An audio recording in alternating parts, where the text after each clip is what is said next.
You give people tattoos, clearly priced at 1 million each, but others not only don't find it expensive, they even offer more to get one from you. This is all because any design you create, even the most ordinary tattoo, carries a special significance. A tattoo of a golden ingot can bring prosperity. A tattoo of a lily for great wealth symbolizes a harmonious union for 100 years. A lion tattoo represents mutual understanding. It can command respect and lead to continuous advancement. That day, while you were managing the tattoo shop, a woman leaned over the counter flirtatiously, asking if the handsome guy wanted to go out for a drink that night. You waved your hand, interrupting her, and uncertainly asked, "You must be Lin Li's fiancé, right?" Lin Li was a previous customer who had greeted you a few days ago and mentioned that her fiancé would come in for a tattoo soon. Upon hearing Lin Li's name, Fang Xinyan immediately straightened up and nodded. "That's me." You hesitated for a moment before advising, "Miss Fang, I think you should temper your temperament. Also, the tattoo designs here may not suit you." At this, Fang Xinyan's expression immediately turned cold. What nonsense is this? If it weren't for Lin Li's request, I wouldn't even glance at this shabby shop. As she spoke, Fang Xinyan opened her bag and pulled out a stack of cash. 3,000, is this enough? When you didn't respond, she frowned and pulled out another stack, adding 5,000. Is it enough? Your expression remained unchanged as you pointed to the price list nearby. The prices are there. If Ms. Fang can accept them, I can give you a session. Fang Xinyan turned her head to look at the price list and gasped. Why don't you go rob a bank with these prices? Ordinary tattoos are 20,000,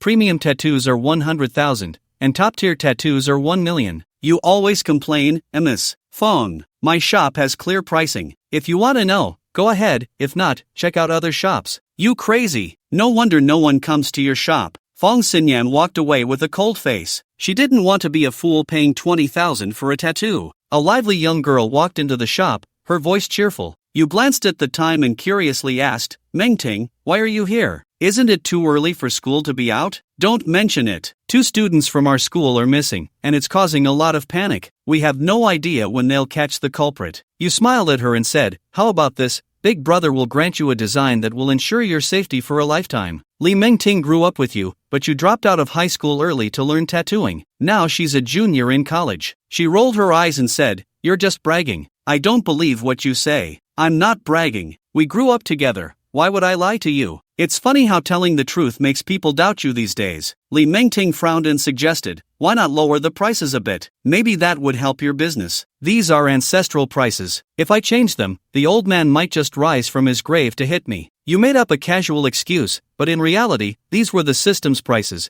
and you had no control over them. Li Mengting was speechless, but with prices like tens of thousands, who wouldn't be scared? Just as you were about to say something else, Fang Xinyan stormed back, glaring at you fiercely. "What good words did you say to Lin Li? He has never been rude to me, yet he actually argued with me over getting a tattoo here. Now he remembers Lin Li's words, if you don't get a tattoo from the new boss, don't even think about the 300,000 dowry and the full payment for the house." Fang Xinyan found it strange. If she doesn't get the tattoo, Lin Li won't agree to the 300,000 dowry, but he didn't think too much about it. As long as he could get the dowry, what was 20,000 for a tattoo? Fang Xinyan took out a card, reluctantly handed it to you, and said, "Swipe for 20,000. You didn't rush to take the card but said seriously, "Ms. Fang, there are some things I need to clarify. My tattoos are completely different from others. The tattoo designs carry your beliefs. My tattoos, in terms of both materials and designs, are selected by the system. They are the most authentic and suitable for the customers. This kind of tattoo has its own soul. If you adhere to the meaning represented by the design,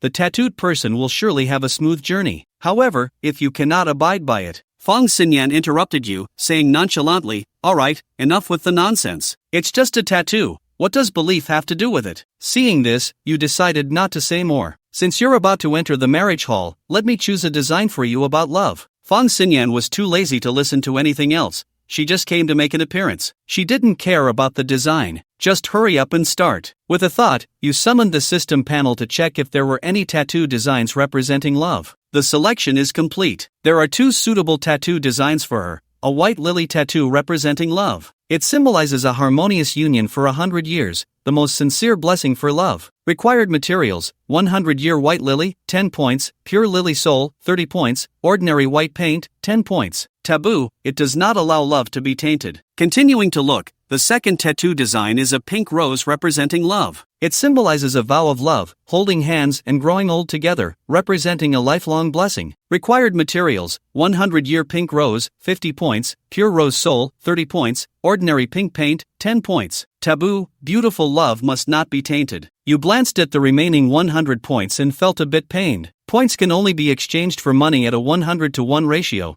so 80 points would cost 8,000. The materials and taboos are similar. Whether to choose the lily or the rose is up to her. You took out the design book and handed it to Fong Xinyan. Fong Xinyan frowned and casually pointed. Let's go with this white lily. It looks pretty nice. MS. Fong, since you've chosen the white lily, you must remember its significance. It does not allow love to be tainted. No matter what you were like before, after I finish your tattoo, you better restrain yourself and live well with your husband. Fong Xinyan waved her hand impatiently. Is Ling Ling making you say all this to me? I get it. Stop rambling. Hurry up. I have a dinner party tonight. Seeing her nonchalant attitude, you gently shook your head. You had said what needed to be said. Whether she listened was her business. You took out the required materials one by one, and the 100-year white lily lay quietly on the table, pure white as snow. Li Mingting's eyes lit up. What a beautiful lily. Fong Xinyan couldn't help but frown. It's just a yellowing lily. What's all the fuss about? The lily provided by the system is magical.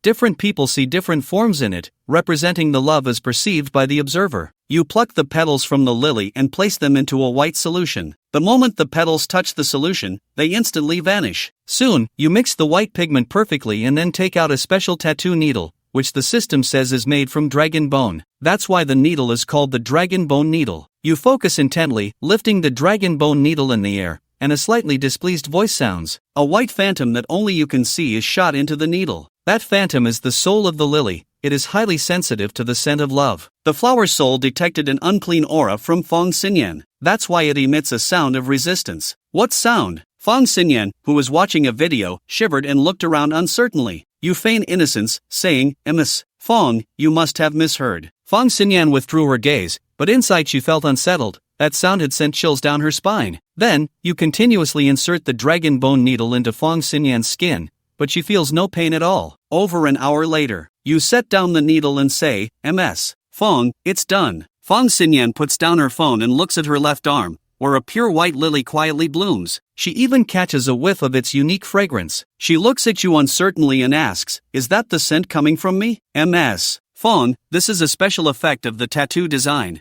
Your husband will surely like you even more after seeing it. Getting a tattoo can make someone smell like flowers? There won't be any side effects, right? My shop is right here. If you have any questions, Ms. Fong, feel free to come to me anytime. If I have any issues, I'll definitely come back to find you." Fong Xinyan huffed coldly, picked up her bag, and walked out of the shop. At that moment, Li Mingting suddenly approached, staring into your eyes with curiosity. "Why did you lie to her? I heard that sound too." You honestly reply, "That was the flower soul. I told you about this long ago, but you didn't believe me. What can I do? PSH, I don't believe you. You still like to mess with me just like before." You had to make up a clumsy excuse and then directly took her hand. "Today, bro made some money. Let's go out for a feast." At 8 p.m., in a certain Western restaurant, Fong Xinyan was having dinner with her girlfriend at a windowside table. Su Yaya exclaimed dramatically, "You're rolling in money. New phone, new bag, and new clothes too." Fong Xinyan's lips curled slightly in pride as she casually revealed her new BMW car key. "It's just a small fortune, nothing major." Su Yaya immediately cast an envious glance. "You've got the betrothal gift, and he's even arranged a car and a house for you. Your boyfriend really dotes on you." Fong Xinyan said proudly, "The most important thing for a woman is to make good use of her strengths. I just got a simple tattoo, and he agreed to everything I wanted." As she spoke, Fong Xinyan rolled up her sleeve, revealing a pure white lily blooming on her arm. Seeing this design, Su Yaya's eyes widened in surprise. "Your lily tattoo is so beautiful. In a couple of days, I'm going to get that guy to give me one too." Hearing this, Fong Xinyan scoffed. "That guy has a really bad temper, and his shop's prices are outrageous. I paid 20,000 for mine." Su Yaya was stunned. "Are you crazy? Who charges that much? I was planning to get one too, but at that price, forget it. Isn't that the reason Linley and I had a fight? I don't know what she's thinking. Does she think a tattoo will win my heart? How ridiculous." Fong Xinyan's tone was full of disdain, but she didn't notice that as she spoke, the color of the lily tattoo began to yellow, and its petals curled slightly. Su Yaya nodded in agreement and quietly said, "From what you're saying, it seems like you have no plans to back down." Lin Li is much better than the boyfriends you had before. Why don't you just let it go? Fong Xinyan frowned at this. What are you joking about? If I can meet Lin Li now, I can definitely meet someone even better later. Seeing her get angry, Su Yeye quickly said something nice. I was just casually suggesting, with your looks now, you could definitely find a man richer than Lin Li. At this, Fong Xinyan's face lit up with joy. Now that's more like it. At that moment, Su Yeye suddenly wrinkled her nose and sniffed, a look of disgust on her face. Where's that awful smell coming from? Fong Xinyan found it strange. Yeah, what are you doing? Su Yeye waved her hand in front of her. Can't you smell it? Fong Xinyan sniffed and said, Yeah, what are you talking about? There's no smell at all. Su Yeye smiled apologetically. Sorry, sis, maybe my rhinitis is acting up. Fong Xinyan glanced at the time and said, I have a date with a handsome guy tonight, so I can't stay with you. If Lin Li asks, you should know what to do. Su Yeye was already used to such things. She nodded and patted her chest, assuring, Don't worry, sis, this is my uncle. Staying out overnight was common for Fong Xinyan,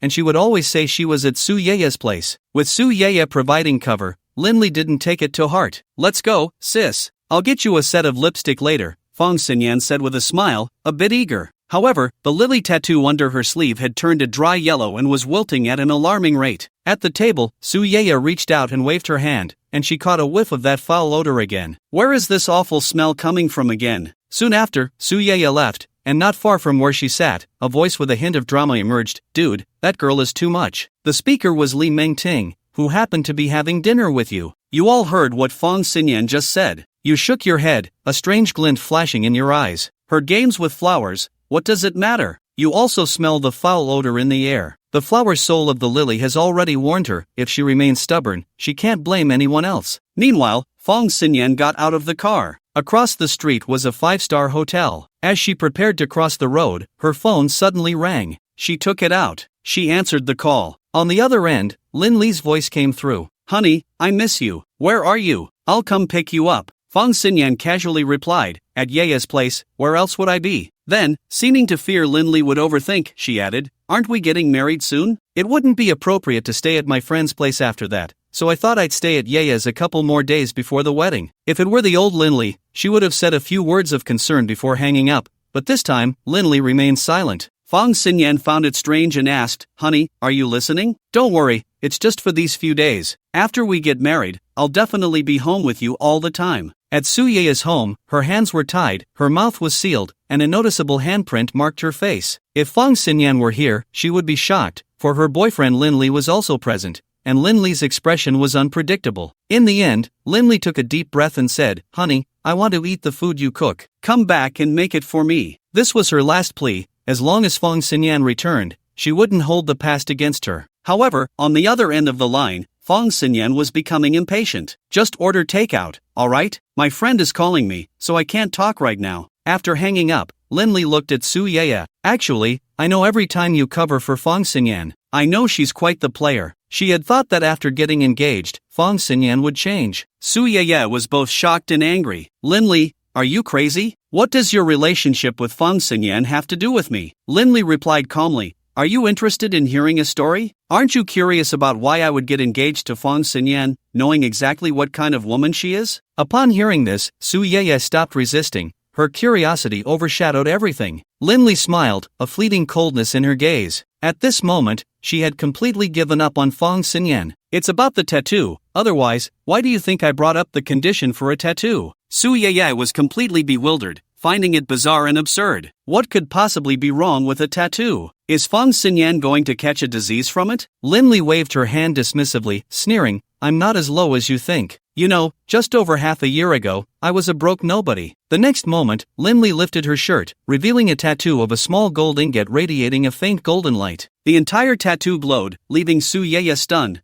feeling somewhat overwhelmed. Lin Li lowered her shirt and asked, what do you think? Isn't it incredible? Master Xin truly has skills. It's because of this wealth-attracting ingot that I transformed from a broke nobody into a big boss in the restaurant chain. Su Yeye was taken aback by this revelation. What use is Fong Xinyan's tattoo then? As Lin Li untied her, she continued, I've given you plenty of benefits these past few months, yet you've kept deceiving me. So that slap earlier was something you deserved. And as for Fong Xinyan, Does she really think my money is so easy to take? At this, Su Yeye shivered. An ominous premonition surged in her heart. At that moment, at the intersection, Fang Xinyan hung up the phone, her expression full of disdain. Lin Li, with your annual income barely hitting $1 million, do you really think you can marry me? It's just laughable. I, Fang Xinyan, want to marry a real rich second generation. I already have my sights set, and in my eyes, Lin Li is just a stepping stone. Fang Xinyan had already experienced many stepping stones like this, knowing exactly how to use them and then discard them. She was very familiar with this whole process. At that moment, the green light turned on, and Fang Xinyan walked ahead, unaware that the pedestrians behind her were keeping their distance, some even covering their mouths and noses. They avoided her like a plague. In the crowd, a little girl couldn't help but shout, "Mom, that sister smells so bad." The girl's mother quickly covered her mouth. As Fang Xinyan walked on the sidewalk, thinking about the fun of the night ahead, she suddenly caught a whiff of a strong odor and reached up to cover her nose. But as her hand reached up, her eyes widened in horror as she saw her once smooth and plump arm beginning to shrivel. Spots appeared on her arm, looking extremely ugly. As if realizing something, Fang Xinyan hurriedly pulled out a mirror from her bag. Looking into it, she saw a visage that seemed aged and decrepit. How did I become this way? Fang Xinyan felt a buzzing in her head. She tried to step away but was horrified to find she couldn't move. It felt as if her feet were rooted to the ground, freezing her in place. At that moment, a car sped toward her from a distance, and she screamed in panic, but the car showed no signs of slowing down as it headed straight for her. With a loud bang, Fang Xinyan was launched several meters away, and at that moment, a chill voice echoed in her ears, "The tattoo here is not suitable for you." The next day, you sat in the tattoo shop, scrolling through news on your phone when suddenly your hand paused. The news reported a car accident at the intersection last night, where a woman tragically died in the street. According to eyewitnesses, before the accident, the woman was shouting and screaming on the road. It seemed she was in a daze. Furthermore, the woman's corpse looked peculiar, with loose skin and many spots, resembling aged jade. However, it was verified that she was under 30 years old. You set down your phone and took out the tattoo reference book, only to find the white lily design had vanished. All that remained was the taboo concerning this design. It does not allow love to be tainted. If you tarnish love, it will wilt rapidly, and along with it, your flesh and soul will wither. A week later, on a pedestrian street, Li Xiaoye was live streaming and chatting with her roommate. She was an outdoor exploration streamer. At that moment, a comment in the live stream appeared, "Sister Yi is back. That woman who got hit by a car on the road a few days ago, I have photos. It's so frightening." Li Xiaoye, sporting dark circles under her eyes, yawned. "I just saw a regular car accident. Is it really necessary to make such a fuss? Today's live stream is very interesting. A friend told me there's an intriguing tattoo shop around here, so I'm taking you to check it out." The viewers immediately protested, "What's so interesting about a tattoo shop?" Li Xiaoye shook her head seriously. "You guys just don't understand. A truly skilled tattoo artist can turn tattoo designs from the mundane to the extraordinary." Soon, Li Xiaoye arrived at your tattoo parlor. The shop had a retro style,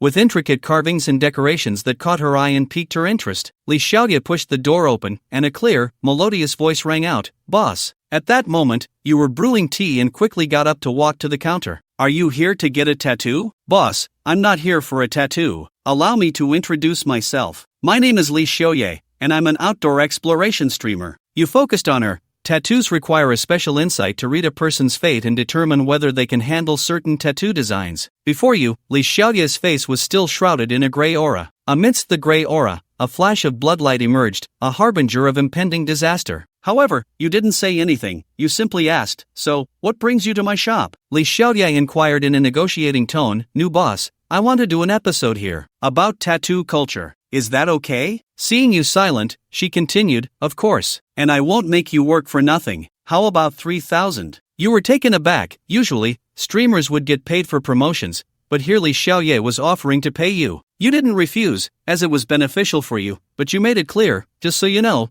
business is pretty slow here. Good wine is not afraid of deep alleys. The new boss is truly skilled and will soar to success sooner or later. Then I'll take that as a good omen. I have a good impression of Li Xiaoye. She's attractive and has a nice temperament." Li Xiaoye asked, "New boss, there aren't any taboos in your shop, right? I want to show it to my viewers later." You shook your head. "Aside from the last room, which is my bedroom, you can look around anywhere else." "Then, new boss, you go ahead and be busy. I'll start my live stream and explore the place," Li Xiaoye said, starting her stream as she wandered around the shop. You discreetly shifted your gaze away from her. Your eyes could not only read someone's fate but also perceive things that ordinary people could not, often referred to as the heavenly eye. You clearly saw that she emanated a faint dark aura. Was she being haunted by something? The frequency of these ghostly entities appearing recently had indeed increased significantly. You didn't think too much about it. Instead, you took out your phone, found Li Xiaoye's account, and browsed her latest updates. The first piece was about an abandoned insane asylum. This place had been left desolate for unknown reasons a few years back, and there were still some bad rumors circulating online about it. Not long after watching, you frowned. You had clearly seen a moment just now. A shadow flashed briefly in the video. You pressed pause, preparing to rewind and take another look, when suddenly the night market shop door was pushed open, and an excited voice called out, "Xiaoye, I'm here." A defiant-looking young man entered the shop without greeting you. He eagerly walked towards Li Xiaoye. Li Xiaoye frowned upon seeing him. "Tan Wei, what are you doing here?" He was one of her suitors. However, Li Xiaoye had already made clear her rejection several times. Yet Tan Wei still didn't give up, seeking her out whenever he had the chance. With a flattering smile, he said to Xiaoye, "Don't be angry, I'm here for a tattoo." After speaking, he walked up to you with an air of importance. "Boss, give me a shoulder dragon tattoo."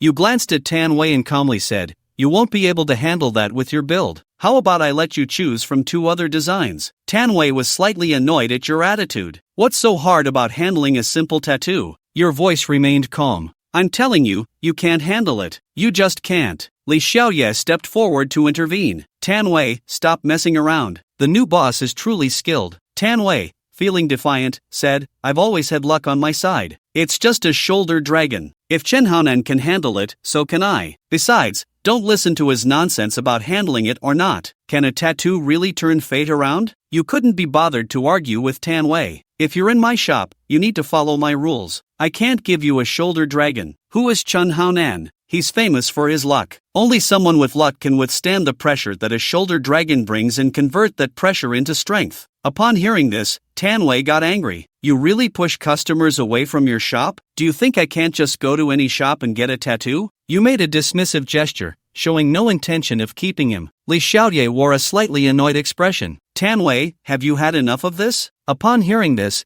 Tan Wei immediately softened his tone. "Xiaoye, don't be angry. All right, I'll apologize to the new boss." He took a deep breath and looked at you again. "Sorry, boss, I was impulsive just now, but I still want to get a tattoo from you," he insisted. You casually pointed to the price list nearby. "It's a small matter, you should check the prices first." Tan Wei gasped upon seeing the prices. "Are you serious? Why don't you go rob a bank with these prices?" Hearing this, Li Xiaoye walked over curiously, and the viewers were also shocked by the prices. "What kind of prices are these? They're outrageous. Is this tattoo made of gold?" At this moment, Tan Wei's eyes widened as he stared at you. "Have you gone crazy thinking about money?" You looked up at him with a smirk. "The prices are clearly marked. I don't cheat anyone." Tan Wei was taken aback and left speechless, caught in a dilemma. Li Xiaoye looked at you with curiosity. "New boss, what's the difference among these tattoo designs?" You had a good impression of Li Xiaoye, so you began to explain. Regular tattoos have rather singular effects, like attracting wealth, enhancing romance,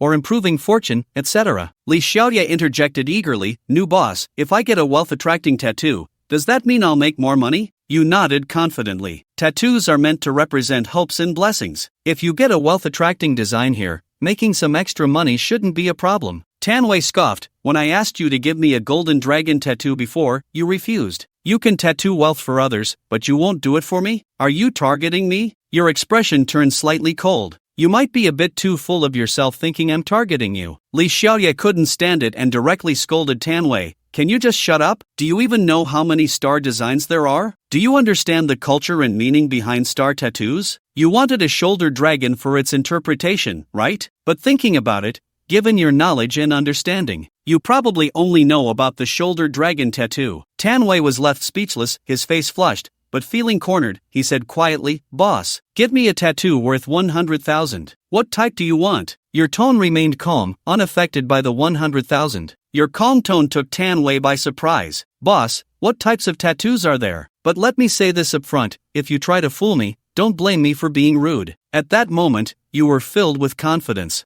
It really depends on your needs. Whether it's for wealth or power, I have tattoo designs that can help." After thinking for a while, Tan Wei replied, "Then let's get a tattoo related to the underworld. It should look powerful." You gently shook your head. Your courage is lacking, and your physique is quite weak. Are you sure you can handle it? Tanwei looked uneasy. He understood what you meant. Who do you think you're looking down on? Just this kind of tattoo for us? You shrugged, giving no explanation. You couldn't stop someone who was determined to self-destruct. Tanwei, defiant, pulled out a bank card and slammed it down on the counter. Just swipe this for me. You took out the tattoo reference book and handed it to Tanwei. You decide which one you want. The first design was the Jiaolong Chushui, dragon emerging from water, representing power and dignity. Although it looked quite impressive, he wasn't very satisfied. Tanwei then looked at the second design, Ing Ji Chang Kong, eagle striking the sky, with its interpretation of attributes. It represented your ambition. The boundless sky was your true home. Tanwei's eyes lit up as he pointed to the eagle striking the sky tattoo design. I want this one. Your tone became serious as you said it. However, in the tattoo industry, there are always taboos. You must remember what I said. Ultimately, you'll be the one affected. Tanwei instinctively asked, what taboos? Every month, you must increase the 2 things you possess, and this must continue for 3 years after your death. If you want to soar through the sky and become its ruler, you can't have small ambitions. But if you can persist, you'll surely become a renowned figure. Tanwei looked at you as if you were speaking incomprehensible words, like a charlatan. What 2 things? Your tone returned to calm. The 2 things are your wealth or your position. Tanwei began to grow impatient. Alright, I get it. Just hurry up and tattoo me. Seeing his attitude, you smiled faintly. Come with me. Tanwei sat down and took off his shirt. You walked over with the tools needed for the tattoo. What I just said, you better keep it in mind. After giving him a glance, you said no more and took out the dragon bone needle to start the tattoo. Within 2 hours, you finished his design. Tanwei looked at himself in the mirror, utterly satisfied. Not bad at all. This tattoo looks fantastic. He felt a surge of confidence, and as he clenched his fist, he sensed his strength had increased. Li Xiaoye had been watching the tattooing process closely, her eyes shining with excitement. New boss, I'll come back to live stream tomorrow and introduce you to a client. With your astonishing technique and cool designs, she now completely believed you truly had skills. As Li Xiaoye was about to leave, you took out a jade carving and handed it to her. Your live stream helped promote my shop, so consider this jade carving a gift. Li Xiaoye was momentarily stunned by the jade carving you offered but then happily accepted it. Thank you, new boss. I won't be polite. See you tomorrow. You completed a high-quality tattoo design, eagle striking the sky. Agility increased by 8 points, strength increased by 5 points, and you gained 800 experience. 3 notifications sounded in succession, and you opened your personal information panel. Tattoo system, host is a star-ranked tattoo master, strength 85, agility 90, leveling up. The attributes of an ordinary person are around 10 points, while those who have trained typically range from 20 to 40. Your attributes are more than double that. You were very satisfied with your current physical condition. This world is not as safe as it seems, especially with the recent emergence of those entities. One's own strength is the foundation of everything. It seems you need to accelerate your promotion to a tattoo celestial master. You pushed down the distracting thoughts. This was a major event in the movement of the universe, one you couldn't obstruct. Outside the tattoo parlor, Tanwei caught up with the departing Li Xiaoye. Xiaoye, wait for me. I was wrong today. How about I treat you to lunch? Li Xiaoye stopped in her tracks, her expression cold. Tanwei, I made it very clear from the start that there's no possible outcome between us. You keep interrupting my live stream. I hope this is the last time. Otherwise, the Tan family will have no place in Modu. With that, Li Xiaoye stepped into a waiting car and drove away. Tanwei stood there, his face a mix of blue and red, fully aware of Li Xiaoye's background. He knew that Li Xiaoye was not someone to be trifled with. The Li family was a force he couldn't get close to. In the car, the driver spoke softly, Miss, should we handle this situation? Li Xiaoye shook her head from the back seat. Let it go this time. If it happens again, you deal with it. Li Xiaoye took out the jade carving you had given her,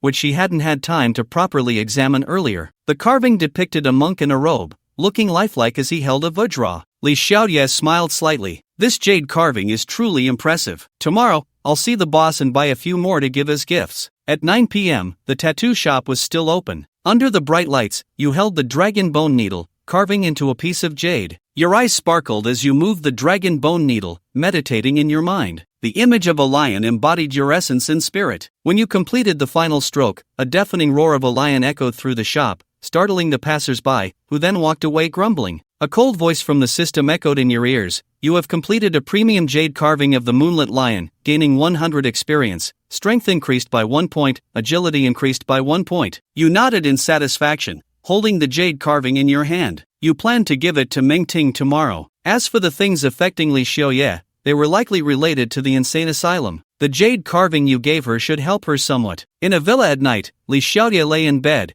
her brow furrowed as if she were having a nightmare. A jade carving on her bedside emitted a faint glow. In her dream, she wandered aimlessly in vast darkness, an uncontrollable sense of fear swelling within her. She could be sure that she was dreaming, but no matter how Li Xiaoye tried, she couldn't wake up from it. She was trapped here. Suddenly, the darkness began to fade, and before Li Xiaoye could feel relieved, she was startled by the sight before her, an abandoned building, the insane asylum. Li Xiaoye was momentarily stunned. This was the very place of her last exploration. Her mind raced as she thought, have I encountered something unclean? This bizarre situation could only be explained this way. Moments later, Li Xiaoye took a deep breath and walked toward the insane asylum. Li Xiaoye walked cautiously down the corridor. The hospital was chaotic and dark, completely different from what she had seen before. Suddenly, footsteps sounded behind her, followed by a bizarre voice. Mouse, I can smell you. It came from behind her. The door behind her was suddenly pushed open, and a man in a white coat stepped into the corridor. The door behind suddenly swung open, and a man in a white coat stepped into the corridor. His eyes were bloodshot, crashing into madness. Damn rat, I want to skin you and make a brand new coat. Li Xiaoye turned around and ran, not knowing how long he had been running. He felt his throat burning, his breathing was unusually rapid,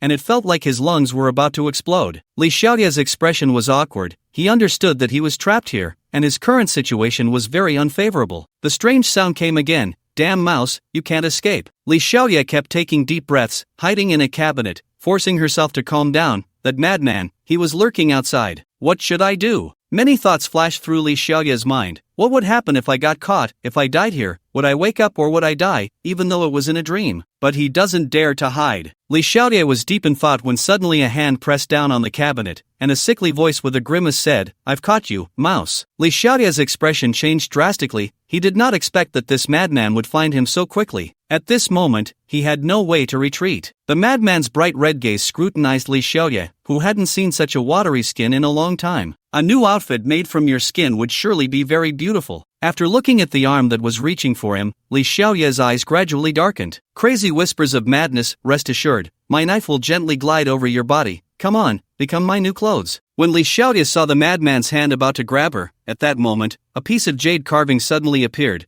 and the monk on the jade carving seemed to come to life. The monk has suddenly appeared out of thin air, draped in a cassock, holding a vajra, boldly defying the evil spirits, daring to be reckless here. Then the monk began to form hand seals, his tone suddenly becoming angry, and the aura of the whole person became fierce. A hint of terror flashed in the madman's eyes. The law seal struck him, and he immediately let out a wretched scream, beginning to crack like porcelain. The madman stared intently at Li Xiaoye. How could you possibly have it? The Buddhist treasures will not let you go. You wait for me. Then he dissipated like a bubble. Before Xiaoye could say anything, the compassionate monk in front of him suddenly disappeared, and then darkness surged like a tide. After retreating, he suddenly woke up from the bed. I woke up and looked at the familiar bedroom around me, still feeling a lingering fear. By the way, regarding the jade carving, his eyes lit up, and he quickly turned on the light to look at the bedside table. On the bedside table, the originally intact jade carving was now in pieces. In a certain old community of the Magic City, Xiao Tian suddenly opened his eyes, turned on the light, and looked at the rundown room. A trace of astonishing expression flashed in his eyes. Xiao Tian is a reborn person who has gone through countless hardships to obtain a treasure, reversing time and space,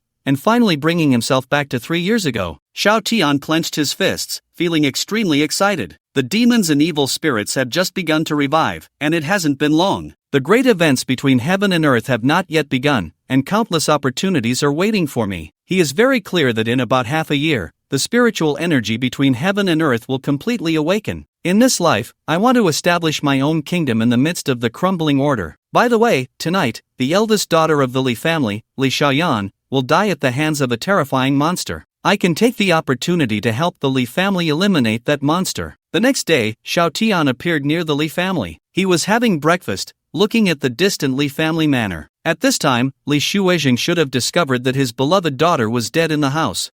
Next, Li Shuizhen will invite someone to solve this matter. I just need to appear when they are at a loss. Xiao Tian in his moment of triumph. A car slowly drove out of the Li family manor. The driver Nia Qinshan in the car sensed something and could not help but ask the young lady, what happened? Is Li Xiaoye's driver, and also Li Xiaoye's bodyguard? Li Xiaoye shook her head, withdrew her gaze, saw nothing unusual about a strange person, and then the car window slowly closed. Li Xiaoye was somewhat speechless, as she saw a scruffy, disheveled young man at the roadside stall early in the morning, eating while grinning foolishly. The car drove towards the next star palace, and the breakfast in Xiao Tian's hand suddenly fell to the ground. He was in a bad state. How could Li Xiaoye not be dead? How is this possible? Xiao Tian was puzzled. At this time in his previous life, Li Xiaoye was already cold. Is it because of the butterfly effect caused by my rebirth? After a moment, Xiao Tian suddenly raised his head. Li Xiaoye must die, before I become stronger. The numerous timelines from my previous life must not change because of Li Xiaoye.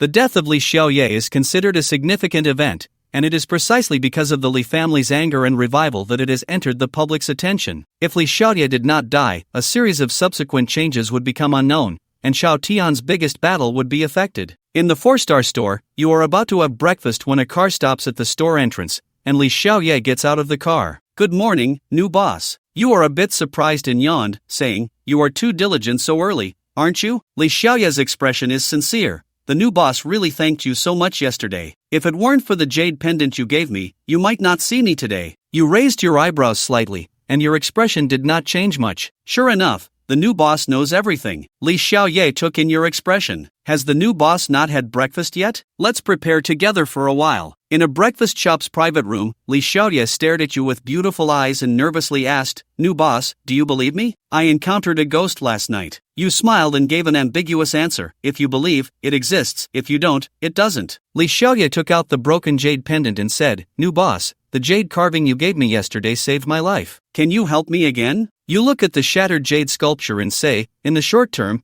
things won't come to trouble you again. If you want to solve this problem, you'll have to go to the asylum again. Waiting for you to finish speaking, Nia Qinshan, who was sitting beside, hurriedly said, Miss, it's best to tell your father about this. He will definitely be able to find a solution. Li Xiaoye shook her head decisively, saying that this kind of thing is not something my dad can solve. As long as the new boss helps me, Li Jiao will try to meet any conditions you have. You directly shook your head in refusal. I'm just a tattoo artist. I can't help you with other things. Li Xiaoye's eyes dimmed suddenly. Nia Qinshan couldn't help but say, the young lady trusts you so much. How can you stand by and do nothing? How much money would it take for you to take action? You calmly said, this is not a matter of money. I am just an ordinary tattoo artist, asking me to catch ghosts. Isn't this just a desperate attempt? Li Xiaoyan's beautiful eyes were fixed on you, and suddenly it seemed like she thought of something. Right, the tattoo artist, new boss, I want a tattoo. At this moment, Li Xiaoye gave herself a thumbs up for her cleverness. As long as it can solve the problem, changing the way is not impossible, right? After Li Xiaoye finished speaking, she looked at you weakly, afraid that you would refuse. Of course, you can't help but look at Li Xiaoye a couple more times. This girl is quite smart. Upon hearing your answer, Li Xiaoye felt relieved. So let's hurry back and get me a top-notch tattoo. In the tattoo shop, Li Xiaoye looks at you with piercing eyes. Boss Ding, I want to become a ghost-catching master.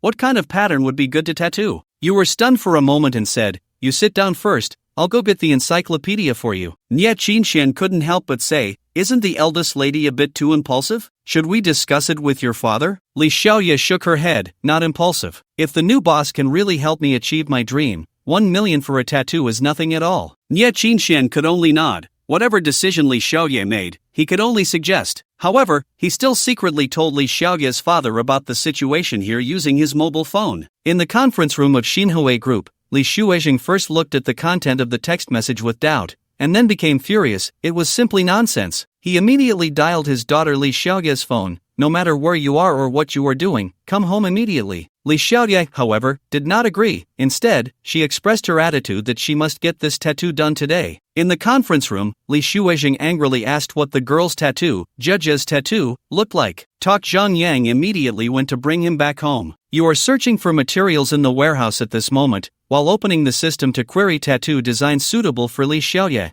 and the system has provided 3 designs. The tattoo totem spirit witch, she was born in darkness and brought light to the world. Only women with a perfect body will be recognized by the witch. Unless reaching the supreme realm, one must always maintain a perfect self. The 4-star totem golden light holy mother, he is the god of lightning, distinguishing between good and evil in the world, upholding the law, punishing evil and promoting good. and presiding over justice. Taboo that he cannot tolerate even a speck of sand in his eyes, to drive away evil and avoid harm. Daily empty actions. The tattooed totem weeps for the bride. He resents this world, and his powerful resentment and hatred are the source of his strength. Taboo, when you cannot control his resentment, you will become his servant. All are the same, requiring 1,000 points, but there is a big difference in ability and taboos. Different people have different opinions. Let's see how Li Xiaoye chooses. You handed the tattoo reference book to Li Xiaoye. There are 3 tattoo designs here. Take a look and see which one you want to get. Li Xiaoye's gaze continuously shifted between the Golden Light Holy Mother and the Shadow Witch. He cautiously asked Boss Xing, "Are there any taboos regarding these 2 tattoos? The Shadow Spirit which needs you to be perfect, and then, it may need to be maintained for a long time in the future. The Holy Mother of Golden Light requires you to do a good deed every day, and you cannot rest even for a day." Li Xiaoye hesitated for a moment, then finally looked at the first tattoo design. "That star boss, give me this, the Shadow Spirit Witch." You turn your head to look at the store entrance, but before that, there are still some troubles to deal with. At this moment, the door was suddenly pushed open, and a man dressed in a karate uniform walked in. Li Xiaoye furrowed her brows. "Zhang Yang, how did you come here?" Zhang Yang is not only the most powerful bodyguard of the Wen family, also a pursuer of Li Xiaoye. Although he is a bodyguard, Zhang Yang's background is not much worse than the Wen family's. According to Zhang Yang, if it weren't for Li Xianyan, he wouldn't come to work for the Wen family. Zhang Yang's expression has a kind of arrogance, and the you beside him, he didn't even glance at you. "The little green demon father asked me to take you home. What if I don't go back?" "This is very simple," Zhang Yang said, directly walking in front of you. "Today we are closing for business here. You shouldn't have any problem, right? By the way, let me introduce myself. My name is Zhang Yang, and I was the martial arts champion in Magic City last year." You have a look of astonishment on your face, and then you say in a puzzled tone, "Does the champion still have the qualification to suspend operations? Are you competing on behalf of some commercial bureau?" Li Xiaoye couldn't help but laugh out loud,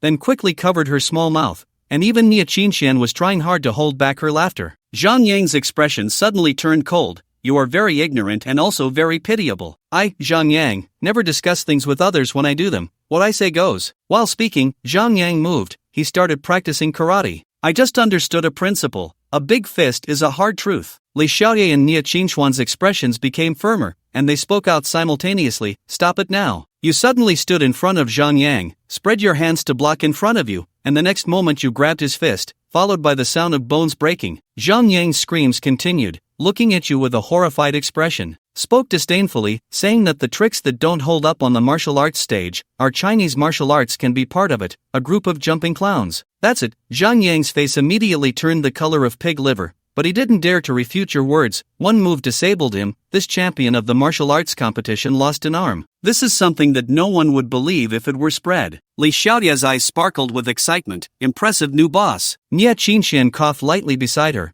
The young lady should pay attention to her image. Zhang Yang lowered his gaze and apologized, saying that he had misjudged the situation. The boss is compensating, and this matter will end here. Then he wiped his left hand on his clothing pocket. It seems to want to take money. At this moment, a cold light suddenly appeared, and Li Xiaoye's expression changed dramatically. The new boss was cautious. He has a knife in his hand. But you are faster than him. He had just spoken when you had already stepped out, and the knife in Zhang Yang's arms was just drawn. Your hand has already slapped his head. With a paw sound, the knife in Zhang Yang's hand fell directly to the ground. You have a cold expression, and you have already shown mercy before. I didn't expect that Zhang Yang still doesn't know how to repent. Your hand is like cast iron, pressing down hard on Zhang Yang's head. Zhang Yang only felt as if his head had been smashed by a giant hammer, and then he saw drool flowing from the corner of his mouth. His eyes were blank, presenting a state of foolishness. Nia Qinxian was the first to react, asking nervously what was wrong with him. You casually mentioned that he is so stupid.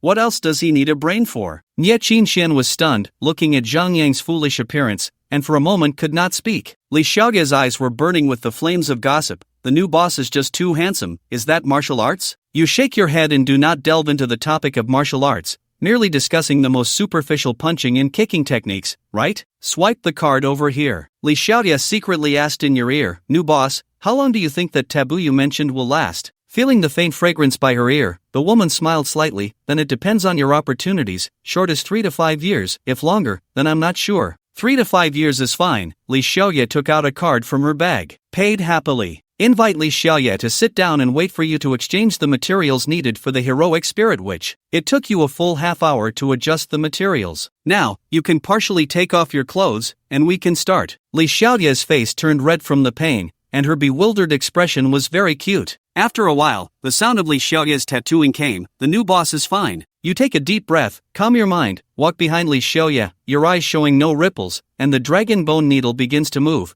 with the pigment continuously sinking into Li Xiaoye's skin. Throughout the process, Li Xiaoye didn't feel any pain at all, because the dragon bone needle in your hand has a paralyzing effect. Meanwhile, in Li Shuizhen's office, Li Shuizhen looked incredulous. You mean to say that the tattoo shop owner incapacitated Zhang Yang with a single slap? The subordinate beside quickly said, yes, generally, we several people saw it with our own eyes outside. It scared us to death at the time. Li Shuizhen looked at Zhang Yang, who was eating foolishly, and waved his hand impatiently, taking him down to send him back to the Zhang family. A few people understood the situation and quickly pulled Zhang Yang away from here, leaving only Li Shuizhen in the room. He rubbed his temples, feeling a bit of a headache. What kind of deity is this boss? Since he wants a tattoo, then let's just get it done. However, the background of this boss needs to be clarified. Li Shuizhen thought for a moment, dialed a phone number, and the phone rang for quite a while before it was answered. A loud and carefree voice came from the phone. How did old Li remember to call me, old Dao? At this moment, Li Shuizhen actually showed a flattering expression, saying to the ancient Taoist, I have been entangled by something, and I hope the ancient Taoist can help save my life. The tattoo hall room is empty, the air stirs like water, rippling under the light, and Li Xiaoye reaches out to grab you in the air. Open your mouth to explain that the top-notch tattoo is about to be completed, and don't panic about the little movements that have come out. The strange phenomena in the room did not dissipate. Instead, they grew more intense with the drop of the dragon bone needle in your hand. In the next moment, clusters of stars bloomed in the sky, and a rich floral fragrance filled the entire room. Li Xiaoye was stunned, looking straight ahead. Amidst the starry flower bushes, a graceful figure descends. She is elegant and blooming, dressed in a witch's outfit of white on top and red on the bottom. Coming barefoot, and a sense of cool tranquility naturally arises. Li Xiaoye's eyes sparkled with astonishing colors, and the witch in front of him looked exactly like him. The witch in this spacetime reached out her hand to Li Xiaoye, her face carrying a faint smile. Li Xiaoye suddenly understood his meaning and reached out her hand, their fingertips touching together. You put your hand down to the side. Not bad, the fit is very high. Among all my tattoo works, at least it can rank in the top 3. The smoothness gradually dissipated. Li Xiaoye's beautiful eyes shimmered with a strange brilliance. Dressed in a witch's outfit with a white top and red bottom, new boss, I can feel that peculiar power. You are amazing. You smiled. Congratulations. No need to thank me. This is what I should do. This is a continuous system prompt sound. In your mind, it echoes, congratulations on completing a top-notch tattoo design. Agility of the spirit which increases by 12 points, strength increases by 10 points, acquire skills, sharp courage, and intelligence. Congratulations to the host for being promoted to tattoo master. Unlock new features. Finally became a tattoo master. Gu Chen felt a surge of joy in his heart. This was the greatest gain from this tattoo session. Although there was only a one-character difference between a tattoo artist and a tattoo master, the distinction was enormous. Boss Gu, I want a tattoo too. A top-notch tattoo. Give me one as well. At this moment, Nye Qingxian was truly envious. This was no ordinary tattoo, it was simply the key to miracles. She looked at Gu Chen, astonished by his talent. How ridiculous of me to think that Boss Gu charging 1 million for a tattoo was outrageous. Now it seems that price is too cheap. Forget 1 million, even 5 million, 10 million, or even more. If others knew how amazing Boss Gu was, they would be crying and begging him for a tattoo. Yes. Nye Qingxian was tempted. Such an incredible tattoo for only 1 million was truly a bargain. She knew very well that with Gu Chen's abilities, fame was just a matter of time. By then, getting a tattoo would simply be a matter of paying. Gu Chen looked at Nye Qingxian and shook his head. Creating a top-notch tattoo requires immense focus and energy from me. If you want a tattoo, come back next month. A top-notch tattoo consumed far more mental and physical energy than carving jade. So Gu Chen set a rule for himself. He would only take on one top-notch tattoo a month. Moreover, getting a top-notch tattoo also depended on Gu Chen's mood. Inside the car, Nye Qingxian wore a face of despair. When Xiaoqing, seeing her like this, couldn't help but comfort her. Sister Qingxian, can't you just come back next month? Both of them could see that Gu Chen had matters to attend to, so they didn't linger and left the tattoo shop directly. I feel like I've lost everything. Nye Qingxian's expression was gloomy as she looked at the rearview mirror, watching Gu Chen's tattoo shop grow distant. When Xiaoqing remained silent, although it was meant to be comforting, she understood. Gu Chen's tattoo skills becoming famous was just a matter of time.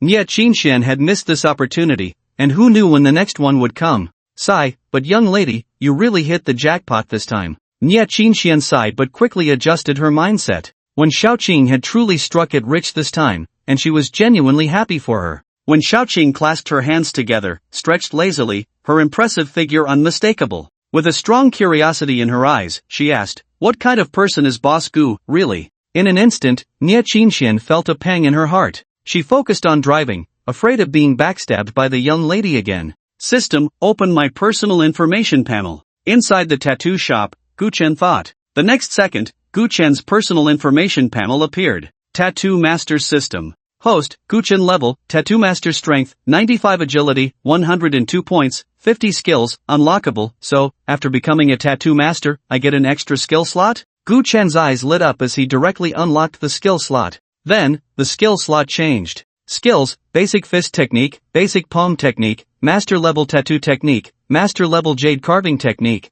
Tattoo Heavenly Eye, Spiritual Energy Perception. These are the skills I currently possess? Gu Chen looked at this information, and his gaze suddenly fell on the last skill. Spiritual Energy Perception, what is this? Immediately after, information related to spiritual energy perception flooded into Gu Chen's mind. With the revival of spiritual energy in the world, ghosts and monsters have become active, and people can draw upon the spiritual energy of heaven and earth to cultivate through techniques. And this spiritual energy perception is a form of cultivation technique. Gu Chen opened his eyes, a hint of realization flashing in his gaze. He closed the personal information panel and began to operate the spiritual energy perception technique. One by one, light points appeared around Gu Chen. Are these light spots the spiritual energy between heaven and earth? Gu Chen extended his hand, and the surrounding spiritual energy was immediately drawn in, merging into his body. Spiritual energy has the effect of nourishing and strengthening the meridians and bones, but there's too little of it. Based on the current concentration of spiritual energy, if I cultivate for a month, perhaps my strength could increase by 1 point.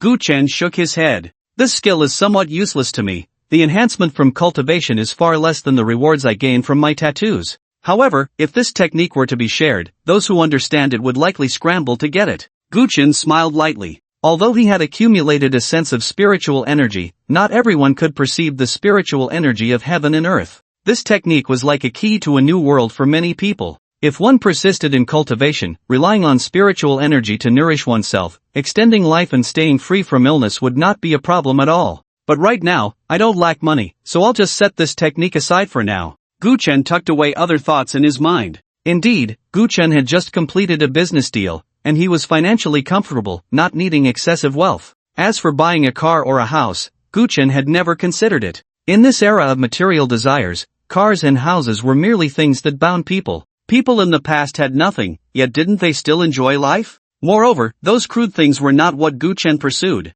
With the revival of spiritual energy and the great trend of the world, what will this world become after a while? Gu Chen gazed out the window, somewhat lost in thought. Ghosts and monsters were about to wreak havoc, and the ancient forces hidden in China would surface one by one. The curtain of a grand era had already been drawn. Night fell. In the silent basement, the room was dimly lit, with a faint smell of blood wafting through. Xiao Tian's face was extremely pale, and in front of him was half a bowl of fresh blood. This was his own blood. Not far away, there was a twisted statue that looked very sinister and evil. Damn it, my body is really too weak right now, just a little blood. Xiao Tian felt a bit dizzy and couldn't help but curse. After learning that when Xiaoqing was not dead, Xiao Tian thought of many ways when he got home, and finally felt that the Gu technique was the most reliable. I finally got when Xiaoqing's hair, her birth date and time were troublesome, but I managed to get them. Xiao Tian fiddled with the small figure in front of him. The figure had when Xiaoqing's name attached to it, and inside the figure were her birth date and time along with her hair. This Gu technique was my greatest reliance in my past life. It was through it that I rose step by step from obscurity. Xiao Tian placed the figure on the table and sneered coldly. Ha, I really didn't expect that in this life. Just like in the past, the first to be killed by the Gu technique would be a woman. The word fate is truly wonderful. In the next moment, Xiao Tian's expression became numb as he reached his hand into the bowl. Blood soaked his fingers, and then Xiao Tian quickly pulled his fingers out, splattering the blood onto the figure. Bang! Xiao Tian knelt directly on the ground, his forehead heavily hitting the floor. I worship the gods, please let Wen Xiaoqing pass on. I worship the gods, please let Wen Xiaoqing pass on. I worship the gods, please let Wen Xiaoqing pass on. Xiao Tian's hoarse voice echoed continuously in the small space. The evil statue in front of the figure suddenly glowed red in its eyes. The blood in the bowl was actually swallowed by it. Seeing this scene, Xiao Tian felt relieved, stood up, and smiled coldly. Wen Xiaoqing, tonight you, the one about to die, shall perish. This was a type of evil technique in the Gu arts. Worshipping the small figure. Through sacrificial means, it directly scattered the target's soul. Generally, the practitioner needed to worship for 10 days to completely scatter the target's 3 souls and 7 spirits. At that time, even if Hua Tuo were alive, he would be powerless to save them. But this time was different. Xiao Tian feared that if he took too long, unexpected changes might occur, so he directly commissioned someone to carve this evil god statue and used his own blood to offer sacrifices to the evil god, hastening the worship process. Of course, if this method failed, Xiao Tian would suffer great backlash. But he had never considered the possibility of failure. After all, the Wen family was merely a stepping stone for him to grow stronger. Once Wen Xiaoqing is dead, I can appear before the Wen family without any reservations. I, Xiao Tian, only need to show a little of my abilities, and everyone in the Wen family will treat me like a deity. One family. The lights were bright. When Xuezhen sat in the living room, sitting upright, Nie Qinxian stood by, respectfully recounting everything she had witnessed today to Wen Xuezhen. In the next moment, a smile appeared on Wen Xuezhen's face as he rubbed his hands and said to Wen Xiaoqing, who was sitting on the sofa, Xiaoqing, you handled this beautifully. Wen Xiaoqing looked at her father, whose expression changed faster than flipping a book, with a face full of disdain. Dad, just say what you want to say. If others see you like this, your image as the boss will be ruined. That good daughter, can you help your dad contact Mr. Gu and see what kind of tattoo would suit me? Wen Xuezhen asked with a sheepish smile, testing the waters. Sister Qinxian just told you, didn't she? When it came to Gu Chen, Wen Xiaoqing's tone suddenly became serious. For a top-notch tattoo like mine, Boss Gu only works on it once a month. And didn't you think I was just messing around at first? A big boss like you, getting a tattoo, aren't you afraid of being laughed at? When Xuezhen knew his daughter was teasing him and wasn't angry, laughing instead. Dad didn't understand the situation before, did he? Besides, the tattoos Boss Gu creates are so enviable that no one would dare laugh at me. By the way, daughter, there shouldn't be many who know Boss Gu's true strength. Before he could finish, Wen Xiaoqing interrupted him. Dad, have you forgotten about the Zhang family? With Zhang Yang turned into an idiot, the Zhang family will definitely cause trouble for Boss Gu. You should find a way to resolve this issue first. Don't worry, the Zhang family won't stir up any waves. When Xuezhen patted his chest and assured her. Alright, I'll ask him, but Dad, don't get your hopes up too high. When Xiaoqing took out her phone and sent a message to Gu Chen. As a customer and business partner of Gu Chen, she had long since obtained his WeChat. By the way, I forgot to go live today. When Xiaoqing slapped her forehead, feeling a bit speechless. The events of last night were so bizarre that she had completely forgotten about the live stream. She hurriedly stood up, ready to grab her live streaming tools. Suddenly, a gust of cold wind rushed in from outside the door. Where did this strange wind come from? It's so cold. Achoo! Look, the wind has turned into a human head. A ghost. A few servants initially felt a chill, then were terrified to the point of collapse. The cold wind that swept in from outside had actually coalesced into the shape of a human head. Wherever the head passed, the vitality and flesh of these servants were drained away. When Xiaoqing, it's time to go. The head actually spoke, then charged towards Wen Xiaoqing, who was sitting on the sofa in the living room. Miss, be careful. Xiaoqing. Nie Qinxian and Wen Xuezhen's expressions changed simultaneously. The others had long been scared to the ground, having witnessed the tragic fate of the few servants. In an instant, several lively people had died under this cold wind. When Xiaoqing's brows furrowed tightly. She had sensed something unusual the moment the strange wind rushed in. Is this strange wind coming for me? When Xiaoqing's heart raced with alarm, she felt a pair of eyes watching her in the dark. Die, die, die. In the sunken eye sockets of the severed head, a vivid crimson hue was revealed. Its voice was hoarse and frenzied. It was like nails scraping across a chalkboard, sending chills down one's spine and raising goosebumps. In the blink of an eye, the head had already lunged in front of Wen Xiaoqing. Buzz! Suddenly, spiritual energy surged. When Xiaoqing's expression was cold, and a witch's robe of white and red appeared around her, her dark hair swayed gently in the wind. A woman's spirit rivaling that of a man, exuding heroism. You who harm others, it is you who should die. When Xiaoqing softly admonished, striking a bowing pose, an incredible scene unfolded. The spiritual energy transformed into a curved bow, firmly held in Wen Xiaoqing's hands. Her essence transformed into arrows. Bang! The arrow was released, directly hitting the severed head, the immense force pushing it backward. It retreated all the way outside the courtyard, and no matter how the head struggled, it was futile. Witch, the spiritual energy of this realm has just begun to awaken. How can there be such a powerful witch like you? The head exclaimed in fear, then with a loud bang, it exploded into thin air. What's going on? Old one, what happened over here? What's the situation? The sound of the explosion attracted nearby neighbors. There were men and women, old and young, everyone living here was either rich or noble. It's nothing, just some firecrackers I bought earlier that went off. When Xu Weizhen stepped out, smiling and smoothing things over. Hearing this, although the others were curious, they didn't ask further. Watching them leave one by one, when Xu Weizhen sighed in relief and hurried back inside. Xiaoqing, you were incredible just now, Dad really learned something new. Is this the power of tattoos? When Xu Weizhen was shocked. If it hadn't been for Wen Xiaoqing's sudden outburst, their family might have perished here. Nye Qinxian stood by, empathizing. Bodyguards? I'm really embarrassed for the bodyguard profession. No, if I can't get an appointment for a tattoo with Bosku, I must go back and consult my senior sister properly. She was determined, and the words of the severed head earlier weighed heavily on her mind. The awakening of spiritual energy, what did that mean?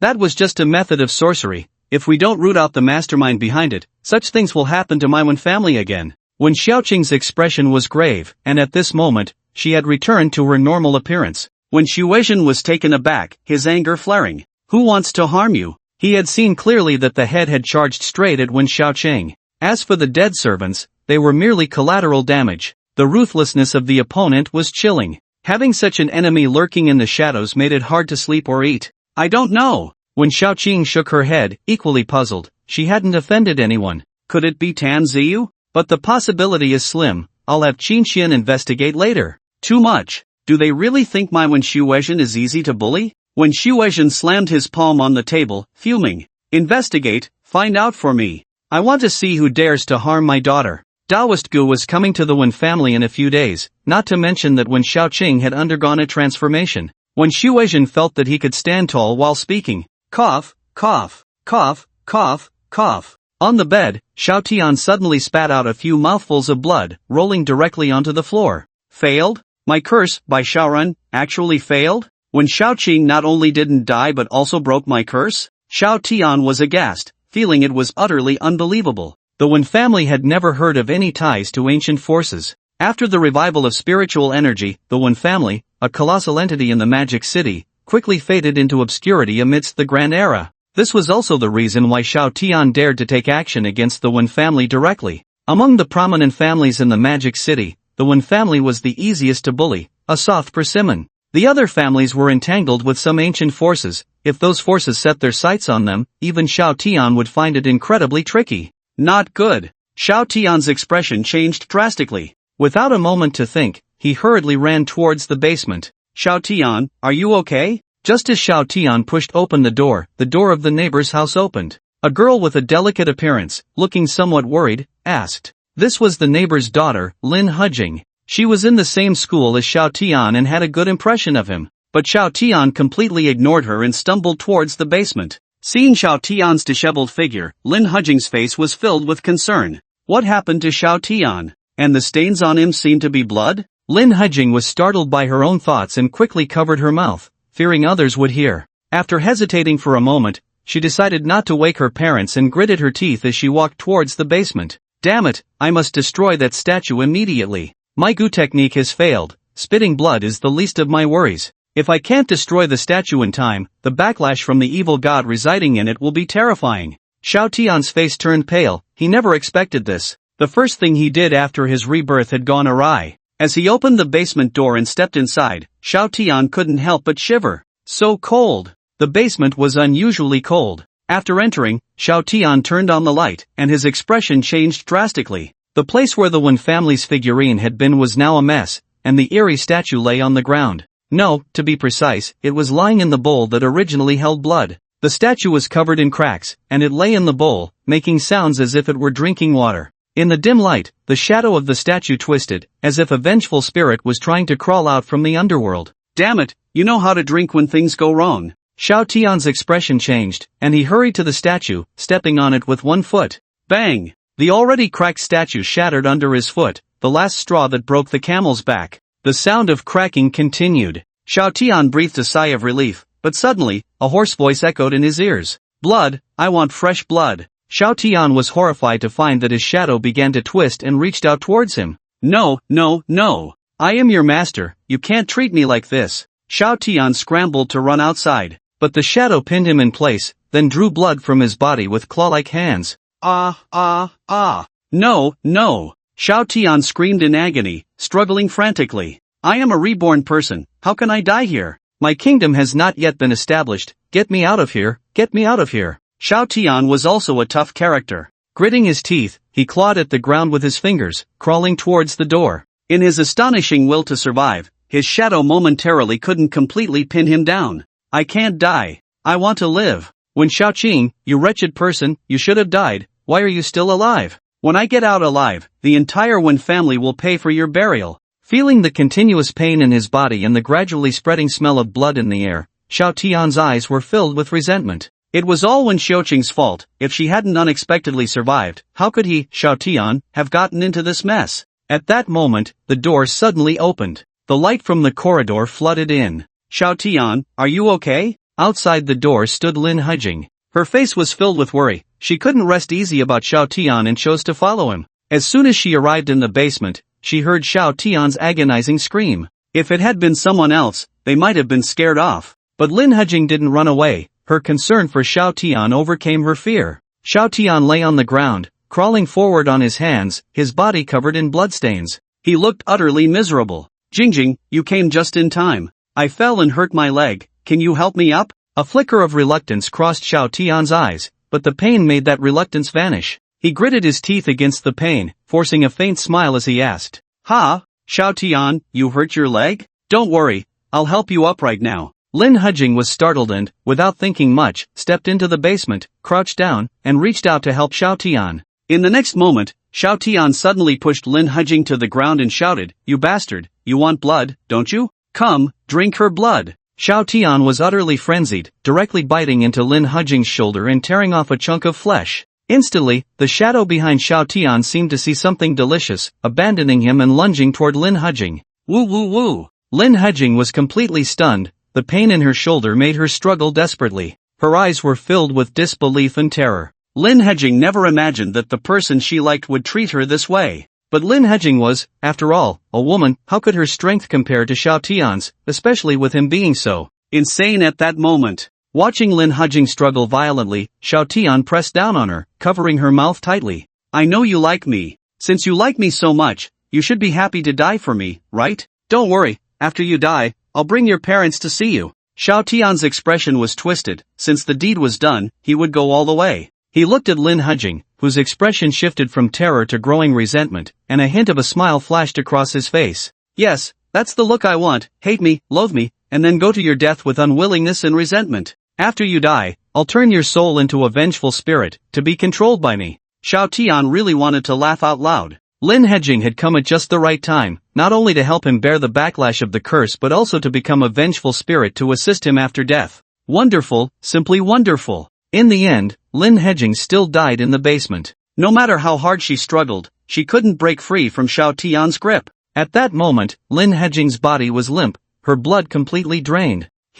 Not bad at all. Xiao Tian looked at the pitiful Lin Hejing, grinning with a sickly gleam in his eyes. In his past life, he had grown accustomed to life and death. To him, life was merely something to be trampled upon at will. Just like just now. To survive, Xiao Tian could unhesitatingly push Lin Hejing, who liked him, out as a scapegoat. Xiao Tian lowered his head, looking at Lin Hejing's corpse. The resentment in her eyes seemed almost tangible. If an ordinary person saw Lin Hejing's death, they would likely be scared to death on the spot. But Xiao Tian did not. Instead, he nodded repeatedly as if appreciating a work of art. Yes, this is the kind of resentful gaze. It's fantastic. He stood up, clapping his hands. If you're full, then get ready to work. Xiao Tian spoke to the empty room. To be precise, he was talking to his own shadow. Within his shadow resided a monster named Loathing. The curse was meant to summon it, but unfortunately, it had failed. Loathing was injured and needed blood to replenish itself, otherwise, it would die too. So just now, either Xiao Tian was drained of his blood by it, or he managed to escape, loathing himself for the backlash, and then died. However, Xiao Tian was just a step too slow. And then, Lin Hejing arrived. Unbeknownst to her, Lin Hejing became Xiao Tian's scapegoat in this muddled situation. At that moment, a gust of cold wind suddenly swept through the room. Intense resentment emanated from Lin Hejing's corpse, and then, a blood-red ghostly figure coalesced. It was unmistakably Lin Hejing's soul. But at this moment, Lin Hejing's appearance was no longer that of a delicate beauty. All that remained was resentment and a chilling aura. Xiao Tian, I will kill you. Upon seeing Xiao Tian, Lin Hejing's eyes instantly turned red as she roared, lunging at him with claws outstretched. Zheng Yi, what are you waiting for? Xiao Tian said coldly, and the shadow behind him suddenly lunged out, shooting forth chains of dark energy. Soon, Lin Hejing was bound by Zheng Yi, unable to move an inch. Although you belong to the level of a vengeful spirit, you are merely a newly born vengeful spirit, with barely a fraction of your strength left. What do you have to fight me with? Xiao Tian stood before Lin Hejing, looking at her as she struggled madly, sneering in disdain. You should feel honored to be of use to me. Don't worry, you will soon forget this pain and completely become a weapon in my hands. Brother Gu Chen, I received the gift you sent me, and I really like it. In the girls' dormitory, Lan Hanyu was wearing a Pikachu onesie, the eyes of Pikachu full of spirit and vitality. Any man fortunate enough to lock eyes with it would likely find it hard to look away. So big, oh no, those Pikachu eyes are truly huge. I'm glad you like it. How have you been at school lately? Gu Chen sat in a chair, video calling Lan Hanyu. Hearing Gu Chen's question, Lan Hanyu frowned immediately, looking somewhat unhappy. I don't know what's going on lately, it's been chaotic around here. I heard it's because of a woman, and several groups have been fighting fiercely. Now, we've been locked down at school, and we don't know when we can go out. Just thinking about it made Lan Hanyu feel a bit overwhelmed. The issue of missing students hasn't been resolved yet, and now there's more trouble nearby. What is going on? Oh, then just stay put at school. It's chaotic outside, so don't run around. But you don't need to worry too much, it should all be minor issues, and soon someone will handle it, Gu Chen gently advised. After chatting a bit more, Lan Hanyu hung up the call. Placing her phone on the table, Gu Chen gazed out at the night scenery, appearing somewhat silent. This world is becoming increasingly unstable, I should go out for a walk. Gu Chen made up his mind. After being promoted to a tattoo master, he could no longer gain experience from his own tattoos. However, by completing high-quality and top-quality tattoos, he could still earn attribute point rewards. Previously, Gu Chen stayed at his small shop because he hadn't yet been promoted to tattoo master, and his strength wasn't particularly strong. It was still relatively easy to encounter mishaps, but now it was different. Gu Chen was already a tattoo master, and his physical prowess far exceeded that of ordinary people. Now, even if a car came speeding towards him, he could stop it with his bare hands.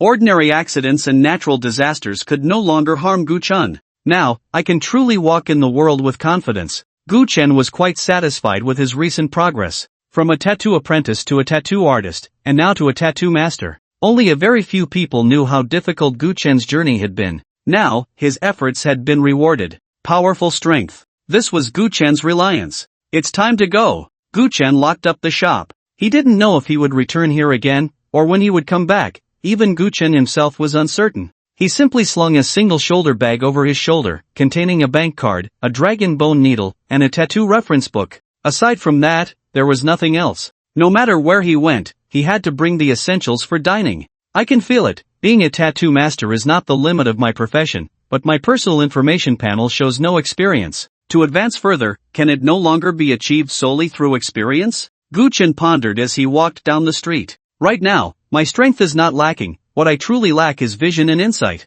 Ultimately, it all comes down to the fact that I have seen too little and encountered too few. This was unavoidable. Spending years in one place, the things one could see and hear were limited. Moreover, many things you hear and what you see with your own eyes may not resemble each other at all. Let's first check out the area near Hanyu School. Gu Chen stepped onto the street, heading towards the university where Lan Hanyu was. First, he needed to resolve the hidden dangers around Lan Hanyu. On the other side, the Wen family. Tonight, a very important person arrived at the Wen family. Taoist Gu, you finally made it. May I ask who this is? Wen Shuizhen smiled broadly. In front of him stood a Taoist priest dressed in a gray robe, with his hair tied up with a wooden hairpin. The Taoist appeared to be in his 70s or 80s, with graying hair at the temples, yet his face bore no wrinkles that indicated old age. Especially his eyes, which shone with an astonishing light, as if they could see through a person's heart. Even someone like Wen Shuizhen did not dare to maintain eye contact for too long. This elder was Taoist Gu. Beside Taoist Gu stood a tall, graceful woman in a green robe. The woman exuded an ethereal aura, her eyes calm as water, her expression cold and distant, as if she were a fairy who had accidentally wandered into the mortal world. Wen Shuizhen had seen beautiful women before, but he had rarely encountered someone with such presence as the one before him. When Xiaocheng killed that strange wind, her aura was indeed comparable to this woman. When Shuizhen recalled in his mind, ultimately only able to think of his daughter. In the past, when Xiaocheng stood in front of this woman, she would seem somewhat reserved. Now, when Xiaocheng had undergone a complete transformation. This is my junior sister, you can call her Taoist Qingyue. While Wen Shuizhen was lost in thought, Taoist Gu introduced her. Junior sister? When Shuizhen was taken aback, not daring to underestimate her, and quickly clasped his fists, saying, so it's Taoist Qingyue, I've long admired you. Mr. Wen is too polite. Hua Qingyue nodded, her voice like a clear spring in the mountains, cool and crisp. Taoist Gu, Taoist Qingyue, I have prepared snacks and tea upstairs. When Shuizhen intended to win over Taoist Gu, and as soon as they arrived, he showed ample sincerity. Taoist Gu stood still, waving his hand. Mr. Wen, we are old acquaintances, there's no need for all those formalities. Where is your daughter? Call her out, the old Taoist wants to see her. Taoist, please wait, my daughter will be here shortly. When Shuizhen could only relent and invited the two to sit on the living room sofa. Junior sister, let's sit and rest for a while. Taoist Gu turned to his junior sister and smiled. Hua Qingyue did not refuse, they took their seats, and Taoist Gu looked at Hua Qingyue, who was meditating with her eyes closed, feeling somewhat emotional. Although Hua Qingyue was his junior sister, she was a rare talent in Taoism, a genius not seen in 100 years. At a young age, she had comprehended the Tao and had already been designated as the next head of the Xiang Taoist temple. This time, Taoist Gu had brought Hua Qingyue out for training. Taoist Gu still remembered that before leaving, the temple master had earnestly told him, Tongfang,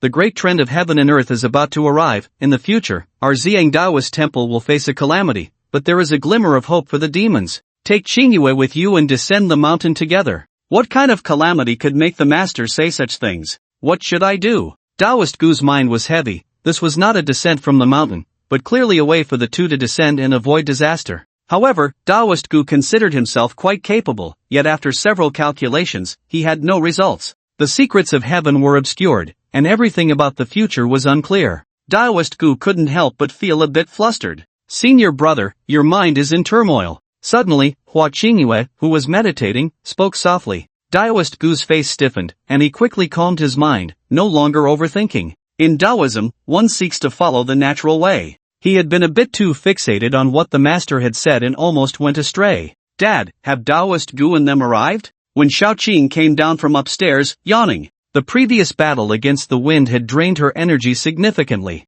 She needed ample sleep to recover. Of course, this was also because when Xiaoqing had not yet mastered the power of the tattoo that Guchen had given her. Otherwise, mere sorcery would be easily broken. Xiaoqing, come here quickly, this is Taoist Gu and Taoist Qingyue. When Shuizhen quickly stood up to introduce them to Wen Xiaoqing. Taoist Gu first looked at Wen Xiaoqing, and upon seeing her, he was taken aback, feeling a gust of wind at his feet, and in a blink, he appeared before her. With an icy physique and jade-like bones, your eyes hold the light of stars. What a prodigy! In the eyes of true Taoists, they could see through a person's essence and abilities at a glance. Taoist, are you alright? When Xiaoqing asked softly, looking at Taoist Gu's fervent gaze. Little girl, are you interested in becoming my disciple and learning the supreme Taoist arts? Taoist Gu stroked his beard, looking like a transcendent master. Taoist arts?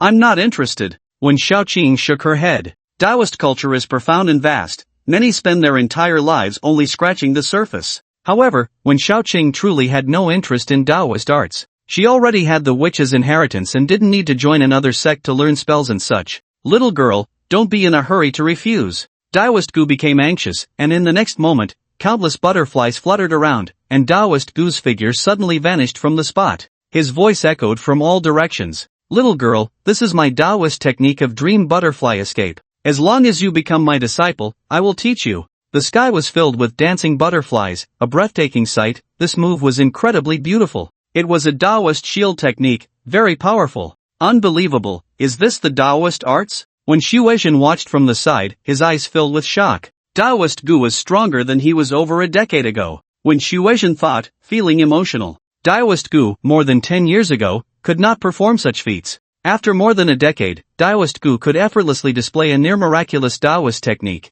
It was incredible, truly incredible. He wished he could immediately agree on behalf of his daughter, Wen Shaoqing. But, in the end, Wen Shuexian held back. The current Wen Shaoqing was no longer the little girl who needed his protection. As the butterflies dispersed, Daoist Gu's figure reappeared in the room. He looked at the silent Wen Shaoqing, his eyes filled with pride. Having witnessed such splendid Daoist arts, I don't believe you aren't moved. Tell me, which girl in the world doesn't like beautiful things? Daoist Gu said, waiting for Wen Shaoqing to respond. Sorry, Daoist Gu, your Daoist arts are impressive, but I still can't become your disciple. Wen Shaoqing regained her composure and refused again. Just now, she had indeed been astonished by Daoist Gu's display. If it had been before, it was something she wouldn't have dared to imagine. But now, it was no longer so unattainable. Little girl, don't be in a hurry, think it over carefully. The ancient Taoist priest was not angry, he simply continued to advise. This eager desire for talent left Wen Shuexian both astonished and proud. Good daughter, you really make your dad proud. You went to Mr. Gu to get a tattoo, and you did it so well. Wen Shuexian had never thought tattoos could be so magical. He knew very well that his daughter's transformation was entirely due to Mr. Gu's tattoo. Therefore, his respect for Mr. Gu even surpassed his respect for the ancient Taoist priest. Just relying on a tattoo, to allow an ordinary person to undergo such a transformation, what an incredible method. Senior brother, she already has a legacy, so she naturally won't take you as her master. Your skill in reading faces is still not up to par. The meditating Hua Qingyue suddenly spoke up. When Shuexian quickly looked towards Taoist Qingyue, only to find that she had vanished from the sofa. When did she walk over? When Shuexian rubbed his eyes vigorously, he saw that Hua Qingyue had somehow appeared in front of Wen Shaoqing. With a jade-like bone and a cool demeanor, your aura is protected by spiritual energy. You are a witch. Hua Qingyue stared at Wen Shaoqing and said earnestly. She had been fortunate enough to meet witches before and remembered their characteristics and aura. The energy radiating from Wen Shaoqing and her apparent traits were exactly like those of a witch. No, to be precise, she was even more powerful than the witches Hua Qingyue had encountered. Yes, I am a witch, a spirit witch. Wen Shaoqing nodded and smiled, and although she had just begun to understand, a voice inside her told her that the woman before her was very formidable. Spirit witch? Is that a faction of witches? Hua Qingyue asked curiously. She didn't know much about witches, but she was aware that they were part of an ancient lineage that had been passed down for a long time. Long ago, witches were also referred to as priestesses. I'm not too sure either. Wen Shaoqing shook her head. She had only recently gained this power and knew even less about witches than Hua Qingyue did. It seems you have received a great opportunity, Hua Qingyue said thoughtfully. I can sense an astonishing power hidden within you, you should master it as soon as possible. Hua Qingyue did not ask too many questions. After speaking, she walked back to the sofa with an air of aloofness. One had to admit, this remarkable woman from the Taoist sect was full of charm in every move she made. When Shuexian felt parched and could only feel an unnamed flame rolling in his heart. So terrifying, this woman's charm is too frightening. Every move seems capable of stealing my soul. When Shuexian secretly pinched his thigh to calm himself down. The allure radiating from Hua Qingyue was something an ordinary person like him could hardly resist. This was still under the condition that Hua Qingyue was holding back. What would happen if she unleashed her full charm? A witch? I thought so. What a pity. The ancient Taoist priest finally realized and expressed his regret. Since Wen Shaoqing already had a legacy, he would no longer mention taking her as a disciple. By the way, your dad called me earlier and said you encountered a ghost? The ancient Taoist priest asked. Looking at Wen Shaoqing, she seemed to be in perfect condition, far from the appearance of someone who had encountered a ghost. Taoist priest, it's like this. Wen Shaoqing quickly recounted what had happened that night in detail. The problem should lie in that giant stone mental hospital, but as a witch, that ghost definitely won't dare to trouble you for a while. But over time, who knows? Wen Shaoqing was indeed a witch. But just as her junior sister Hua Qingyue said, she had not yet fully mastered this power. This was the hidden danger. An innocent man may suffer for possessing a gem. If others with ulterior motives were to discover the powerful force hidden within Wen Shaoqing, robbery is not an impossible thing. When a person becomes famous, troubles often follow. It's not just people, but also ghosts, forest spirits, and other creatures that may covet this power. It's getting late today. Tomorrow morning, we will go to the Giant Stone Psychiatric Hospital together to resolve this hidden danger for you, the Taoist priest Gu decisively stated. He had come at the invitation of Wen Shuexian, and since he was here, he would help Wen Shaoqing with this trouble. Thank you very much, Taoist Gu. Wen Shaoqing repeatedly expressed her gratitude. She was aware of her own changes but did not let it inflate her ego. The strange wind from before had already made Wen Shaoqing vigilant. What if something stronger came? She, Wen Shaoqing, could not withstand it now. If this matter could lead to an encounter with a future powerful witch, that would also be a good thing.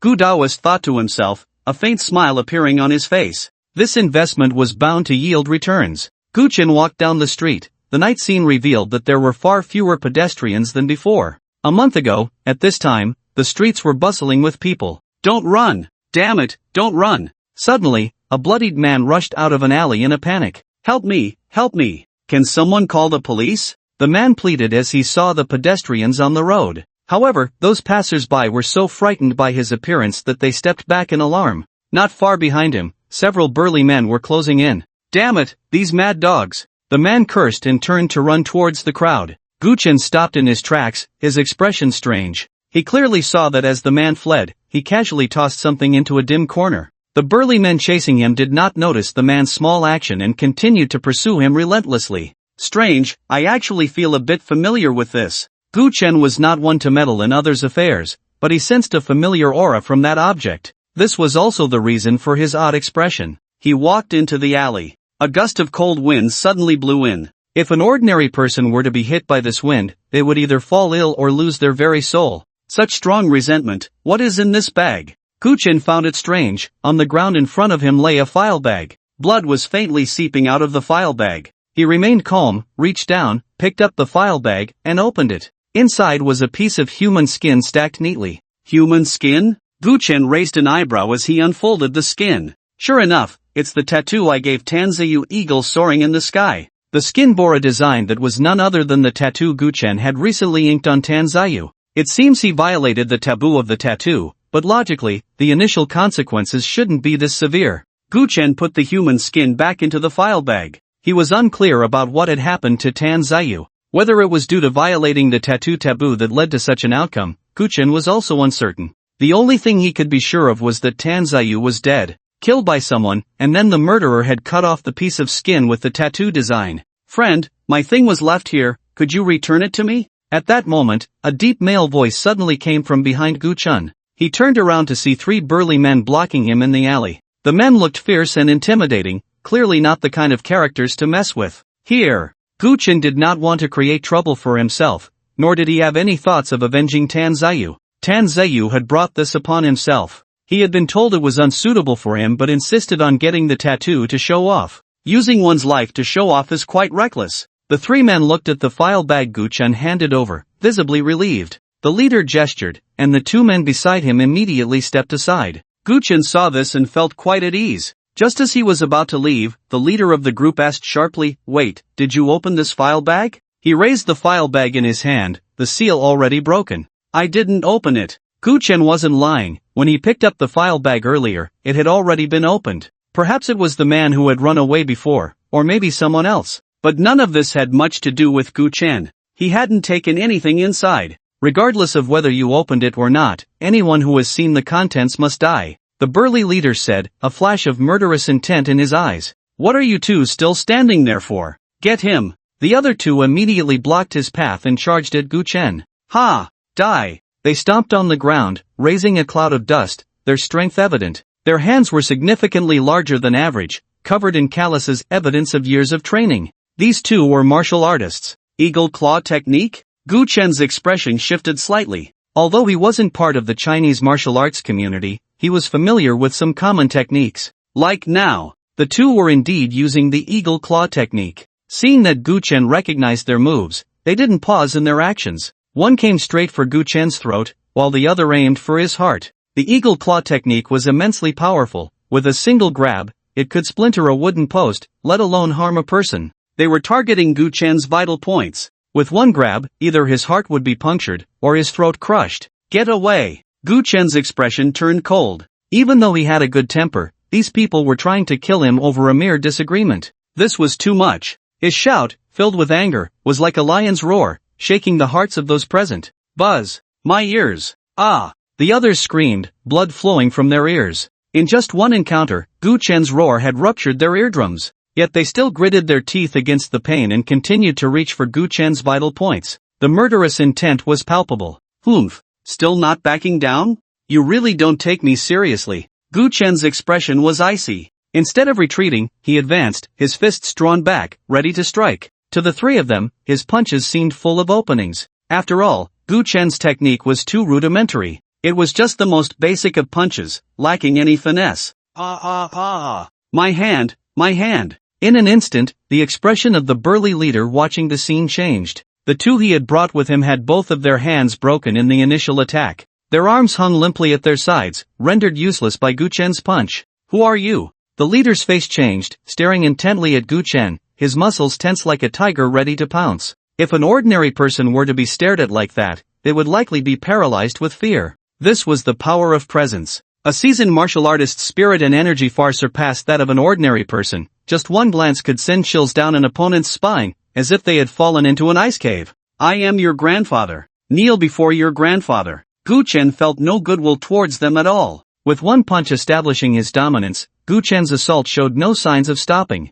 He took 3 steps in 2 strides, raising his palm high, like a Buddha towering over a temple, exuding overwhelming authority as he brought it down. With this slap, Gu Chen used 30% of his strength. The air even let out a sharp whistle. You all better get out of the way. Kid, stop. Shi Li's expression finally changed. Gu Chen's palm created a buzzing sound in the air. The force behind it was unimaginable. The foremost burly man quickly used his remaining hand to defend. Boom! The moment his arm made contact with Gu Chen's hand, his expression turned to one of terror. What a terrifying power, I can't stop it. Gu Chen's slap was like a cannonball, unstoppable. Crack, crack. The sound of breaking bones echoed as Gu Chen's hand struck this person's shoulder fiercely. Bang! The man sank to his knees, collapsing to the ground. Blood spilled from his mouth and nose. Only the one who was struck could truly understand how fierce and terrifying Gu Chen's blow was. Hong Tai! Another person roared, his eyes reddening as he lunged at Gu Chen. Kailuo, come back, you're no match for him. Shi Li shouted urgently. He wanted to step in to help, but Gu Chen had already engaged with the opponent. At this moment, it was too late for him to intervene. Like an ant, you kneel before me. Gu Chen rarely made a move, but when he did, he showed no mercy. If others did not offend him, he would not offend them. But if they did, he would repay them tenfold. This was Gu Chen's attitude towards others. Since they wanted to kill him, how could Gu Chen possibly hold back? Boom! Without a second thought, Gu Chen retaliated with a punch. This punch was both fast and fierce. The man charging at him had no time to react before Gu Chen's fist struck him squarely in the face. It made him see stars and sent his teeth flying. Step, step, step. You! He was knocked back several steps by Gu Chen's punch, blood streaming from his nose, trembling as he pointed a shaky finger at Gu Chen, then collapsed to his knees, gasping for breath. Hong Tai, Kailuo. Shi Li was horrified. He never expected that in the blink of an eye Gu Chen would take down 2 people. The speed and strength of his attack left him deeply shocked. Gu Chen looked at him, and Shi Li's expression changed drastically. He instinctively took a few steps back and then asked in a deep voice, "Who exactly are you?" Gu Chen's physique appeared somewhat slender, his demeanor refined, yet this seemingly easy-to-handle person unleashed a ferocity akin to a tiger descending the mountain, utterly unstoppable. It was terrifying. Gu Chen regarded him with indifference, flexing his wrist. Is there something wrong with your ears? I just said, I am your grandfather. Shi Li looked at Gu Chen, whose expression was icy, and finally realized he had kicked a steel plate this time. He was used to being domineering and ruthless. At this critical moment, he treated human life as nothing. Along the way, he had casually eliminated several innocent bystanders. But now, he had flipped the script with Gu Chen. Kill. Gu Chen uttered a single word again. This word expressed his determination. No matter who you are, no matter who you work for, no matter your background, Gu Chen was never afraid of trouble. Kill. The moment Gu Chen made his move, Shi Li followed suit. However, he wasn't attacking, he was fleeing, clutching a file bag and running for his life.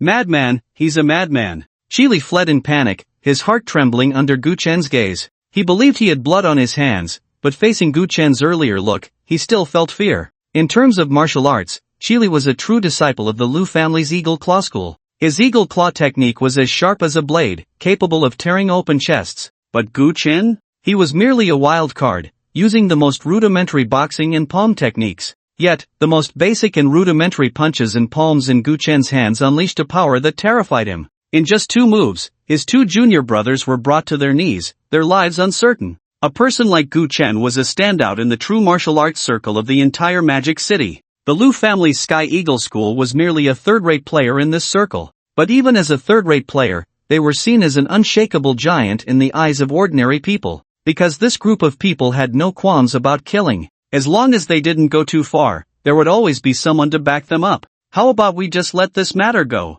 Previously, it was my fault. You name your price, and I am willing to compensate. Feeling the shadow behind him drawing closer, Shi Li's face turned pale as he repeatedly begged for mercy. How he wished Gu Chen would agree. Just one more street, through that forest, there's a square. Under everyone's gaze, I don't believe he dares to kill me. Shi Li looked at the forest that was getting closer, a glimmer of hope flashing in his eyes. Kneel down. Gu Chen shouted, his sudden outburst as swift as a cheetah in the woods, like a bolt of lightning, surging forward. No, don't. Fear and unwillingness filled Shi Li's eyes. He had only been in this circle for 5 years and knew its terrors, but he also understood that certain things in this circle were beyond the reach of ordinary people. So he abandoned his wife and children, ultimately joining the Lu family, learning the eagle claw technique, and becoming a true disciple. This time he came out to carry out a mission for the Lu family, to eliminate a person named Tan Ziyu, and to strip the tattoos from his body. In an instant, Gu Chen caught up, swinging his hand like a knife, striking fiercely on Shi Li's shoulder.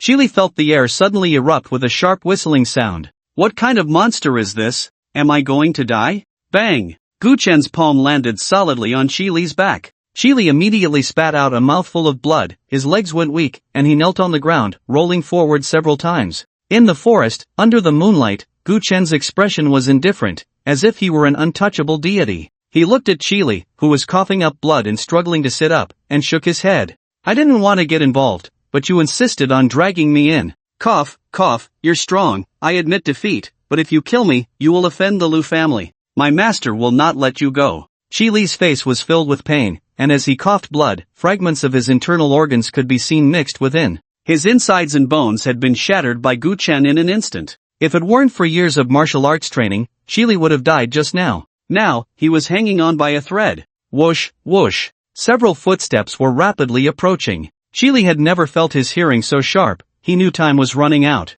His insides were shattered, bones piercing his organs, and even if a divine doctor appeared, he wouldn't survive. You don't want to get involved, but Shi Li, won't let you have your way. Like a last flicker of light, Shi Li threw the file bag in his hand with all his might towards Gu Chen. Gu Chen merely shifted slightly to the side, avoiding the flying file bag. Slap! The file bag fell to the ground, and the human skin inside followed suit. Gu Chen looked at the human skin that had dropped to the ground and instantly understood Shi Li's meaning. Why bother? Gu Chen sighed inwardly. He didn't like trouble, but that didn't mean he was afraid of it. If he couldn't avoid it, then he would crush it head-on. A few people emerged from the forest. Upon seeing the severely injured Shi Li, their expressions changed. Shi Li pointed at Gu Chen, using his last bit of strength to shout, Lu Xiao, he stole the thing. Help us take revenge. He widened his eyes, staring fiercely at Gu Chen, refusing to close them even in death. Gu Chen looked at his expression, his face showing no sadness or joy. Boring. He couldn't be bothered to look at Shi Li any longer, such tactics were truly beneath him. One person immediately stepped forward to pick up the human skin and put it away. Then, without making a sound, they blocked Gu Chen's path. The others did the same, forming a surrounding stance. Gu Chen did not make a move, calmly watching their little actions. This calm demeanor slightly surprised Lu Xingyun, who had just arrived. This friend, you look very unfamiliar. I wonder which family you belong to. Lu Xingyun was not in a hurry to act. In his view, Gu Chen was already a caged bird, and the other's life and death were in his hands. Gu Chen. Gu Chen enunciated, his name unchanged. Gu Chen? Lu Xingyun silently repeated the name, recalling that there was no Gu family in the martial arts circle of Magic City. This meant that the person before him was a rogue martial artist without a sect. This made things easier to handle. I, Lu Xingyun, do not wish to add unnecessary slaughter. If you must blame someone, blame yourself for seeing what you should not have. Lu Xingyun's expression gradually turned cold. Oh, what's so special about that thing? Gu Chen asked, unfazed, with genuine curiosity.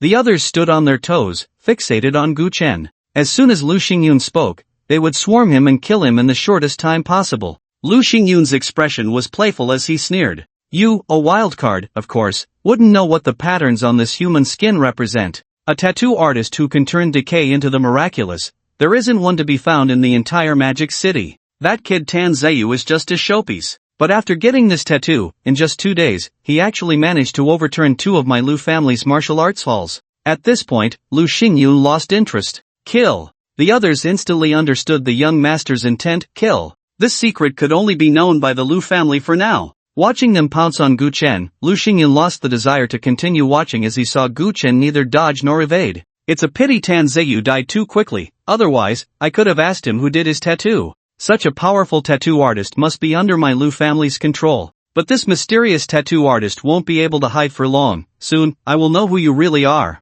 With this thought, a fiery light flashed in Lu Xingyun's eyes. A showpiece, after getting a tattoo, could topple 2 of the Lu family's martial arts halls, truly incredible. If Lu Xingyun bore such a tattoo, his strength would surely reach new heights.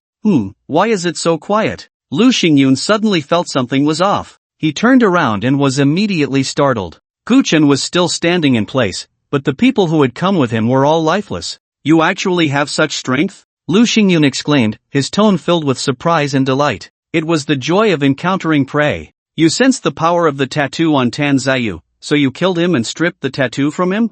Gu Chen brushed off the dust from his clothes and said lightly, you should be looking for me now, right? In an instant, he understood everything. In fact, it was just as he guessed, Gu Chen's speculation was not far from the truth.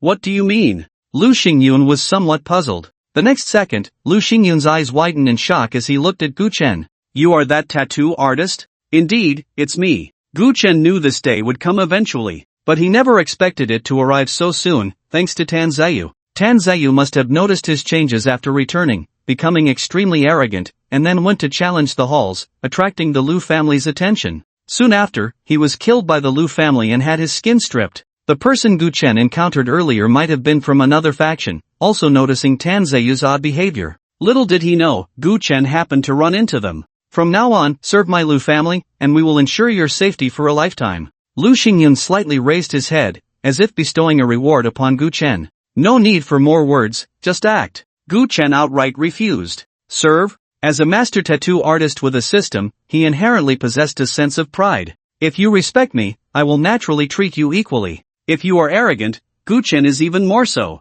It seems that a few small victories have inflated your ego. The true martial arts circle of Huaxia is not something that those insignificant characters can compare to. The eagle claw technique of the Lu family, I have been practicing since I was 6 years old, and to this day, I have trained for a full 20 years. Lu Xingyun's eyes were sharp as blades. A true martial artist treats 10 years as a single day. That kind of hardship, that kind of loneliness, is something ordinary people cannot bear or understand. Outside, there are rumors that Huaxia's martial arts have become fragmented. That's just them being low-key. At the right moment, they will reappear before the world. Now, the time for the Lu family to emerge has come. This opportunity is Gu Chen, a chance for the Lu family to rise to a new level. Boom! Lu Xingyun stepped forward, kicking up sand and stones. Under the bright moonlight, Lu Xingyun resembled an eagle descending from the sky. Gu Chen was merely prey in his eyes. Lu Xingyun's eagle claw technique was terrifying. As soon as he got close, Gu Chen felt a fierce wind hit his face, causing a stinging sensation on his skin. This claw of mine contains 20 years of power. What can a mere tattoo artist like you use to block it? How long until we reach Linchi Park? Inside the car, a ponytailed woman in training clothes asked. Miss, there's a bit of traffic. It will probably take another half an hour, the driver replied after checking the road conditions, giving a conservative estimate. Too slow. Uncle Lee and I will go ahead, Suanan said sharply, decisively opening the car door and leaving. A middle-aged man with a square face hurriedly followed. The two of them gathered their energy and quickly headed towards Linchi Park. And then, it's only half an hour, there's no need to rush, Su Chengli said, closely following Suanan, unable to help but speak up. Suanan slightly shook her head and said, the person we arranged in the Lu family sent back news. Do you know what that tattoo means? It's just a tattoo, you don't need to take action yourself, and then, Su Chengli still didn't understand. Uncle, you don't get it. That person sent back news saying that Tan Zayu is just an ordinary person, yet because of a tattoo, he has become a dark energy martial artist in just a few days, even kicking out 2 of the Lu family's martial arts schools. If it weren't for Tan Zayu being too proud and careless, after a while, the Lu family would probably not be able to easily take him down. What? He went from an ordinary person to a dark energy martial artist in just a few days? Su Chengli was shocked and continued to ask, what should we do next? The two ran quickly, even professional sprinters could only follow behind, eating dust. Not to mention, the state they were in had already lasted for several minutes. Their lung capacity and physical fitness were extraordinary. Follow the clues, keep an eye on the Lu family, and then find a way to locate that mysterious tattoo artist, Suanin said solemnly. A tattoo artist with such strength could definitely stir up chaos in the Magic City. Not to mention, now that the major families are all showing signs of wanting to emerge, that mysterious tattoo artist must be courted. This is also the reason she personally took action. She, Suanin, a martial arts prodigy, became a bright energy martial artist at just 16, becoming the pillar of the Su family. Unless it was something particularly important, she would not take action at all. Her personal involvement now is enough to show how much she values this matter. Watching Suanin gradually pull away from him, Su Qingli's expression also became serious. A year ago, a shaman from the south caused a stir in Su City near the Magic City, and it was only after that shaman joined the Zhou family in Su City that things calmed down. 6 months ago, a high monk from Tianzhu passed through Lujiang and exterminated a fierce ghost. Now in the Magic City, another tattoo master has appeared. Hundreds of years ago, before that martial arts master vanished and ascended, was he not speaking of the grand era that is about to begin? Su Qingli looked at the flickering lights beside him, various expressions flashing in his eyes. Even the Su family, a lineage that has lasted for hundreds of years, felt a sense of panic and helplessness before this impending grand era. The struggle of the grand era would undoubtedly be filled with blood and carnage. Suanin and Su Qinli, upon reaching the vicinity of Linqi Park, heard the sounds of fighting. They hurried towards the direction of the commotion and happened to see Lu Xingyun make his move.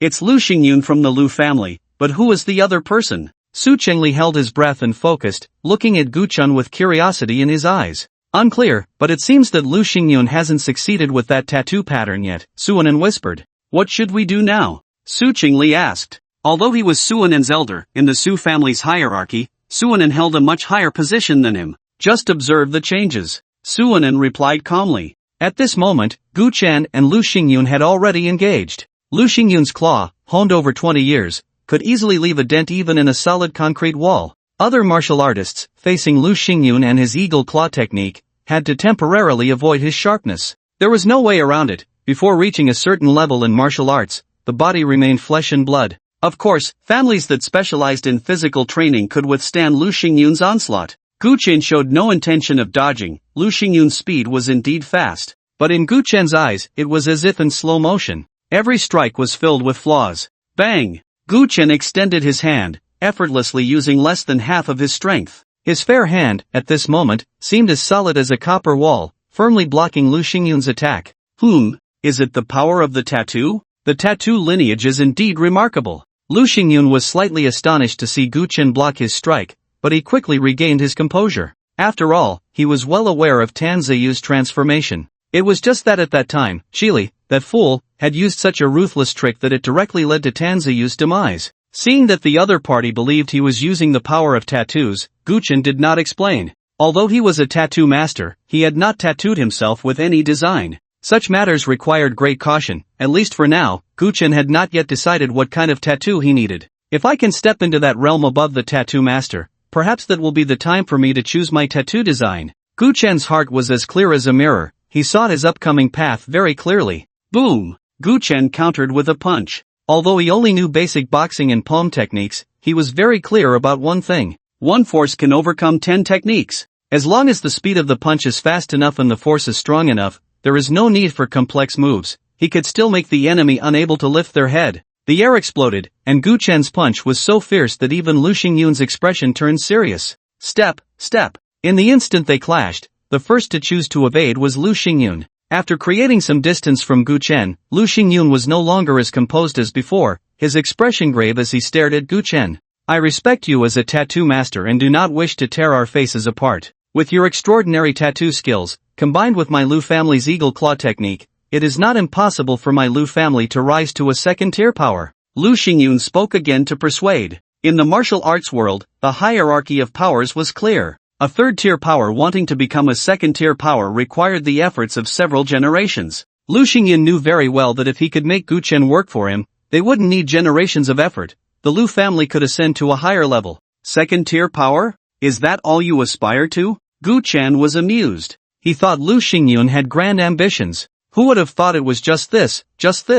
Don't be ungrateful. Do you know what being second-rate means? Lu Xingyun instantly put in effort. How could he not hear Gu Chen's sarcasm? What does it matter whether I know or not? Your heart has long been bound there, which is why your eagle claw technique hasn't been perfected. Don't say you've practiced for 20 years, even if you practiced for another 20 years, you wouldn't make much progress. Gu Chen's eyes sparkled with brilliance. As a tattoo master, his understanding of many things was profound. For instance, when tattooing an eagle, he would first meditate, envisioning the eagle soaring through the sky, its wings spread wide, that kind of disdainful gaze looking down on everything, a heart unbound by anything. Only then could the eagle fearlessly face the storm and soar high. In his view, Lu Xingyun's wings were already broken. What threat could a wingless eagle pose? You scoundrel! Giving you face and you don't know how to appreciate it. Since you can't be of use to the Lu family, then go die. Lu Xingyun's face turned ashen with anger, clearly provoked by Gu Chen's words. Over the years, he had felt his martial arts progress was slow. Now, having been hit by Gu Chen's words, Lu Xingyun was furious. Ha, what a big mouth! Suddenly, a cold voice came from not far away. Who, come out! Lu Xingyun's expression changed, and he shouted angrily. From the forest emerged a man and a woman. Lu Xingyun felt the woman looked somewhat familiar, but he couldn't recall who she was for a moment, so he asked, Who are you? Su family, Suanan. I protected him, you can leave. Suanan spoke with a certain dominance. Lu Xingyun had originally wanted to threaten her, but upon hearing Suanan's name, his expression changed drastically. He fell silent and turned to leave, clearly wary of Suanan. Watching Lu Xingyun depart, a hint of a smile flashed in Suanan's eyes. Even now, she found it hard to believe that this overly handsome person before her was actually the mysterious tattoo master. My timing of appearance is just right, I should be able to win this tattoo master's favor. Next, discussing cooperation will be a natural progression. Since becoming the pillar of the Su family, Suanan's thoughts had become somewhat heavy. While she was deep in thought, she didn't notice her second uncle, Su Qingli, gently sighing beside her. The olden wasn't like this. If the older encountered such a situation, she wouldn't say much and would immediately rush in to help others. Big brother, you made a wrong move here. Su Qingli felt helpless, but he couldn't say anything. The will of the Su family was not something he could challenge alone. Wait, did I agree to let you leave? Just as Lu Xingyun had turned and taken a couple of steps, Gu Chen spoke up. Lu Xingyun halted, turned back, his face turning extremely ugly. Leave a line for future encounters. Do you really want to completely offend the Lu family? Lu family? What is that? Gu Chen stepped forward. Boom! He seemed like a awakened beast, exuding a terrifying aura. A master cannot be insulted. You scoundrel, do you want to use me to establish your authority? Lu Xingyun's expression changed as he looked at Gu Chen charging towards him. He wasn't a fool, how could he not understand what Gu Chen was thinking? Lu Xingyun had never imagined that one day he would be treated as a stepping stone. Then, Lu Xingyun's aura suddenly became fierce. Do you really think I'm an easy target? Kill! His claws extended, a bloody aura emanating from him. This was the killing move of the eagle claw technique. The eagle hunts, its claws are born to kill. Gu Chen noticed that at this moment, Lu Xingyun's breathing became calm, even, and deep. There was a special rhythm in the rise and fall of his chest. Lu Xingyun's gaze was sharp, filled with a chilling intent to kill. Any ordinary person who met his eyes would instinctively look away, wanting to avoid his sharpness and murderous aura. Just a trivial skill. Gu Chen's steps did not falter in the slightest, his intent was like a blade, unaffected by anything. A celestial master must not be insulted. Boom! Gu Chen raised his hand and struck down at Lu Xingyun. The moves Gu Chen used were all fundamental. Fists and palms, simple and straightforward. This palm strike was simple to the extreme, yet terrifying to the extreme. Lu Xingyun felt as if the air before him exploded. Gu Chen's counterattack was so swift that it was even faster than his deadly claws, fierce and rapid. This palm. Su Qingli's eyes suddenly narrowed, his muscles tensed, as he was involuntarily affected by Gu Chen's sudden fierce strike. Even as an outsider, he was stunned by Gu Chen's sudden ferocity. What about Lu Xingyun, who was at the forefront? Suanan said nothing, merely tilting her chin slightly. As a martial arts genius of the Su family, she possessed a pride that ordinary people could not comprehend. Gu Chen's palm strike left her somewhat amazed, but that was all. Lu Xingyun stared intently at Gu Chen's descending palm, his claws bared in anger. This strike was unavoidable. If he dodged, he would lose all momentum and initiative. At that moment, defeat was inevitable for him. In a narrow encounter, the brave would win. Kill! Lu Xingyun's aura grew increasingly fierce. He crossed his hands, incredibly agile, and directly grabbed Gu Chen's arm, pulling with great force. Even an ordinary martial artist would have their flesh torn and bones exposed by Lu Xingyun's grip. let alone Gu Chen, who was just a tattoo artist with no solid foundation. Seeing Gu Chen not dodging, Lu Xingyun felt a surge of joy in his heart. The tattoo technique has made you blindly arrogant, you fool. Lu Xingyun exerted force, wanting to tear Gu Chen's arm apart. In the next moment, Lu Xingyun was stunned, as if thunder had exploded in his ears. His deadly eagle claw technique, with all his strength, only left a shallow scratch on Gu Chen's arm. Gu Chen's flesh seemed to be forged from steel, he even felt as if his fingers might break. This is impossible. Lu Xingyun was completely bewildered, realizing something was wrong and wanting to withdraw and escape. But in that instant, he understood that the person before him was a monster. Humph! Like an ant. Gu Chen sneered, his arm suddenly exerting force. This flaw was something Gu Chen had intentionally shown him, otherwise, with Gu Chen's agility, how could Lu Xingyun have caught him? At the same time, Gu Chen wanted to test his physical capabilities. They were even stronger than he had imagined. Indeed, the force was immense and unstoppable.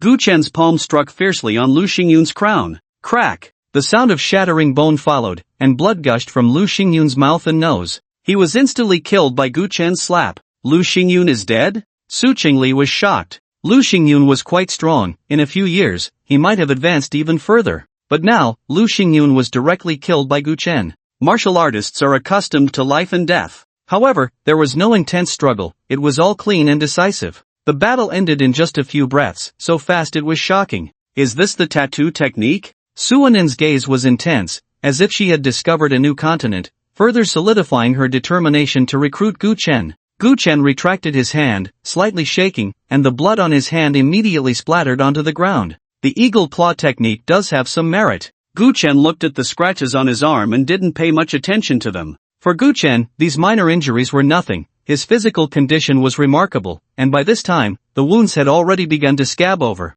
Lu Xingyun's desperate strike was merely a scratch for Gu Chen. You are indeed impressive, sir, but having killed Lu Xingyun, the Lu family will not let this go easily. My Su family is willing to host you as an esteemed guest. I wonder what your thoughts are on this. Suanin stepped forward a few paces and cupped her fists towards Gu Chen. Gu Chen looked at her and shook his head. You are too vulgar, we are not on the same path. His keen insight allowed him to see that Suanin had heavy thoughts, and he disliked dealing with such people. Mr. Gu, as long as we are still in the secular world, you and I are both ordinary people, no one can escape that. Suanin was not angry, instead, she continued speaking. Initially, she believed she could single-handedly overcome any challenge as long as she was strong enough, any problem could be easily resolved. But who could truly reach that level? Even she knew that no matter how hard she tried, she could never reach the pinnacle of martial arts. She wasn't even sure if she could break through to the transformation realm, let alone the masters above that. Only by becoming a master could one be considered a true powerhouse.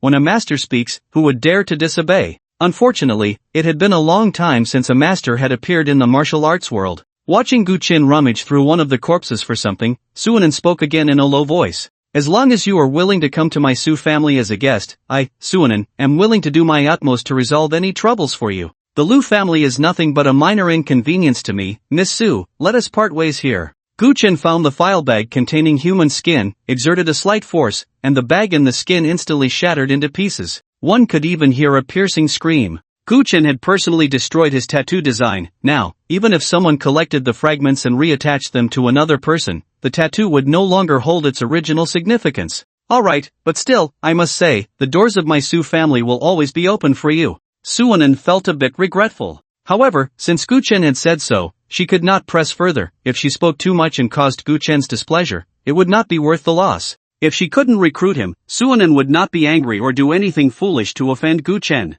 Second uncle, let's go back. Suanin lost interest in lingering and said expressionlessly. Su Qingli nodded repeatedly, casting a deep glance at Gu Chen, who was gradually disappearing into the darkness. The shock in his eyes eventually turned into wariness. He knew that after tonight, no one in the martial arts circle of the Magic City would be unfamiliar with Gu Chen. His name would appear in the eyes of all major forces. The calm Magic City was about to stir. Lu family? Under the night sky, Gu Chen murmured the name of the Lu family and then stopped thinking about it. He didn't take the matter to heart at all. Just the Lu family, if they came to trouble him, he could easily crush them. As for becoming someone else's guest or working for other forces, Gu Chen had no such plans. As a tattoo master, he had always been the one others sought out. To think that a minor inconvenience would make him join the Su family was rather laughable. He hailed a cab and headed straight to Lan Hanyu's school. He had been delayed a bit by the Lu Xingyun incident, but it was nothing serious. Moreover, Gu Chen was very interested in the martial arts circle of the Magic City.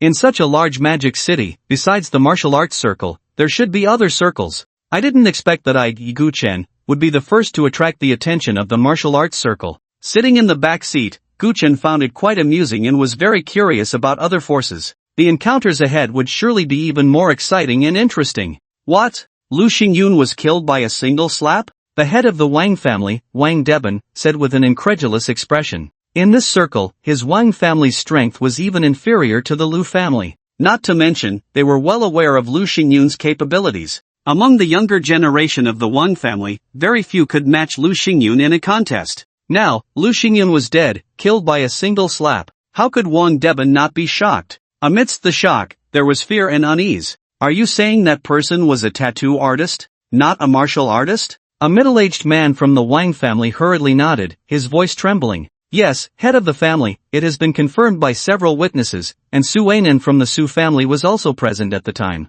Su Ainen? The Su family is involved too? Wang Deben's expression changed, and he quickly asked, did that tattoo artist join the Su family? For the Wang family, the Su family was a true behemoth. The name Su Ainen was thunderous to them. No, the Su family returned empty-handed. The person answering had a somewhat remarkable expression. That was the Su family, a colossal entity. To be rejected was something he would never have dared to imagine before. The tattooing technique indeed has its extraordinary aspects. It's normal for capable people to have strange tempers, Wang Deben said with a hint of schadenfreude, as he was now enjoying the spectacle. By the way, has that Gu master replied to you? Wang Deben no longer thought about Gu Chen and instead asked. Yes, Master Xiao provided a list, saying that if we can produce these items, he is willing to cooperate with us. Then why aren't you preparing right away? Wang Deben frowned, somewhat displeased. The person hesitated for a moment before gritting his teeth and saying, head of the family, those items require a special thing. What thing? Wang Deben also caught on, his expression turning serious. 5 virgin hearts blood. Wang Deben fell silent for a moment, then said in a deep voice, send someone to get it, be discreet, and leave no evidence. Yes, head of the family. With Wang Deben's approval, the person no longer hesitated and hurriedly went to make arrangements. Watching him leave, Wang Deben sat down heavily on the ground, sighing. If it weren't for the lack of talent in my Wang family, how would I, Wang Deben, choose to cooperate with a Gu master? He had always kept a respectful distance from the sinister Gu techniques. Collaborating with such people was akin to seeking skin from a tiger. One misstep could lead to being devoured without a trace. But Wang Deben was unwilling to withdraw just like that. He wanted to take a gamble with this Master Xiao. Xiao Tian sat on the sofa, with 2 people lying in front of him, a faint smell of blood wafting into his nostrils. Lin Hejing stood beside him, her face numb. There was still fresh blood on her hands. In just a few short hours, the ghostly aura around Lin Hejing had become incredibly dense, looking quite terrifying.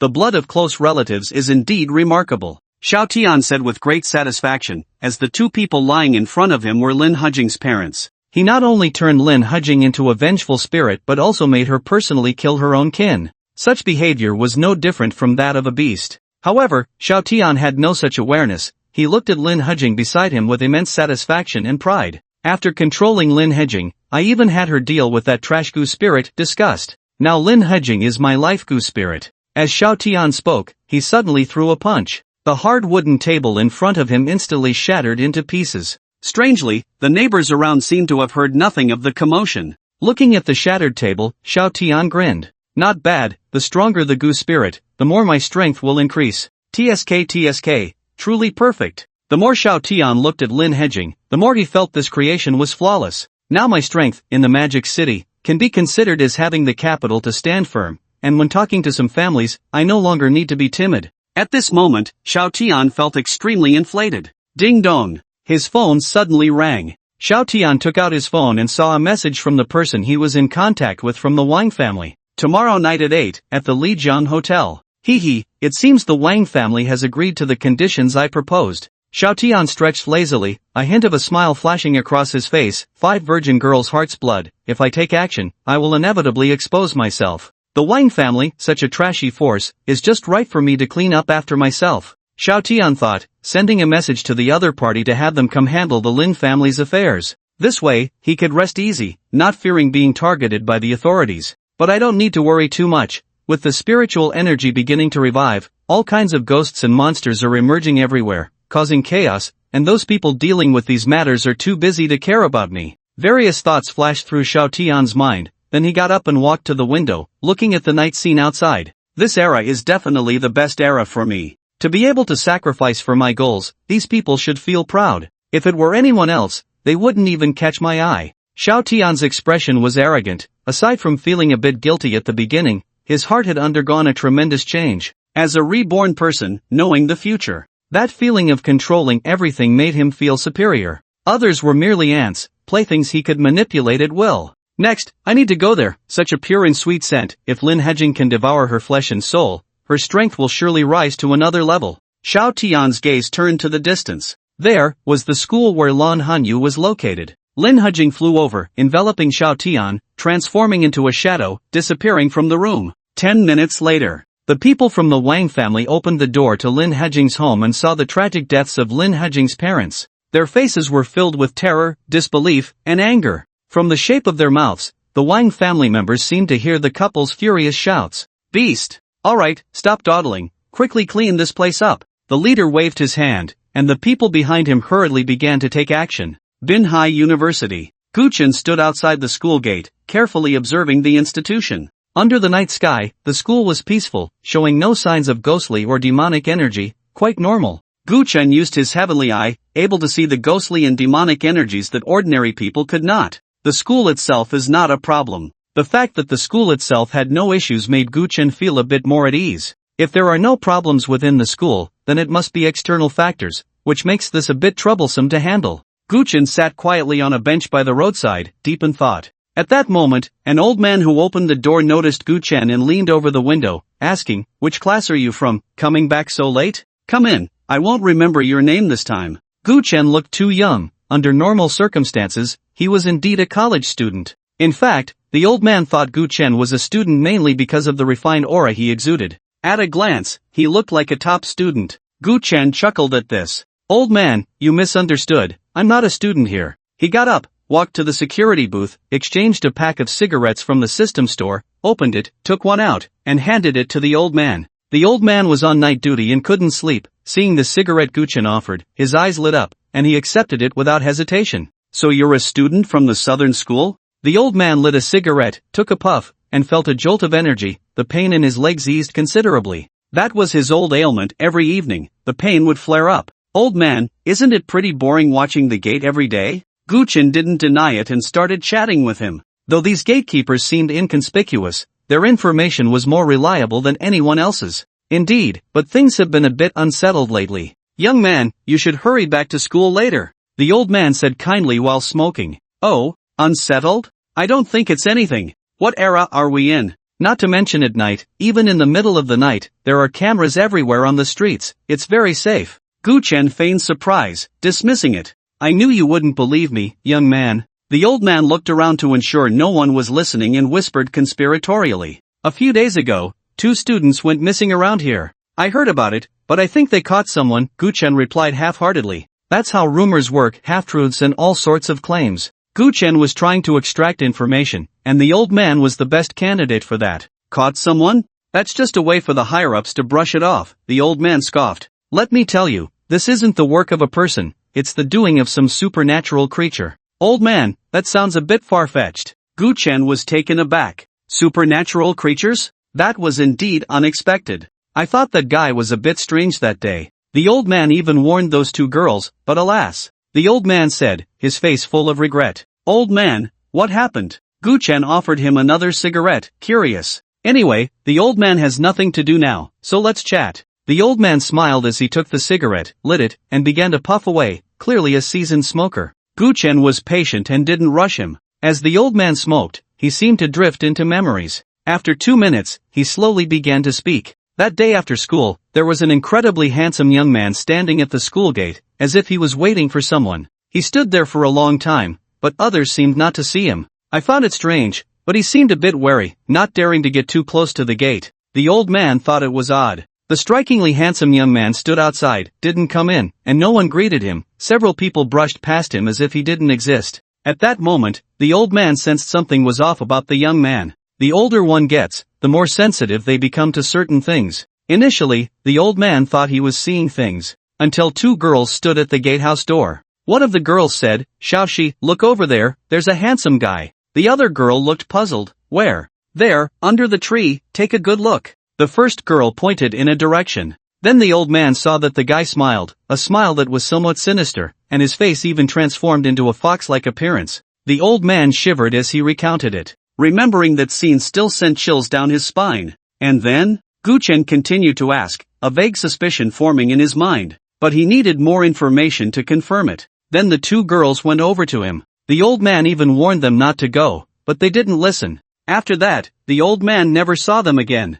The old man sighed deeply. He had shared this story with others, and even those who came to investigate had asked him about it. Unfortunately, they all took the old man's words as just a story, completely disregarding them. Gu Chen remained silent, organizing the story the old man had just told. The truth was still unknown, but it certainly wasn't baseless. Just as Gu Chen was about to speak, his gaze suddenly sharpened as he looked in another direction. "Why is it so cold?" The old man smoking suddenly shivered, feeling quite strange. How could it be cold in May at night? Truly odd. "Old man, it's late, I'm leaving." Gu Chen shook his head and turned to walk in another direction. He had just sensed an extremely strong aura of ghostly energy. The other old man telling stories also had some depth. Seeing Gu Chen leave, the old man squinted, puffing on his cigarette, and suddenly spoke. TSK, a tattoo artist, truly a dragon among men. But this matter is deeply murky." After the old man finished speaking, he lay back in his rocking chair, his figure gradually becoming blurry, then dissipating like blue smoke. On the rocking chair, a yellow talisman fell to the ground and quietly burned, turning to ash. Gu Chen arrived at the other side of the school. There was a tree-lined avenue here, with flourishing trees and manicured greenery. Gu Chen stood in the middle of the road, silently concentrating. The aura of resentment is very strong. Even from over 100 meters away, I can feel that malicious intent. Mixed in with it is hostility, such overwhelming hostility directed at the school. Various thoughts surged in Gu Chen's mind. Who is it aimed at? He couldn't afford to be careless, as Lan Hanyu was in the school. So Gu Chen stood there, waiting for the other party to come. This ability of ghosts is really impressive. Xiao Tian looked at the rapidly retreating trees and buildings beside him, feeling incredibly exhilarated. Controlling evil spirits and traveling 1,000 miles at night was very easy for him. The closer I get to this school, the more I can sense the deliciousness of that person's soul. Xiao Tian sniffed deeply, his face filled with intoxication. Such a pure soul is truly rare. Lin Hejing, with a numb expression, had blood-red eyes, and her face revealed a longing. Her consciousness was completely suppressed by Xiao Tian, reduced to his tool. Whatever Xiao Tian commanded her to do, she would not resist, even if it meant killing her own parents. This was the terrifying aspect of the sorcery Xiao Tian wielded. Lin Hejing was now like a puppet, unable to break free from his grasp no matter how she struggled. "Hurry up, go faster," Xiao Tian urged impatiently. However, Lin Hejing's speed gradually slowed down. This puzzled Xiao Tian, and then Lin Hejing's entire body erupted with ghostly energy, coming to a complete stop. Her eyes were fixed on the distance. There stood a man. With sword-like brows and starry eyes, exuding an elegant demeanor, he was strikingly handsome. This man was Gu Chen. Who is he? Is he waiting for me? Xiao Tian's thoughts raced as he looked at Gu Chen, frantically recalling. Lin Hejing in this state is clearly under great threat, a threat that even concerns her life, which is why she instinctively disobeyed my command and stopped. A hint of unease flashed in Xiao Tian's eyes as he tried to remember, but he found no information about this person from his past life. Who are you? Xiao Tian stood 10 steps away, his face full of vigilance. He could even feel the fear emanating from Lin Hejing. The person before him was terrifying. Definitely a very formidable individual. But right now, Xiao Tian still didn't know whether this person was friend or foe. Gu Chen. Gu Chen spoke in a calm tone, his eyes shimmering with light. An ordinary person standing here might only feel the chill radiating from Xiao Tian. Gu Chen could see clearly that beside Xiao Tian stood a grim-looking vengeful spirit. The chill emanated from her, and the resentment in her crimson eyes was almost palpable. Such a vengeful gaze, she must have suffered greatly before her death. With this thought, Gu Chen's expression turned slightly colder. Xiao Tian recalled carefully and thought to himself, I've never heard the name Gu Chen in my past life. Where did he come from? Damn that one Xiao Qing, it must be because she didn't die that so many things have gone awry. This is bad, very bad. Xiao Tian's greatest advantage was his knowledge of future events. If things deviated too far from what he knew, the advantage he held would vanish completely. He had already made up his mind, Once he consumed the pure soul at the school, he would immediately go to the Wen family and kill Wen Xiaoqing. So it's brother Gu Chen, I didn't know what you were doing here, Xiao Tian feigned ignorance, deliberately acting dumb as a test. He wanted to know what Gu Chen was really after. If it weren't for Lin Hujing's unusual behavior, I would have killed you long ago. You think you deserve to call me brother? Humph. Xiao Tian scoffed inwardly, since he had never heard of Gu Chen in his past life, he didn't take him seriously. After all, he was just an unnamed pawn who died in the grand scheme of things. How could he compare to Xiao Tian? I'm waiting for you, Gu Chen replied succinctly, and in the next moment, he struck. Boom! The bricks beneath his feet shattered instantly. Gu Chen strode forward, launching attacks with the precision of a master, still as a pine, swift as thunder. I have no enmity with you, what are you doing? Xiao Tian's expression changed slightly as he quickly retreated, wanting to dissuade Gu Chen. He had more pressing matters to attend to and didn't want to get entangled with this unknown wild card. Humph, why are you here? Gu Chen sneered, his steps unwavering as he swung his fist directly at Xiao Tian. His eyes could see through people's hearts. Someone like Xiao Tian was clearly ruthless in this life. Coming to school at this hour with a vengeful spirit, what good intentions could he possibly have? You seek death, Lin Hujing, kill him. Xiao Tian's expression finally changed as he retracted his fake smile and issued the command to Lin Hujing. Lin Hujing suddenly revealed herself, roaring as she charged at Gu Chen. Even though she was wary of Gu Chen, she could not disobey Xiao Tian's order. In an instant, a chilling wind swept through, and the night of May felt like the depths of winter, freezing to the bone. The cold wind brushed against people, causing mild illness or, in severe cases, soul-snatching, which was the specialty of ghosts. Gu Chen watched the swirling wind approach, his expression calm, and he punched out. Get lost. His entire being radiated with a heat like the sun, bursting forth. Lin Hujing, who had just gotten close to Gu Chen, was suddenly punched through by him, creating a hole in her body. The thick energy did not diminish, instead, it burned Lin Hujing in an incredible manner. She let out a sharp, piercing scream. You are a martial artist? Xiao Tian was taken aback, looking at Gu Chen with a gaze full of wariness. Such thick energy was terrifying, like the sun. What does it have to do with you? Kill. Gu Chen was too lazy to say more to Xiao Tian. Someone who kept such a vengeful spirit was not of good character and was a disaster waiting to happen. Not to mention, the other party had come to provoke him. Gu Chen naturally had no intention of letting him off. Boom, boom, boom. With each punch Gu Chen threw, the ghostly energy on Lin Hujing dissipated by 2 parts. After a few breaths, the ghostly energy on Lin Hujing was less than half of what it had been, and even Lin Hujing herself bore signs of cracking on her face and body. You bastard, you want to kill me? Then die with this useless woman. Xiao Tian's eyes were red. He had invested a lot of effort into refining Lin Hujing. But now, in such a short time, his hard work was on the verge of collapse due to someone else's actions. Xiao Tian was about to explode with anger. He bit his fingertip, squeezing out a few drops of blood, which flowed into Lin Hujing's body. Suddenly, Lin Hujing's body began to swell, like an inflated balloon. Want to self-destruct? Gu Chen's expression showed no fluctuation as he continued to throw punches. With this punch, he used 50% of his strength. Boom! How terrifying was Gu Chen's 50% punch? When he fought Lu Xingyun, he hadn't even used 50% of his strength. At this moment, bang! Lin Hujing's body had not yet inflated to its limit when it exploded violently. In her final moments, Lin Hujing's crimson eyes revealed a hint of relief. In the last moment of her life, she miraculously regained her sanity. She looked at Gu Chen and spoke. Thank you. After saying this, Lin Hujing exploded. Countless sinister winds swept around, causing the trees by the roadside to bend and break, and the greenery was flattened. Ran away? Gu Chen waved away the sinister winds in front of him and looked around, not finding any trace of Xiao Tian. He ran pretty fast. Gu Chen shook his head, recalling Lin Hujing's thank you before her death, and sighed softly. There's no way to continue the investigation tonight. I should find a nearby hotel to stay. Looking at the surrounding chaos, the commotion caused by Lin Hujing's self-destruction was too great and would surely attract the authorities' attention. Gu Chen didn't want to come into contact with the officials for now. As for the cameras, he wasn't worried at all. As long as Gu Chen didn't want to, those cameras wouldn't be able to capture his true appearance. In the sewer. Wow! Xiao Tian collapsed to the ground, spitting out a mouthful of black blood. Gu Chen! Damn it, damn it, damn it! As he roared, excruciating pain spread throughout his body, and Xiao Tian hurriedly rolled up his sleeve.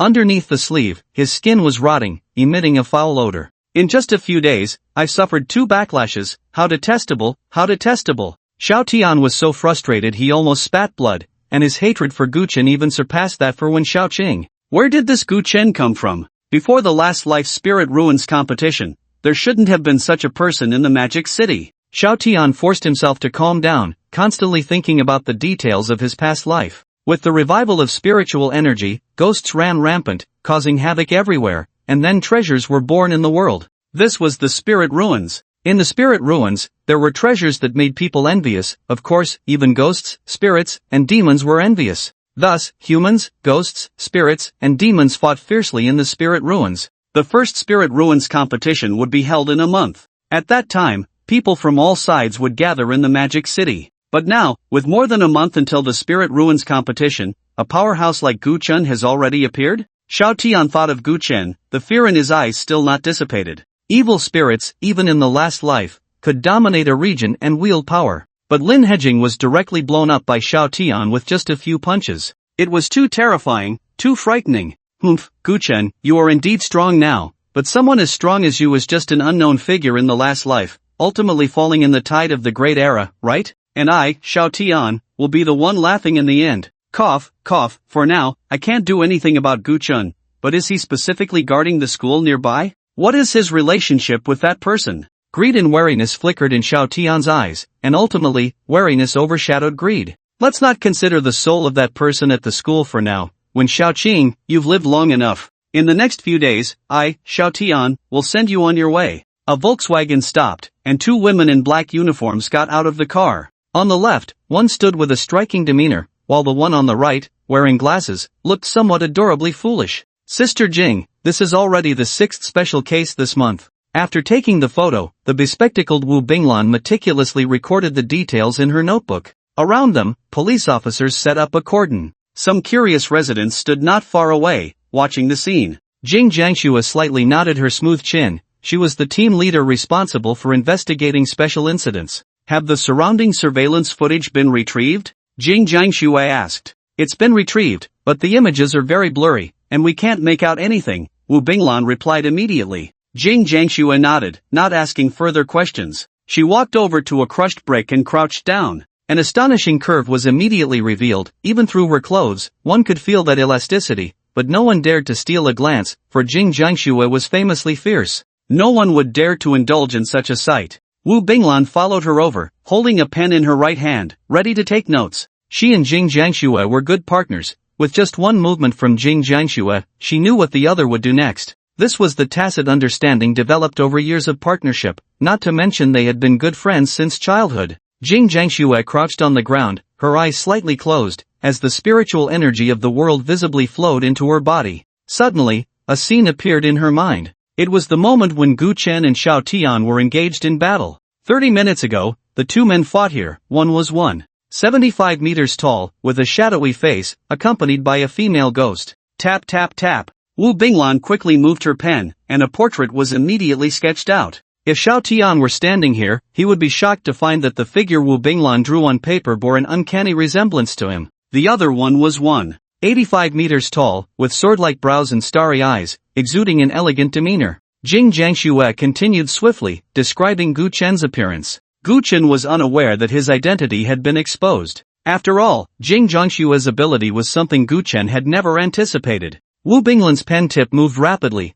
and once the portrait formed on the paper, she felt her heart race a couple of beats faster. So handsome, she exclaimed instinctively, and upon realizing it, she gently slapped her own cheek. Wu Binglan, why are you daydreaming again? She was a beauty enthusiast, and her greatest hobby was admiring handsome men. Wu Binglan believed she had seen at least 800 handsome men, but someone like the one on the paper, strikingly ethereal, was truly a first for her. While she was lost in her thoughts, Jing Jiangxue had already snatched the notebook from her hands. Well drawn, she lightly praised, then looked at the portraits of Gu Chen and Xiao Tian on the paper. It had to be said that Gu Chen's appearance was indeed exceptional, even she felt a ripple of admiration within her. This was not mere infatuation but an appreciation for beauty. So, it was these two people, and there was also a ghost causing a commotion? Wu Binglan leaned in and asked. Yes, to be precise, it was him and that female ghost who caused it. Jing Jiangxue recalled the scene in her mind. It was her special ability to mentally retrace events that occurred in a specific location within the last 3 hours.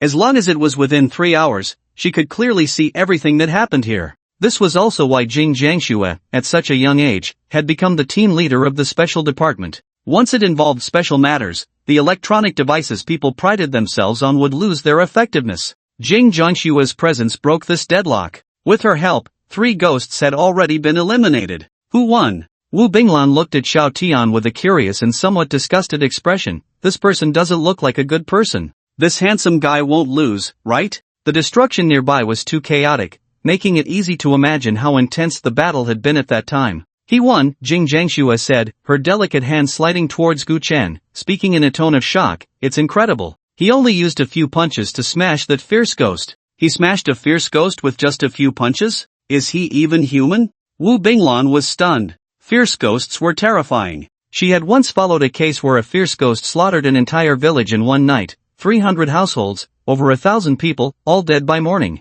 The horror of fierce ghosts was unimaginable. But now, Jing Jia was actually telling her that someone had smashed a fierce ghost with just a few punches. If anyone else had said this, Wu Binglan would have scoffed, but this was Jing Jiangxue speaking, who never lied to her or joked about such matters. I don't know. We need to contact him immediately. Jing Jiangxue exhaled softly to calm the shock in her heart. I'll arrange it right away. Wu Binglan's expression was very serious. She understood the gravity of the situation. Such a terrifyingly powerful person must be brought into their fold. Even if they couldn't win him over, they needed to know his whereabouts at all times. Otherwise, if such a person lost control, it would be a disaster for the entire Magic City. A fierce ghost could slaughter a village of over 1,000 people in one night. A person who could smash a fierce ghost with just a few punches, what would happen if he went on a killing spree? Wu Binglan dared not think further. As she left, she realized her back was already drenched in cold sweat. Just from Jing Jia's description, I can imagine how terrifying this person is.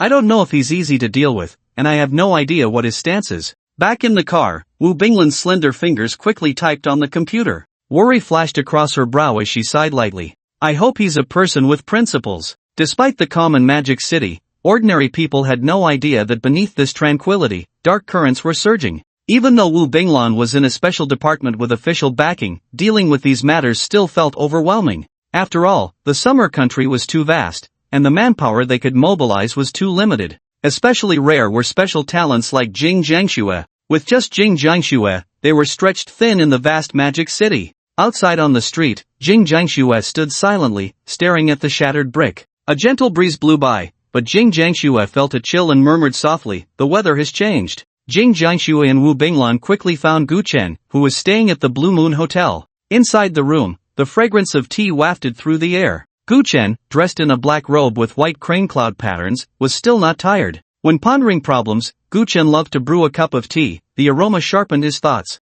Hanyu has already been targeted. I need to train her. I can't protect her all the time. In this great world, she needs to have the ability to protect herself. Gu Chen was contemplating the issue of Lan Hanyu. It's a pity she has no interest in tattoos. She always thinks I'm bragging. With this thought, Gu Chen couldn't help but lightly tap the table twice with his hand. Jade carving is ultimately just a side business. Gu Chen sighed. In the entire Magic City, the only person he felt concerned about was that girl, Lan Hanyu. However, Gu Chen didn't want Lan Hanyu to know the truth just yet. It would be too cruel for her. It was better to take it slow. Ding dong. At that moment, the doorbell suddenly rang. At this hour, who would come knocking? Gu Chen found it strange but still got up to open the door. No matter who the visitor was, what their purpose might be, whether they were friend or foe, Gu Chen was not worried. This was the confidence that came from his powerful strength. He opened the door. Gu Chen saw 2 elegantly dressed women in uniforms standing at the entrance. The woman on the left wore a uniform, her smooth legs rounded and taut, looking incredibly elastic. This was the Legs of the Year series. The woman on the right, wearing glasses, looked quite cute, with a long ponytail that reached her waist. A term involuntarily surfaced in Gu Chen's mind. Glasses girl. These 2 women were none other than Jing Jiangxue and Wu Binglan, who had followed the clues to find him here. Who are you? Gu Chen, not recognizing them, asked with some confusion. Mr. Gu, we apologize for disturbing you at this late hour. We are from the Supernatural Bureau and would like to discuss some matters with you, Jing Jiangxue said, presenting her identification. Supernatural Bureau, Jing Jiangxue. The woman beside her, Wu Binglan, also took out her ID. I am both Jing Jia's colleague and part of the Supernatural Bureau. I'm sorry, Mr. Gu, this matter came up suddenly, so please bear with us, she said apologetically and nervously. Please come in. Gu Chen remained silent for a moment before turning to walk inside. Seeing him turn, Wu Binglan let out a sigh of relief and stuck out her tongue. So scary. Is this the aura of a strong person?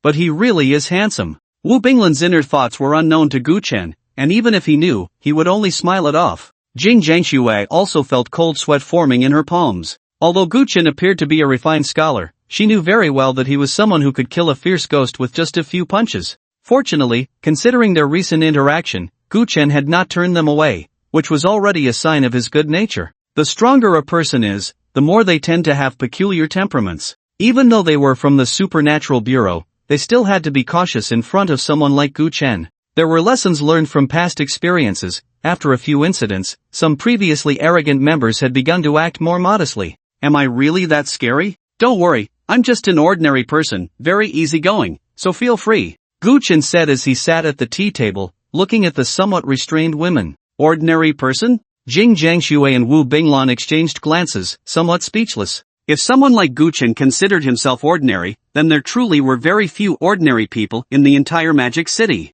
However, Gu Chen's calm demeanor did help the two women relax a bit. At least for now, he didn't seem as terrifying as they had imagined. Mr. Gu, an hour and a half ago, you were the one who fought with another person and a ghost outside the school, right? Jing Jiangxue wanted to confirm once more. Seeing that scene through her special ability and hearing Gu Chen admit it were two different things. That was me. Gu Chen did not deny it but curiously asked, logically, the surrounding cameras should have been affected. How did you determine it was me? He genuinely found it strange. He had thought it would take some time for the officials to find him, but unexpectedly, the Supernatural Bureau had located him in less than 2 hours. Additionally, it was the first time Gu Chen had heard of the Supernatural Bureau. After all, in the eyes of many, there was no such special department. When some mystical things were mentioned, people would just laugh it off. Mr. Gu, you may not know, but some people are born different. I have a special ability that allows me to see things that have happened in a certain place. The Supernatural Bureau was established based on these individuals with special abilities. Built upon that foundation, Jing Jiangxue directly answered, resolving Gu Chen's doubts and explaining the origins of the Supernatural Bureau. I see, your ability is indeed unique. Gu Chen couldn't help but sigh. Truly, the world is vast and full of wonders. Therefore, Gu Chen never blindly overestimates himself. There are always stronger individuals out there, and arrogance only brings trouble upon oneself. Mr. Gu is joking. Compared to you, this is nothing at all, Jing Jiangxue said humbly. Joking aside, in front of someone as formidable as Gu Chen, her abilities seem trivial. I haven't done much. You don't need to be so polite, Gu Chen replied with an elegant tone, exuding a certain grace in his calm demeanor. Beside them, Wu Binglan, who was taking notes, had her eyes sparkling with excitement, and even her delicate face turned a shade of pink. Great, this girl is at it again with her infatuation. Jing Jiangxue caught a glimpse of her friend's reaction and lightly brushed her forehead with her hand, feeling quite embarrassed. Gu Chen naturally noticed Wu Binglan's unusual behavior, but he didn't take it to heart.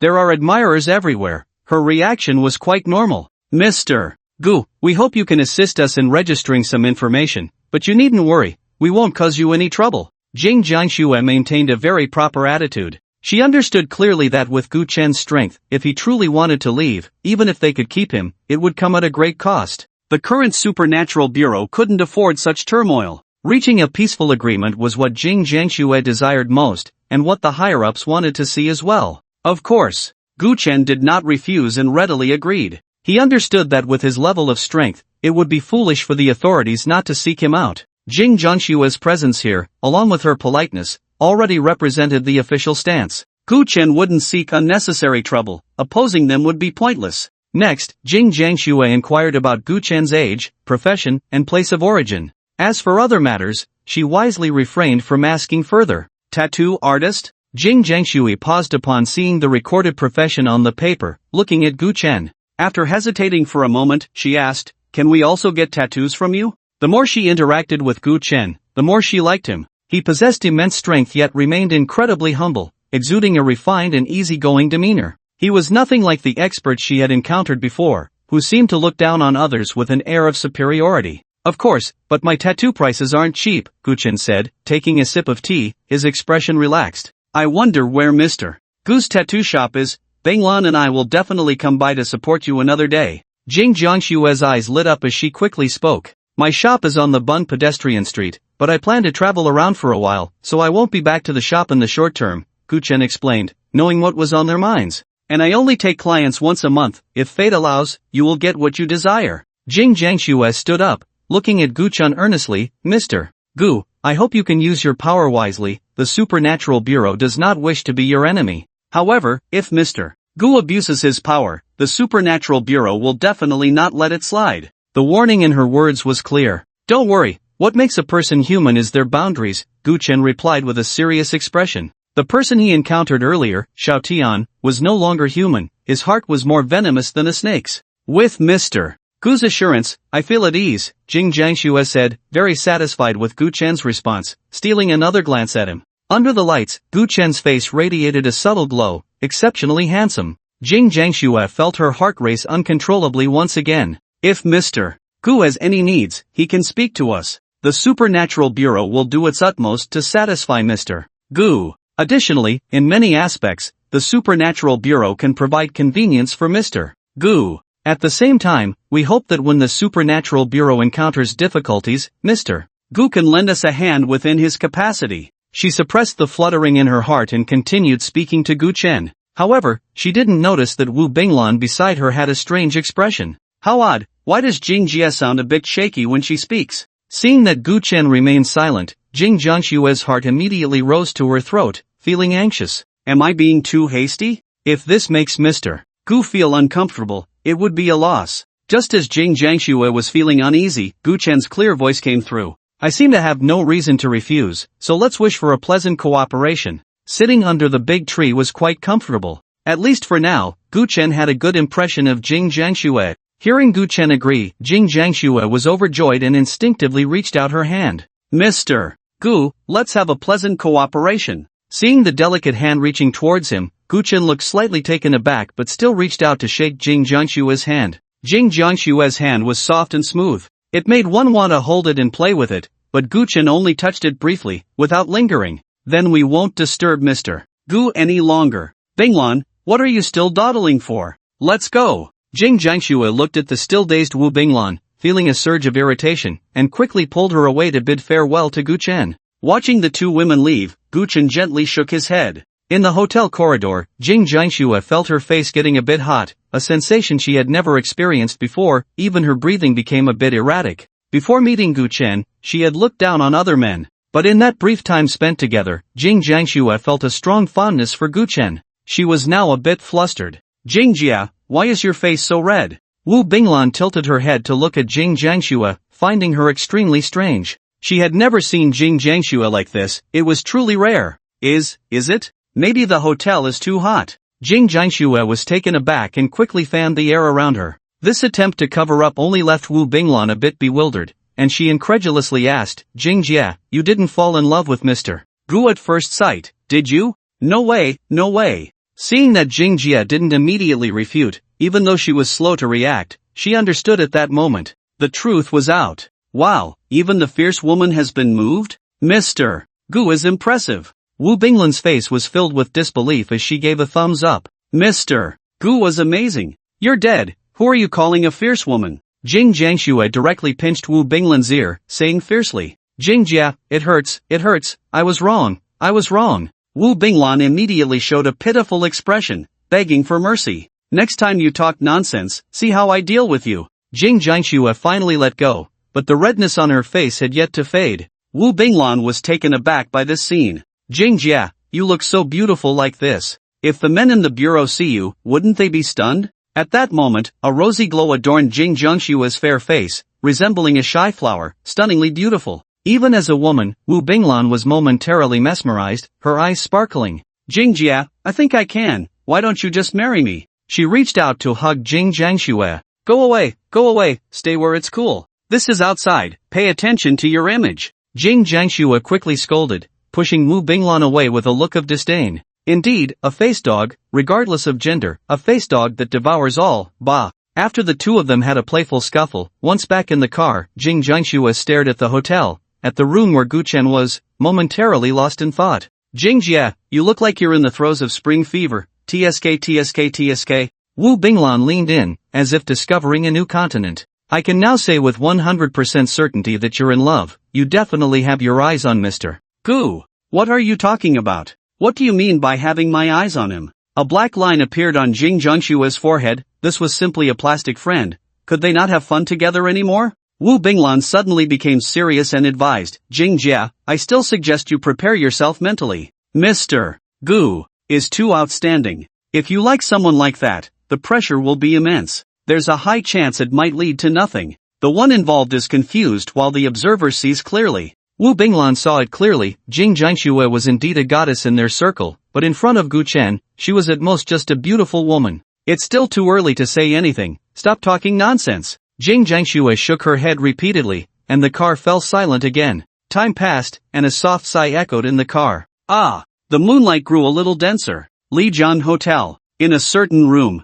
Wang Deben and his younger son, Wang Chen, were waiting in the room. Dad, that Master Xiao isn't going to bail on us, right? Wang Chen said impatiently. He had been dragged out of his warm bed early in the morning. They had been waiting for several hours, and it was already over 3 hours past their agreed time. If Wang Chen had come alone, he would have left long ago. Perhaps something came up. Let's wait a bit longer. Wang Deben glanced at the time. It was 11:30. 3.5 hours had already passed since their agreed time. Seeing his younger son's impatient expression, Wang Deben said solemnly, Chen'er, control your temper. The Wang family will need you to take charge in the future. He was extremely indulgent towards his younger son. Even if Wang Chen was uneducated and spent his days drinking and chasing girls, Wang Deben still planned to hand the Wang family over to him. This time, he brought Wang Chen out to help him build a good relationship with Master Xiao. However, after waiting for a long time, Master Xiao still hadn't arrived, and Wang Deben felt a bit uncertain. It's almost 12, if Master Xiao still doesn't come, could it be that others look down on our family?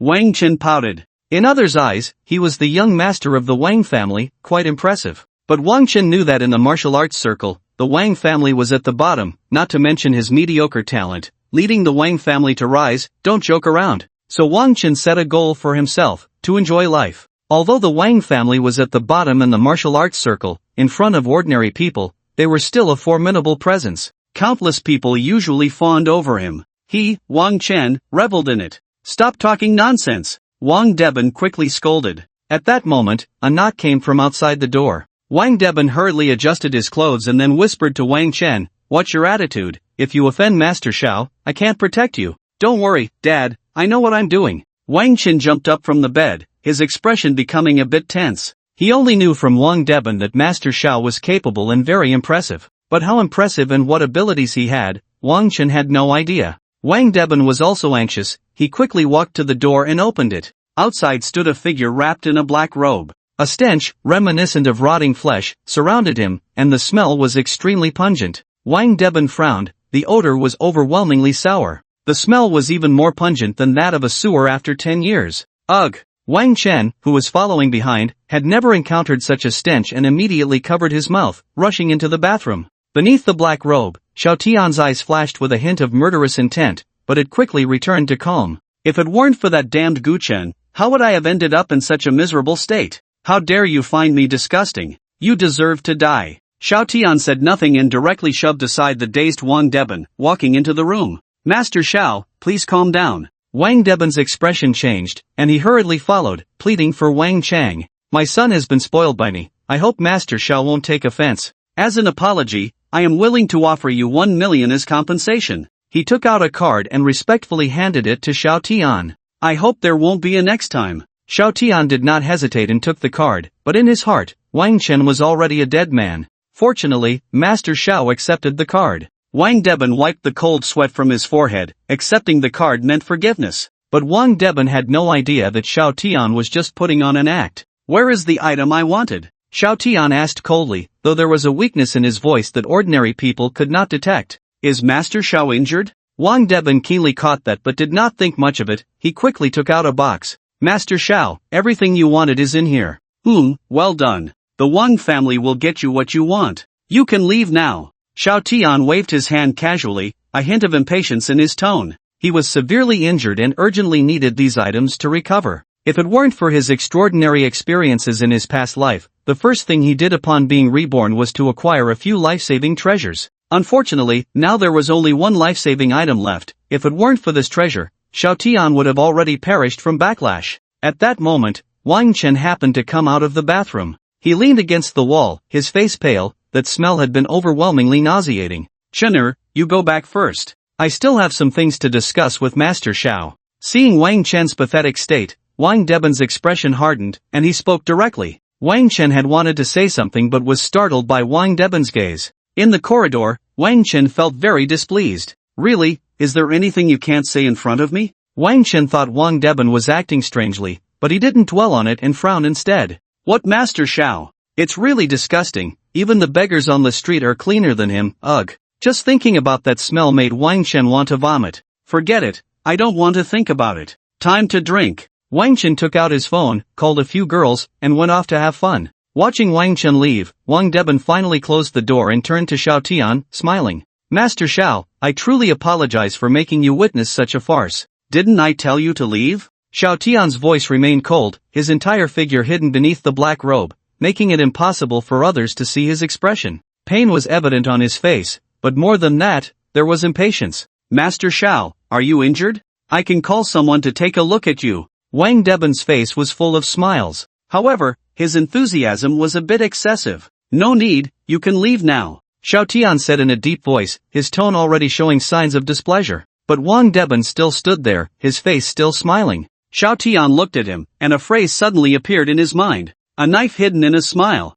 That was exactly Wang Debin. "Master Xiao, oh no, I should call you Xiao Tian. Just a few days ago, you were still a good-for-nothing loser." Wang Debin stared at Xiao Tian, hidden beneath the black robe, slowly uttering his name. Cooperating with Xiao Tian, how could he not grasp the situation? It was just that he had been wary of Xiao Tian before, simply because Xiao Tian was a Gu master. But now it was different. Xiao Tian was injured, and the injury was severe. This was the opportunity. "I'm very curious, how did you transform from a loser into a Gu master in just a few days?" Wang Debin said, his smile never fading. At this moment, he was genuinely very happy. The air in the room suddenly became quiet. Xiao Tian was startled, stood up, and with a hoarse voice, sneered, "Are you prepared to bear the consequences?" He had already understood Wang Debin's intention. Of course, cooperating with a Gu master like you is no different from seeking skin from a tiger. "As long as I kill you, I will naturally dig out the secrets you possess." Before Wang Debin could finish his words, he suddenly attacked.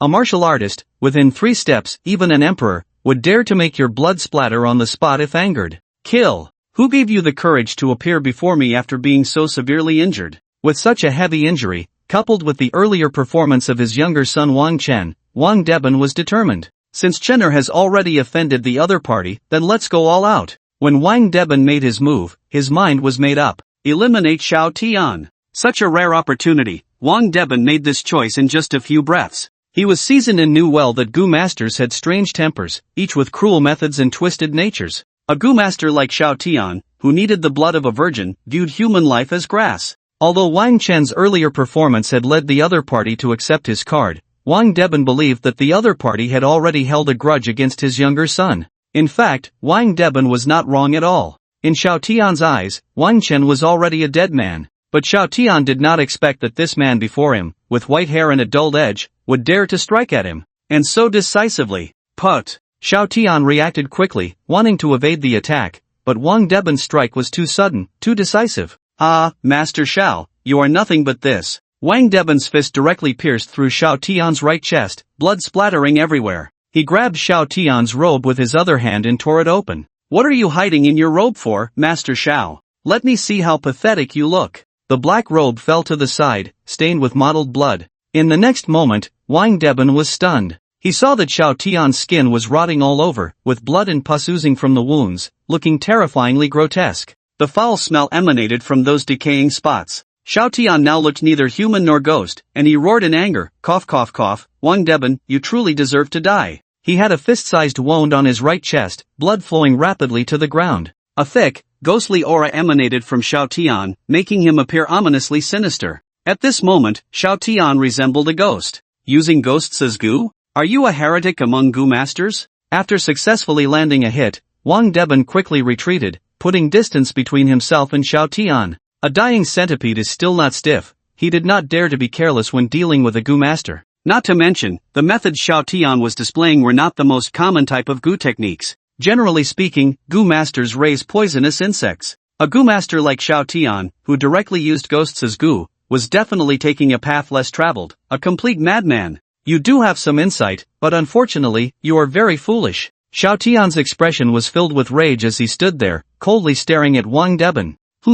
Not good. Wang Deben seemed to remember something, his expression suddenly changed, and he hurriedly raised his left fist, which had just successfully ambushed Xiao Tian. It was evident that his left hand had already begun to rot. Poison, it's poison. Cold sweat dripped from Wang Deben's forehead. He hadn't dealt with a goo master in a long time, and he had even forgotten that the goo masters were most adept at poison. He had been careless. Wang Deben was a ruthless person. He grabbed his left hand with his right and tore it off violently. Rip! Ha! His arm came off with a sound, and Wang Deben actually tore off his entire left arm. Clap! Clap! Xiao Tian clapped his hands, sneering continuously. Not bad, really not bad. Wang Deben, you truly surprised me. As the head of a small third-rate martial arts family, you actually have such courage. It's a pity, though, that your strength is too weak. Did you really think I would foolishly walk into a tiger's den? Wang Deben stopped the bleeding and was about to say something when he suddenly felt a heart-wrenching pain in his right hand. He raised his right hand and saw that black patterns had climbed up his arm without him noticing. His flesh was sizzling. The tip of his index finger had completely rotted away, exposing the bone to the air. Xiao Tian, oh no, Master Xiao, I was just bewitched by a ghost, please forgive me, give me the antidote. Wang Deben was terrified, his knees buckled, and he fell to the ground, pleading with tears streaming down his face. He was genuinely scared. The methods Xiao Tian displayed had caused him to lose an arm in the blink of an eye. His other arm was on the verge of being useless. If it weren't for the fact that I still have use for you, Xiao Tian said as he walked towards Wang Deben, seemingly intending to forgive him. Wang Deben lowered his head, his body trembling as if in fear. Soon, Xiao Tian stood right in front of Wang Deben, the killing intent in his eyes completely unmasked. You go die. Die. Both of them spoke simultaneously, yet their movements did not pause for a moment. Wang Deben, who had just been kneeling on the ground, was trembling not out of fear, but was gathering strength. He was ready to fight to the death. Xiao Tian was the same, his blood was poisoned, and the black robe he wore when he entered had also been smeared with poison by Xiao Tian. It was a precaution, and Wang Deben had indeed fallen for it. He approached Wang Deben not to forgive him, but to let the ghost within him devour Wang Deben's flesh and blood. He was too severely injured. If he couldn't get a timely supply of flesh and blood, he would die. After all, Xiao Tian's current goo techniques were far from reaching that miraculous level. Both harbored ulterior motives and, without any prior agreement, launched their final attacks against each other. Kill! Xiao Tian's hand fiercely grabbed at Wang Deben's head. Wang Deben's fist smashed towards Xiao Tian's heart.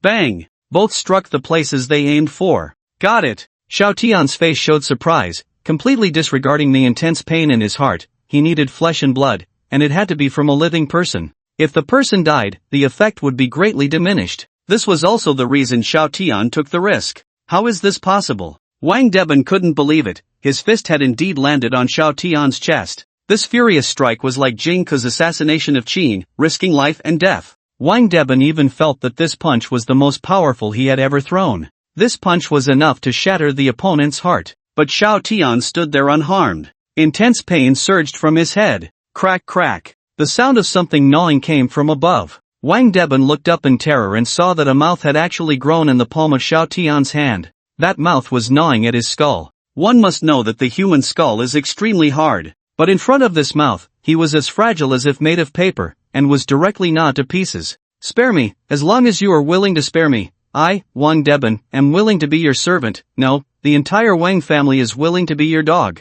At this moment, Wang Deben was truly afraid. Regret surged in his heart like a tide. This goo master, Xiao Tian, was too terrifying.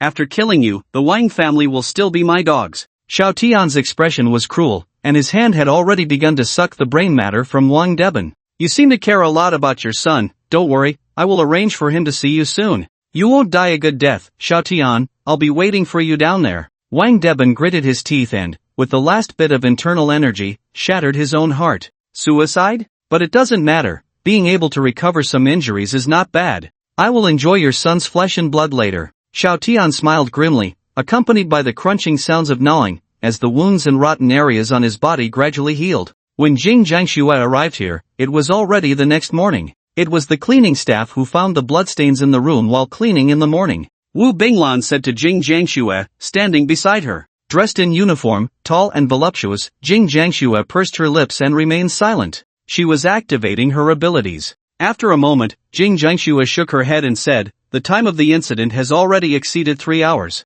The surrounding officers were well aware of what this meant. More than 3 hours had passed, and Jing Jiangxue had no idea what had happened here. This was the flaw in her abilities. You all immediately secure the scene. Unauthorized personnel are not allowed to approach. Move quickly. Wu Binglan immediately instructed, and the surrounding officers hurriedly took action. Yellow caution tape was put up, and evidence was collected and photographed. "Sister Jing, what should we do next?" Wu Binglan came over to ask. "First, see if we can collect some trouble from the room, and also have the forensic department provide results as soon as possible." Jing Jiangxue looked at an officer who was taking the collected blood out and said, "Okay, Sister Jing, we will definitely have results within 2 hours." The somewhat inexperienced officer said with excitement. Seeing his expression, Jing Jiangxue shook her head, and Gu Chen's face unconsciously appeared in her mind. Why did I suddenly think of him? Jing Jiangxue was a bit startled and quickly shook Gu Chen's image out of her mind. "Sister Jing, is there any discovery?"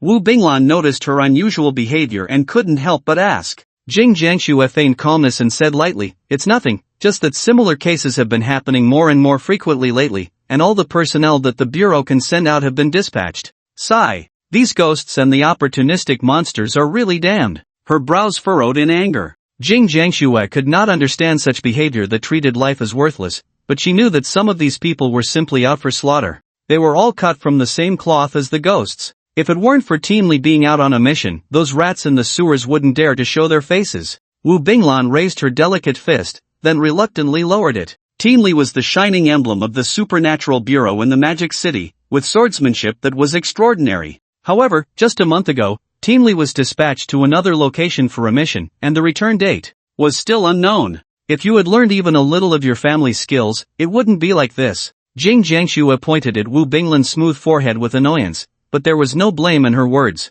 "Hi, you know the situation at home. If I study, I definitely won't be able to go out for a year and a half. I can't stand that kind of life." Wu Binglan quickly shook her head, clearly resistant to the idea. As for whether that was truly the reason, it remained unknown. "By the way, Sister Jing, my grandmother said she has a friend visiting in the Magic City, and is currently a guest at the Wen family. Let's go visit them tonight," Wu Binglan invited. 2 days ago, her grandmother had mentioned this to her. Originally, Wu Binglan had planned to visit, but the person who was visiting the Wen family had gone out to handle some matters. They only returned to the Wen family in the early morning. So, visiting the Wen family tonight was just right. "Alright, I don't have anything to do tonight anyway. Have you picked out a gift?" Jing Jiangxue asked while observing her surroundings. Aside from a pool of blood, there was nothing else in the basement. Clearly, this was not something an ordinary person could do. When it involved special events, being anxious was of no use. Jing Jiangxue and Wu Binglan had long adapted to the fact that when encountering special situations,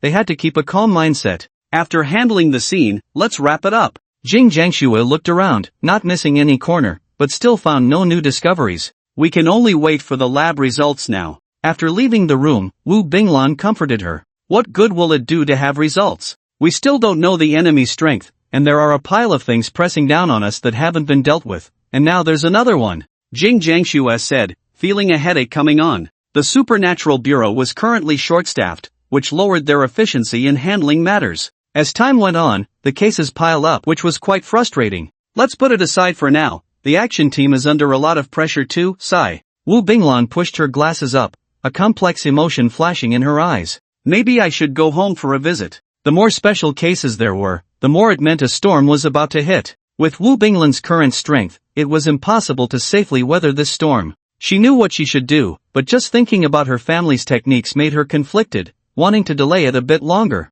However, it seemed that she could no longer postpone it. On the other side, Gu Chen, just waking up, received a phone call. "Boss Gu, I hope I didn't disturb you?" When Xiaoqing's voice came through the phone. "No, is there something going on?" Gu Chen felt a bit surprised. Logically, when Xiaoqing, having become a witch, should be able to deal with the ghost that had been bothering him. As he spoke, Gu Chen pulled open the curtains, and soft sunlight shone on him, warm and comfortable. When Xiaoqing also extended an invitation to Gu Chen. "Boss Gu, someone wants to see you." Gu Chen hung up the phone and stood by the window, gazing into the distance. In the distance, tall buildings stood erect, cars flowed on the streets, and a water truck cleaned the dust off the ground. Office workers held phones, eating breakfast, rushing to work. Students chatted and laughed, their faces beaming with innocent, bright smiles. Couples walked hand in hand, pondering where to go for fun today. Seeing these scenes, Gu Chen's heart naturally became peaceful and serene. How nice! Gu Chen withdrew his gaze, leaving the window, as the shadows in the room gradually swallowed his figure.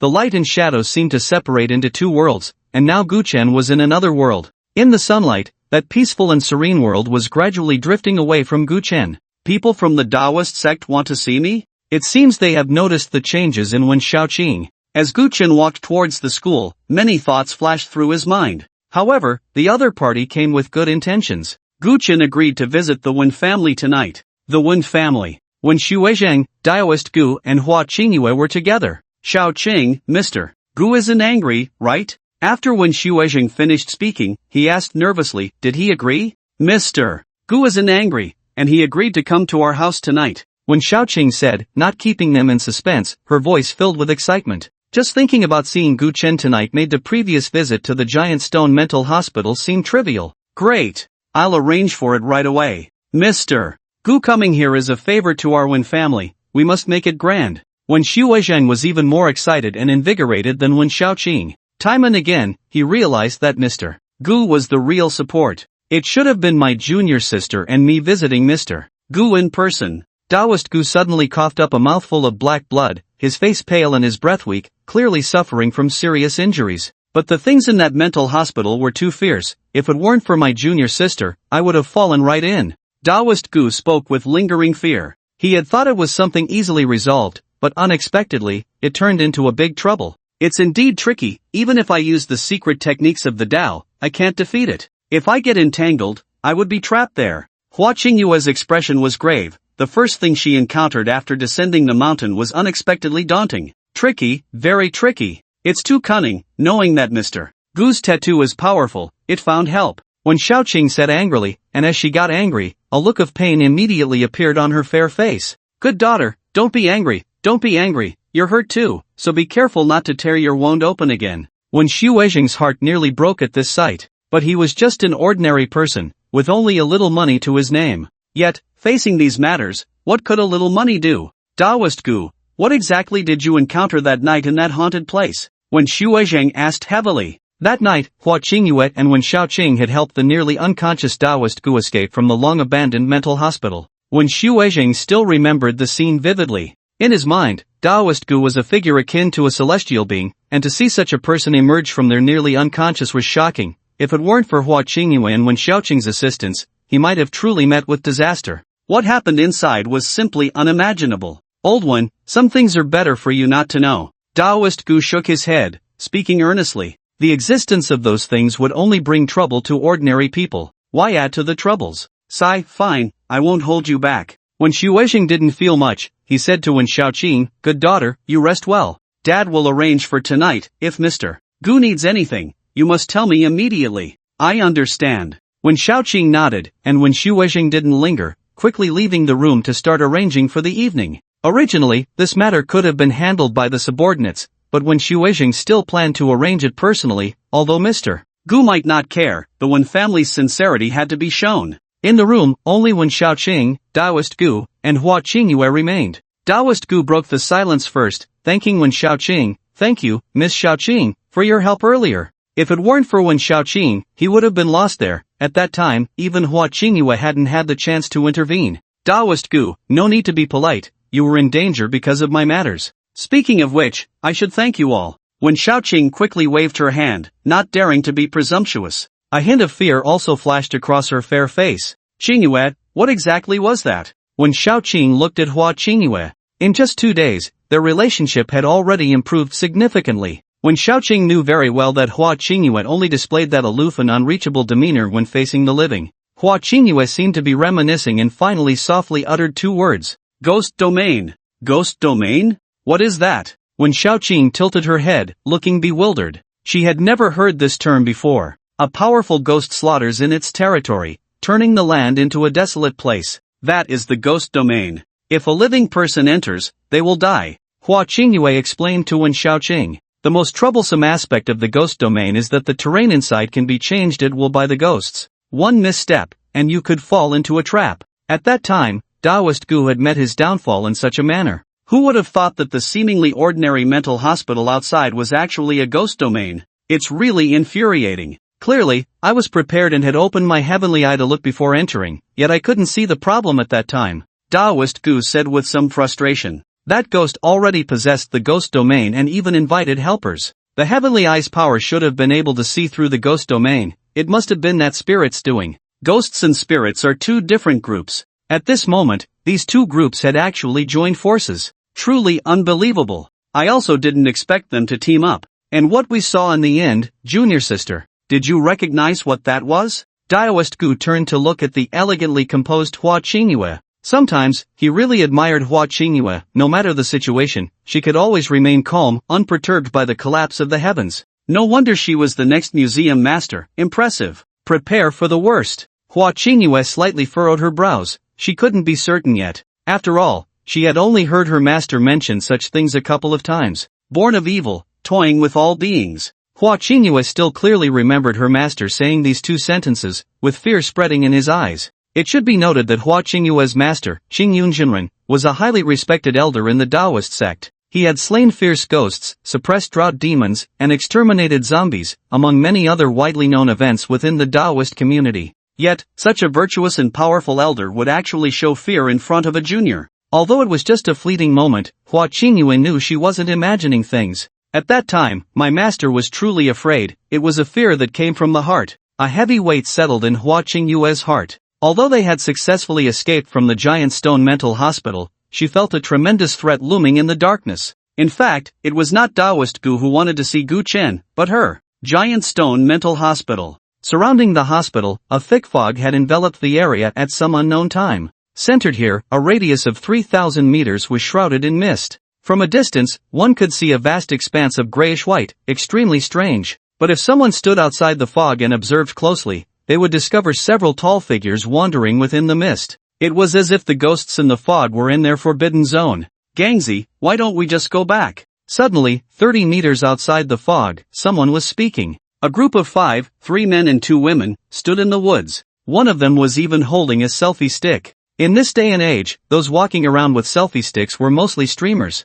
What, are you scared? Chen Gang, a burly man, especially with his fierce-looking eyes, appeared quite intimidating. At a glance, one could tell he was not to be trifled with. He was a tough guy. In reality, this was true. Chen Gang had been a bully in his village since childhood, and after moving to the city, he befriended 2 older brothers. However, in recent years, there had been a severe crackdown on street bullies, and one by one, they chose to change their ways. Chen Gang, by a stroke of luck, switched careers to become an outdoor streamer. The content of his streams was very simple. Wherever there was excitement, he would join in. Following the truth that one should never shy away from the fun, Chen Gang's streaming life was quite enjoyable. However, recently, the popularity of his streams had plummeted. After all, viewers experience aesthetic fatigue, watching the same trivial excitement over and over again. Who wouldn't get tired of it? Gangzi, it's not that I'm scared. I just feel like there's something eerie about this place. Maybe we shouldn't take the risk? Li Mingliang said, swallowing hard as he looked at the forest shrouded in mist not far away.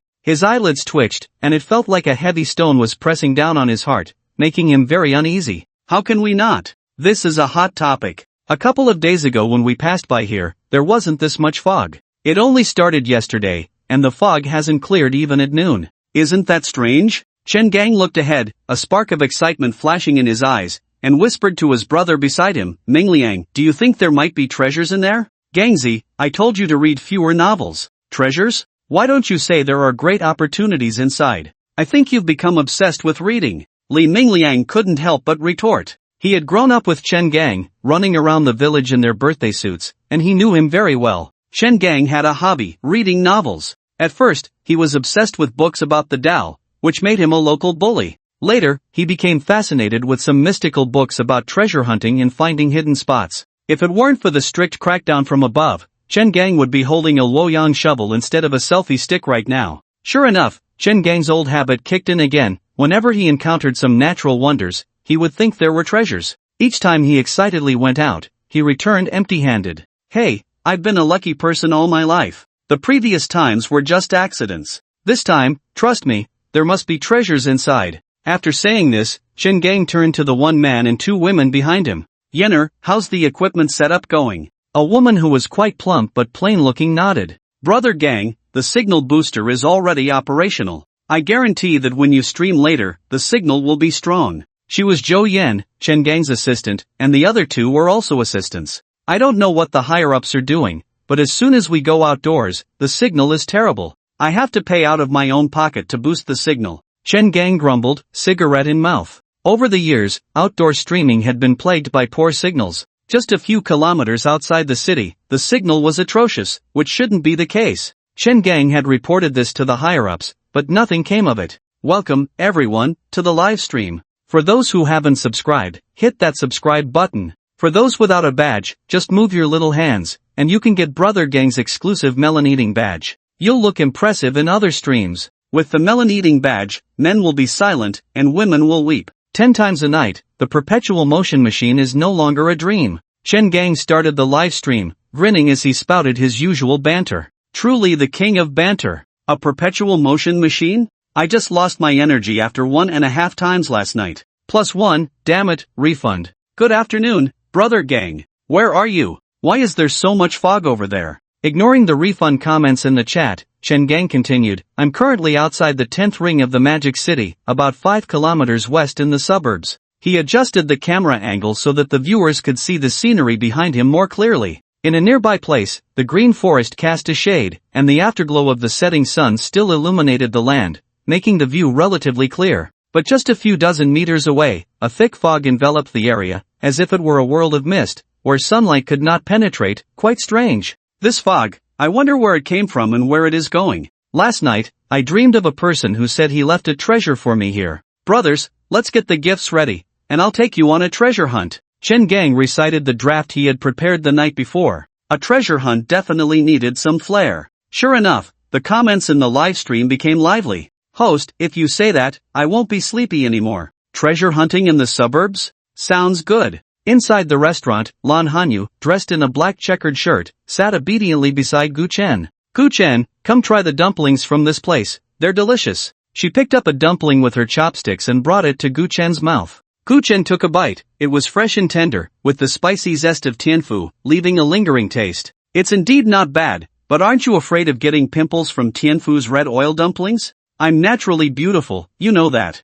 Lan Hanyu retracted her chopsticks and picked another dumpling for herself, biting off half of it without a care. Gu Chen leaned back in his chair, his eyes glued to his phone. Lan Hanyu curiously leaned closer and asked, Gu Chen, what are you looking at? Watching a live stream. Gu Chen turned slightly and was taken aback to see Lan Hanyu almost pressed against him. At such a close distance, he could even see the fine fuzz on her skin. Lan Hanyu's face turned red, but she didn't move away. Instead, she leaned even closer and gently rested her head on Gu Chen's shoulder. Don't move around, let me rest against you for a bit, she said playfully, though her voice was sweet beyond measure. The two boys at the next table felt their bones turn to mush, and soon tears streamed down their faces. When will I also have a beauty throwing herself at me like that? The world of handsome guys is truly beyond my understanding. It's infuriating. The two looked at the oily noodles in their bowls and suddenly found them unappetizing, feeling miserable. Gu Chen was somewhat surprised but quickly wrapped his arm around Lan Hanyu. He wasn't someone who was shy or pretentious. Since Lan Hanyu had taken the initiative to break the ice, he naturally responded to her.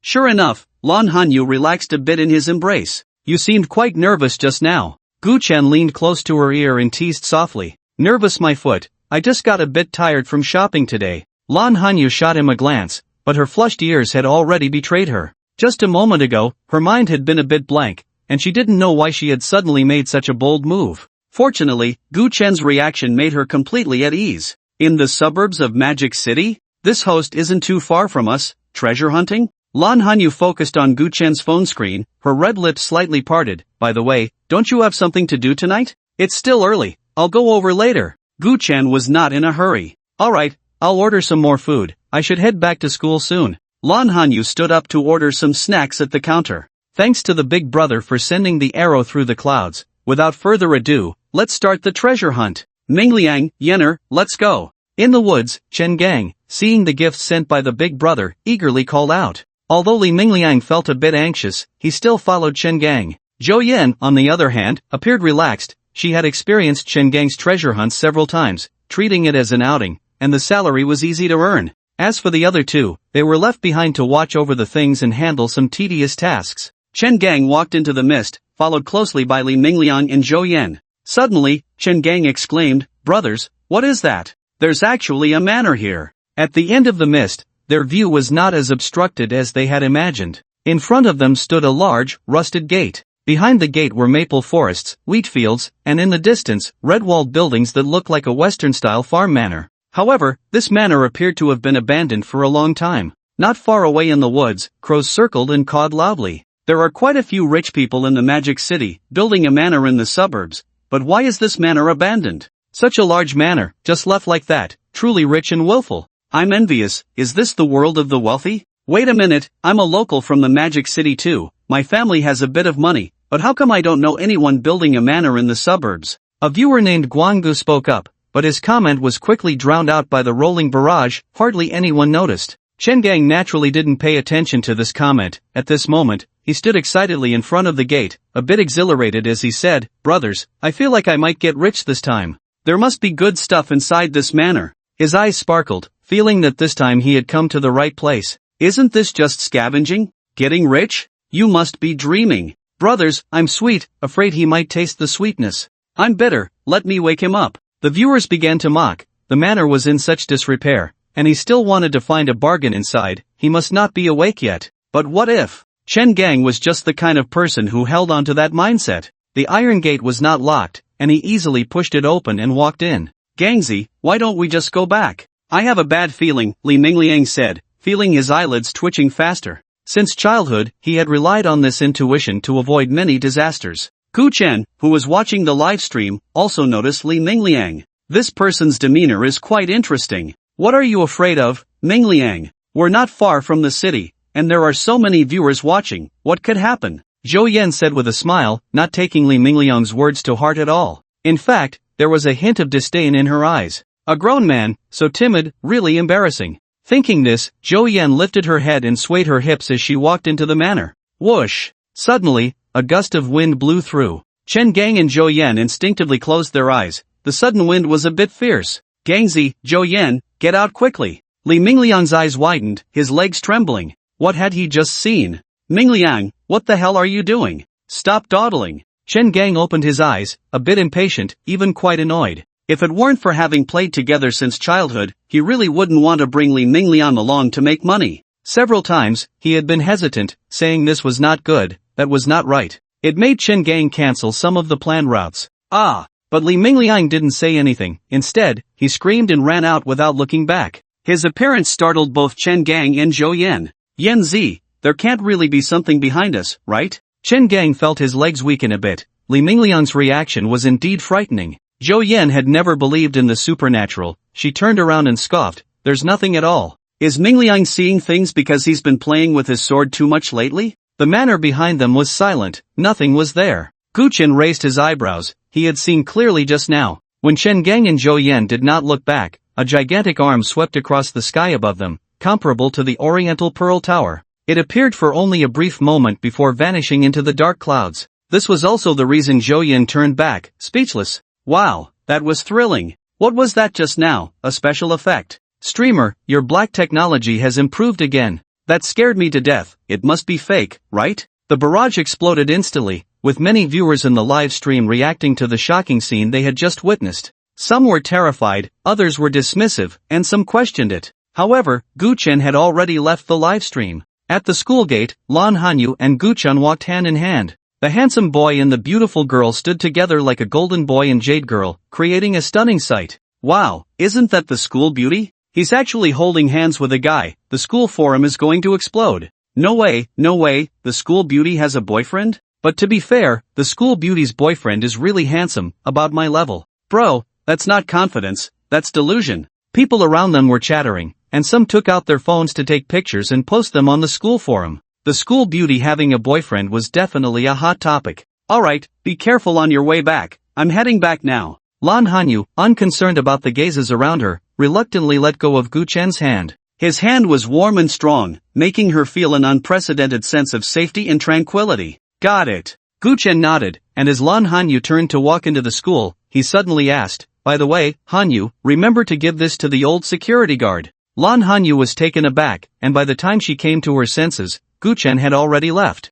Looking at the cigarette in her hand, Lan Hanyu murmured, "Strange, our school's security guard isn't an old man." However, she didn't think much of it. She put the cigarette away, planning to message Gu Chen later when she returned to the dorm. The Wen family was brightly lit and more lively than during the New Year. In the courtyard, a red carpet was laid all the way to the villa door, with pebbles lining the path, and flowers arranged beautifully around the rockery and stream, pleasing to the eye. "Dad, Bosku said he's on the way and should arrive in about half an hour." When Xiaoqing put down her phone and said, Gu Chen was not an arrogant person, he had already informed Wen Xiaoqing beforehand. When Xiaoqing relayed Gu Chen's message to her father, Wen Xuezhen, without alteration. Yet, the banquet prepared at home remained untouched, when Xuezhen insisted on waiting for Gu Chen to arrive, a sentiment shared by Taoist Gu and Hua Qingyue. Tonight's banquet was centered around Gu Chen. If Gu Chen didn't come, what was the point of preparing the feast? "Quick, let's go to the community entrance to wait for Mr. Gu."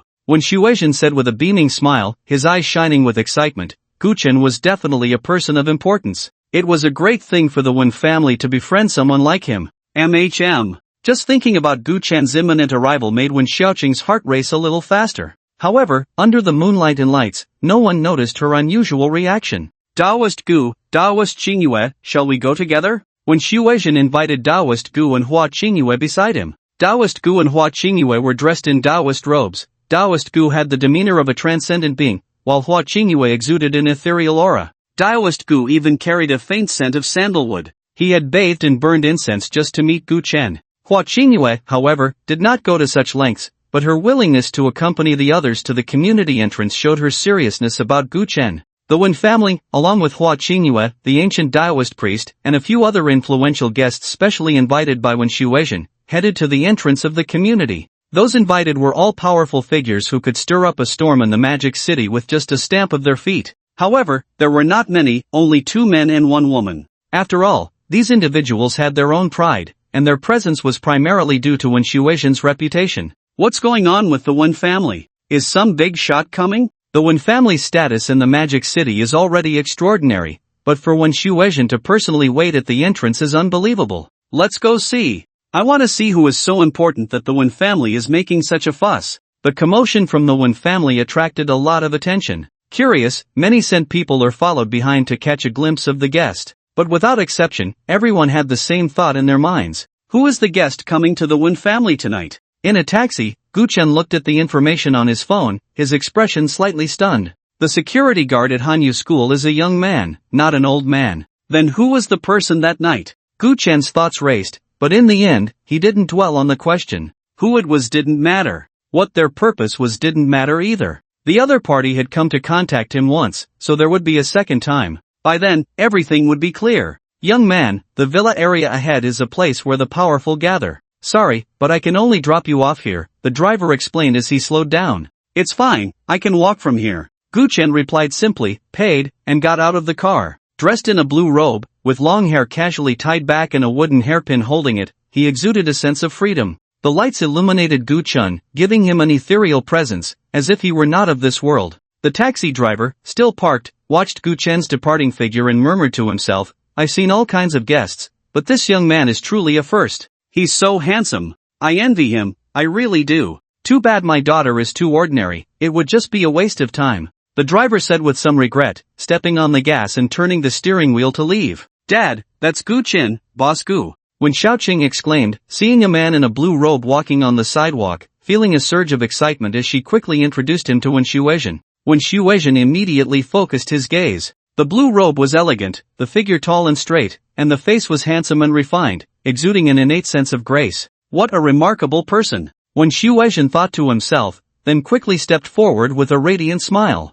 "Mr. Gu, this way please." All eyes immediately turned to Gu Chen. He remained unfazed, his calm demeanor moving others. "Who is this young man, Mr. Gu? Isn't he from one of the prominent families in the Magic City? Could he be from the Gu family of Bai Yujing? No way. The Gu family of Bai Yujing is a true giant in Xia country. Besides Bai Yujing, there are no other notable Gu families in the 13 provinces." The powerful figures who followed looked at Gu Chen, speculating among themselves. But what kind of place was Bai Yujing? It lay 100 miles west of Longling in Xia country, with the Tianshan Mountains as its foundation, encircling the Yaoqi spring water as a pool. It stood tall under the heavens, overlooking the entire Xia country. It was one of Xia country's great wonders, and no one knew how Baiyujing was established. It was the pride of all Xia people. Baiyujing in the sky, with 12 towers and 5 cities. The 5 cities and 5 great families were undoubtedly the pinnacle of Xia country's aristocracy. But wasn't Baiyujing closed off 5 years ago?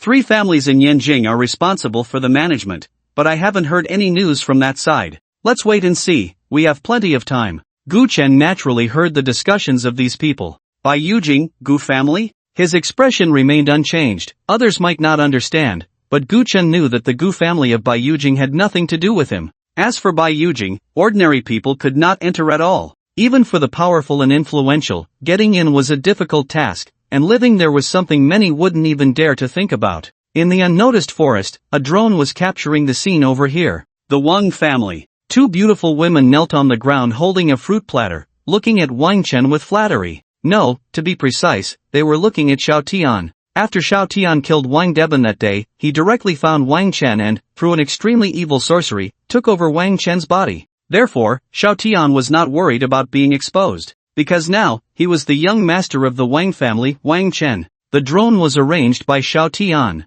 The screen in front was clearly displaying everything he wanted to see. Money makes things easier, not to mention a force like the Wang family. Although they are at the bottom of the martial arts circle, in the surface society, they are a top-tier force that even those leading enterprises have to bow to. Xiao Tian opened his mouth, and immediately a woman fed him a peeled grape. There was no fear in the woman's eyes, only fervor. As long as Xiao Tian gave a command, even if it meant her own death, she wouldn't blink an eye. The other woman was the same. They had both been cursed by Xiao Tian, completely under his control. Wang Deben is really a fool, thinking I am a sorcerer from Miaozhong? My sorcery was obtained after the great force arrived, in the spiritual cave of the treasure land. What ordinary sorcery can compare to mine? Xiao Tian's expression was disdainful as he loosened his pants. Immediately, the woman beside him understood. Damn, Wang Chen, this waste, has already been hollowed out by wine and lust like this? Xiao Tian felt bored and somewhat angry. Bang! The woman's head exploded.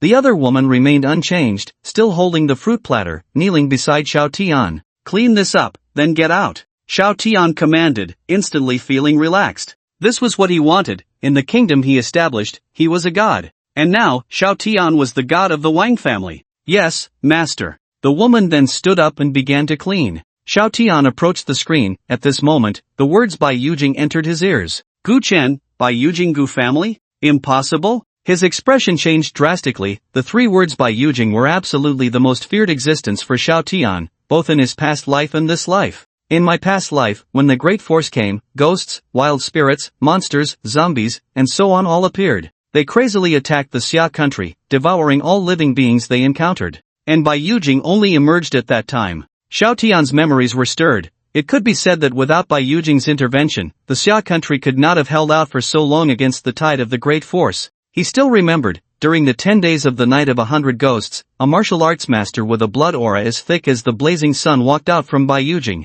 With one person, he turned all the ghosts to ashes. Later, Taoist masters, Miaozhong saints, Buddhist arhats, continued to emerge from Baiyujing, suppressing the great force. That was the most glorious time for the Xia country and humanity. With human strength, they resisted the great force of heaven and earth. As long as Baiyujing existed, even the great force of heaven and earth had to pause because of it. Could it be that Gu Chen is really from the Baiyujing Gu family? But why have I never heard of Gu Chen's name in my past life? Xiao Tian's expression was extremely complex, filled with anxiety, fear, and unease. As a reborn individual, hearing the name Baiyujing made Xiao Tian feel a bit flustered. He paced back and forth, feeling restless. Impossible, absolutely impossible. Even if my rebirth has some influence, Baiyujing cannot possibly emerge early. They are suppressing an evil god. If it emerges now, does it intend to destroy the Xia kingdom? Damn it, the timeline in this life has indeed undergone significant changes. This is really infuriating. Xiao Tian's face was filled with anger. Originally, he had a very good script. As long as everything followed the script, Xiao Tian could develop quietly and become a supreme being. But now, first, when Xiao Qing didn't die, and then he encountered Gu Chen. The series of changes made Xiao Tian feel a strong sense of crisis. Wait, I never heard Gu Chen's name in my previous life. so he must have died. Perhaps it is this time. Did he come from Bai Yujing for some purpose? Xiao Tian tried hard to recall, not wanting to miss any information from his previous life. Unfortunately, at this time in his past life, he was just an ordinary person. If it weren't for Bai Yujing's protection, he would have died hundreds of times already. Magic City, the first spirit ruins competition. Wait a minute. Xiao Tian's expression changed drastically as he remembered. Evil God, before the spirit ruins competition, something else happened in Magic City. That was information he had seen by chance in a post, which he had thought was just someone bragging. The post said that the mental hospital outside Magic City was a ghost domain, or a new evil god was born. Then, a group of experts joined forces to seal it. That post, was it actually true? Xiao Tian was stunned, feeling a chill enveloping his heart. An evil god was born near Magic City, what a joke. But this is the closest to the truth. Gu Chen is here to suppress that evil god. If his speculation was correct, then Gu Chen must have died at the hands of that evil god. Thinking of this, Xiao Tian suddenly felt a sense of emptiness. My greatest enemy is about to die? What a pity, I thought I had found a rival. Gu Chen, oh Gu Chen, you are about to die. A dead man, I, Xiao Tian, no longer need to regard you highly. As for Wen Xiaoqing, let her live a few more days. Once Gu Chen is dead, I will come to send you on your way. Xiao Tian had already determined that Gu Chen had come down from the heavenly Bai Yujing. He was also certain that Gu Chen was on a major mission. After all, at such a young age, possessing such terrifying strength, aside from Bai Yujing, Xiao Tian couldn't think of any other force capable of such power. Xiao Tian felt triumphant, as if the heavy stone pressing on his heart had vanished. One could imagine the shadow Gu Chen had left in his heart that day. At this moment, Gu Chen, who was visiting the Wen family, was still unaware that Xiao Tian, who had recently fled in embarrassment after being beaten by him, was wildly speculating about his identity. By Yujing, Gu Chen had never been there. If Xiao Tian knew, he wouldn't know what his feelings would be. The Wen family's banquet did not last long. Because, at Gu Chen's request, aside from him, only Wen Xiaoqing, Daoist Gu, and Hua Qingyue had the qualifications to enter the screening room. In the guest room, the atmosphere was heavy, and Wen Xuezhen looked somewhat awkward. Everyone, this matter is of great importance. Mr. Gu's refusal to let us in is definitely for our own good. He had seen the changes in his daughter Wen Xiaoqing, so he held Gu Chen in great respect. But the others did not think so. Mr. Gu, what an air! Wu Xingting frowned and said sarcastically. Originally, at the banquet, he had wanted to have a good chat with Gu Chen several times, but he had been blocked by Gu Chen's few words. Even Gu Chen's words had made him quite irritated. This cup of tea is for you, because we are both guests, but you and I are not on the same path, our ways are different, and we cannot collaborate. The phrase our ways are different, and we cannot collaborate made Wu Xingting feel insulted. His company, one of the leading enterprises in the Magic City, was usually the one others sought to curry favor with. Now, however, Gu Chen didn't even want to say anything extra to him. Xuezhen, just tell me honestly, is Mr. Gu someone who came down from Bai Yujing? Yang Guangwei, who was beside him, asked. He didn't seem displeased, instead, he was filled with curiosity about Gu Chen's background. Yes, La Wen, there are no outsiders here, we are all brothers, what can't we say? Right, you can't let us come here for nothing. Dang Ying and Liao Guokai also chimed in. The four of them had come at Wen Xuezhen's invitation. Now that they had been turned away, aside from Wu Xingting being very angry, the other three were still able to keep their composure.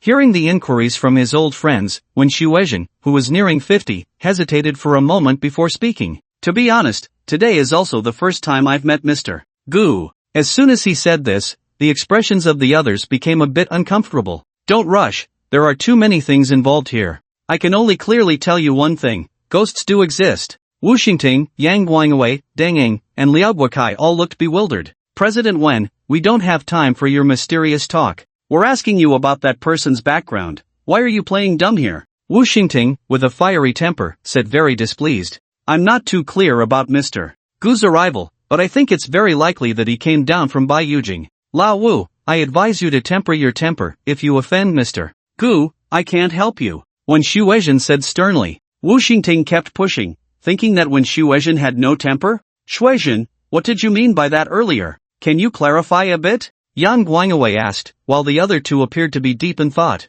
Among the five of them, only Wu Xingting did not believe in the supernatural. The others still held some reverence for such things. It means exactly what it says, enough of this. Let's not talk about it anymore. When Xuezhen didn't elaborate, he could only touch on the subject. Seeing that he was unwilling to say more, the others tactfully refrained from asking further, each of them with flickering eyes, not knowing what they were thinking. On the third floor, in the screening room, Gu Chen was with the three of them, watching a live broadcast. Yes, the four of them were here just to watch the live stream. The live broadcast Gu Chen was watching was none other than Chen Gang's treasure hunting stream. But at this moment, Chen Gang was hiding in the bushes, looking terrified. The selfie stick had long been lost. However, even without the selfie stick, the live stream continued normally. Brothers, I got separated from Zhou Yan. What on earth is that thing? Chen Gang said, trembling. He was also shocked to find that even after losing the selfie stick, he could still interact with the viewers in the live stream. A pitch-black screen appeared before him.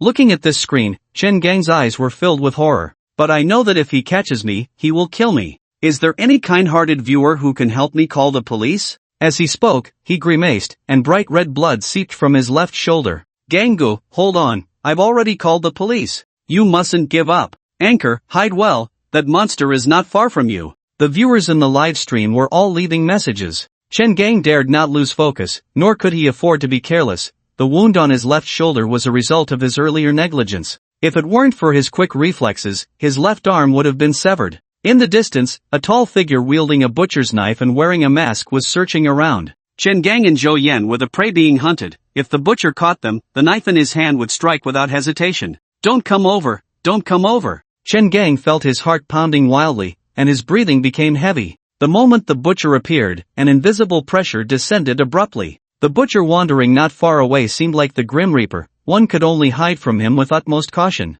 This was a game of cat and mouse. This is definitely the Giant Stone Psychiatric Hospital. In just 2 days, it has turned into this ghostly site? The Taoist priest's expression was grave as he watched the butcher roaming in the woods and said in a deep voice, "This butcher should be that ghostly doctor from the psychiatric hospital. How did he end up like this?" The changes in the psychiatric hospital had come too swiftly. They had only escaped 2 days ago. As he spoke, the Taoist priest looked at Gu Chen and asked, "Mr. Gu, do you know what's going on?" "Not really." Gu Chen didn't know much either. "This is the first time I've seen such a situation. According to what you said before, that ghostly doctor in the Giant Stone Psychiatric Hospital turned the hospital into a ghost domain. But now it seems." Hua Qingyue took over Gu Chen's words, her tone cold. "That ghost now looks more like a puppet controlled by someone who only knows how to kill. Anyone who steps into the fog will become this ghost's target for slaughter." Then why did his selfie stick fall, yet the livestream can still operate normally? When Xiaoqing voiced her confusion,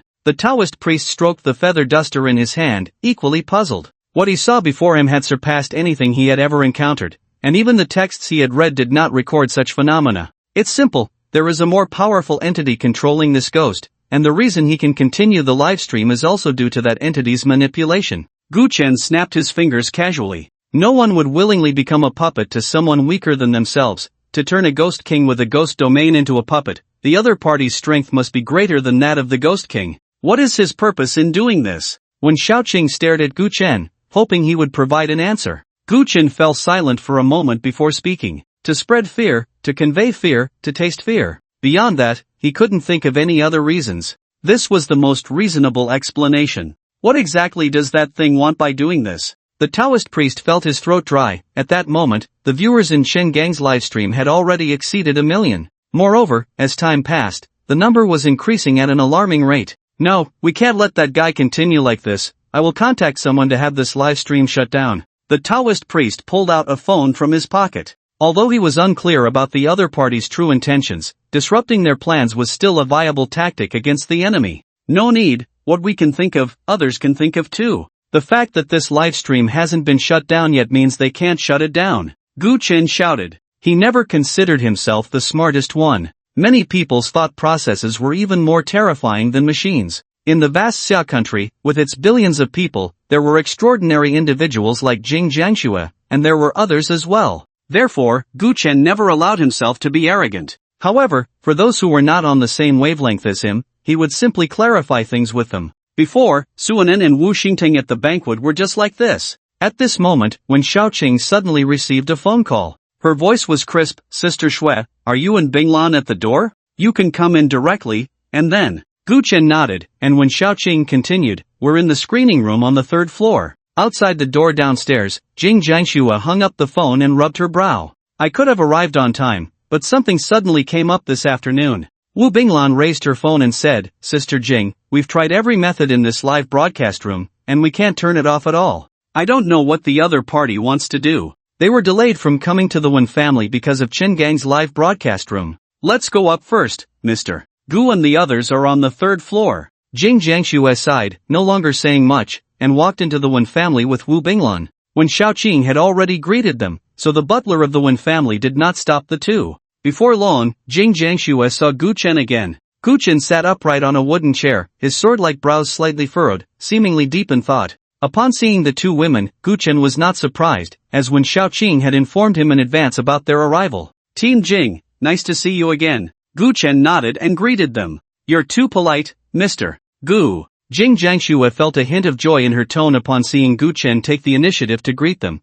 but when she saw the live broadcast on the screen, she couldn't help but be stunned. "Are you also watching this live broadcast?" "Yes, Sister Shui, you and Binglan come in and sit down." When Xiaoqing stepped forward, pulling their hands, making it clear that the three of them had a good relationship, the girls fell silent as Gu Chen was focused on watching the live broadcast. At this moment, Chen Gang truly regretted it. "Mingliang, I was wrong, I should have listened to you." He really wanted to cry, but the footsteps approaching from behind left him no time to do so. Thud! The heavy footsteps grew closer. The camera in the live broadcast room suddenly shifted to a god's eye view, allowing everyone to clearly see the dim forest, where faint flames flickered. Chen Gang was frantically fleeing ahead, the light stretching his shadow long. Less than 10 meters behind him, a tall, strong figure wearing a mask, the butcher, was chasing Chen Gang with bloodshot eyes. The butcher's cleaver was stained with blood, and it was unclear how many lives had been taken by this weapon. So scary. The moment that butcher appeared, I felt the air become heavy, as if I was suffocating. I feel sorry for the streamer. Why hasn't anyone gone to rescue him yet? Treasure hunting? You like treasure hunting, huh? You deserve it. Some were anxious, some were terrified, and some were gloating. But more than anything, there was fear. The butcher, closely following Chen Gang, seemed to look at each of them through the live broadcast with his blood-red eyes. Bang! Not good. In a panic, Chen Gang tripped over himself, feeling as if his chest was about to explode. The long hours of running and dodging had left his mind highly tense, and now, falling to the ground, his legs felt as if they were filled with lead, unable to move an inch. Crack! The butcher stepped on a branch and had already reached Chen Gang. That large hand, without any hesitation, grabbed Chen Gang. "Let go of me, you madman, monster, let me go." Chen Gang punched and kicked, struggling wildly. But the butcher showed no response, firmly holding Chen Gang and hoisting him over his shoulder, walking in another direction. "Help me, someone save me." "No, I don't want to go with him. Let me go, big brother, let me go." The cleaver did not fall on him. Instead, the butcher lifted Chen Gang, which left him in a panic. The unknown was the most terrifying. At this moment, he would rather the other party ended his life with a single knife. But the butcher was like a cold machine, unmoved by Chen Gang's struggles and pleas for mercy. He simply continued on his path, indifferent to everything else. All the viewers in the live stream fell silent at that moment. Where would Chen Gang be taken? In the quiet forest, the time was unknown, and above him was always a blanket of dark clouds. It was as if the weather here was perpetually gloomy. Zhou Yan hid in a crevice formed by several stones. Occasionally a crow flew overhead, cawing hoarsely. What should I do next? Where can I run to? Will I die here? These thoughts kept surfacing in Zhou Yan's mind. Her body, hidden here, trembled, the damp cold earth making her uncomfortable. In the distance, a wooden stake stood tall, a bonfire crackling away. The flickering flames, swaying in the wind, seemed like the only glimmer of hope in the darkness, drawing Zhou Yan closer. "No, I can't go out, that butcher is too terrifying." Zhou Yan quickly shook her head, trying to banish the thought from her mind. The crimson gaze, radiating coldness, evil, and filled with brutality and slaughter, was something she would never forget in her life. "Let me go, someone help me." Suddenly, from afar, a hoarse cry for help echoed. It's Chen Gang's voice. He has been caught? Zhou Yan shivered involuntarily, her heart tightening, quickly covering her mouth, fearing she would uncontrollably scream. She didn't want to die, she wanted to live. Step, step, step. The footsteps grew closer. A tall figure walked down the narrow path in front of her, less than 5 meters away. It was the butcher. It's Chen Gang, he has been caught. Zhou Yan's eyes widened in shock, fixated on the butcher's shoulder. Chen Gang was not weak, he stood about 178, but in front of this butcher, he looked like a child. The butcher carried Chen Gang over his shoulder with one hand, while the other held a blood-stained cleaver. Help me, help me. Chen Gang's voice was hoarse, but now he truly felt that calling for help was futile. The butcher's grip was like a rock. No matter how he struggled or bit, the butcher showed no reaction, simply walking straight ahead. Then, Chen Gang saw the light from the bonfire. His first thought was not joy, but fear, because he saw a red wooden stake standing beside the bonfire. On the stake, a sharp hook was firmly fixed. Under the firelight, the hook radiated a chilling aura. He doesn't want to hang me on that hook, does he? A terrifying thought emerged in Chen Gang's mind. He was stunned. His mind felt blank. As if to confirm his suspicion, the butcher walked to the bonfire and, for the first time, stopped his steps. Getting closer. Chen Gang then realized that the stake was not red, it was stained with blood. Beneath the stake, severed limbs and broken arms were carelessly piled up, flies buzzing around, creating a droning sound. Chen Gang could even feel the chill emanating from the hook on the stake in front of him. No, you can't do this, you can't do this. Chen Gang shook his head repeatedly, a warmth spreading between his legs, a foul odor escaping. He had been in rough situations before, seen blood, but he was still terrified to the point of losing control at the sight before him. At that moment, Chen Gang suddenly felt the grip on his arms loosen. Run, get as far away from this butcher as possible. In despair, a glimmer of life's desire suddenly ignited in Chen Gang's eyes. His eyes sparkled with an astonishing light. That was the sheen of hope. But he did not see it. Behind him, the butcher's cold gaze revealed a hint of mockery and satisfaction. He was very pleased with Chen Gang's performance. Bang! Chen Gang's joy had not lasted 2 seconds when the butcher's large hand seized his neck. Ha! Ha ha! Chen Gang felt as if he were drowning, suddenly finding it hard to breathe, a suffocating sensation sweeping over him, and his face began to turn blue and purple. His vision gradually blurred, and he vaguely felt himself rising. No! It was the butcher in front of him lifting him high. Chen Gang's back aligned with the iron hook on the wooden stake. In the next moment, without any hesitation, the butcher hung Chen Gang on the hook of the wooden stake as if he were hanging a sausage. This action seemed to be something the butcher had done countless times before. The movement was skilled yet cruel. As the butcher released his grip, Chen Gang's suffocation was instantly relieved, and he gasped greedily for the air rushing into his nostrils. The joy was but a fleeting moment, quickly followed by the sharp, rusty hook piercing through his chest with excruciating pain. Put! Blood mixed with Chen Gang's screams echoed in the empty manor. The intense pain drove Chen Gang into a frenzy of struggle. But with each struggle, the iron hook piercing his chest would inflict more damage. Flesh was torn, and bright red blood poured out as if it were free. It splattered on the hook, on the wooden stake, on the ground, and on the butcher. Many spectators had already collapsed in fear, completely stunned. Some were so frightened they began to cry out. Others trembled uncontrollably, losing control of their bowels. This was a live broadcast of death from hell. Fear began to spread from the hearts of every spectator, terror and unease taking root. Not far away, Zhou Yan, who had witnessed the entire tragedy, was also terrified to the point of losing her mind. If not for her hands tightly covering her mouth, she would have screamed out loud by now. Even so, Zhou Yan's nerves were at their breaking point. She felt she was about to go insane. What the hell is this? Where did this monster come from? After Chen Gang dies, I'll be next. Zhou Yan was filled with despair. She could clearly see Chen Gang's struggles growing weaker. Bastard! Wu Binglan and Jing Jiangxue shouted in unison. Their eyes were filled with anger. This masked butcher was simply inhuman. Such disregard for life had crossed their bottom line. Xiao Chang, where is this? We need to get people over here immediately. Jing Jiangxue took out her phone, biting her silver teeth. She had never been this angry before. This was a live broadcast. Who knows how many eyes were watching, and the other party dared to do such a thing. This was provocation. This was indifference. This was mockery. Suddenly, Jing Jiangxue stopped in her tracks, her eyes fixed on the screen, her body trembling slightly and uncontrollably at that moment. She reached out her hand, pointing at the screen in front of her, her voice trembling to the point of losing its tone. Gee God, what is that? Gu Chen's gaze had not left the screen. There, Chen Gang was hanging on the wooden stake by the rusty hook, blood and screams seemingly offered as a sacrifice to some existence. The scene was brutal, sending chills down the spine. The butcher stood there, admiring it all. Then, a chilling scene unfolded. In the darkened sky, thick clouds suddenly revealed two enormous arms reaching out from the shadows. The arms appeared ethereal, a deep blue color, each as gigantic as the Oriental Pearl Tower. The moment the arms emerged from the clouds, a glimpse of an incredibly massive head could be seen, flashing by in an instant. Save me! Chen Gang's voice became incredibly weak, the blood that could flow from his wound was already scarce. What remained in his eyes was despair and endless fear. because those two enormous arms had already wrapped around him. The giant hands spread open, cradling him in their palms, as if a child receiving a gift, proudly showing it off to everyone. Chen Gang's eyes widened like copper bells. He was closest and saw the clearest. This was also the last thing he would see before his life reached its end. What were these arms? They were clearly composed of countless spider-like claws, gathered together to form arms. Those claws surged towards him, greedily, frantically, absorbing his flesh and blood, his soul. This was a sacrifice. A butcher's offering to the evil god.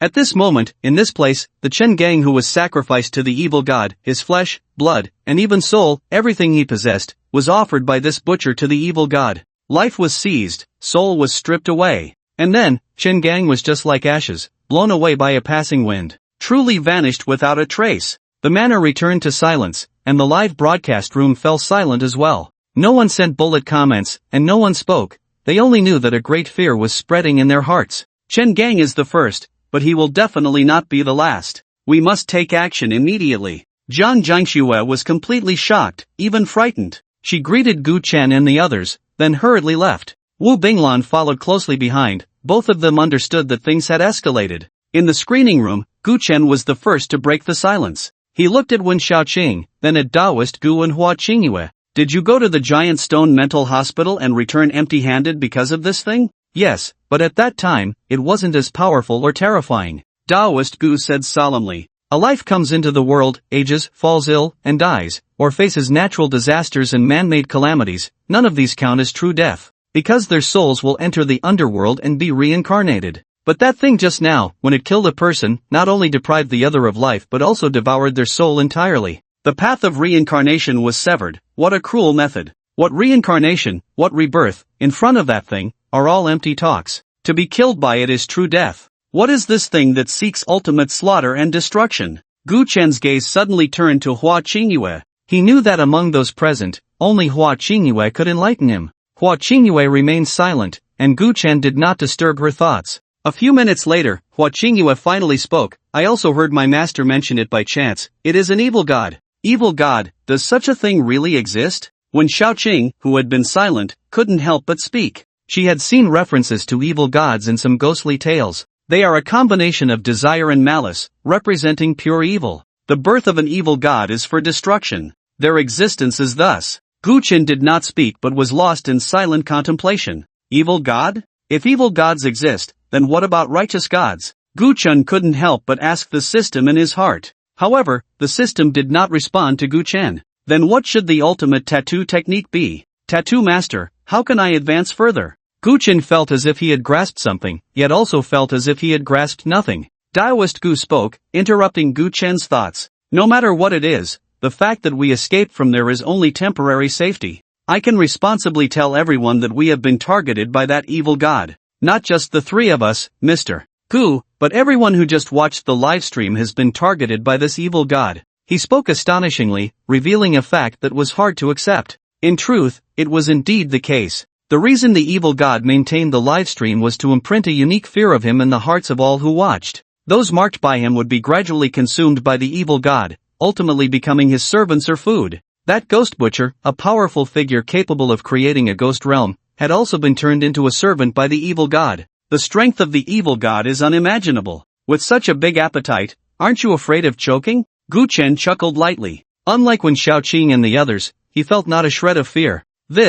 Taoist Gu stared blankly at Gu Chen. This young man was quite bold. He was currently trembling with fear, unsure of what to do. Gu Chen, on the other hand, seemed unafraid, even eager to try something. Yes, that's right. Gu Chen now gave Taoist Gu the impression of being eager to try. Damn, he doesn't want to slay a god, does he? Taoist Gu seemed to have thought of something, his pupils suddenly tightening, his expression more shocked than when he first saw the evil god appear. Taoist Gu quickly calmed his emotions, took a deep breath, and spoke. Everyone, this matter is serious. I need to contact others to find a way to seal this evil god. He was a member of the Taoist sect, and he valued the concept of fate. Taoist Gu knew very well that he had to deal with this evil god. If he succeeded, his cultivation would greatly improve. As he spoke, Taoist Gu's gaze fixed intently on Gu Chen. Gu Chen noticed his gaze but remained silent, prompting Taoist Gu to extend an invitation directly. Mr. Gu, I hope you can join us and lend us your strength. Of course, if Mr. Gu participates, the reward will definitely not disappoint you, Taoist Gu promised earnestly. He couldn't yet gauge Gu Chen's depth, but he was fully confident in the treasure he held. That treasure would even stir the hearts of those in Baiyu Jing. The other party had already said this much. Gu Chen naturally would not refuse any longer. Alright, I accept. Mr. Gu, I hope you don't mind, but can I call you Brother Gu from now on? Taoist Gu said kindly. He wanted to befriend Gu Chen, while he treated everyone else with indifference. Hee, it's just a title, Taoist Gu, feel free, Gu Chen replied casually. He didn't care much about how others addressed him. Brother Gu, aren't you curious about what your reward will be? Taoist Gu countered. Let's talk about it after we handle the matter. Gu Chen waved his hand, not in a hurry. What was his would not escape him, and knowing it in advance would only add to his troubles. Brother Gu is quite open-minded. Let me keep it a secret for now. After everything is settled, I will present that item to you. Taoist Gu said apologetically. If Gu Chen had asked earlier, he would have told him. But if the name of that item got out, it might attract unnecessary disaster. At this critical moment, it was better not to add to the troubles. It's getting late, Boss Gu. Why don't you rest here tonight? When Xiaoqing stepped forward, trying to persuade Gu Chen, seemingly afraid he might misunderstand, she quickly explained, please don't misunderstand, Boss Gu. We have plenty of guest rooms at home, and if you rest here, you won't have to run back and forth. Taoist Gu stood by, wearing a motherly smile. Being young is wonderful. Junior sister, let's return to our own rooms to rest. He waved his dust and was the first to leave the room. Hua Qingyue did not speak, her lotus steps lightly moving as she floated away. In the room, only Gu Chen and Wen Xiaoqing remained. When Xiaoqing felt an eerie silence enveloping the space, she could even hear her own heartbeat clearly. So nervous. It's just that this event allows guests to stay overnight. Why do I keep thinking about unnecessary things? Will Mr. Gu agree? If Mr. Gu stays, I can see him every day for the next few days. How happy. Gu Chen found it a bit strange. How could this girl's face become even more flushed? But he had to admit, when Xiaoqing looked truly beautiful. Compared to Lan Hanyu, they were equally captivating, each with their own charm. Then these next few days, I'll trouble you. Gu Chen agreed. With the evil god's emergence, Taoist Gu had to discuss countermeasures, so he probably couldn't run around these days. It was best to stay at the Wen family. Not a trouble at all, not a trouble. Come with me. When Xiaoqing suppressed her inner excitement, if it weren't for Gu Chen's presence, she might have jumped for joy. Taoist Gu stood on the balcony, gazing into the distance. Evil god, sigh. Even with a seal, he had little confidence in it. Thinking this, Taoist Gu recalled Gu Chen. Brother Gu, do you want to slay a god? What will he do? Up until now, Taoist Gu still didn't understand where Gu Chen found such courage. What kind of trump card could give him such a crazy idea? Is the tattoo technique really that powerful? Taoist Gu only had a superficial understanding of tattooing. But he had once seen a tattoo artist who could turn decay into the miraculous with tattoo designs, and it was after that Taoist Gu developed a deep impression of tattooing. With a bitter smile, Taoist Gu could only suppress his various doubts and confusions. He had no time to think about other matters. Right now, sealing this evil god was the most important thing. Senior brother, have you decided to give that thing to him? On the other side of the balcony, Hua Qingyue stood there at some point, her red lips slightly parted, her stunning face shrouded in moonlight. In a daze, Taoist Gu felt as if she were no longer of this world. Junior sister, your cultivation has improved again. Taoist Gu exclaimed. Just a slight feeling, Hua Qingyue casually replied, her gaze vacant as she looked ahead. Taoist Gu then spoke, after all these years, the item entrusted to me by that old friend, I have yet to meet a suitable person. I thought I would take it to the grave with me. Who would have thought? In a couple of days, the new saintess of Miaojian, Long Xiener, will come to assist us. It's late, senior brother, get some rest. Hua Qingyue turned to return to the house, leaving Taoist Gu with a breathtaking silhouette. Taoist Gu stood on the balcony, shivering involuntarily, a flicker of fear crossing his face as he exclaimed, that girl Long Xiener is coming? Some unpleasant memories floated up in his mind. If he accidentally caught Long Xiener's attention, the suffering would be enough to endure. Wait, it's only been a few years, that girl has become the saintess of Miaojian? By now, she must be at most 16 years old. A 16-year-old saintess of Miaojian, with talent and cultivation, naturally both were indispensable. Taoist Gu had traveled to many places, seen many people, and encountered various geniuses. But Long Xiener was undoubtedly the most outstanding genius he had ever seen. Her Gu technique had reached an incredible level, and her cultivation was unfathomable. Taoist Gu had suffered quite a bit at Long Xiener's hands back then. It was worth noting that at that time, Long Xiener was only 12 years old. Now, 4 years had passed. To what extent had Long Xiener's strength progressed? The Taoist priest Gu had a complex expression, recalling Gu Chen, who with his tattooing skills had turned a wealthy girl like Wen Shaoqing into a witch. As for Gu Chen's strength, the Taoist priest couldn't discern its depth either. Sigh, the old Taoist is indeed getting old. These young people are all more monstrous than the last. The Taoist priest sighed, suddenly feeling very weary. His junior sister, Hua Qingyue, the saintess of Miaojiang, Long Xiener, and now the tattoo master Gu Chen. Old. I should listen to my junior sister and rest early. At my age, I need to take care of my health. Tomorrow, I'll buy some goji berries. The old Taoist needs to replenish himself well. The Taoist priest closed the balcony window and fell asleep. Cultivation? What a joke! In the outskirts of Magic City, the two assistants left outside by Chen Gang changed their expressions drastically. Chen Gu is dead? Run! It's too terrifying. The two were horrified, forgetting to pack their things, and turned to flee. But at that moment, the mist not far away suddenly began to spread around them. In the blink of an eye, it swallowed the two whole. And this speed showed no signs of slowing down. In less than half an hour, the mist could be clearly seen surging outside the 10 rings of Magic City. Eventually, the mist stopped just under 100 meters from the 10 rings. On the 10 rings, a young man looked invigorated. He was Xiao Tian, sitting in a luxury car, looking through the window at the mist 100 meters away. Gu Chen, your time of death has come. Magic City is experiencing a once-in-a-century fog.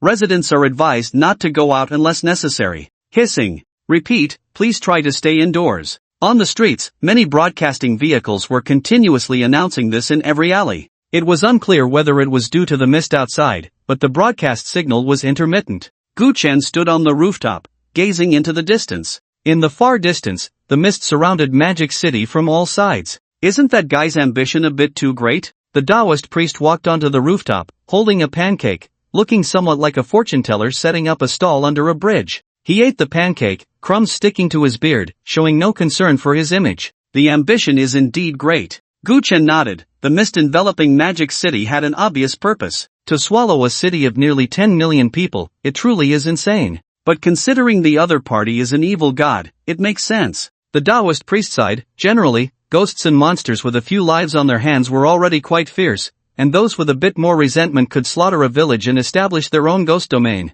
But this was on a completely different level. What do you plan to do? Gu Chen asked, taken aback by the speed of the evil god's actions. The scale of ambition was frightening. When the sky falls, there will be tall people to hold it up. The old Taoist will first gather some friends, and then we'll wait for the higher-ups to arrange things. The Taoist priest clapped his hands. Such a big matter, how could the high-level officials of Xia country remain indifferent? The Taoist priest had a very clear understanding of his own strength. This time, they were facing an evil god. Even if all the Taoists from Xiang Temple came to Magic City, they would still have to bear their resentment. Now it's a race against time. If the mist also envelopes Magic City, it would be disastrous. Gu Chen sighed. There were nearly 10 million people in Magic City. If that evil god went on a killing spree there, just the thought of it was terrifying. Perhaps it's time to consider getting myself a life tattoo. Gu Chen's gaze deepened. He had originally planned to think about this later, but now it seemed that the matter of the life tattoo needed to be addressed quickly.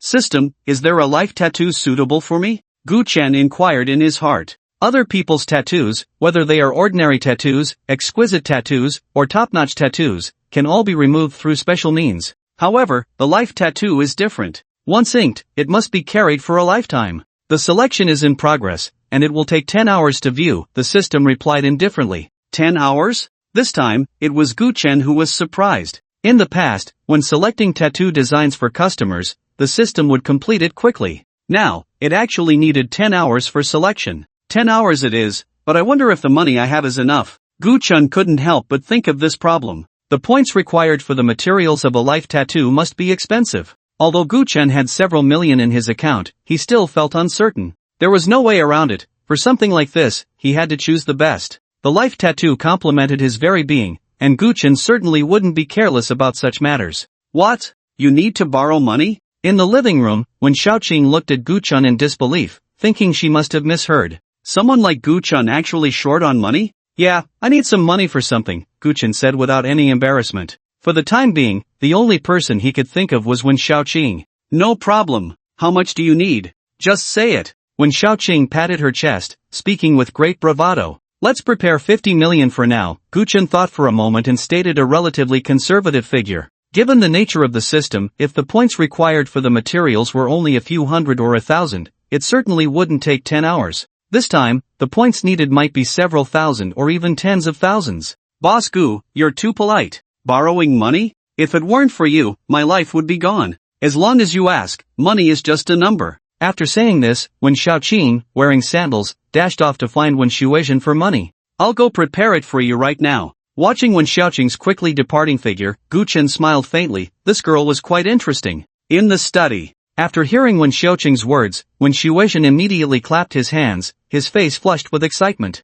Good. That's great. Mr. Gu, this is a gesture of goodwill towards our Wen family. He knew that Gu Chen was a capable person, someone like him. Once he spoke, there would be countless people eager to give him money. But Gu Chen spoke to Wen Xiaoqing. Wasn't this a gesture of goodwill? Gu Chen said he needs 50 million. Dad, why don't you prepare a bit more? How about 100 million? Wen Xiaoqing bit her pink lip and extended a slender finger. Wen Shuizhen immediately shook his head, decisively refusing. 100 million? How does that show our Wen family's sincerity? We should at least prepare 10 billion. 10 billion? Wen Xiaoqing was stunned. That was too exaggerated. Seeing his daughter in a daze, Wen Shuizhen continued to speak to himself. Is Mr. Gu in a hurry? If not, how about I sell off some of my shares and raise 50 billion? He paced back and forth, suddenly feeling a bit frustrated. The liquid funds he had were still too little. I'm not sure, but it shouldn't take that long. Dad, are you being a bit too exaggerated?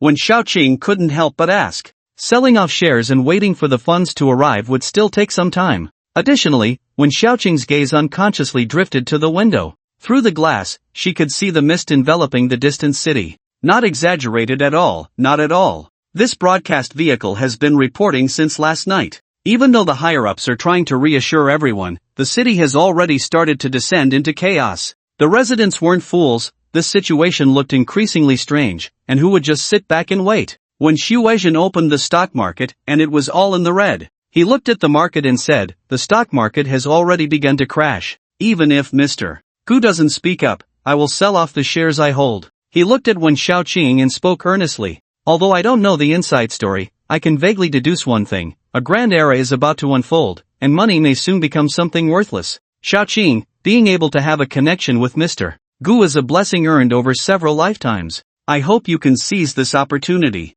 The last sentence had a pointed implication. When Xiaoqing's face flushed instantly, how could she not understand Wen Shuizhen's meaning? She couldn't help but pout. Dad, don't say such things, nothing has even started yet. Where is he? Taoist Gu finished meditating and searched the room but did not find Gu Chen's figure. He went out for something. Why are you looking for him? Hua Qingyue opened her eyes, her smooth face radiating a shimmering glow as she was cultivating. She was practicing Taoist techniques, absorbing the spiritual energy from the heavens and the earth. Hua Qingyue could clearly sense that the spiritual energy in the world was becoming increasingly rich. Now, a day's cultivation was equivalent to half a month's hard training before. During this time, her progress in cultivation was significant. It's nothing much, just wanted to chat with him and see if I could get the old Taoist a tattoo or something, Taoist Gu said with a laugh. You want a tattoo? Senior brother, I think you should spend more time cultivating, you shouldn't remain stuck at your current level. Hua Qingyue paused for a moment and gently advised. Oh, junior sister, you know my talent. To have come this far from sensing energy is already the limit of my potential. Taoist Gu walked upstairs with his hands behind his back, and just as he was about to turn the corner, his voice came again. The revival of spiritual energy in the world is both a good and a bad thing. When there is no spiritual energy, the spirits and monsters of the mountains and fields also have their shadows. Next, it will be a matter of contention. Senior brother is getting old and can't compete anymore. Whether I can survive this trial is still unknown. Upon hearing this, Hua Qingyue couldn't help but speak, a glimmer of determination flashing in her eyes. Senior brother, I will help you. Let's talk about it then. I'm a bit tired, so I'll head back to my room first. Taoist Gu waved his hand and returned to his room. Hua Qingyue's serene eyes regained their calm, but her heart was not at peace. It seems senior brother has already sensed that his calamity is approaching. This is a deadly tribulation. But this calamity is one we will face together. Why? Hua Qingyue touched the floating dust in her hand, a hint of confusion appearing in her beautiful eyes. Cultivators can glimpse the secrets of heaven. The deeper the cultivation, the the more they can sense and know about fortune and misfortune. With this, they can avoid danger in advance. Hua Qingyue also sensed that a crisis was about to arrive, precisely the crisis brought by the evil god outside the city. However, this crisis was not fatal, but when she looked at senior brother Daoist Gu, she found a deathly pallor on his face. That was a sign of impending doom. The same calamity, different manifestations. Senior brother, what exactly are you hiding? Hua Qingyue was puzzled in her heart, but in the end, she did not think too much about it. Instead, she closed her eyes and continued to meditate and practice. Only strength is fundamental. All schemes, difficulties, and obstacles are mere talk in the face of absolute strength. This was something Hua Qingyue had always believed. Right now, she felt troubled and confused by the appearance of the evil god. It was because she herself was not strong enough. If she could reach the profound realm of being one with the light, how could the evil god pose a threat to her? Supernatural Bureau. Conference room. An emergency meeting had been ongoing since last night, lasting for a full 10 hours. Jing Jiangxue and Wu Binglan were prominently present. Jing Jiangshue's expression was serious as she looked at the large screen in front of her. Director Jiang Peng stood on the stage, enlarging a set of images on the screen. Everyone, the situation in Magic City is extremely severe. Since the fog began to spread yesterday, we have gradually lost contact with other provinces and cities. The rescue teams we dispatched have also lost contact with us. Jiang Peng's expression was grave as he scanned the crowd below. Many faces showed fear and unease. If the members of the Supernatural Bureau felt this way, what about the ordinary people? Everyone saw last night's death livestream.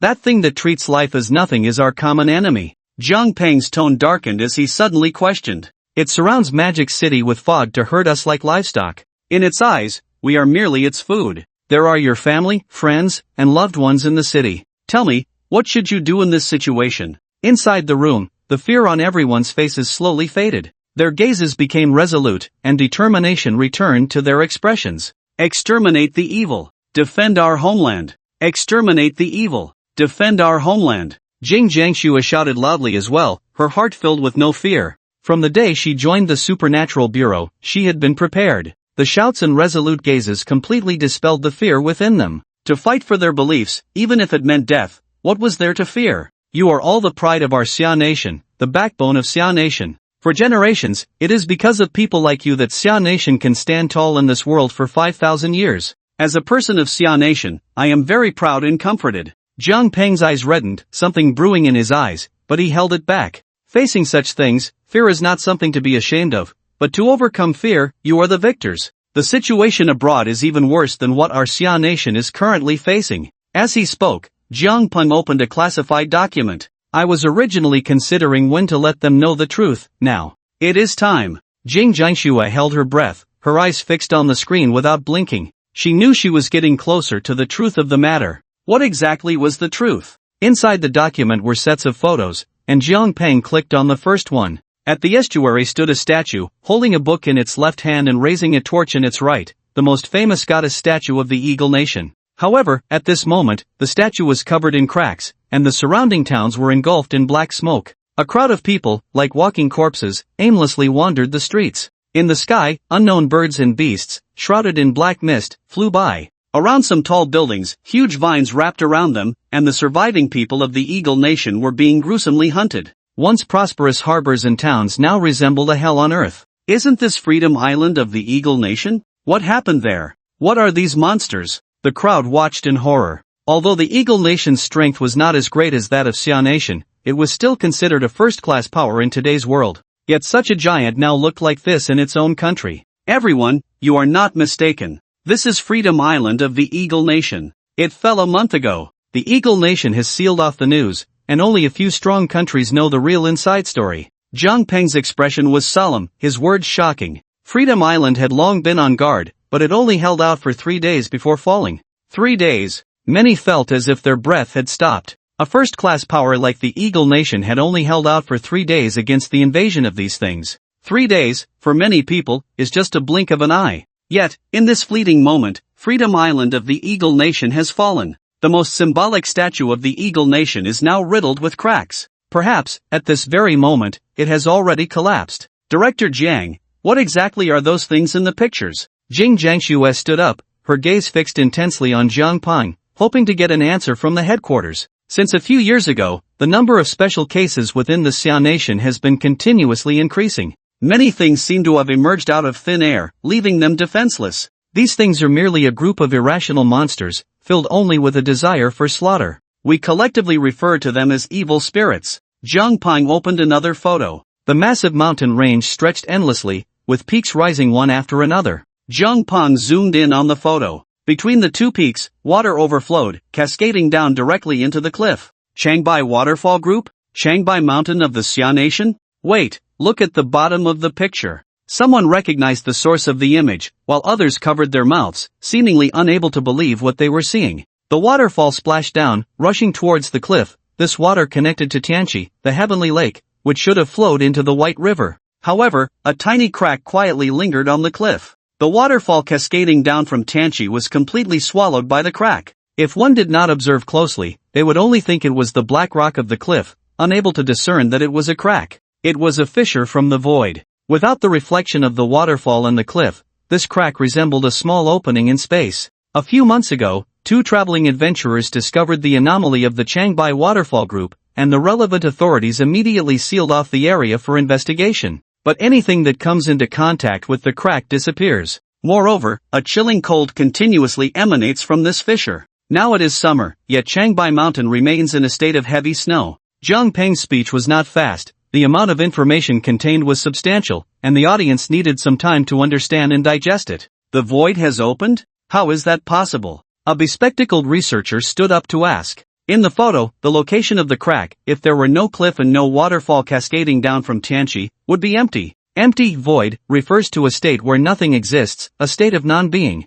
Yet that crack, which appeared out of nowhere, seemed as if the void had transformed from nothing to something, from illusion to reality. It defied science and could not be explained by common sense. Inconceivable. This student, who had long engaged in various research, felt as if their worldview had shattered along with this crack. Why did this crack appear, and why there? No one can provide us with an answer. Zhang Peng sighed and opened the third photo. It was the same location, but the crack had widened. If it was only the thickness of a ruler before, now it had a thickness of 10 centimeters. Its length had also expanded by 10 centimeters. It no longer looked like a crack but rather a dark gap. Is it the culprit behind the closure of Lin province? Someone suddenly realized. Changbai Mountain is a very famous place in the Xiao Nation, but 3 years ago, Lin province was sealed off, preventing outsiders from entering and those inside from leaving. This incident had sparked significant discussion in society at the time. Jing Jiangxue felt even more confused, but she remained patient, not in a hurry,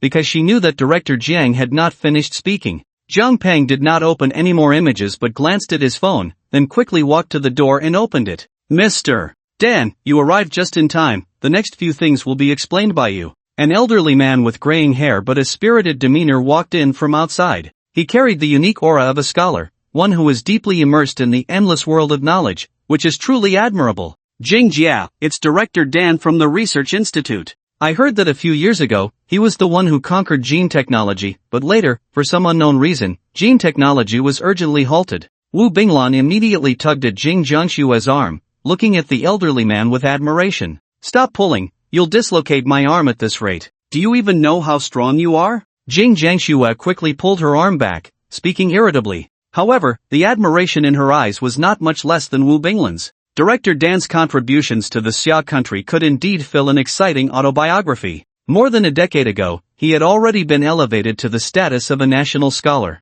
The term national scholar says it all. Everyone, time is of the essence, so I won't go into too much self-introduction. Let's get straight to the point. Director Dan said briefly as he plugged a USB drive into the computer. 3 years ago, I received a mission to go to Changbai Mountain to investigate the reasons and effects of the fissure that appeared. The code name for this matter is Void. After taking on the Void project, we tried various methods, but we couldn't uncover the truth until one day, I suddenly had an idea to capture the cold air seeping from the fissure. Director Dan's voice was steady and powerful. After various studies, I discovered that the cold air seeping from the fissure, when it comes into contact with the air in the world, gives birth to a new type of energy. It can rejuvenate aging cells and even eliminate hidden pathological cells within the human body. We call it spiritual energy. Seeing the confusion on everyone's faces, Director Dan continued. However, capturing this cold air for experiments is limited. Each capture requires immense effort and dedication. Someone stood up, puzzled, and asked, Director Dan, if what you're saying is true, then this matter is entirely beneficial for humanity. It could rejuvenate aging cells and eliminate pathological cells in the body, allowing humanity to be free from disease. This was no longer a dream. No matter how you looked at it, the appearance of this fissure was a good thing for humanity. You are correct, but do you think this spiritual energy is only effective for us humans? Director Dan's expression turned serious. At first, they were ecstatic. Even Director Dan had overcome genetic challenges in a short time with the help of spiritual energy. But then, a terrifying event occurred. Director Dan opened a video. It showed a forest covering thousands of acres, complete with vegetation, rivers, and rocks. This is an ecological forest specially created by the Research Institute, where the animals inside are completely unaware that they are being observed. Director Dan explained, we captured animals with different habits and placed them in the ecological forest, creating a complete food chain. Then, we injected spiritual energy into the ecosystem. At this point, Director Dan's expression became complex. I must add that the spiritual energy injected into the ecosystem is 30 times what we can capture in a certain area. Don't think the quantity is large, it's because the spiritual energy in our world is too sparse. The video had already started playing. Director Dan stopped speaking and stood aside, watching the video along with everyone else. Even though he had watched this video hundreds of times, each time it still left him in shock. The protagonists in this ecological forest are two, a tiger and a fox. The ecologically infused forest seemed normal at first. The tiger hunted as usual, and the fox ate meat daily. Until one day, a change occurred. The fox did not go to eat meat, instead, it stood at the entrance of its den, carefully observing its surroundings. In its bright eyes, a glimmer of wisdom sparkled. The same was true for the tiger. I can't be mistaken, that tiger and fox are thinking. To what extent have their thoughts developed? What are they contemplating? Jing Jiangxue was stunned by the serious expressions of the fox and tiger as they pondered. Animals have intelligence, but not much. If their intelligence were too high, they would no longer be animals but rather transformed spirits. Incredible, right? In just 2 months, the spiritual energy has awakened the intelligence of these two animals. They only observed for 2 days and discovered the hidden cameras. Dean Shan stated with a voice tinged with lingering fear. Immediately after, Jing Jiangxue witnessed an astonishing scene. Under the moonlight, the tiger and fox walked out of the cave together, choosing a higher ground to sit cross-legged. Yes, the tiger and fox sat cross-legged, their chests rising and falling as if they were practicing cultivation. Under the moonlight, their fur appeared even more sleek and vibrant. Every night was the same. Like cultivators in the deep mountains, they worked tirelessly. My goodness, their size has increased so much in just 3 months? A fox the size of an adult? That tiger is as big as a small truck now. Incredible, this is a miracle. The spiritual energy is truly amazing? The audience was left speechless, some unable to contain their emotions, shouting out, triggering a chain reaction in the room. Voices of amazement echoed continuously. Watching them, Dean Shan fell silent.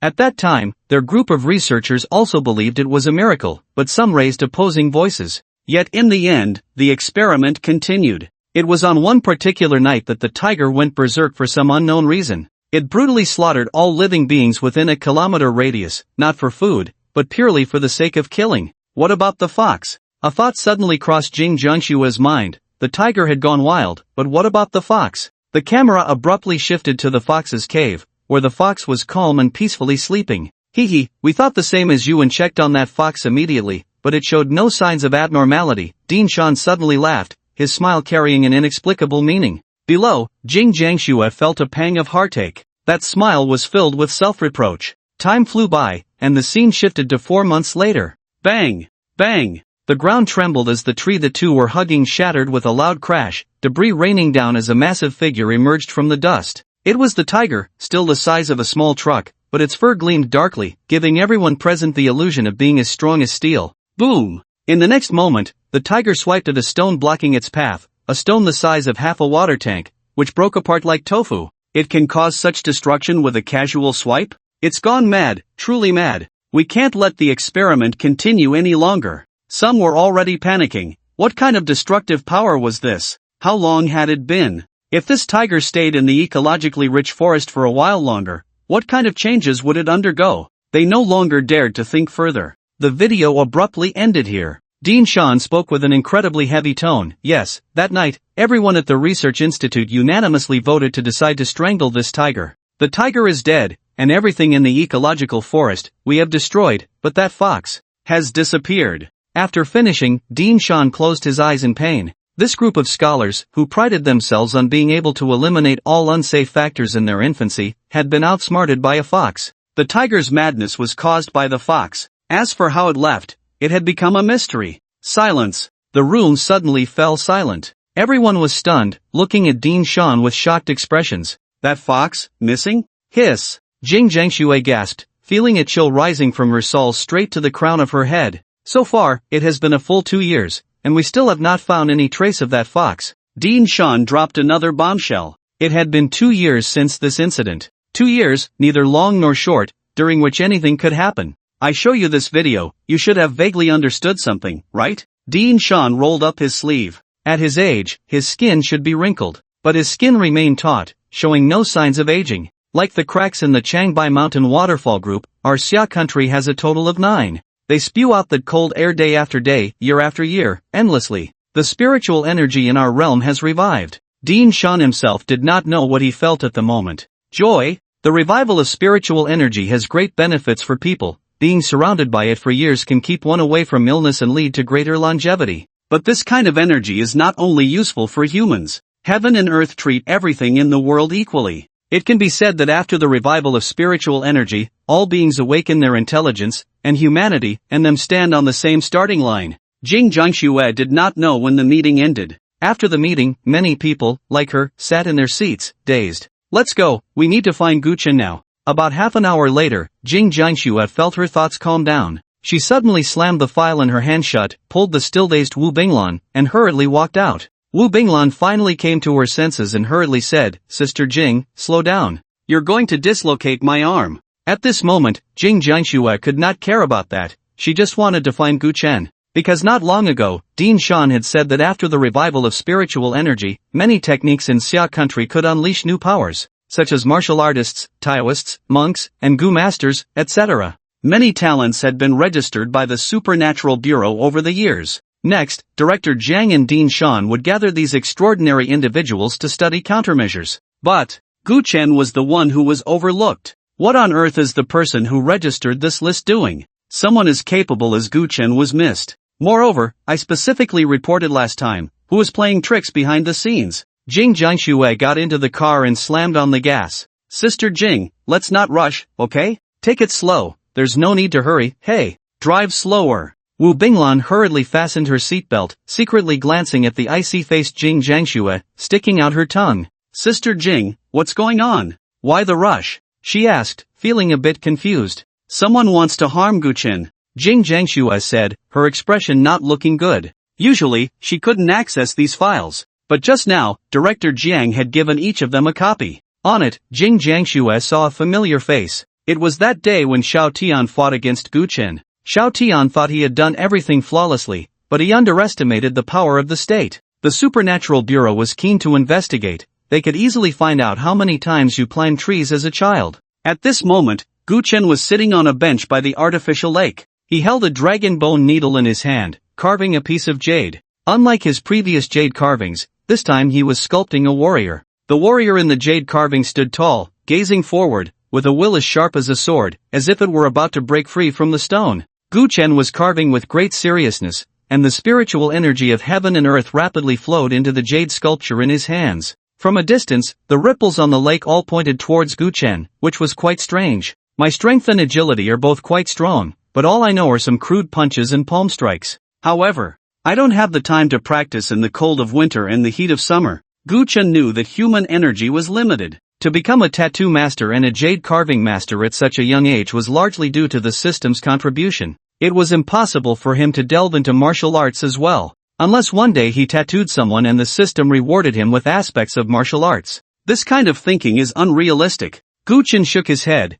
but since his life tattoo had not yet been determined, he needed other means of self-defense. Jade carving was a good means of protection. Of course, this method of self-defense would only be effective if it was done by Guchen himself. The jade carvings of other jade carvers were completely incomparable to what Guchen sculpted. My physical quality is strong enough, what I lack now is skill. And this skill is referred to as martial arts in Xia country. Guchen couldn't help but recall the death livestream he had watched not long ago. If Qin Gang had been able to master some martial arts at that time, even if he was weak, he could have used some means to break free from his restraints. Of course, this would only delay his death, because Qin Gang's physical quality was too poor. The dragon bone needle in Gu Chen's hand moved faster and faster, and soon his jade sculpture was completed. Not bad. Gu Chen held the jade sculpture up to the sunlight, and under the sun, the jade sculpture was translucent and stunningly beautiful. Warriors integrate their skills into their bodies through day after day, year after year of hard training, forming muscle memory. Powerful warriors can turn their fists, knees, and elbows into deadly weapons. And I, through the combination of tattooing and jade carving, can obtain the abilities I desire in a short time. Gu Chen held the jade sculpture in his hand, and it suddenly shattered, transforming into light and merging into his body. At that moment, he clearly sensed that his muscles had gained new skills. He was now a martial arts master. After becoming a tattoo master, many things have indeed undergone new changes, and some of my speculations can be confirmed. For example, now, through my powerful spirit, I can meditate on the warrior I imagine and then carve it onto the jade using tattooing. Unfortunately, the effect can only last for an hour. If it could exist permanently like a tattoo pattern, that would be great. Gu Chen felt his own state and then said with some regret, "Tattooing is not just for humans. Animals and even ghosts can be tattooed. Living beings and inanimate objects are the same." Gu Chen's eyes grew brighter. What if I could tattoo that evil god? What would happen? A bold and crazy idea suddenly emerged in Gu Chen's mind. Tattooing the evil god. Of course, this was not to enhance the other party but to directly add a binding force to them. The taboo of tattooing would become a binding force to restrain the evil god. Perhaps, it really is possible. Gu Chen suppressed the excitement within him, vaguely feeling that this path was feasible. He sat in silence, his thoughts becoming increasingly scattered, with many ideas he had never possessed before surfacing one after another. No one had tried it, but that didn't mean it couldn't be done. After all this time, the only one who could become a tattoo master was him, Gu Chen. His understanding of tattoo art was beyond what others could imagine. "Master, is this the true power of a tattoo master?" Gu Chen stood up, his contemplation interrupted, feeling that he had just entered a strange state. If he could think a little longer, perhaps he could gain more profound insights. But his powerful spiritual perception made him aware of the killing intent. If it were any other time, Gu Chen might not have sensed it. After all, there was a certain distance between them. But just now, Gu Chen had used a piece of jade carving from a martial artist, and for this hour, he was a martial arts powerhouse.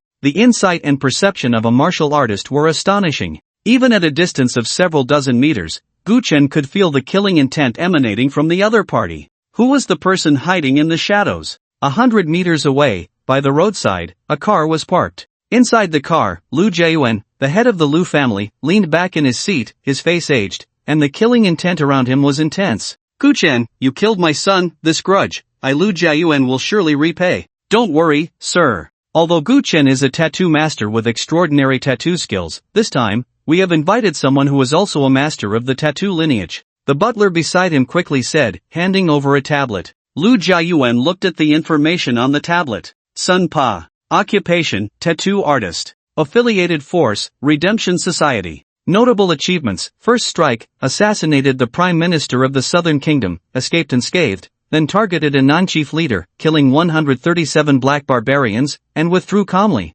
To invite him, our Lu family has indeed suffered great losses. Lu Jiayuan looked at the tablet, which clearly recorded Sun Po's experiences as a killer. However, as long as we can kill Gu Chen, it will all be worth it. He turned off the tablet and looked out the window toward Gu Chen's direction. He wanted to see Gu Chen die with his own eyes. On the bench, Gu Chen sensed the crisis and swayed to the side. Bang! Just as he was leaning against the back of the bench, a bullet hole suddenly appeared, and fragments of stone flew everywhere, with a faint cloud of dust rising from the hole in the ground. "Someone wants to assassinate me?" Gu Chen's gaze, sharp as a sword, directly fixed on a 3-story building. A sneaky rat hiding its head and showing its tail. Boom! Gu Chen stepped out, the shattered stones beneath his feet scattering in all directions. In that instant, Gu Chen unleashed his full power. While a bright gun is easy to dodge, a hidden arrow is hard to defend against. This rat that was secretly trying to kill him had enraged Gu Chen. His speed was so fast, it was as if he were a sports car with the pedal to the metal, shooting out and stirring up a whirlwind.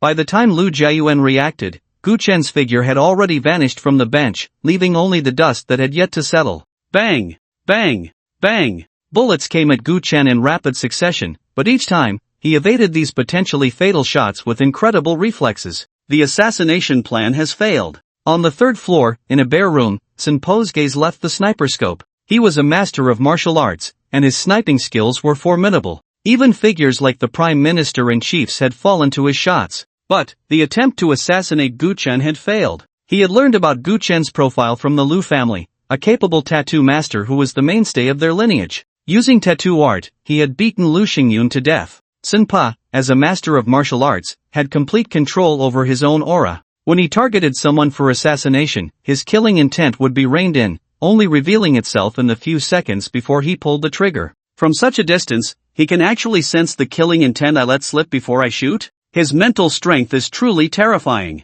Sinpa did not run. Assassination was merely one of the killing techniques he had mastered. With his head lowered, he silently waited in the empty, unfinished room. He knew that Gu Chen had already locked onto him, and with the other's terrifying speed, there was no way for him to escape. In fact, Sinpa had no intention of fleeing. His most formidable killing technique was martial arts. It was martial arts enhanced by his tattooed face. This was also the foundation of Sinpo's existence, and he was both confident and arrogant. Boom! The door in front of him suddenly exploded, and Gu Chen, with a burst of energy, charged in. He saw Sinpa in the room, wearing a mask. Gu Chen wasted no words and rushed at Sinpo's front at an incredible speed, slamming a palm down. With nearly 100 points of strength and over 100 in agility, enhanced by the martial artist's jade carving technique, the force erupted violently. The palm strike made the air hum under the unbearable pressure. This palm strike. No way! The previously confident Sinpa, upon seeing Gu Chen's palm and hearing the humming of the air,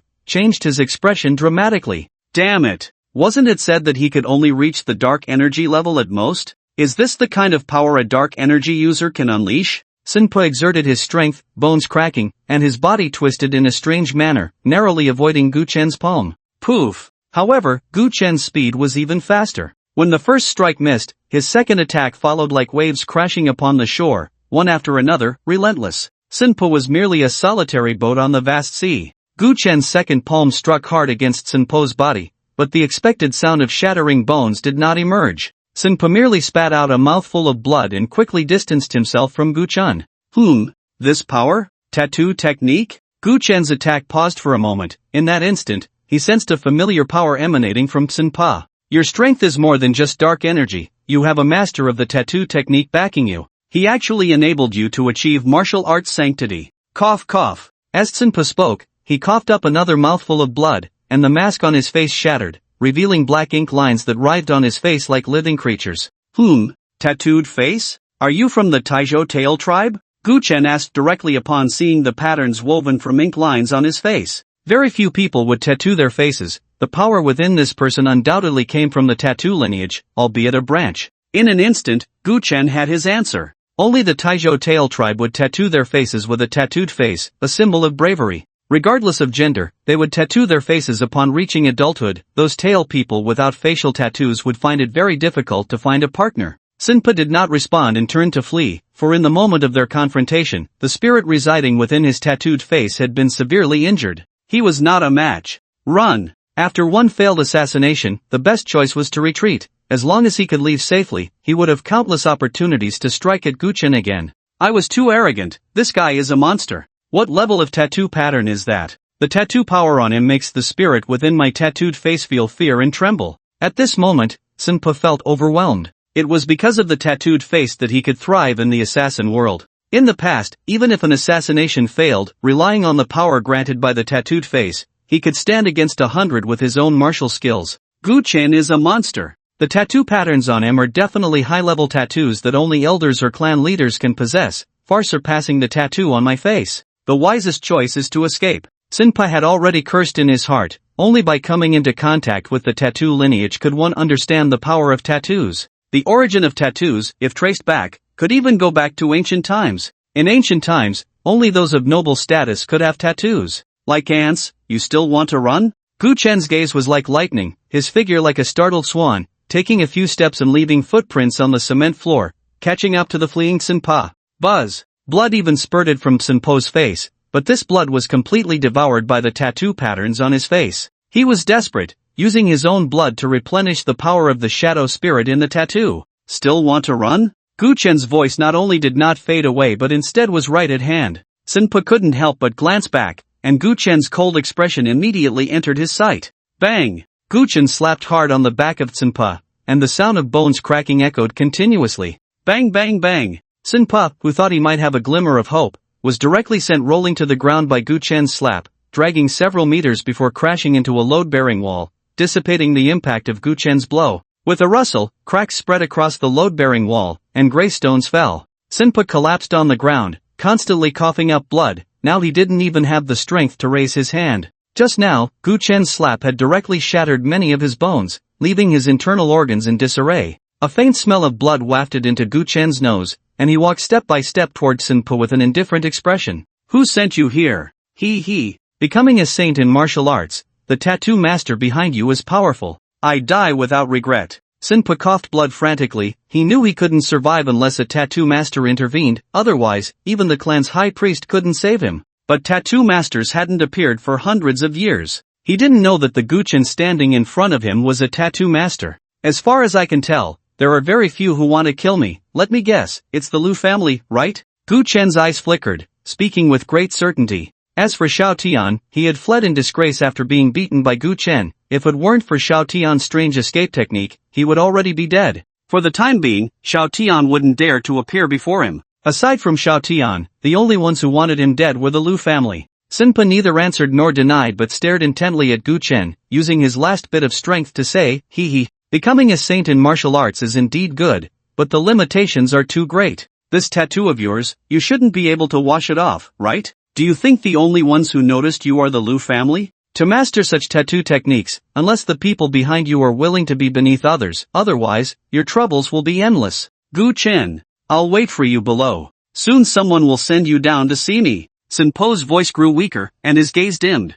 But he knew Gu Chen couldn't live much longer. Not to mention other forces, the Redemption Society would not let Gu Chen go. Since they took the job, after one failure, the Redemption Society would send stronger assassins until Gu Chen was dead. He. No matter who it is, your ultimate fate is destruction. The evil gods are. He murmured in a voice that almost no one could hear. In the end, due to his severe injuries, Tsinpa didn't finish the sentence before he died. Gu Chen stood in place, staring at Tsinpo's corpse. He heard that last sentence, though it was very faint. Another evil god? Gu Chen's eyes revealed contemplation. The situation suddenly became perplexing, but he couldn't make sense of it for the time being. Moreover, the tattoo on his face is very strange. Logically speaking, the tattoos of the Taya tribe shouldn't consume the owner's blood. Gu Chen exchanged for a pair of special gloves from the system. He reached out and placed his hand on Tsinpo's face, and suddenly, the tattoo on his face detached itself. It's not purely a tattooing technique. There's a power inside that makes me feel disgusted.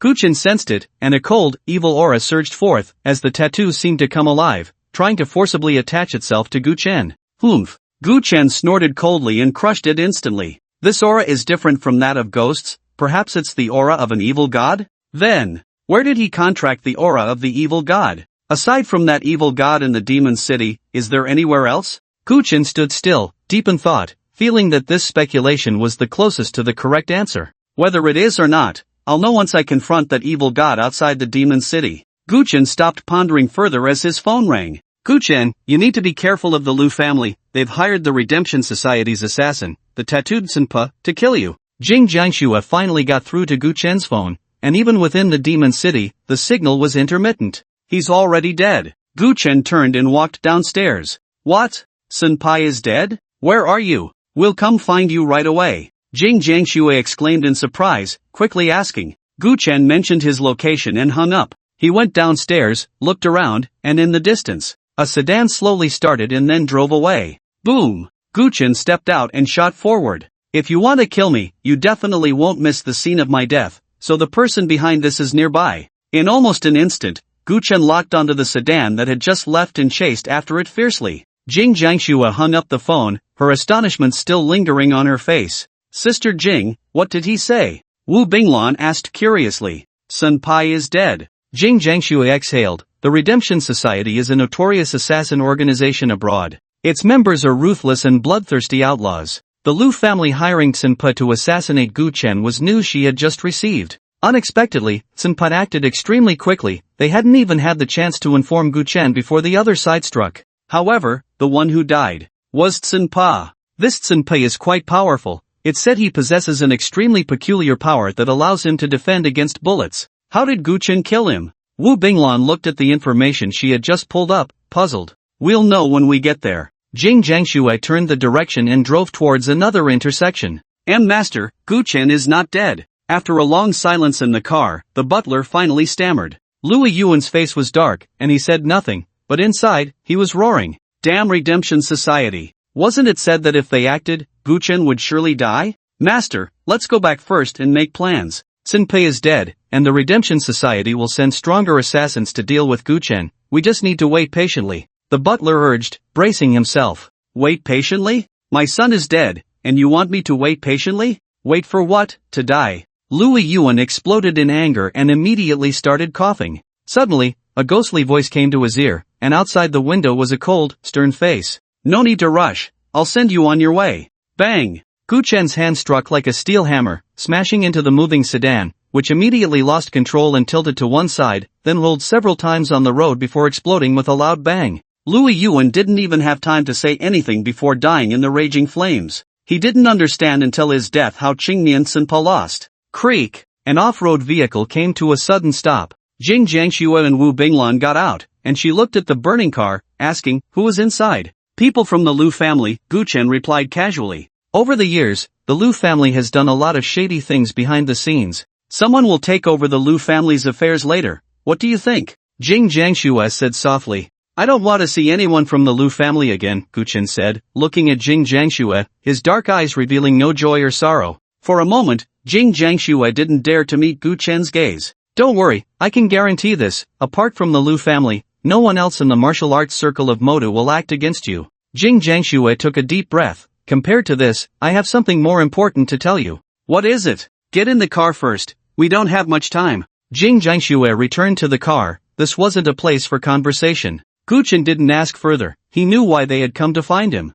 Right now, everything had to take a back seat to the matter of the evil god invading Modu. Mr. Gu, please take a look at this video. If you have any questions, Sister Jing and I will do our best to answer, Wu Binglan said, handing her phone to Guchen from the passenger seat. The video on the phone was the one Dean Shan had shown them. Dean Shan allowed them to share this matter with those they had invited for help. After all, what they were about to face was too terrifying, and hiding it would be useless. Being open and honest would instead demonstrate sincerity, leading to a more pleasant collaboration. Void Fisher? Is it the source of the spiritual energy revival? And this fox? After watching the video, Guchen felt the situation becoming increasingly perplexing. He suddenly remembered the old man he had encountered that night at the school gate. What was he trying to tell me? The fox that escaped from the ecological circle, the two students who went missing at the school gate, and the changes at the mental hospital near the outskirts of Modu. It's not a coincidence. There are invisible hands pushing all of this. Even the evil god outside Modu is likely the work of the other party.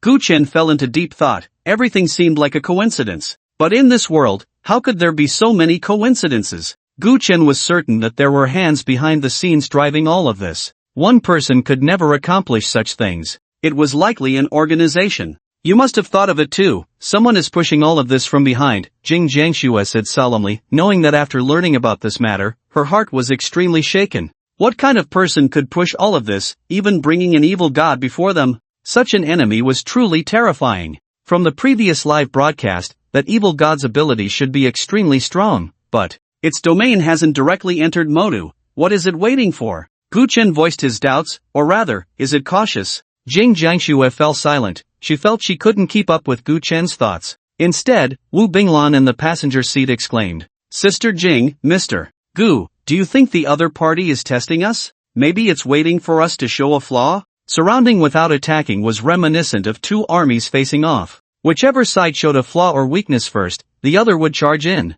It's not impossible, this evil god may not be that powerful, Guchen pondered. If it were truly a god, a mere thought could invoke heavenly wrath. Not to mention an evil god, which is pure evil, born solely for slaughter and destruction. The other party sees so many people in Modu and chooses to surround without attacking? That in itself is an extremely abnormal thing. This is bad. Jing Jiangshua's expression changed suddenly, and she hurriedly pulled over to the side of the road, dialing a number. It must connect. Don't go, don't go. But on the other end of the line, no one answered. Wu Binglan noticed that Jing Jiangxue was calling Director Jiang and couldn't help but ask, Sister Jing, have you forgotten? To deal with the evil god, our supernatural bureau is splitting into 2 teams. We are responsible for gathering capable individuals. Director Jiang is leading another team to collect intelligence. Wu Binglan glanced at the time and said to herself, at this point, they should have already entered the outermost fog. Hearing her words, Jing Jiangxue felt a chill run through her body.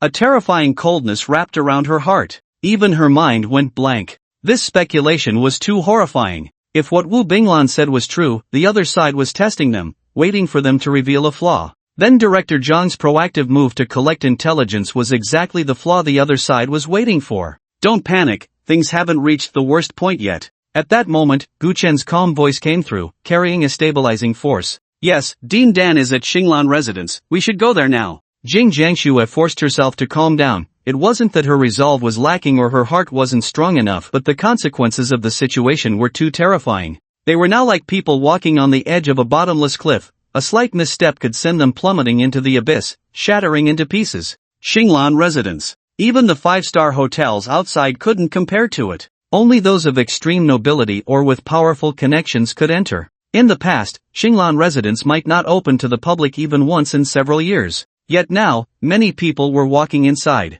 There were martial artists in training outfits, exuding a strong aura. There were also Miao women adorned with silver jewelry, their looks charming. And there were Taoist priests in robes, looking composed and serene. Even young monks, holding prayer beads with kind expressions. All kinds of people, with different styles and factions, were gathered here at this moment. Among the crowd, a few individuals stood out. Hua Qingyue, dressed in a blue Taoist robe, held a whisk, her expression cool, her eyes deep and calm. The appearance of the people here was hardly of concern to anyone. They were all practitioners hidden among the mundane. They cultivated their hearts, their bodies, and their paths. The paths of martial arts, Taoism, and Buddhism. Countless great ways. These were not the immortal beings who rode the sun and commanded thunder. Even if you encountered a Taoist or a monk on the road, you could still call them practitioners. However, this group of people had long sensed the changes in the world. They were invigorated because they saw hope in the divine connection of the Tao. Perhaps the revival of spiritual energy could allow their cultivation to reach the mysterious realms recorded in ancient texts. So when Hua Qingyue appeared, many gazes instantly fell upon her.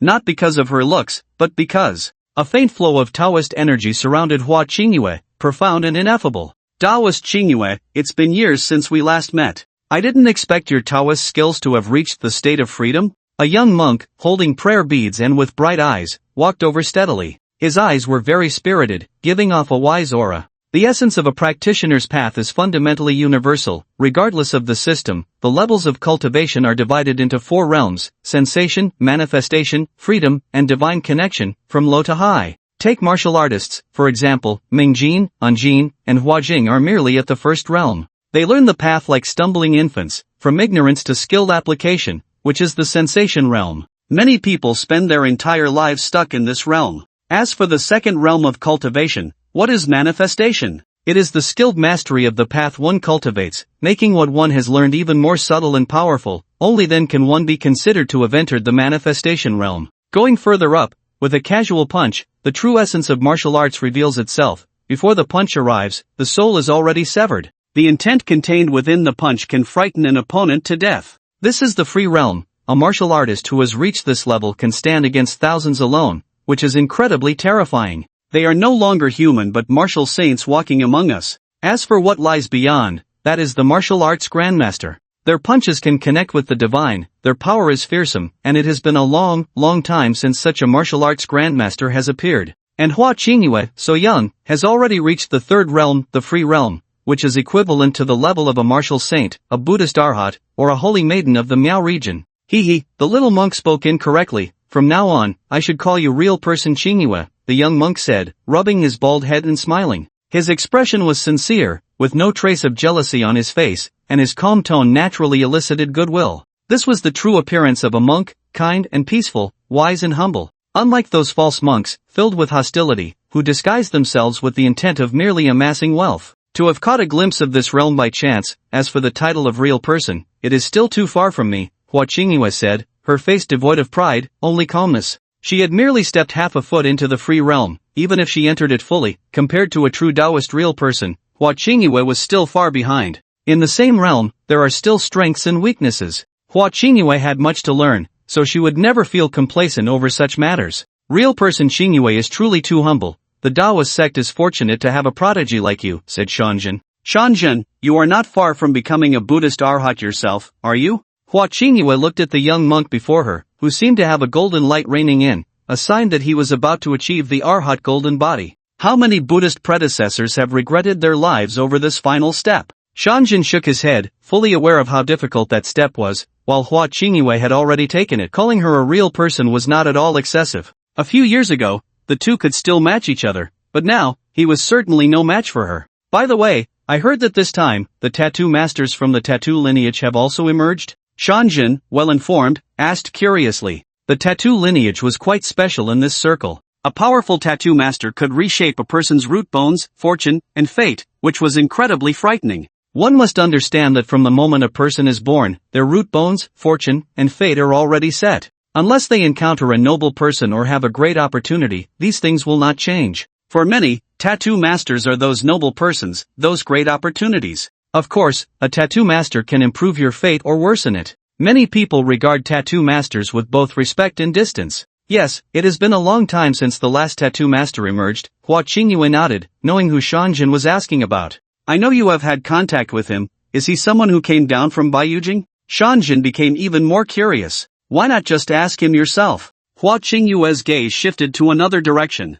Shanjin focused his attention and saw a car stop, with two women and a man getting out. Is he the tattoo master? Shanjin murmured, his wise eyes reflecting an unknown thought. Although Hua Qingyue's gaze was calm, she too had a question in her heart. Is he the tattoo master who came down from Baiyujing? Besides the Gu family of Baiyujing, which other Gu family could master such formidable tattoo techniques? She had always been uncertain about this. After all, Baiyujing had been closed off for a long time. Even if someone came down from Baiyujing, the first to act would definitely be those from Yanjing. What exactly happened in Baiyujing? Shanjin's voice came, and Hua Qingyue paused, noticing that Shanjin had not spoken. The other party was using Buddhist teachings to communicate with himself. Clearly, he did not want others to hear this topic. I'm not quite sure. What do you know? Hua Qingyue felt a stir in her heart and couldn't help but ask back. Shanjin did not answer. His gaze was directed far into the distance, towards the outskirts of the demon city. Hua Qingyue pondered for a moment and stopped asking further. The conversation between the two came to an end at this point. Mr. Gu, I'll go in first, Jing Jiangxue said, then turned to Wu Binglan beside her and said, next, you take Mr. Gu to get familiar with this place. No problem, Sister Jing, leave it to me. Wu Binglan readily agreed, and Jing Jiangxue hurriedly walked into Xinglan residence. Master Gu. Suddenly, someone excitedly approached Gu Chun. His expression was akin to that of someone seeing their idol. This person was wearing a loose training outfit, and there seemed to be some pattern on his chest. Although Wu Binglan couldn't see it all, she knew it was a tattoo. Is this person a former customer of Mr. Gu? Shi Fei Hu? Gu Chen was slightly surprised to see this person. A few years ago, he had lent a tattoo design to this desperate man. Wu Binglan looked at the middle-aged man. He had thick eyebrows and big eyes, clearly a decent person. But as Shi Fei Hu got closer, Wu Binglan couldn't help but take 2 steps back. She felt as if a fierce tiger was rushing towards her, its aura terrifying.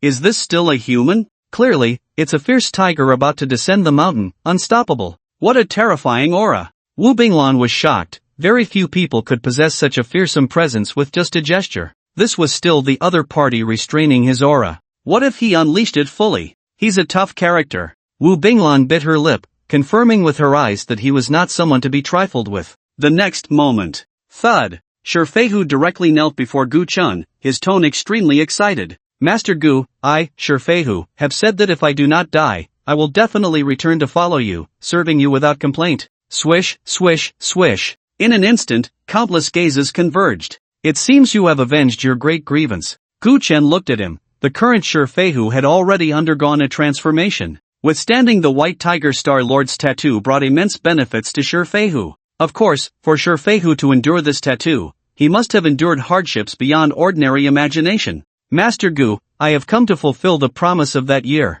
Shi Fei Hu's expression was resolute. Having avenged his great grievance, he had no regrets left. But Gu Chen's kindness to him could not go unrepaid. An eye for an eye, a favor for a favor. This is Shi Fei Hu. Gu Chen's kindness was immense. If it weren't for Gu Chen, his enemies would still be living freely. and with Shifeihu's abilities, he would never have been able to take revenge in this lifetime. In despair, Gu Chen appeared. The tattoo he lent allowed Shifeihu to finally avenge his great grievance. Get up! Gu Chen reached out to lift Shifeihu, not refusing. From the first glance at Shifeihu's face, he knew what kind of person he was. A promise is worth 1,000 gold. He was a man of his word. Yes, sir, I, Shifeihu, will definitely not hold you back, Shifeihu said joyfully. Before coming, he was worried that Gu Chen would refuse. He came to the demon city this time to fulfill the promise of that year. Although he had gained some fame outside, he did not hesitate and resolutely came to the demon city to find Gu Chen. However, as soon as he entered the demon city, he was invited here by the people from the Supernatural Bureau.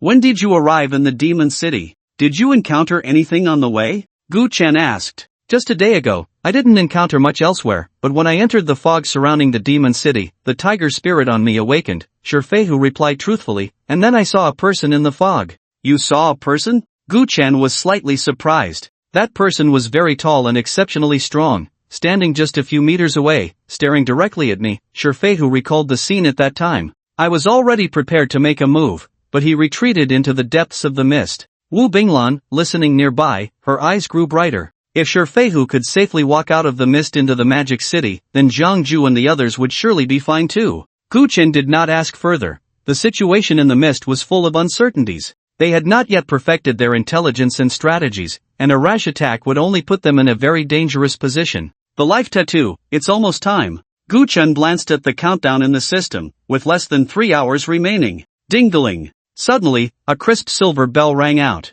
Gu Chen looked in the direction of the sound and saw a woman dressed in a cross-collared top and a blue-pleated skirt, adorned with silver jewelry, walking by. She was young, with skin like, looking agile and sharp. On her clothing was embroidered a flying phoenix, luxurious and auspicious. Behind her followed 2 elderly people, 1 man and 1 woman, who looked like they were not to be trifled with. Who is that person? What a grand presence! Shut up! Someone asked, and the people nearby quickly covered his mouth, fearing to attract the woman's attention. Fortunately, the woman walked directly towards Hua Qingyue, which relieved him. Zhang brother, what is this about? I almost got you into trouble. Come on, let's go over there and talk. The 2 hurried away, keeping their distance from the woman. It's someone from Miaojiang, Gu Chen said, as Miaojiang's clothing was very distinctive. Moreover, Miaojiang was most famous for its gu techniques. The 8 great gu of Miaojiang, this mysterious witchcraft passed down from ancient times, made many people change color at the mention of it. Historically, there had been several outbreaks of witchcraft disasters, and in the minds of many, gu techniques were nothing but murderous sorcery.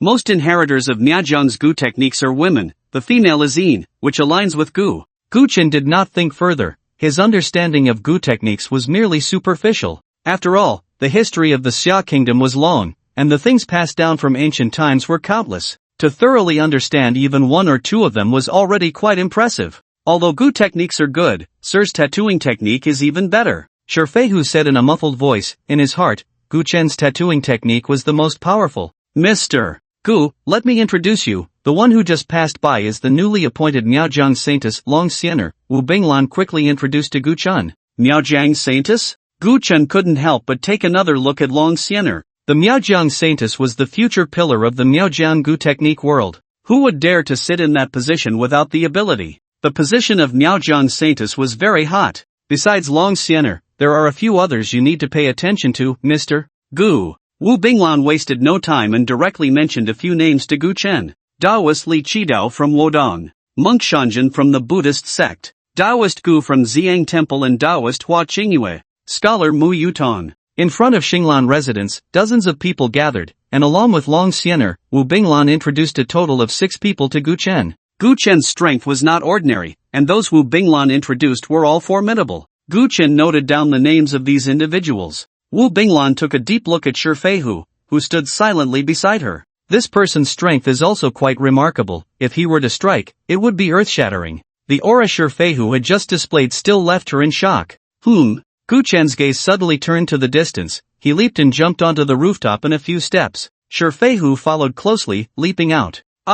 Nearby, a few young men and women who had been paying attention to the scene suddenly couldn't help but scream, collapsing in fear on the ground. Just as Shifeihu set off, they seemed to see an unparalleled fierce tiger descending the mountain. The mountain tiger, with a ravenous hunger, was out to hunt and could injure people. The moment Shifeihu made his move, it was as if the mountain tiger lunged at them, their hearts completely shaken by Shurfeihu's presence, and they screamed in terror, collapsing to the ground. They were capable individuals who had been invited here. Yet, they were frightened by Shurfeihu. If this got out, few would believe it. The commotion attracted the attention of many. Long Xiener, who was speaking with Hua Qingyue, also turned her gaze this way. Tiger bone, I haven't seen it in many years. What he has tattooed on his chest is the mountain tiger. No, it's the white tiger Star Lord, 10 times more ferocious than the mountain tiger. He actually withstood it? Incredible! Long Xiener saw clearly that when Shurfeihu moved just now, his robe fluttered, and on his chest, a tiger tattoo seemed to come alive with his exertion. The white tiger represents slaughter. When Shurfeihu was still, he was unassuming, but once he moved, he was fierce as a tiger, imposing and filled with murderous intent. His tattoo technique is indeed impressive. Long Xiener sighed, having noticed Shurfeihu's attitude towards Gu Chen. It was obvious that the tattoo was crafted by Gu Chen's hand. To create the white tiger Star Lord, Gu Chen's tattoo skills must be terrifyingly exceptional. But why are they on the rooftop? Both Long Xiener and Hua Qingyue shared this doubt in their minds. Boom! The ground suddenly trembled, and a deafening roar erupted from the horizon. Immediately after, a sword light shone brightly. Whoosh, whoosh, whoosh. One figure after another appeared on the rooftop. It's the sound that erupted from the mist, such a loud commotion. What happened inside? What a terrifying explosion! Probably a third of the residents of the demon city could hear this violent roar. The people on the rooftop looked puzzled, each staring into the mist ahead. Xinglan residence was not too far from the mist in the west. If there was any movement in the mist to the west, everyone in Xinglan residence could clearly see the changes. And the earlier commotion had indeed come from the mist in the west. Gu Chen sensed something and immediately rushed to the rooftop, gazing intently at the mist ahead. He saw it most clearly. Just moments ago, a giant hand emerged from the mist, blocking out the sun. The roar was the sound of it striking the ground. Following that, a sword light, radiant like the sun, leisurely emerged from the mist. This sword! What a terrifying sword aura! The sword aura spans dozens of meters. It's teemly. Is this the Li Banshan of Demon City? So terrifying. Many were shaken to their core upon seeing the sword aura piercing through the mist. Only Li Banshan from Demon City could unleash such a sword. Their cultivation levels were incomparable to that of Li Banshan. Amatba, even someone like Senior Li, stops at the free realm. What kind of presence does the divine realm hold? Shanjin clasped his hands together, his eyes shimmering with Buddhist light. If he exerted all his strength, he could deliver such a blow, but after that strike, he would have no strength left to attack again, only waiting for death. The gap between the two was evident. Yet, even someone like Senior Li, his cultivation level still remained in the free realm. Between the free realm and the divine realm lies a chasm. For hundreds of years, countless astonishing talents have faded into obscurity before this chasm. Buzz! A stream of law flowed around Hua Qingyue, a protective law naturally generated by the powerful aura. A jade silkworm quietly crawled up Long Xiener's fingertip, a chill spreading. Put! The sword light slashed through that enormous arm, instantly producing a hissing sound. With this strike, Li Banxian directly wounded the opponent. Dark blood spilled from the wound. An angry roar echoed from the ominous clouds. Die, die. Everyone from Baiyujing should die. The evil god spoke human words, furious and humiliated. Many people's expressions changed. Li Banxian is from Baiyujing? No wonder he is so powerful. Before Baiyujing closed, didn't they recall everyone from outside? What exactly does it take to enter Baiyujing? Wu Binglan's expression also changed. This was a secret known only to a very few. Yet now, it was revealed by this evil god. Everyone, be careful.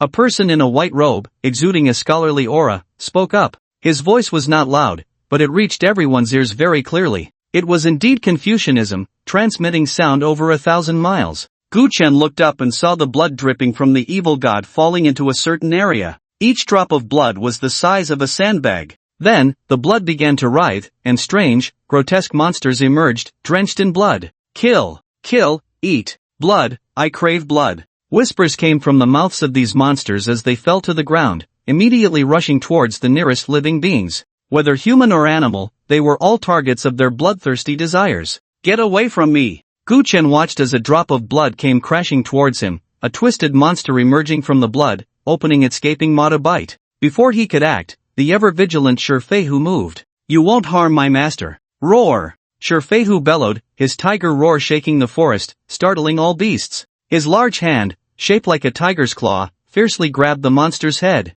Splat! In the next moment, the monster's head and body were separated. Blood splattered, and Shurfeihu was bathed in the monster's blood, a hint of enjoyment appearing on his face. What was even more moving was that the blood was actually being absorbed by Shurfeihu. A hint of crimson stained his eyes, and his aura became even more explosive and fierce. The tiger descends the mountain to eat people, the white tiger Star Lord descends to kill enemies and drink blood. Gu Chen watched this scene without a trace of worry. Instead, his eyes sparkled. You chose to consume the evil spirits? That's a good idea. He praised without reservation. When he tattooed Shurfeihu, he had considered these issues. The mountain-descending tiger couldn't help Shurfeihu, so Gu Chen tattooed the image of the white tiger Star Lord's descent. He initially thought Shurfeihu wouldn't be able to withstand it, but unexpectedly, the other party found a different path, relying on consuming evil spirits to endure this tattoo. Yes, master, my enemy happens to be a family that raises ghosts. I stumbled into this, Shurfeihu said with a simple smile, his mind clear, not dominated by slaughter.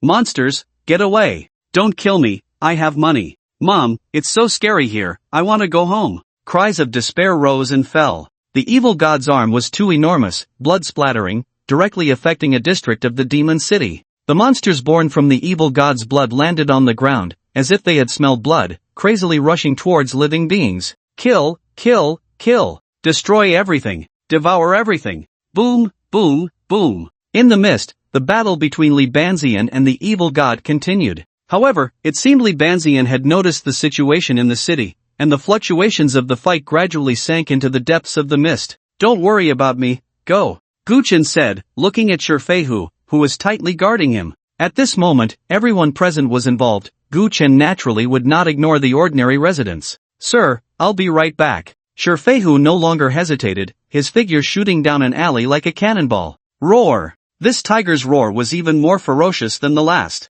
A red glow gathered around Shurfeihu, a manifestation of his incredibly powerful vitality. He grabbed a monster by the shoulder and suddenly exerted his strength. Rip! The monster was torn in half by him. Monster! He is the real monster. This power is terrifying. Where did this fierce person come from? Many of those invited to Xinglan residence felt their throats dry and their hearts tremble. So ferocious. On May 17, 5346 of the Summer Kingdom in the Demon City. At 2:37 p.m., amidst the fog, blood rain fell from the sky, countless monsters descended, and disaster erupted. Don't kill me, don't kill me. Help! Run, run! Crowds were fleeing in every street and alley. The entire western district of Demon City was in chaos. Quick, immediately head to every street, community, park. Eradicate the monsters. Fully armed police officers sprang into action at once. The engines of cars roared. Gunfire and the roars of monsters merged into one. When Xuexian stood on the rooftop,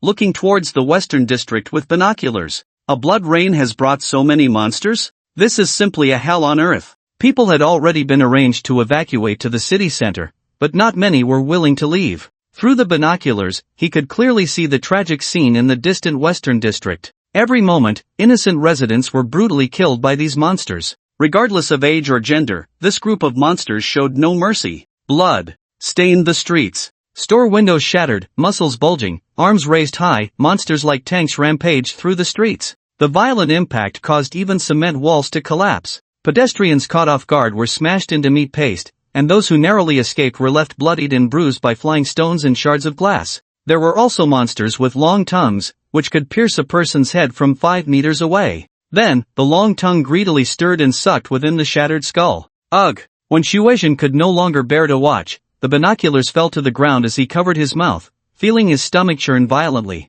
These scenes were too cruel, too bloody. Xiao Chang, you must come back alive. When Xuexian prayed inwardly, with Taoist Gu and Taoist Xingyue by her side, they should be able to support each other. He kept comforting himself in his heart, wanting to go downstairs to get a glass of water, but found his legs weak, barely able to walk. I thought that knowing some insider information would allow me to remain calm in an emergency. Now it seems, I was too naive. At this moment, when Xuexian finally understood why Gu Chen and his daughter were unwilling to let him get involved. The existence of these things was like a nightmare for ordinary people. Bastard, I'll fight you. A panicked man hurriedly ran home, and upon opening the door, he was met with a scene that made his eyes bulge with rage. The window was broken, and the room was in disarray. His wife lay in a pool of blood, and a small, dark-skinned monster was gnawing on her corpse. It was so engrossed in its meal that it didn't even notice the man opening the door. Anger overcame fear, and the man rushed into the kitchen, grabbed a kitchen knife, and struck the monster on the head.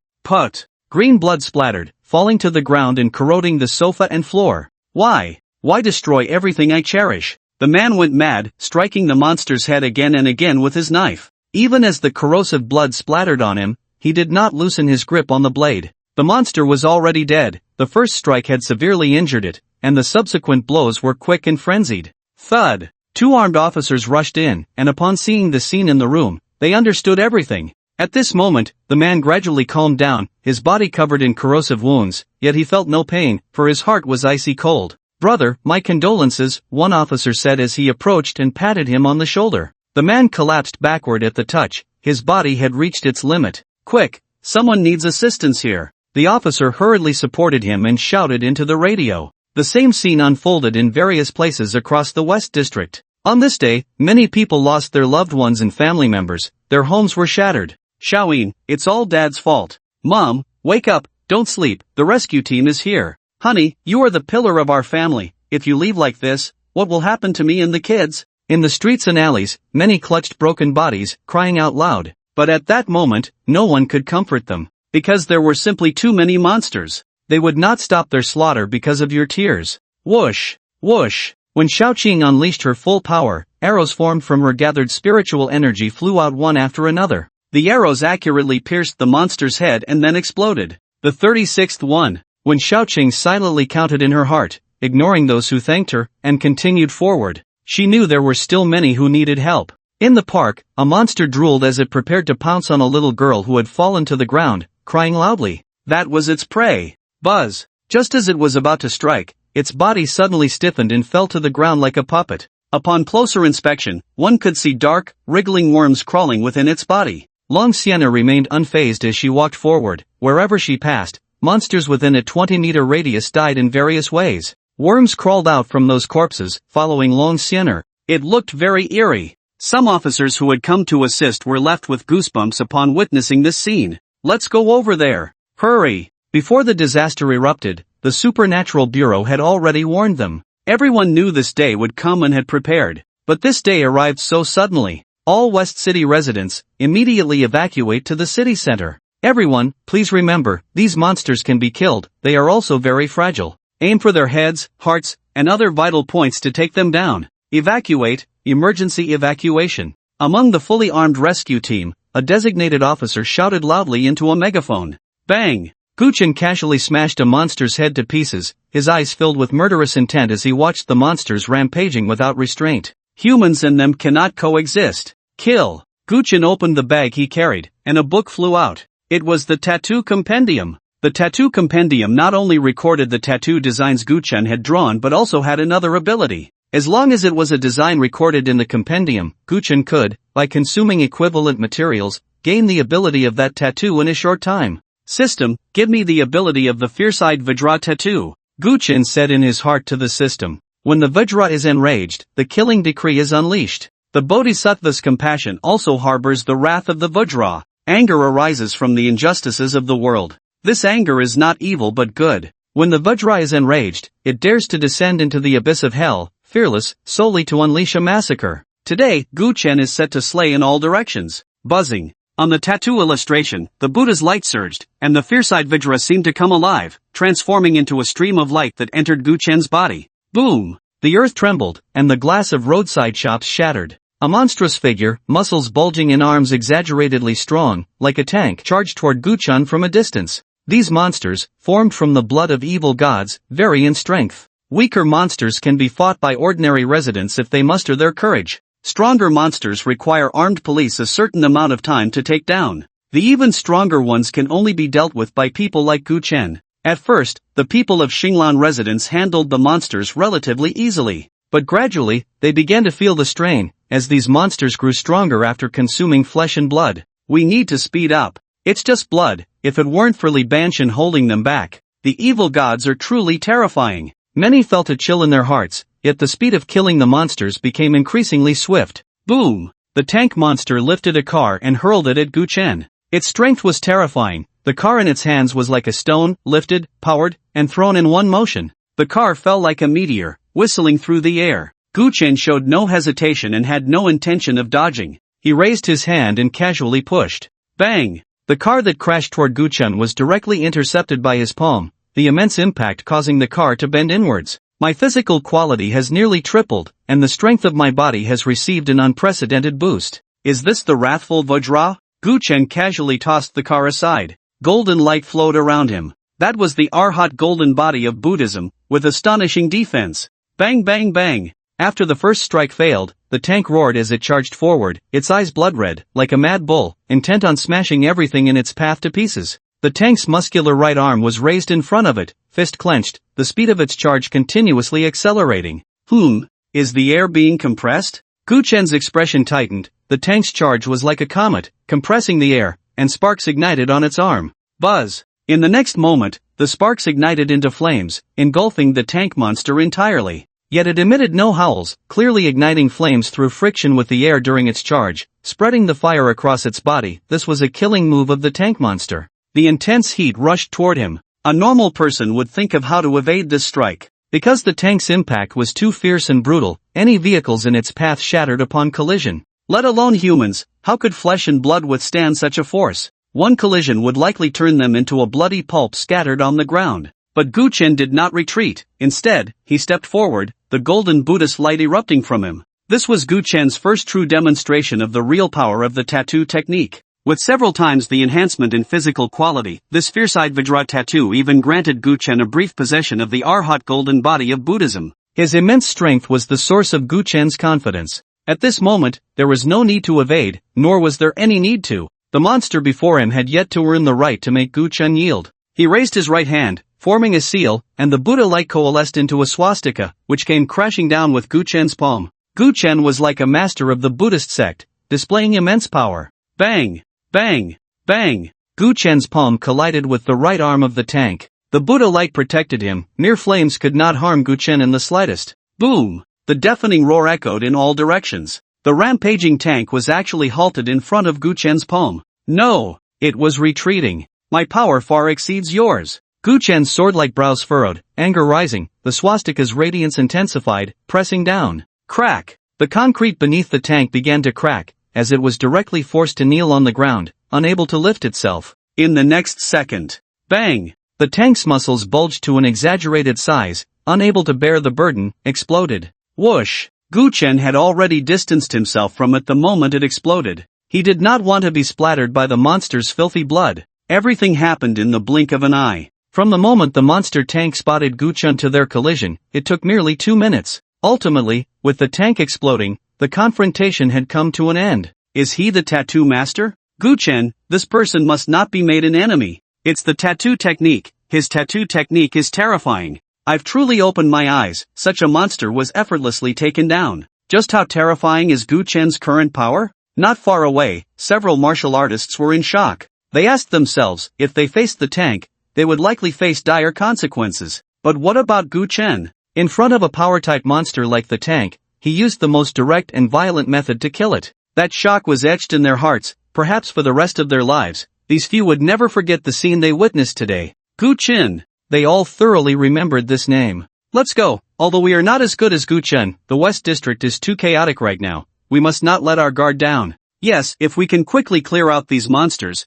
we can reduce casualties for the ordinary residents who haven't had time to evacuate. I wonder how Half-Sagely is doing. As they spoke, they ran in another direction. At this moment, the talented individuals gathered in front of Xinglan residence. Their goal was the same, to quickly kill all the monsters that had entered the city and bring this disaster to an end. In an empty, uninhabited area, a drop of evil god's blood, only the size of a fist, lay quietly in the woods. It did not, like other blood, give birth to monsters and disappear. After an unknown amount of time, a mouth suddenly opened on the evil god's blood. Mad whispers, enough to drive one insane, emanated from this mouth. Find him. Correct. Memories. In the distance, on a tall building, Xiao Tian was eating watermelon, looking indifferently at the monsters rampaging in the West District. There was not a trace of sympathy on his face, only coldness and disdain. The Battle of the Lingshu was even more brutal than this. Bai Yujing actually left people in the Demon City?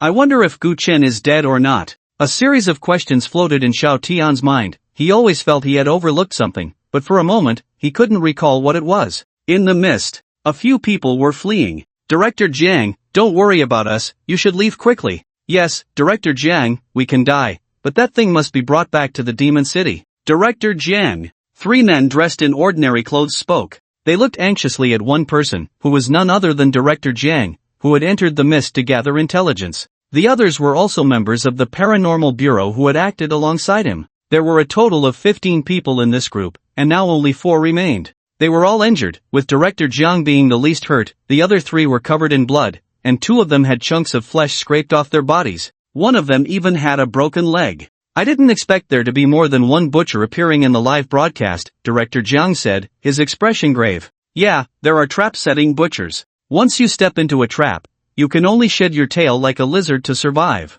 The team member with the broken leg said indignantly. And there are invisible butchers, like ghosts. They move unpredictably. If Director Jiang hadn't pushed me away at that moment, my heart would have been pierced by the enemy. A coughing team member leaned against a branch and added, just the ones we've encountered alone, number 5. Who knows how many other types of butchers are lurking in this fog? What does that evil god want? Rustle. In the distance, the sound of footsteps crunching through the grass and trees approached. Buzz, buzz, buzz, buzz. The roar of a chainsaw echoed through the silent mist. It's the chainsaw butcher. We're too exposed here, we can't dodge his chainsaw charge. Someone exclaimed, their expression alarmed, fists clenched tightly. A tall, burly butcher wielded a chainsaw, a sinister grin on his face. Dingling. Amidst the roaring of the chainsaw, a faint sound of a bell could be heard. Director Jiang's expression changed drastically as he shouted, there's more than one butcher, the ghost butcher is also coming after us. Director Jiang, don't hesitate any longer.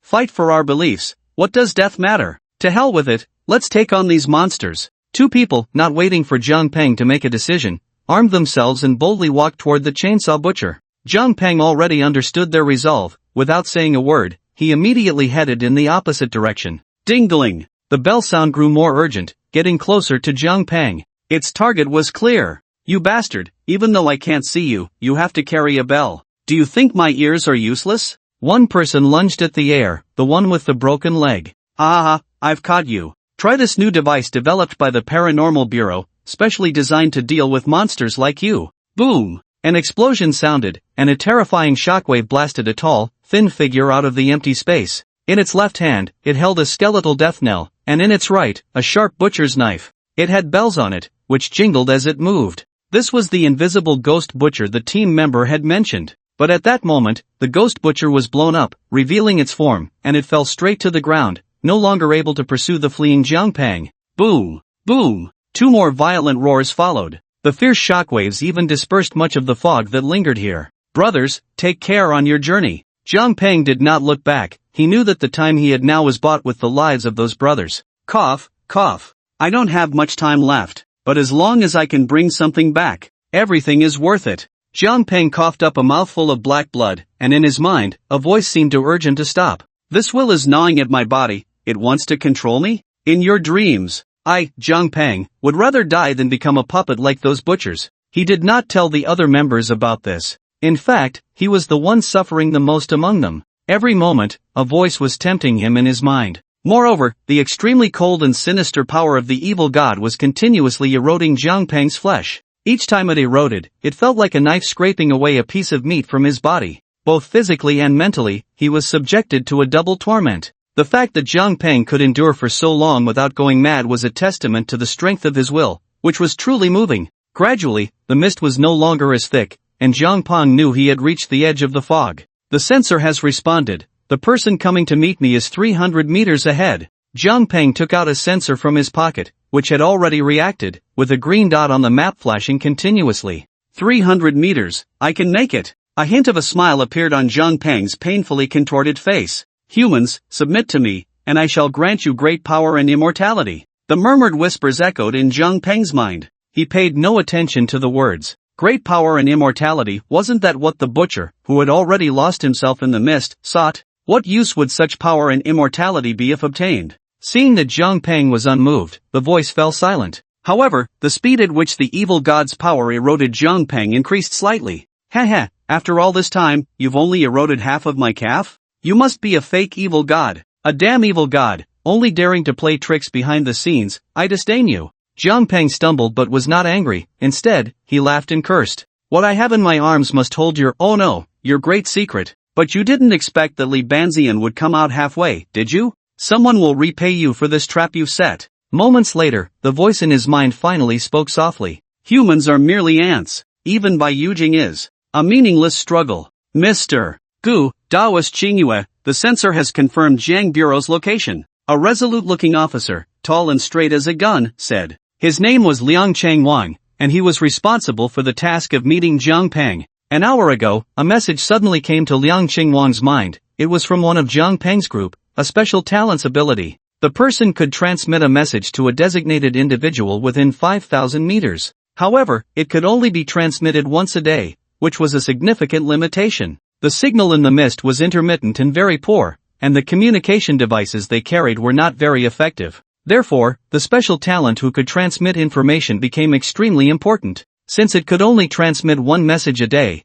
the information conveyed must be something extraordinary. The other party only provided Liang Changwang with a coordinate, followed by 2 words, meet. The mist was too dangerous. They were originally standing at the edge of it. Even standing outside, one could see figures wandering in the mist. Liang Chengwan's expression was grave, not daring to be the slightest bit careless. As soon as the message arrived, Liang Changwang immediately took action and made arrangements. He did not rashly enter because he knew that the firearms in his hands had limited lethality, so he called upon Gu Chen and Hua Qingyue. He asked them to assist in this meeting task. As for the monsters rampaging in the West District, with the help of a large number of police officers, soldiers, and the experts invited by the Supernatural Bureau to Xinglan residence, the situation had gradually stabilized. This disaster being suppressed was just a matter of time. Where? Gu Chen asked. He had just arrived here not long ago. After killing the tank monster, he encountered a long-tongued monster, which was significantly weaker than the tank. Gu Chen had no trouble defeating it.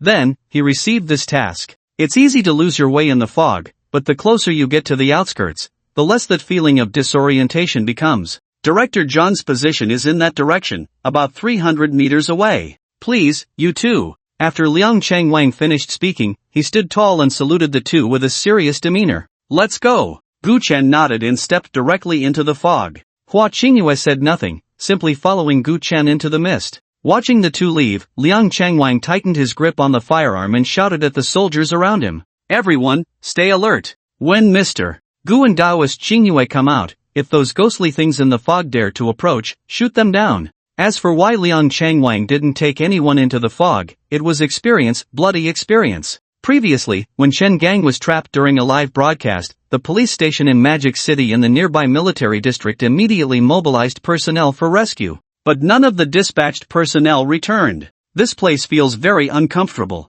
Once they entered the fog, visibility was immediately obstructed. Hua Qingyue's voice was cold, and the blue symbols on her body became visible. Each of those symbols was extremely obscure and difficult to understand. Only someone like Hua Qingyue, a master of the Tao, could grasp their meaning. Yes, I deeply detest this feeling, as if I've encountered a natural enemy. Gu Chen empathized, the light of the Buddha illuminating him and dispersing the fog within a 5-meter radius. The faint, almost imperceptible aura emanating from the surrounding fog was repulsive. If an ordinary person entered the fog, they wouldn't feel this sense of disgust, they would only feel unease and anxiety. In 2 hours, the ability of the Wrathful Vajra tattoo will disappear. Gu Chen flexed his wrist. The tattoos he gave to others were permanent, while he could only borrow the same materials for 3 hours. In comparison, that was indeed a short time. However, I'm different from others. As long as I'm strong enough, I can quickly draw out the power from this tattoo design. Right now, I can only harness about 30% of the Wrathful Vajra's power. A fleeting thought crossed Gu Chen's mind. After all, he wasn't a practitioner of Buddhism and didn't have a deep understanding of its teachings, nor did he possess that kind of Zen quality. Being able to develop 30% of the Wrathful Vajra tattoo's power was already quite impressive. Although I can utilize the power of any tattoo design from the tattoo guide, it ultimately isn't my own life tattoo, and there's a limit to how much power I can draw from it. Gu Chen continued walking while checking the time in the system. His life tattoo had 50 minutes and 30 seconds remaining. However, as long as I have enough points, I can switch between various tattoo designs anytime, anywhere. But I can only use the ability of one tattoo design at a time, and my mind and body have to be able to handle it. Gu Chen pondered, with my current mental strength and physical condition, I can probably use and switch between 5 tattoo designs. As for points, Gu Chen wasn't lacking at the moment. when Xiaoqing was very supportive, directly lending Gu Chen 10 billion. Although she said he didn't need to pay it back, Gu Chen wouldn't take advantage of her, he had his own plans for when he had time. As for that 10 billion, Gu Chen didn't hesitate at all, he went all in. He now had a total of 100 million points. Points had never been a problem for Gu Chen from the beginning. By the way, system, if I get a life tattoo, can I still use the tattoo designs from the tattoo guide? Gu Chen silently asked in his heart. No, the life tattoo will not conflict with the tattoos in the tattoo guide. In fact, the two can overlap and produce incredible power. The system quickly resolved Gu Chen's doubts. That's great. Gu Chen's eyes lit up. After the rescue is complete, I'll immediately arrange for a personal tattoo. Tap, tap. The sound of footsteps echoed. Zhang Peng's heart tightened, thinking the butcher had already caught up and blocked his way. Director Jiang, we are here to rescue you. Gu Chen threw out a medal, the token given to him by Liang Chanwang. Seeing the medal, the stone in Zhang Peng's heart finally fell. Quick, we need to leave the mist immediately, he said hurriedly, but suddenly, he stumbled and fell to the ground. Gu Chen quickly walked over to Zhang Peng, supporting him and rolling up his pant legs. What happened? Zhang Peng's calves were bruised. Don't worry about that. Ding-dling. A clear, crisp bell sound rang out leisurely. Zhang Peng's face changed drastically. Daoist Qingyue, take him away. Gu Chen's gaze turned to an empty space, decisively stating. Hua Qingyue said nothing, waving her hand, an invisible force lifting Zhang Peng. Be careful. As the two left, the bell sound gradually became urgent. Ding-dling. Ding-dling. It was as if a death knell was ringing, and Zhang Peng's heart leaped to his throat. He had just begun to speak when he was interrupted. Be careful, that's a ghost. Gu Chen had already shifted 2 steps to the left, a radiant light emanating from him, the terrifying swastika once again coalescing. You trickster! Come out! In the empty space illuminated by the light, a figure suddenly appeared. It was the ghostly butcher. The ghostly butcher's eyes were blood red, his gaze frenzied and cold, filled with a desire for slaughter. Whoosh! The sharp, pointed butcher's knife swung down. Gu Chen's expression remained unchanged, his large hand continuing to press down,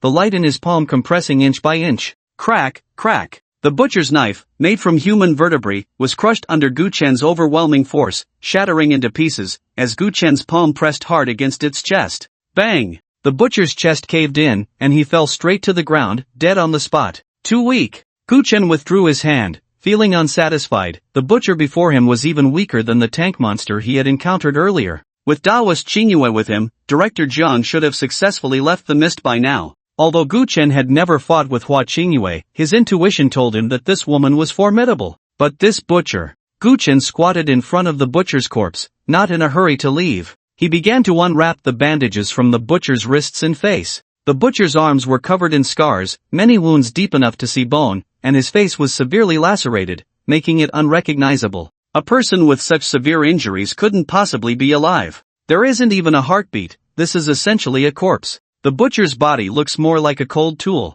but his eyes earlier. Gu Chen felt conflicted, that gaze did not seem like something a dead person could possess. A dead shell, with a soul existing for slaughter, seems like a form of enslaved spirit sorcery. Gu Chen had once read about such records in an ancient text, detailing how a small country in the West conducted a series of mad experiments to create immortal warriors. But in the end, that small country perished, and only scattered records remained in the ancient text.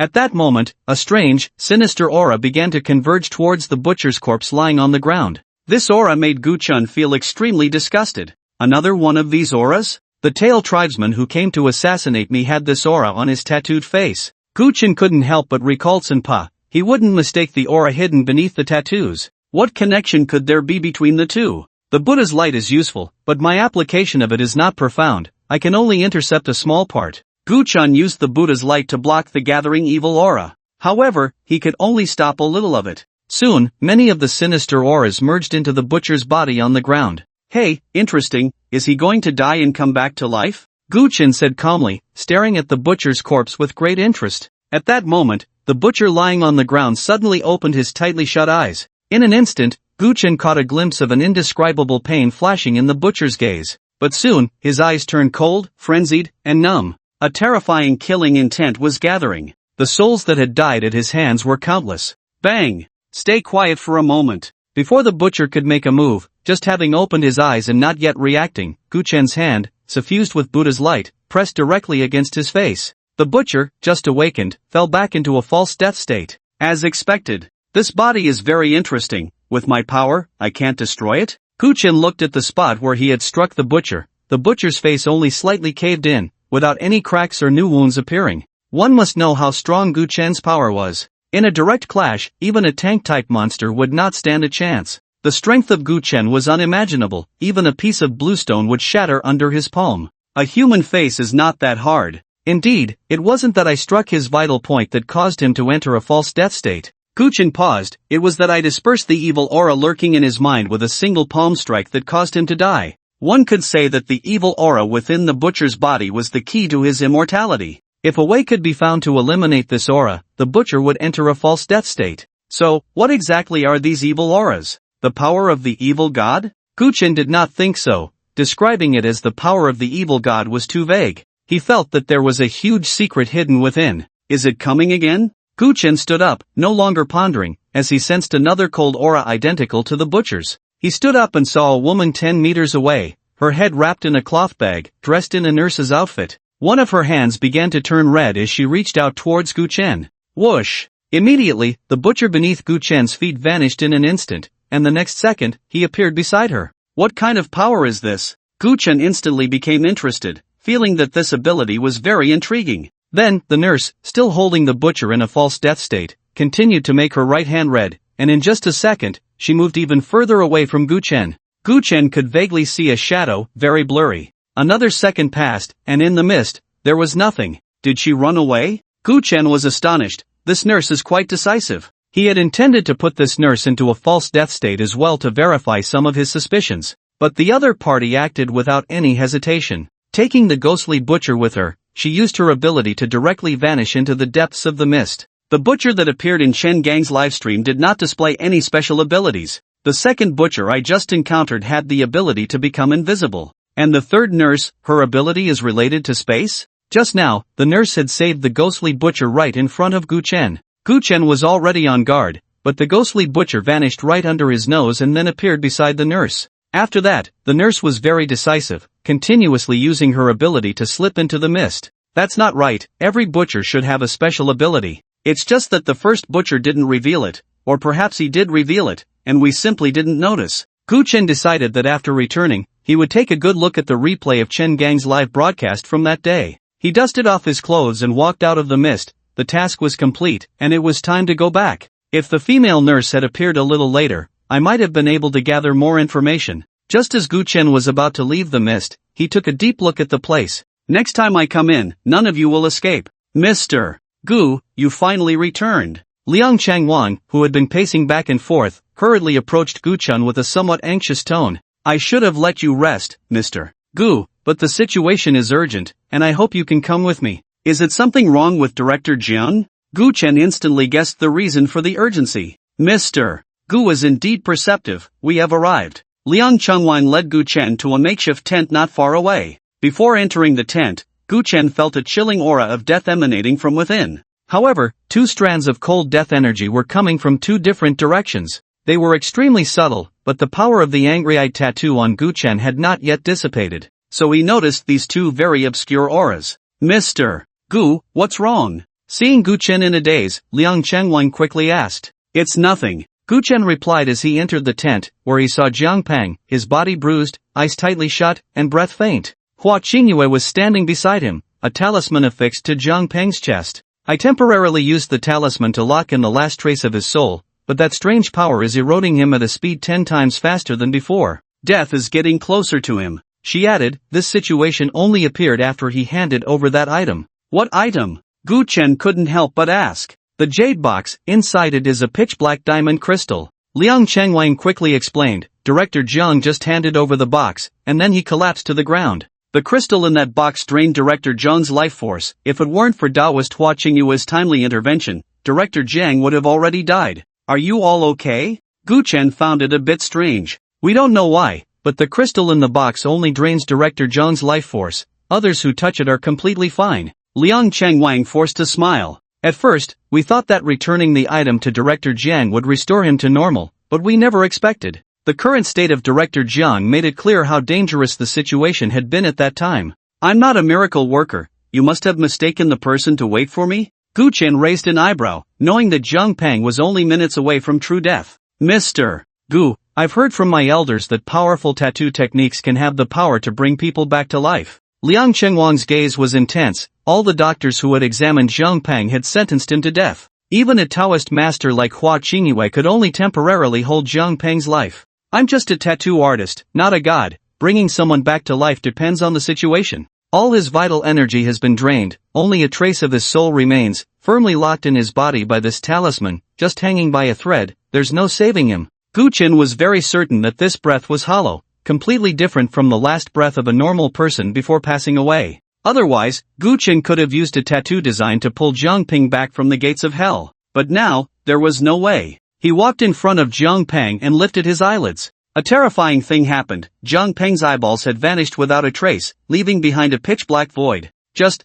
now it wasn't like this. Liang Chengwang was stunned. He had just checked. But how could it be like this now? This is the dark magic of the South Seas. No, the dark magic of the South Seas can't hide from my eyes. Hua Qingyue stepped forward, her fingertip slicing through the air, brushing against Zhang Peng's face. It's a very complicated spell. If you want to understand it, you need at least half a month to study it. First, we need to imprint it with Taoist methods. In an instant, blue Taoist light gathered at Hua Qingyue's fingertips. From within Zhang Peng's body, one after another, dark symbols emerged, resembling tadpoles, and as they appeared, sharp cries echoed out. Ah! Blood spilled from Liang Chengwang's mouth and nose, and he felt as if his head was about to explode. Buzz! Patterns hung in front of Liang Chengwang, and only then did he feel the sensation of his head exploding fade away. With a face full of terror, he asked, "What was that just now?" At this moment, Hua Qingyue had already imprinted all those symbols. They are the twisted characters of the inner world. Ordinary people who see them will either go mad or explode. No wonder Mr. Gu was unaffected. The fear in Liang Chengwang's eyes did not dissipate, and he then asked in confusion, "Taoist Hua Qingyue, what is the inner world? Why are the characters of the inner world so terrifying? There are some things you are better off not knowing." Hua Qingyue said no more and walked straight out. Task completed. She needed to return to study these characters. When she reached the door, Hua Qingyue paused and said, "Mr. Gu, if you have doubts, you can find my senior brother, he will answer some of your questions." "I understand." Gu Chen nodded, his gaze never leaving Zhang Peng's face. The characters of the inner world? So the world we are in now is the outer world? This was the first time Gu Chen had heard such a statement. Although he was curious, one thing concerned him even more. Why did his eyes vanish into thin air? Did he see some secret? Or is it that the other party deliberately used his death to attract our attention? Then what is the other party trying to hide with such malice? Buzz! The symbols on Zhang Peng's chest ignited out of thin air, turning into blue smoke and dissipating. His last breath completely vanished. Liang Chengwang stood there in a daze, looking at Zhang's corpse, suddenly feeling a sense of sorrow for the dead rabbit and the sad fox. 3 life tattoo designs have been filtered out, please check, host. The system's prompt suddenly echoed in Gu Chen's mind. The life tattoo designs have finally been filtered out? Gu Chen felt a surge of joy in his heart, greeted Liang Chengwang, and prepared to leave. Seeing Gu Chen about to leave, Liang Chengwang suddenly asked, "Mr. Gu, can we win? Ghosts, evil gods, and countless crises." The situation was revealing its ferocious claws towards Xia country, no, towards the whole world. Can the people of Xia country win? Of course. Xia country has stood strong for 5,000 years, it will continue to stand tall, because no one can defeat us. In human history, 4 great civilizations have emerged. Time has passed, and in the end, only Xia country remains. The more critical the moment, the more the hidden brilliance of Xia country will surface. Yes, no one can defeat us. Liang Chengwang stood there in a daze, and after a long time, he finally spoke these words. In the tent, however, Gu Chen's figure had long since disappeared. A strange wind blew through the air. Thud! A sparrow suddenly fell from the sky to the ground. A trickle of blood oozed from its mouth, and its body convulsed. If someone were here, they would notice that tiny, dark characters were wandering within its body. This process lasted only a few seconds. The blood in the sparrow's mouth vanished, and it stood up again, but what was terrifying was that its head was mostly occupied by an eyeball. That was one of Zhang Peng's eyes. Flap, flap. Then, the sparrow flapped its wings a few times, seemingly adapting to this body, and then it fluttered its wings and flew into the sky. Find him. Tattoo. Annihilate. By Yujing. Kunlun Sacred Mountain. The inner world. The blood-red sky, the cracked earth, the gray-brown death soil spread across this land. A plague of rats scurried away, followed by hordes of ghouls. Whoosh! The cold wind swept up, and giant dragons, reduced to nothing but skeletons, flew in droves from one end of the mountains to the other side of the sky. Thud, thud, thud. On the plains, dust rose, headless horsemen, werewolves, unicorns. They marched in one direction, seemingly never knowing fatigue. That direction was the east. Forward. Target, the east. Behind this terrifying and grotesque group of monsters stood 8 tall, twisted figures. Anyone who saw them would tremble in fear. In the void, the maddening whispers of the outer world echoed, enough to drive any being insane. They seemed to be communicating something, but their gazes never left the east. It was as if they wanted to see outside through a world. But they did not move, like ancient statues, standing still in place. In this world, at the end of the horizon, 3 figures in black robes stood there. They were between 2 worlds, and one of them spoke up. Why haven't the great evil gods acted yet? As long as they are willing, invading this world would be an easy task, wouldn't it? After a moment, someone spoke in a deep voice. No, this world is different. That civilization in the East has stood for 5,000 years and has given birth to so many deities. It's incredible.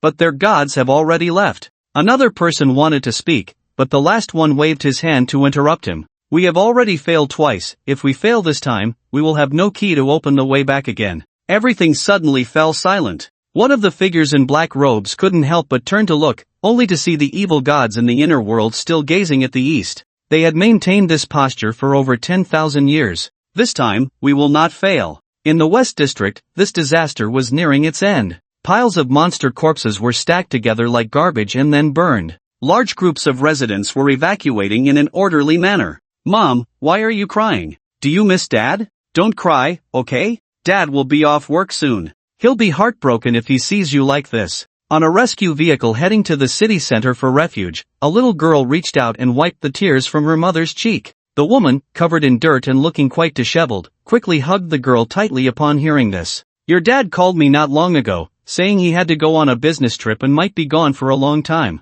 Mom won't cry anymore, otherwise, he'll be heartbroken when he comes back. Mom, it's so noisy outside today. When I went out, an uncle said he was setting off firecrackers. The little girl continued, then leaned close to the woman's ear and whispered, that uncle said he disturbed my sleep and drew me a pattern to apologize. But Mom, what is the name of this beautiful bird? The woman was taken aback and quickly looked at the girl's wrist, where a vivid pattern was drawn. It was a bird, shaped like a crow, with patterns on its head, a white beak, and red feet. Before she could speak, she noticed that the bird had already vanished. Under the afterglow of the setting sun, flames burned fiercely, and black smoke billowed into the sky. Rescue vehicles, filled with people evacuating, sketched a vivid picture against the streets and alleys. The tide of the situation had begun to roll. You and I are merely rowers amidst the surging waves. Gu Chen did not evacuate from the West District. In a building that had already been vacated, Gu Chen was in one of the rooms. At that moment, he was flipping through a tattoo reference book.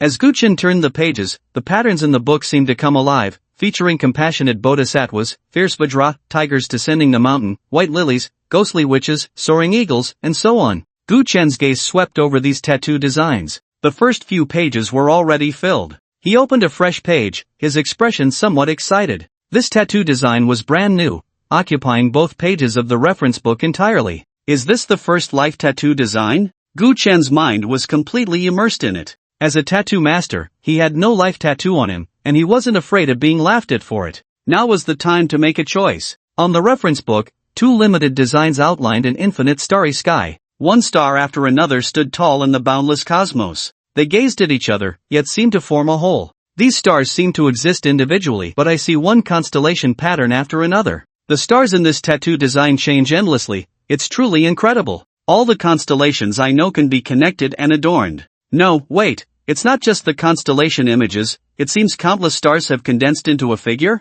Gu Chen was deeply captivated by this tattoo design. Several stars connected to form a constellation. Different stars, different angles, different speeds, all created a brand new constellation. Then, amidst all the star outlines, Gu Chen suddenly saw an immensely tall figure. His heart trembled greatly. Put! Gu Chen coughed up a mouthful of blood, quickly withdrawing his gaze from the tattoo design. It's too incredible, too shocking. Tattoo designs can be like this? That figure, with my current strength, I can only catch a fleeting glimpse of it. If I force it, it would only hurt me. Gu Chen hurriedly adjusted his breath, no longer forcing himself to study this tattoo design. His gaze fell to the side of the design. Next to this tattoo design were several large characters, written in a flamboyant style. Tai Universe Map. System, what does this Tai refer to? Gu Chen quickly inquired. Tai contains too much. It can be the name of a celestial deity, or the Tao is referred to in Taoism, the origin and essence of all things in the universe, and so on.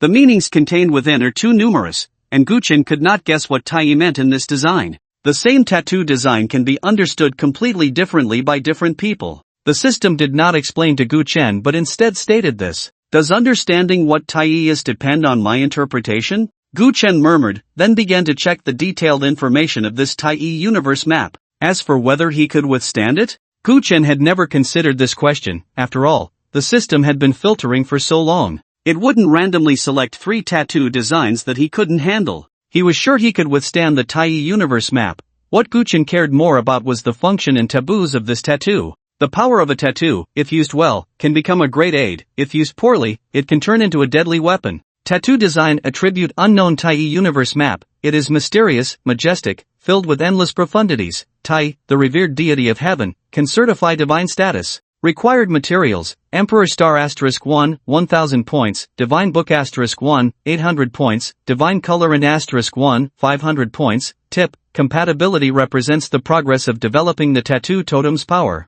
Every 10% increase will bring surprises. Taboo: this is an invincible path. It does not allow failure. This points. Gu Chen was taken aback, even thinking he was seeing things. In his imagination, as a tattoo master, the system would select high-level designs for him. But these points, they were just too cheap. Gu Chen was stunned. This price was not much more than Wen Xiaoqing's top-notch tattoo, the In Spirit Witch. A tattoo design at this price. Filtered for 10 hours? And these materials like Emperor Star and Divine Book that Gu Chen had never seen before, sounding impressive, only cost a few hundred points? Did I borrow money for nothing? Gu Chen's expression was strange. System, this isn't some counterfeit product, is it? The system fell silent, ignoring Gu Chen. And this tattoo attribute is unknown. I'm also a tattoo master, but the design you filtered looks like a product with no quality assurance. Gu Chen looked at the unknown behind the tattoo attribute and felt even more puzzled. Those who came to get tattoos all had certain pursuits, either seeking wealth, romance, or power.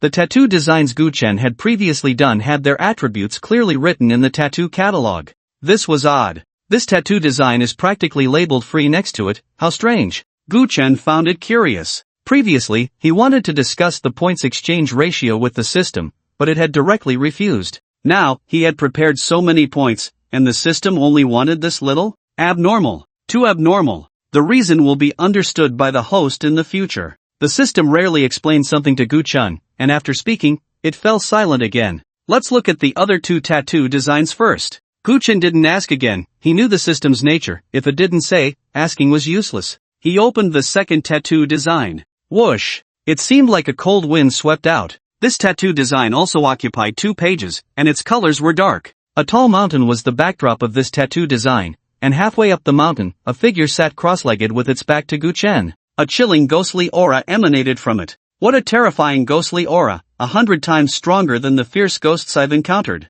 Gu Chen felt his breath become labored. The figure sitting cross-legged seemed to want to draw his soul in. No, it's not in drawing my soul, it's this mountain. What kind of mountain is this? Gu Chen's expression grew serious. The mountain in the tattoo design was tall and massive, spanning hundreds of miles, capable of affecting people's souls. Gu Chen's gaze fell on the information of the tattoo design. Tattoo design attribute unknown, Emperor Fengdu. He oversees the underworld, the lord of all ghosts. All living beings, upon death, enter hell and are under his jurisdiction. Required materials: Divine Position *1, 600 points, Book of Life and Death *1, 500 points, Divine Technique *1, 300 points, River of the Underworld Color and *1, 400 points, Taboo. Without hell, how can one be called a lord? Gu Chen felt his scalp tingle. First, there was the Tai universe map, and the tattoo design clearly stated that this Tai was a title for the supreme deity. Now, the lord of the underworld Emperor Fengdu appeared. If I choose this tattoo design as my life tattoo, do I have to open up a hell?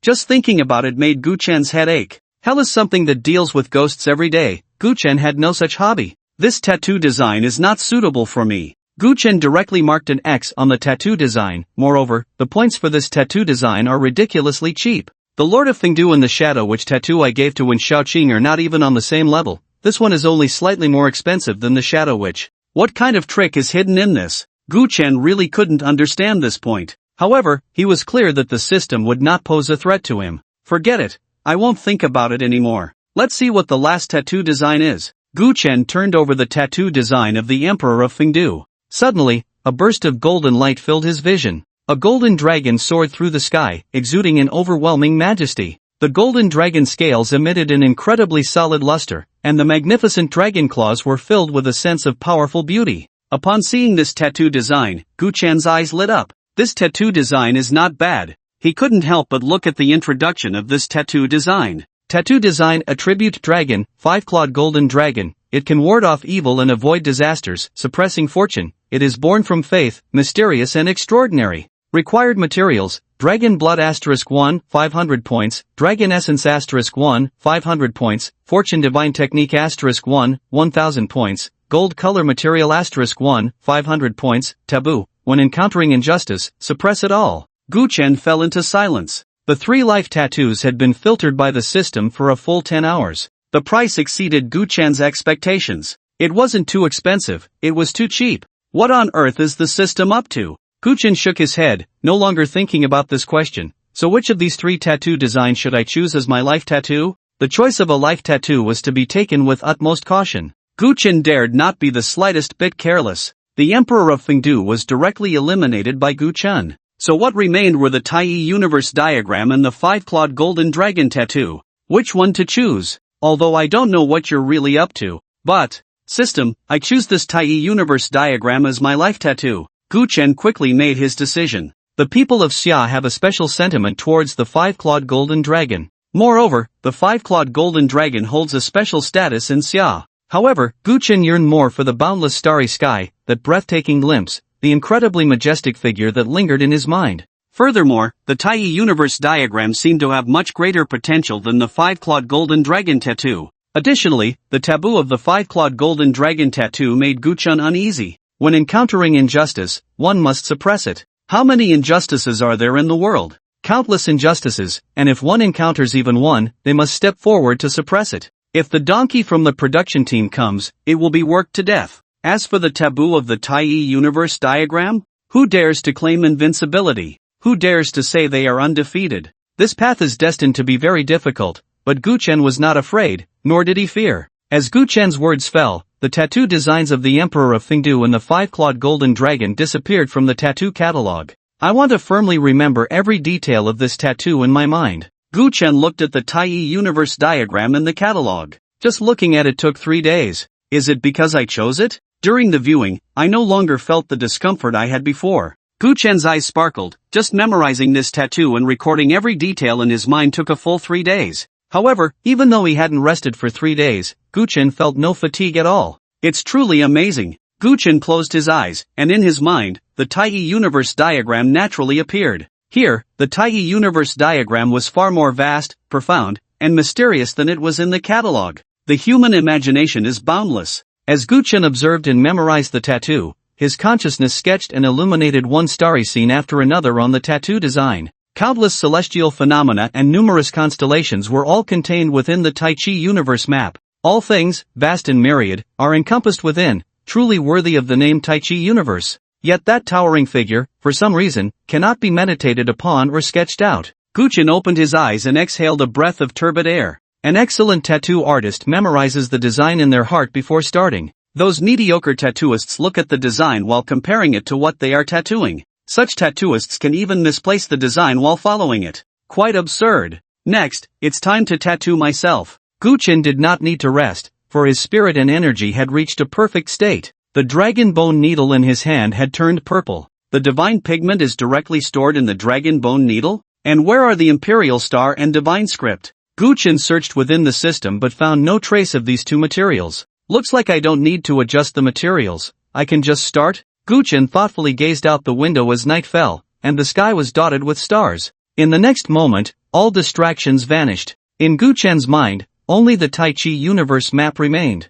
He closed his eyes, and the dragon bone needle pierced directly into his chest. Without hesitation and without needing any reference items, Gu Chen, as a tattoo master, was intimately familiar with the human body. He could tattoo without looking, even with his eyes closed. He knew his own body like the back of his hand. the dragon bone needle fell again and again. A miraculous event occurred. As the dragon bone needle descended, starlight began to converge and merge into Gu Chen's body. His flesh became flawless under the influx of this starlight, surpassing even the golden body of the Buddha. Many enlightened monks, after achieving enlightenment, have their bodies remain lifelike for hundreds of years without decay. Gu Chen's flesh had now reached this level. Indestructible. Ordinary blades could not harm Gu Chen in the slightest. Yet, these changes could not distract Gu Chen. The stars he tattooed shone briefly before vanishing. Streams of starlight gathered from the boundless starry sky towards the demon city, as if sketching star bridges in the sky. What kind of celestial phenomenon is this? Experts who study celestial phenomena were left dumbfounded. It's in the West District. What happened there? When Shaoqing stood on her rooftop and also witnessed the strange sight in the sky. How is this possible? The old Taoist can't even calculate where Brother Gu is. Everything related to him has been blocked. Taoist Gu suddenly opened his eyes, his face filled with shock. Brother Gu, what have you done in the West District? He learned from Hua Qingyue that Gu Chen was in the West District. Given the current commotion, he could think of no one but Gu Chen who could create such a phenomenon. Let's go! Whoosh! Many people, sensing the disturbance, immediately rushed towards the place where the starlight converged. Such a marvelous phenomenon could not be ignored. Ah! I can't get close. As someone approached the building where Gu Chen was, they were struck by a beam of starlight, spitting blood and retreating repeatedly. All the starlight is converging in that building. What could be inside? Since we can't get close, let's just wait here.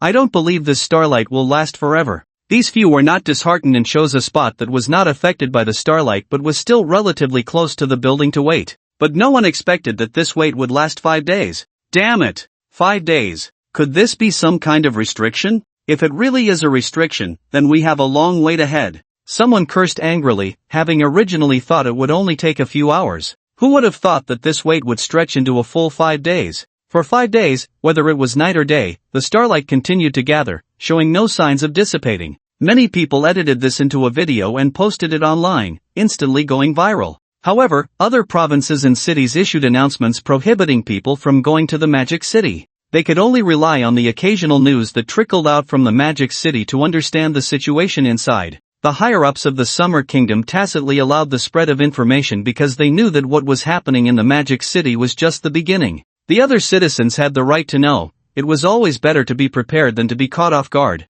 Heavens, what is that? Suddenly, someone exclaimed, pointing tremblingly ahead. In the center of the gathering starlight, an incredibly towering figure materialized. The moment he appeared, the stirring wind stilled, and the noisy chirping of insects vanished. Everything seemed frozen in place. Only that majestic figure stood tall between heaven and earth. Tick-tock, tick-tock. In the mist, Li Banxian was covered in wounds. At this moment, the spiritual energy within him was nearly depleted, and he couldn't spare any extra energy to heal his injuries. I was careless, it actually has helpers. That impossibly handsome man had dealt Li Banxian a heavy blow at a critical moment. A thing like an evil god actually collaborates with humans? No, the monster in the mist can only be called a false god. Fortunately, it doesn't have the ability to open a realm. If it could pull me into its realm, my chances of winning would drop to a very low level. Li Banxian's thoughts raced. Such a false god was actually man-made. Who was behind it? What was the purpose? Ding-dling. Thud-thud. Buzz. The crisp sound of bells and heavy footsteps rang out together. Then Li Banxian found 3 butchers suddenly appearing before him. Their crimson hands wielded a butcher's knife made from a spine and another rusted butcher's knife, both coming down together. You really think highly of me. Li Banxian cursed and immediately raised his sword to parry. Although he had learned his lesson, in his severely injured state, he couldn't fully fend off the 3's attacks. Put! Blood sprayed from the arm holding the sword, flying into the air. His arm was severed, yet Li Banxian didn't even furrow his brow. Instead, he quickly distanced himself from the butchers. Buzz! Buzz buzz! At that moment, the roar of a chainsaw reached his ears. In his peripheral vision, a butcher wielding a chainsaw charged at Li Banxian with a chainsaw charge. Another one? Damn it! Li Banxian couldn't help but curse, feeling a bit unsteady from the blood loss. It seems today I will meet my end here. I never expected that in the end, I still wouldn't pass the test of Baiyujing. He reached out in front of him, as if trying to touch something. Walking through that door was the greatest dream of his life. To complete the assessment given to him by Baiyujing, Li Banxian had unhesitatingly stayed in the Magic City. He had stayed for 10 years. Do you all think I'm one of Baiyujing's people? What a pity, that until the end of my life, I still couldn't gain Baiyujing's recognition. Li Banxian smiled bitterly, closing his eyes. He was so tired. After days of entanglement, he had exhausted all his resources, using up all his life-saving cards. Everything was over. In this life, countless spirits and evil beings had perished at Li Yu's hands, and only then did he qualify for Bai Yujing's test. He recalled those fleeting years, one smiling face after another surfacing in his mind. Those were the people he had saved. In this life, I have yet to enter the White Jade capital. In the next life, I shall fight again. Master, in the end, I still couldn't keep up with your pace. Disciple has disappointed you. Li Banxian reminisced about his life and suddenly smiled. Yet, there was still a hint of unwillingness in his brows. The situation had come to a head. He, Li Yu,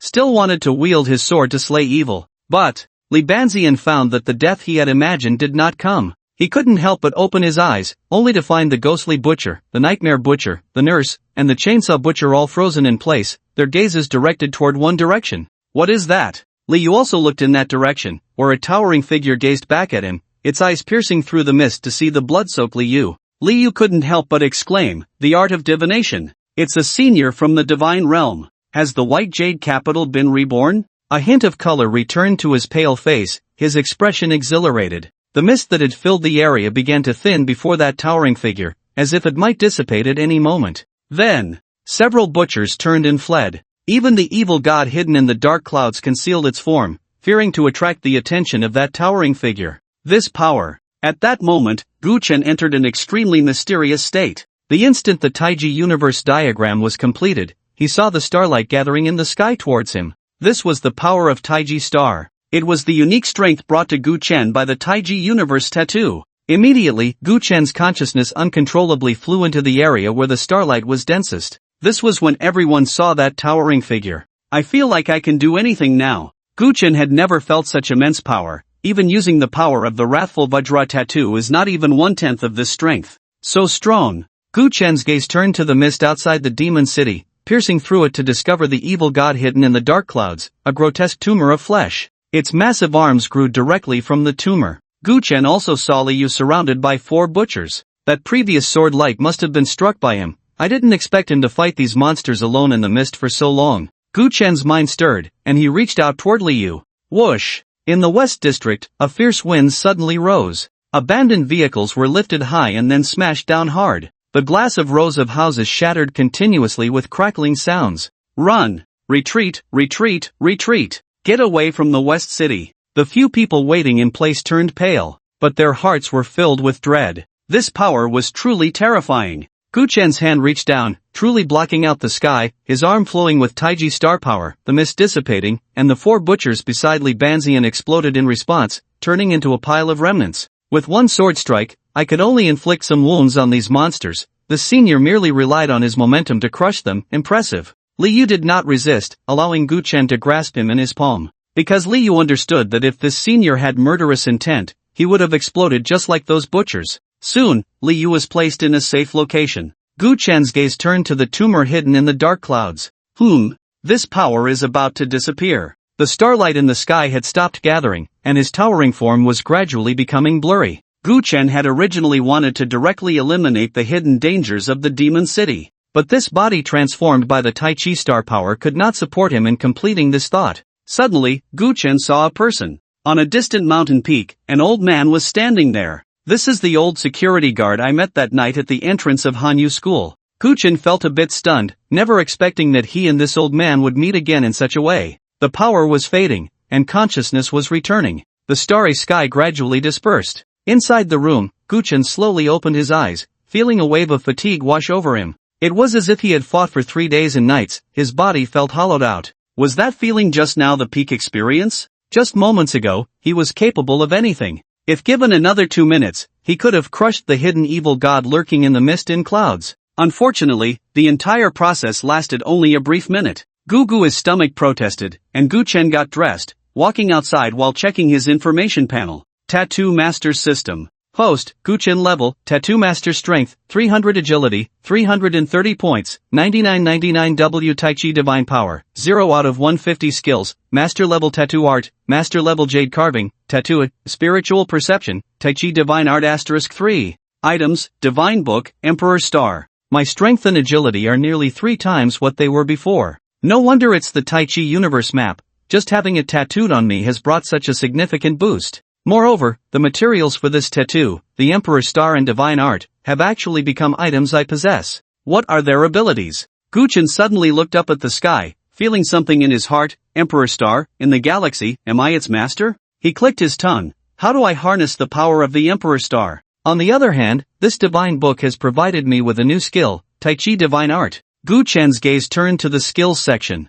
The basic fist technique and basic palm technique were not displayed in the skills panel, which did not mean Gu Chen had forgotten these two skills. It was the system's judgment that these two skills were too low level to be shown in the skills section. What is recorded in the divine book is the Tai Chi Divine Art, but I can only develop a very small part of the power of the Tai Chi Universe tattoo. So currently, the only divine arts I can master are 3. A divine light shone in Gu Chen's eyes, like that power from before. It's one of the divine arts, Tai Chi law form. However, releasing divine arts requires consuming Tai Chi divine power, and revealing the law form requires a full 100 points of divine power. Gu Chen looked at his chest, where the Tai Chi universe map's starlight flickered, thin strands of star power continuously being absorbed by it. After the starlight was absorbed, it nourished Gu Chen. His body and spirit grew stronger under this nourishment. The excess starlight would condense into Tai Chi divine power, stored within the Tai Chi universe tattoo. Whenever Gu Chen needed it, he could mobilize the Tai Chi divine power to unleash divine arts and defeat enemies.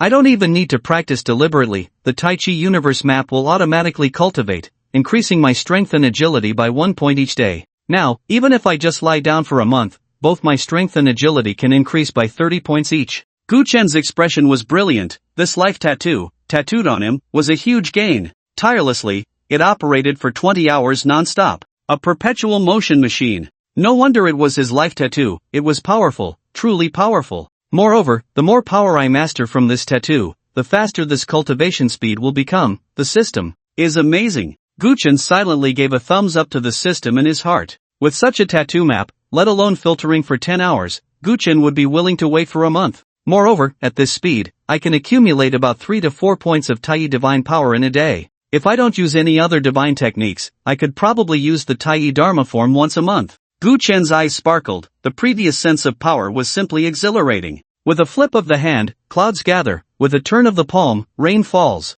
However, just like before, it can only last for 1 minute. Gu Chen felt a bit regretful. The duration of this divine technique was too short. I can only treat it as a trump card. In 1 minute, I can instantly turn the tide. Gu Chen's gaze involuntarily shifted to the other 2 divine techniques. The Tai Dharma form could only be used as a last resort. After all, using it once would consume 70% of Gu Chen's Tai divine power. Divine technique Blessing consumes 10 points of Tai divine power, randomly grants a beneficial status to a designated target, lasting 5 minutes. Divine technique Misfortune consumes 10 points of Tai divine power, randomly inflicts a negative status on a designated target, lasting 5 minutes. These 2 divine techniques are quite good. Gu Chen was very satisfied, gaining benefits for himself while inflicting negative statuses on his opponent. Who could withstand that? Moreover, as my strength increases, the effectiveness of these 2 techniques will also grow. Once the blessing technique is cast, I can instantly gain several beneficial statuses while inflicting multiple negative statuses on the enemy.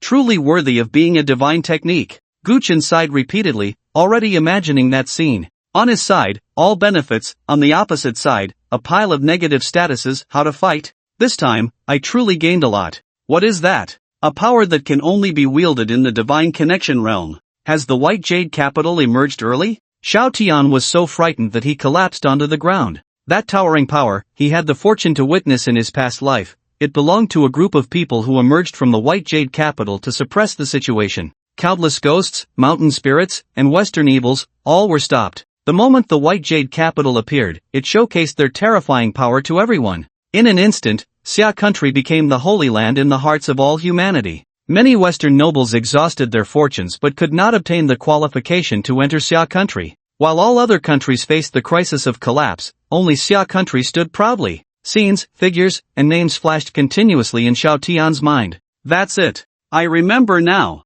Xiao Tian suddenly let out a strange cry. He finally recalled what he had forgotten. How did the White Jade Capital lose? He found that his memory of this matter was completely blank. How did I reincarnate? What treasure did I obtain? Xiao Tian suddenly clutched his head, feeling a chill rising from the bottom of his heart. His head throbbed painfully. Scenes flashed before him, as if they were about to burst his head. Ah. No.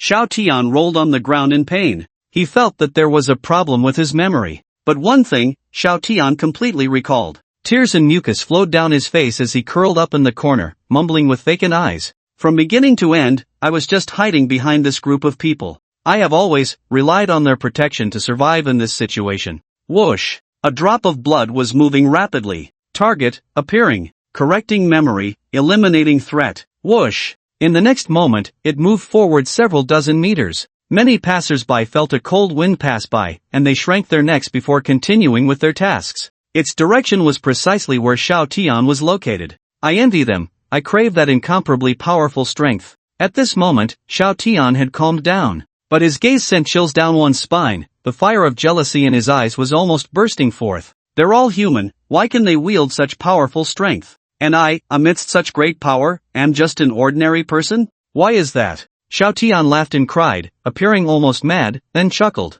Rebirth? What exactly should I do? He felt as if everything was becoming unreal. Had he really returned to the beginning of the great power? Or was it all just a bubble-like illusion? Ah! My head hurts. My head, it hurts so much. What should I do? Xiao Tian's expression was once again filled with pain. Memories began to clarify bit by bit, though real, they were fragmented. He felt that many things had been forgotten by him. Xiao Tian wanted to remember these things. He believed that what he had forgotten must be very important. I can't remember.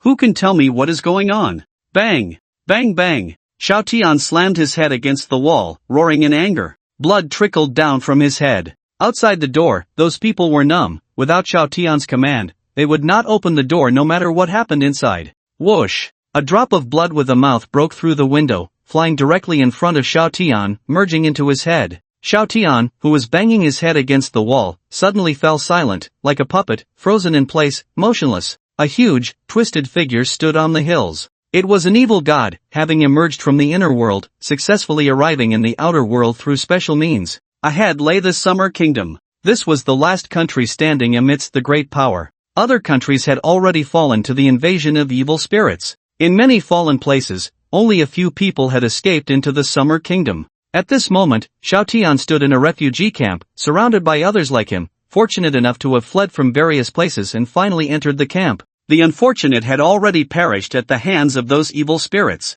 Heavens, what is that? Is it the evil god mentioned by Lord Zhen? Is it the source of all disasters? Beside Xiao Tian, some refugees couldn't help but speak. They looked at that huge, twisted figure, trembling all over with fear. Is this the Summer Kingdom 3 years after the Great Power began? How did I return here? Xiao Tian was somewhat bewildered. Most of his memories had come flooding back, but some things still remained a blank. Boom! A furious thunderclap exploded out of nowhere. Where the thunder roared, an elderly Taoist priest in a robe suddenly appeared in mid-air. It's the Taoist Master Zhang from Longhu Mountain. Boom boom boom. Master Zhang raised his hand, and the thunder roared, carrying immense power, crashing toward that evil god. The evil god opened its mouth, and countless evil spirits were spewed forth. Bone dragons, headless knights, bound evil witches, numerous evil spirits, densely packed, stretching endlessly. The great battle began. Master Zhang waved his hand, and the lightning surged. His lightning technique had reached a divine level.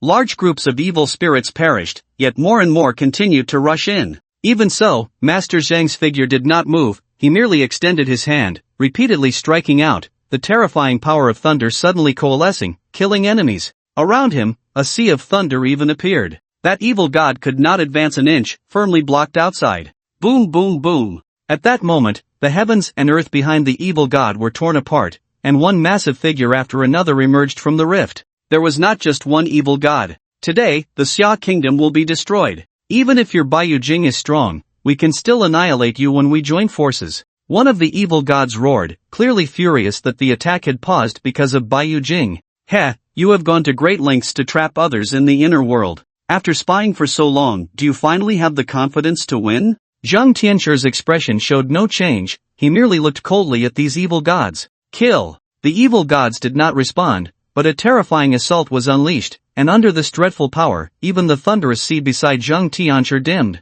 Heh, you bunch of cowards hiding in the dark world, you finally dare to come out. Suddenly, a clear and bright laughter rang out. Following that, countless starlights converged, forming a towering figure. One star after another lit up, and many stars intertwined and adorned each other, coalescing into an enormous pattern. The tattoo, it's that tattoo design. This is a trap. Retreat. Back to the inner world. The words of the evil gods were filled with fear and dread. Then, the towering figure reached out towards the evil gods. Crack, crack. The evil gods that were closer had cracks rapidly appearing on their bodies. This power was too immense, vast, and boundless like the starry sky. Just the pressure alone made the bodies of these evil gods nearly collapse. In the next moment, everything froze in place, time and space were locked. Everything was retreating, reversing. Several strands of pitch-black light scattered in different directions. Among them, one entered Xiao Tian's body. Ah! Xiao Tian screamed in agony, realizing he was still slumped on the ground.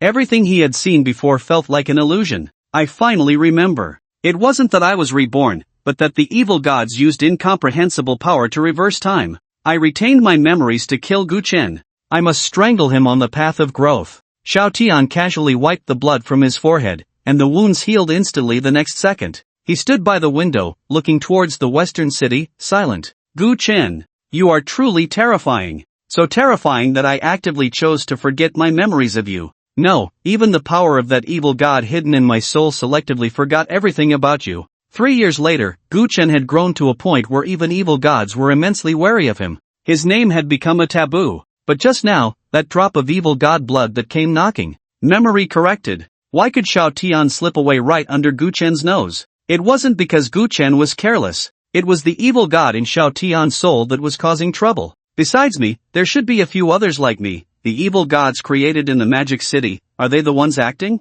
Xiao Tian twisted his neck left and right, his eyes no longer showing the previous restlessness and hostility. That drop of evil god blood not only corrected his memory but also elevated his temperament. A person who was impulsive and unable to remain calm could never strangle Gu Chen in the cradle. However, they are indeed powerful, able to create a false god in the outer world. But how did they determine I was in the magic city? Xiao Tian felt puzzled but did not dwell on this question. The other party had corrected his memory and would surely send someone to contact him again. By then, everything would be clear. Gu technique? No, it should be called divine technique. Xiao Tian spread his hands and murmured, his eyes flashing with a cold light. What he had mastered was not some kind of sorcery, but rather dark magic, the supreme divine art bestowed by the evil god. Finally, I have the chance to touch that kind of powerful force. By Yujing, it doesn't matter if I don't go. Xiao Tian completely forgot how he had been protected by Bai Yujing. If it weren't for Bai Yujing's people, he would have long since been dead at the mouth of some monster. What a pity! Xiao Tian felt nothing but jealousy towards Bai Yujing. The intense jealousy had caught the attention of the evil god. For this, Xiao Tian was not afraid, instead, he was very excited. No matter how terrifying Gu Chen becomes in the future, he hasn't grown yet. As long as I set a good trap, I can kill him. Xiao Tian was eager to try, flames burning in his eyes. Killing a future powerful human being was a challenge he relished. However, how to eliminate Gu Chen still needs careful planning. He has already gotten that tattoo, troublesome. If only I could remember these things sooner. Xiao Tian rubbed his brow, feeling it was quite tricky. If he had known about Gu Chen earlier, he would have dragged him down to hell, even at the cost of his life. After all, my soul is under the protection of the evil god. To say that I am immortal now is not an exaggeration at all. Drag him into the inner world. A cold and eerie voice suddenly echoed in his mind. Lord Evil God, what should I do? Xiao Tian was taken aback and quickly asked respectfully. But it seemed that the power required to send this message to Xiao Tian was too great. After saying this, the voice fell completely silent. The inner world. A world filled with sin, evil thoughts, a gathering of filth. Only extremely terrifying grievances, evil thoughts, and other negative emotions can connect to the original inner world, thus opening up a unique inner world of one's own. And the evil gods should be in the original inner world. Xiao Tian pondered, my soul can vaguely sense the existence of that world. If my physical body dies, will my soul fly to that world? Such immortality doesn't sound bad. Xiao Tian did not frown again, but that false god outside has not opened up the inner world. This mist looks more like a ghost domain. Otherwise, the power of that evil god would be even more terrifying. I'm afraid by now, the demon city has already fallen into a hellish state. What a pity. At this moment, Xiao Tian had lost all human emotions. Compassion, kindness, love, none of these could be seen in him. Even Xiao Tian himself did not realize that the moment he pledged allegiance to the evil god, those fragile emotions had already been stripped from his soul.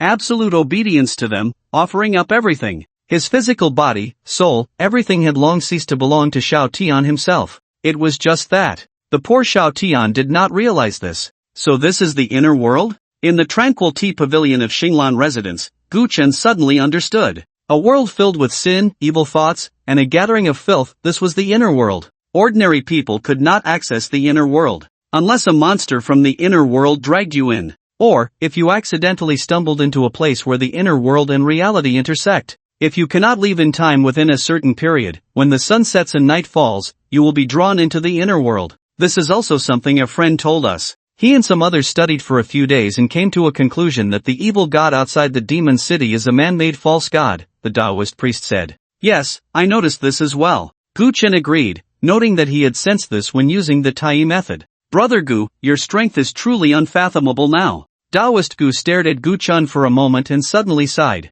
He found that when he looked at Gu Chen now, everything was hazy, as if he were gazing at an endless starry sky. A vast, mysterious feeling rushed over him. Taoist Gu is joking, my strength is quite ordinary. Gu Chen shook his head, being very modest. Ordinary? You must have some misunderstanding of that term. Taoist Gu didn't dwell on it and continued, Brother Gu should still remember the death livestream from that day, right? Of course I remember. What insights do you have? Gu Chen certainly remembered, after all, the incident had just occurred, and even now, the outskirts of the demon city were still shrouded in mist. That was also a kind of sinister method, using the livestream to plant seeds of fear in people's hearts. Then the mist surrounded the city, accelerating the catalysis of these seeds. Taoist Gu said with great certainty, these were all calculations made by his friend. Since he met that person, their calculations had never been wrong. Seeds of fear? Accelerating catalysis? Gu Chen's expression grew serious. What exactly do they want to do? Gu Chen had far too little information on this matter.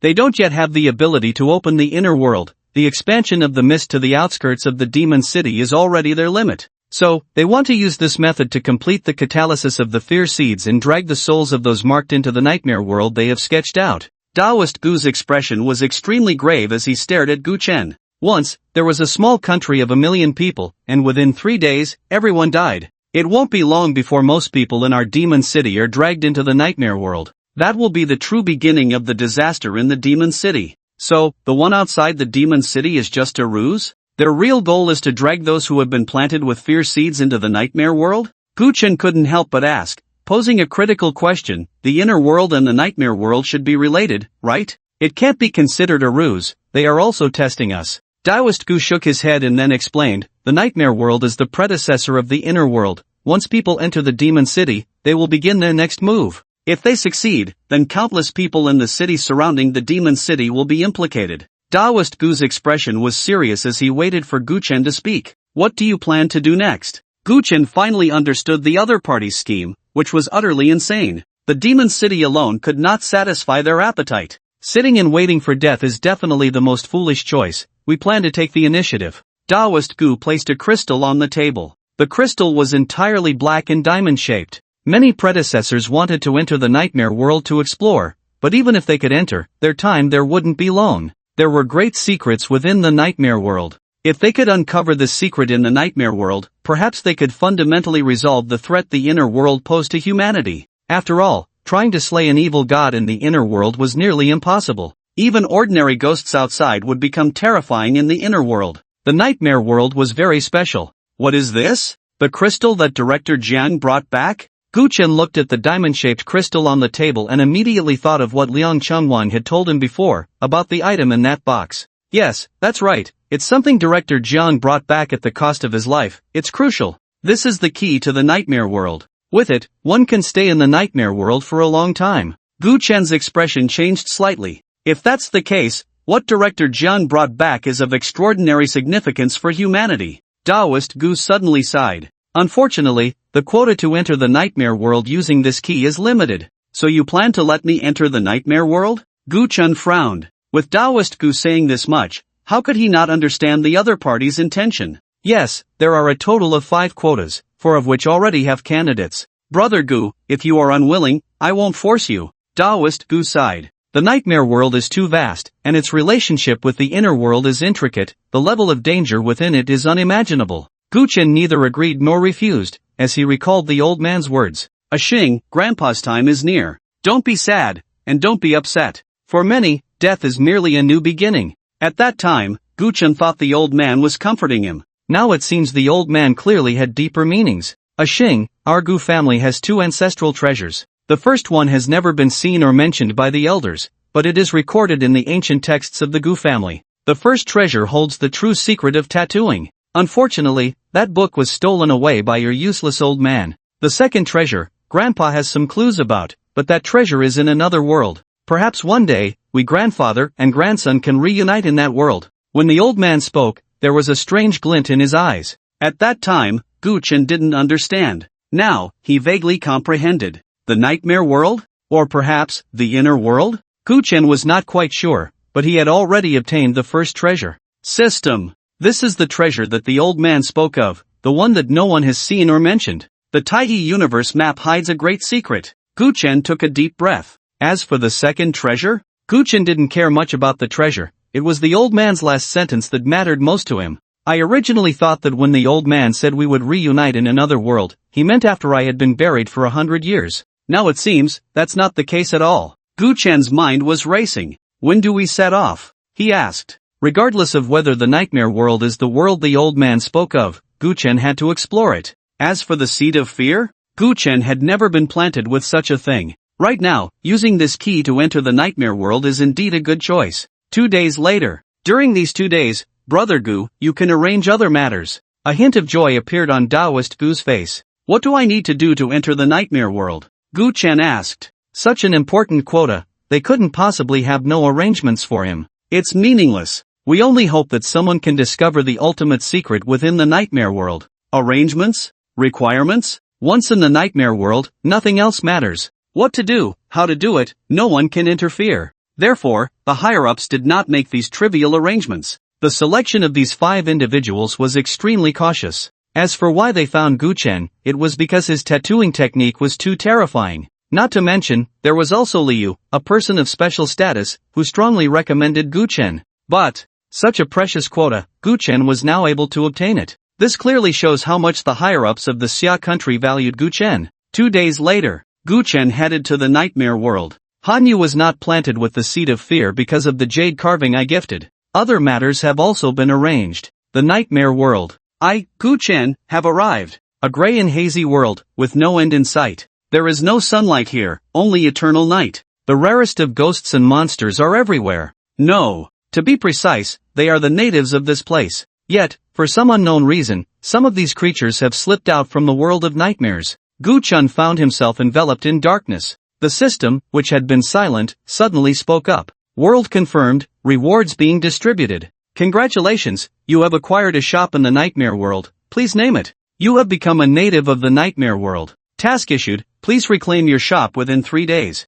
Completion reward, eerie patterns unlocked. Failure, loss of shop ownership. Remember, there is only one rule in the nightmare world, the weak are prey to the strong prevail. A chill, a bone-chilling cold. The cold breath swept in with the wind, brushing against Guchen like a knife. The discomfort quickly faded. Is it because of the system's rewards? Natives of the nightmare world? Not far from Guchen stood a restaurant named Demon Blood, but the door was covered in bloody handprints, and there were bloodstains on the windows. He could even see a figure inside the restaurant dragging a mop. However, the mop was a human head, and that head still bore the expression of terror from before death. Any ordinary person who witnessed this scene would likely vomit. I don't look much different, it's just that my aura has turned cold, just like those wandering ghosts on the street. Guchen stretched out his hand, and the cold wind blowing against him surprisingly felt comfortable. So in their eyes, I am one of them? Guchen's expression was somewhat strange. On the street, a headless knight galloped by on horseback.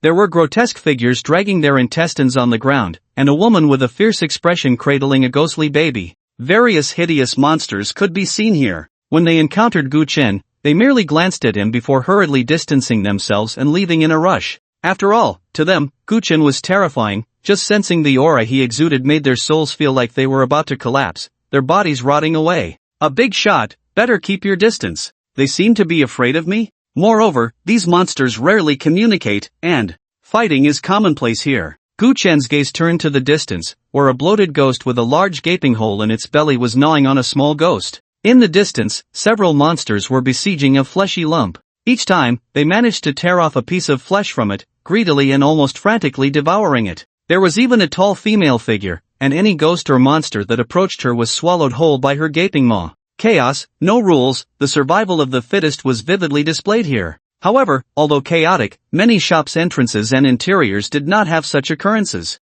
This place is not without rules, rather, the rules are set by the strong. If one lacks strength, in the territory of the strong, one can only abide by the rules established by them. This indeed aligns with the supremacy of the strong. Gu Chen calmed his mind and felt a surge of excitement. In the nightmare world, the Taiji universe map accumulates divine power at a speed even faster than in the outside world. In about 15 days, my divine power will be fully stored. This discovery was undoubtedly a pleasant surprise. The faster the divine power accumulates, the better it is for Gu Chen. Shop name? I'll name it once I get to the shop. Moreover, if I successfully reclaim the shop, I can unlock the strange patterns, which is also a form of tattooing. Strange patterns? They really suit this place. I only know the street and the number where the shop is located. Finding my shop will take some time. Gu Chen thought as he stepped directly into the restaurant in front of him. He pushed the door open. It was not as dirty and chaotic as he had imagined, instead, it was clean and tidy. The floor and the tables were spotless.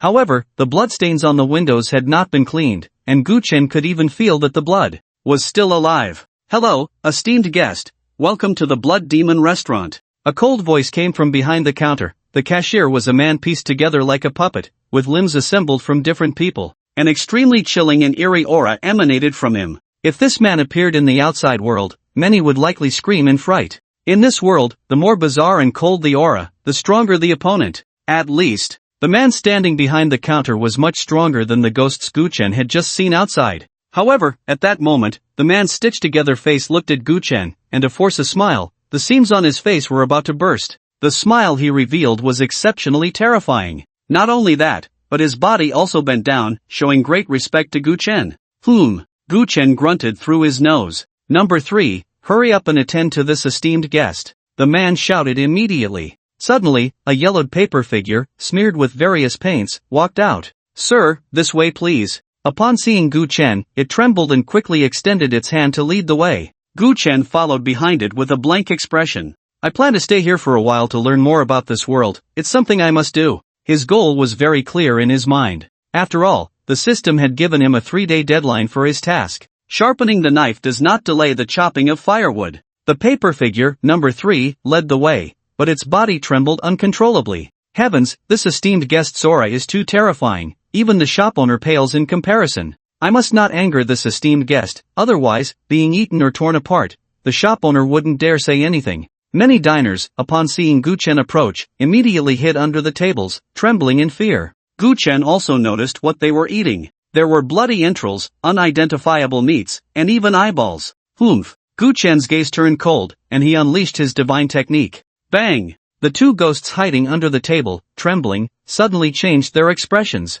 Spare us, esteemed sir! They screamed, frantically trying to escape. But one of the ghosts had a mouth grow on its body and directly devoured him. The other ghost, completely rotting, turned into a puddle of black water. The screams abruptly stopped. The restaurant fell into silence. Master? The paper figure, number 3, felt as if it was about to die. It didn't understand why Gu Chen had suddenly become angry. But it didn't dare to ask. Absolute power can disregard the rules. They can kill if they want. Not to mention the death of 2 guests. Even if Gu Chen went on a killing spree and slaughtered everyone in the restaurant, the owner behind the restaurant would have to weigh the pros and cons before making a final decision. This negative effect is too strong. Gu Chen was equally astonished. Hearing the paper figure's words, he finally spoke. Continue to lead the way. Yes, master. Number 3 sighed in relief and quickly led Gu Chen straight to the 2nd floor. After Gu Chen went up to the 2nd floor and disappeared from sight, a waiter quickly emerged to clean the stains on the floor.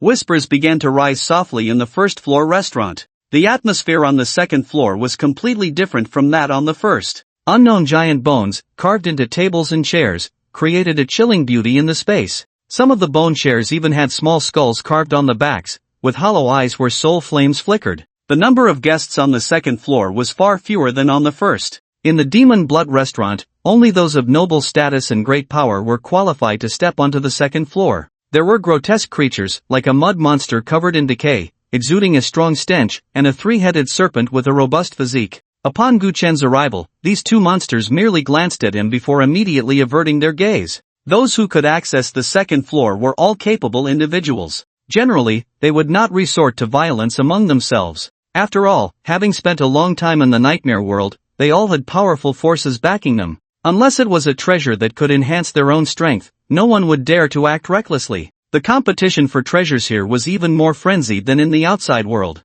"Sir, this way please." The paper figure No. 3 led Gu Chen forward. From the outside, the restaurant did not appear very large, but inside, the space was quite expansive. Otherwise, creatures like the three-headed serpent would make the restaurant feel cramped with their massive bodies. Although the three-headed serpent had retracted its form, it still appeared as large as 7 or 8 strong men. Yet, it sat inconspicuously on the second floor. "Guest, may I ask what you would like to eat?" After Gu Chen took his seat, the paper figure No. 3 wore a stiff and flattering smile. She did not present a menu because, in the nightmare world, the variety of food was overwhelming. For instance, raw meats. Different guests could always order some bizarre meats. The flesh of various beings, such as humans, foxes, tigers, and snakes. The paper figure No. 3 had seen many types of meat throughout her long life. The lifespan of monsters was long. Hundreds or thousands of years were merely recent events for them. Therefore, to prolong their lives, many monsters in the nightmare world sought powerful allies, sacrificing a fragment of their souls.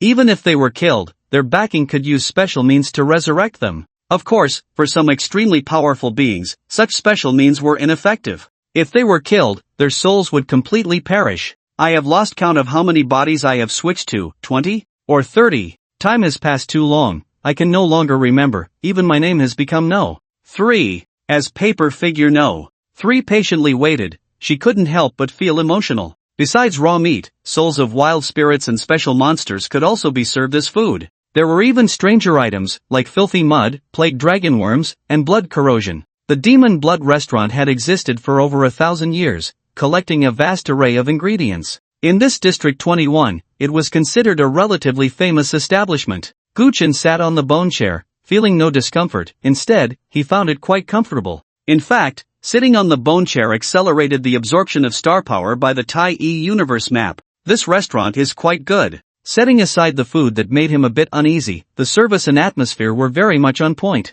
As for what to eat, Gu Chen did not remain silent for long. He looked at paper figure No. 3 and calmly said, "I need you to prepare a dinner that satisfies me." He was unsure of the exact time, but if Gu Chen said dinner, then it had to be dinner. In the nightmare world, the words of the strong were truth. Indeed, that is the most difficult request. The smile on paper man No. 3's face remained stiff. "Please wait a moment, my lord, I will notify the head chef right away. First, bring me a drink." Just as he was about to leave, Gu Chen called out to him, "I'll prepare it immediately." Paper man No. 3 did not dare to delay Gu Chen's request and hurried downstairs. Strength is paramount? This world is truly terrifying. Those with power can easily lose themselves under such rules. No wonder Taoist Gu did not make any demands of us. At this moment, Gu Chen felt it deeply. This feeling was too wonderful, as if he were a supreme god, controlling everything, and everything needed to bow to him. Perhaps at the beginning, one could maintain their original intentions, but over time, it was hard to say. In the Demon Blood restaurant, in the kitchen. Here, it was equally clean and tidy. Everything was placed where it should be, pleasing to the eye at a glance. The owners of the restaurant outside would come here and feel tears and shame. However, the head chef was not a human, but an octopus. Its 8 tentacles each held a different kitchen utensil, with several pots cooking simultaneously in front of it. As soon as Paper Man No. 3 arrived, he heard a piercing scream coming from one of the pots. "Table 7 on the second floor, that lord wants you to prepare a dinner that satisfies him." As Paper Man No. 3 spoke, he reached out and slapped his hand, and the image of Gu Chen, sitting in a bone chair on the second floor, appeared before the octopus head chef. In the bone seat, Gu Chen was dressed in dark clothing, his whole body shimmering with starlight, making his face hard to discern. An invisible pressure suddenly descended. Cough cough. Paper Man No. 3 spat out a mouthful of blood, utterly shocked. "So terrifying, I merely used a bit of magic, with no malice, yet I was still hurt.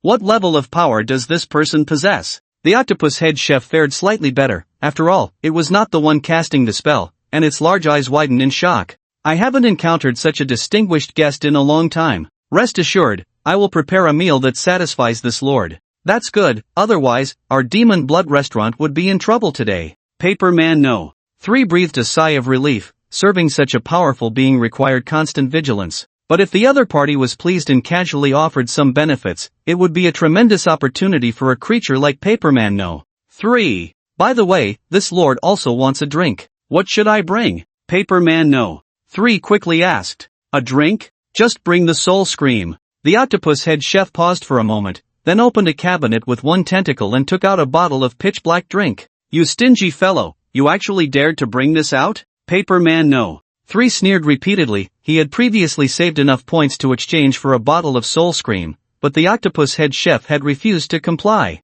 Stop the nonsense, take it and hurry up, the octopus head chef said impatiently. He needed to think of the guest's preferences in the shortest time possible and select the correct answer from many possibilities, creating a dish that satisfied the guest. This was the most difficult requirement, because the chef had to guess the guest's likes and any special preferences. The difficulty was evident. The octopus chef's eyes kept rolling as it pondered. The form, to some extent, can indicate that lord's preferences. He is so powerful yet retains a human form. Such beings are rare. After all, a human body is too fragile compared to many other physical forms. The octopus head chef paced back and forth in the kitchen, its brain working frantically. The more powerful the being, the more they cherish their life. The human body is too fragile, with many weaknesses like broken hands, broken feet, heart, throat, temples. So, my lord, you have certain feelings towards the human race. Then the most critical question is whether this feeling is good or bad? The octopus chef felt overwhelmed, his head growing heavier. Damn it, I'll just leave it to fate. Last time, I chose good, and half my soul was taken away. This time, if I choose good again, I refuse to believe that my luck as the octopus chef could be this bad. The octopus chef said fiercely. The more powerful a person is, the more peculiar and bizarre their preferences become. He had learned this from a supervisor at the Yin Kwan restaurant next door. I once encountered a customer who liked to put a strand of hair in the food he ate. The octopus chef had always remembered the supervisor's words because that supervisor had risen through the ranks and was quite impressive. I've already reached the limit of what I can deduce. Maybe next time, I should try eating a clever creature's brain. One of the octopus chef's tentacles touched his own head. If it weren't for the timing, he would have definitely taken out his brain and replaced it with a smarter one. Last time I lost the bet, I lost half my soul. If I lose this time. The octopus chef shivered and hurriedly began cooking. Even knowing the serious consequences, he dared not voice any complaints or show even a hint of dissatisfaction. After all, for a weak being like him, being able to cook a meal for such a powerful individual was already an honor. If I can satisfy this lord, that would be the utmost glory. The octopus chef thought, his expression becoming extremely excited. Tap tap tap. For a moment, the kitchen was filled only with the sound of chopping. Yao Blood Restaurant. Second floor. Guchen sat casually in a bone chair. Without strength, this world is undoubtedly a nightmare for the weak. Because the strong can toy with the weak at will, and after they grow bored, they can unceremoniously take everything the weak possess. He did not lose himself in this lofty feeling. The reason others respected him was that Guchen had strength. If I were weak, not to mention them, even the ghosts wandering the streets would swarm over and tear me to shreds. The strong are revered, and the only difference from the outside world is that the rules of this nightmare world are even more bloody. As Guchen pondered, Paper Man no. 3 approached with a bottle of pitch-black drink. My lord, this is your drink, Soul Scream. Guchen watched as he placed the drink on the table before speaking. Bring me the latest map and that other thing. His gaze turned to the 3-headed snake nearby, which was holding a newspaper, all 3 heads intently focused on it. Yes, my lord, do you need anything else? Paper Man no. 3 quickly asked. Not for now. After Guchen finished speaking, Paper Man no. 3 hurriedly retreated and soon returned with what Guchen needed. The map and newspaper were almost indistinguishable from those of human society.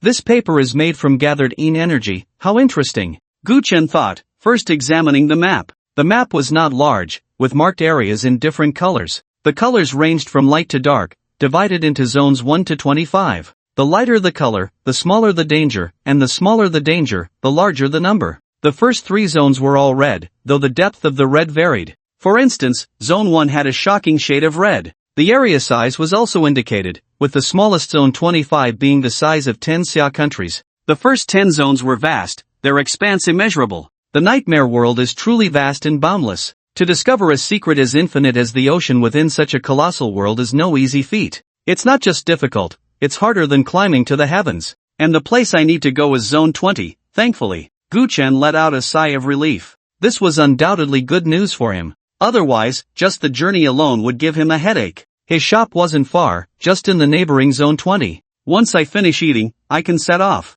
Gu Chen thought, reaching for the drink on the table and opening it. Crack! The crisp sound of the can opening. A refreshing aroma surged forth from the bottle. This. Gu Chen was momentarily stunned. The sensation was unmistakably reminiscent of the joy he felt when drinking his favorite soda. He couldn't say it was unrelated, it was exactly the same. There was no acrid taste, nor any hint of blood. Just pure refreshment. This eased Gu Chen's mind. Let's give it a try. Gulp, gulp. After a few big swigs, Gu Chen set the bottle down, feeling an endless aftertaste, utterly comfortable. In an instant, his soul felt a bit light, as if he were on top of the clouds, screaming and shouting. So exhilarating. Not bad at all. Gu Chen nodded, quite satisfied with this unknown drink. You have consumed a special drink, Soul Scream. Your strength has increased by 5 points, your agility has increased by 5 points, and your soul feels pleasure, slightly strengthening. The system's prompt suddenly rang out. This drink can even enhance my physical attributes? Gu Chen was taken aback. But system, there should be limitations, right? Yes, host. This drink will only take effect the first time it is consumed. Subsequent uses will only serve as a regular beverage. The system's reply confirmed Gu Chen's thoughts. As expected, there are limitations, otherwise, this restaurant would have long been in Zone 21. But the taste of Soul Scream is indeed good. I should take some more with me when I leave. The octopus chef, who was diligently cooking, suddenly shivered. I have a feeling someone is thinking about me. Damn it, it wouldn't be that guy from Zone 3, would it? Soul Scream, a drink of such joy, and he, a mere paperman, thinks he deserves to experience it? No matter how many points I get, I won't give him a bottle, he can forget it. In Zone 18, the ghost sea surges, giving birth to 10 fiends. Enter with caution if you lack strength. In Zone 15, a great demon is prowling the town, a battle. The town lord is being replaced. In Zone 17, a new ghost city port has been established, recruiting all kinds of powerful ghosts to reside. Gu Chen crushed the map, and the Yin energy immediately flowed into his body. The map was formed from condensed Yin energy, so this wouldn't harm Gu Chen. It was a special storage method of the nightmare world. Snap! Gu Chen snapped his fingers, and the gathered Yin energy restored the shattered map, now whole in his hands. This is quite interesting. Yin energy has such an effect? This method of carrying was very convenient. Gu Chen continued reading and finally found the news he wanted to see. The Great Lord of Calamity has besieged a city in the outer world, spreading seeds of fear. It is expected that within 5 days, tens of millions of humans will be dragged into the nightmare world. This is the carnival brought to you by the Lord of Calamity. Please prepare to entertain these humans who are about to arrive in the nightmare world, toy with them, trample them, and kill to your heart's content. Gu Chen's expression turned cold. The Lord of Calamity? Is he the mastermind behind the mist incident in the demon city? But it seems he's doing quite well in the nightmare world. Moreover, while he can drag humans into the nightmare world, it appears he cannot specify a location. These people will randomly scatter across various zones in the nightmare world. Gu Chen sighed. Millions of people sounded like a lot, but in the nightmare world, it was hardly noticeable. In the human world, if millions of people went missing, it would definitely be a catastrophic event. But here, it could only occupy a lower middle position in the newspaper. Humans, it's been hundreds of years since we've eaten them. But the taste of humans is definitely one of the most delicious among many beings. Yeah, I'm almost drooling. I hope there are more humans scattered in District 21. In the distance, the three-headed snake whispered among themselves. Gu Chen found that he could actually understand what they were saying. This made his gaze grow even colder. The three-headed snake is just one of many monsters. Perhaps other monsters are even more excited and agitated than they are. I wonder how many of those humans dragged into the nightmare world will survive to leave here in a few days. Gu Chen kept pondering. The ancient Taoist had told him that aside from the 5 of them, other humans dragged into the nightmare world, no matter how powerful the person behind it was, could not be kept there forever. 28 days. For weeks. As long as these people can hold on for 4 weeks, they will return to the real world. These were the exact words of the ancient Taoist. 4 weeks, 28 days, how many people can hold on? Gu Chen gently shook his head. 4 weeks was not long. For many people, just passing the time and doing a few things to kill time, 4 weeks would fly by. But in this world, it was definitely like a year. Sir, this is your dinner. While Gu Chen was lost in thought, the anxious voice of Paperman No. 3 came. He walked over, carrying several plates of food and a bowl of rice. Yes, the octopus chef had prepared dinner for Gu Chen, a meal from the human world. braised pork, 3 fresh vegetables, and braised ribs. A few very simple dishes. The colors were bright, and the aroma was overwhelming. In the distance, the 3-headed snake put down the newspaper. Ha ha ha, human food? Food for those crawlers? Is that octopus out of its mind to make such a meal? I can smell that sour stench from far away. Even the most wretched wandering souls wouldn't deign to eat this. The 3-headed snake whispered, all 6 eyes fixed on him, clearly waiting to see a good show. Paper man no. 3 listened, looking at the silent Guchen, feeling as if it were the calm before the storm. Damn octopus, you've ruined me. How could this lord possibly like such mundane food? Although no. 3 was terrified, he didn't dare to run, because many times, dying in an instant was much easier than being tortured.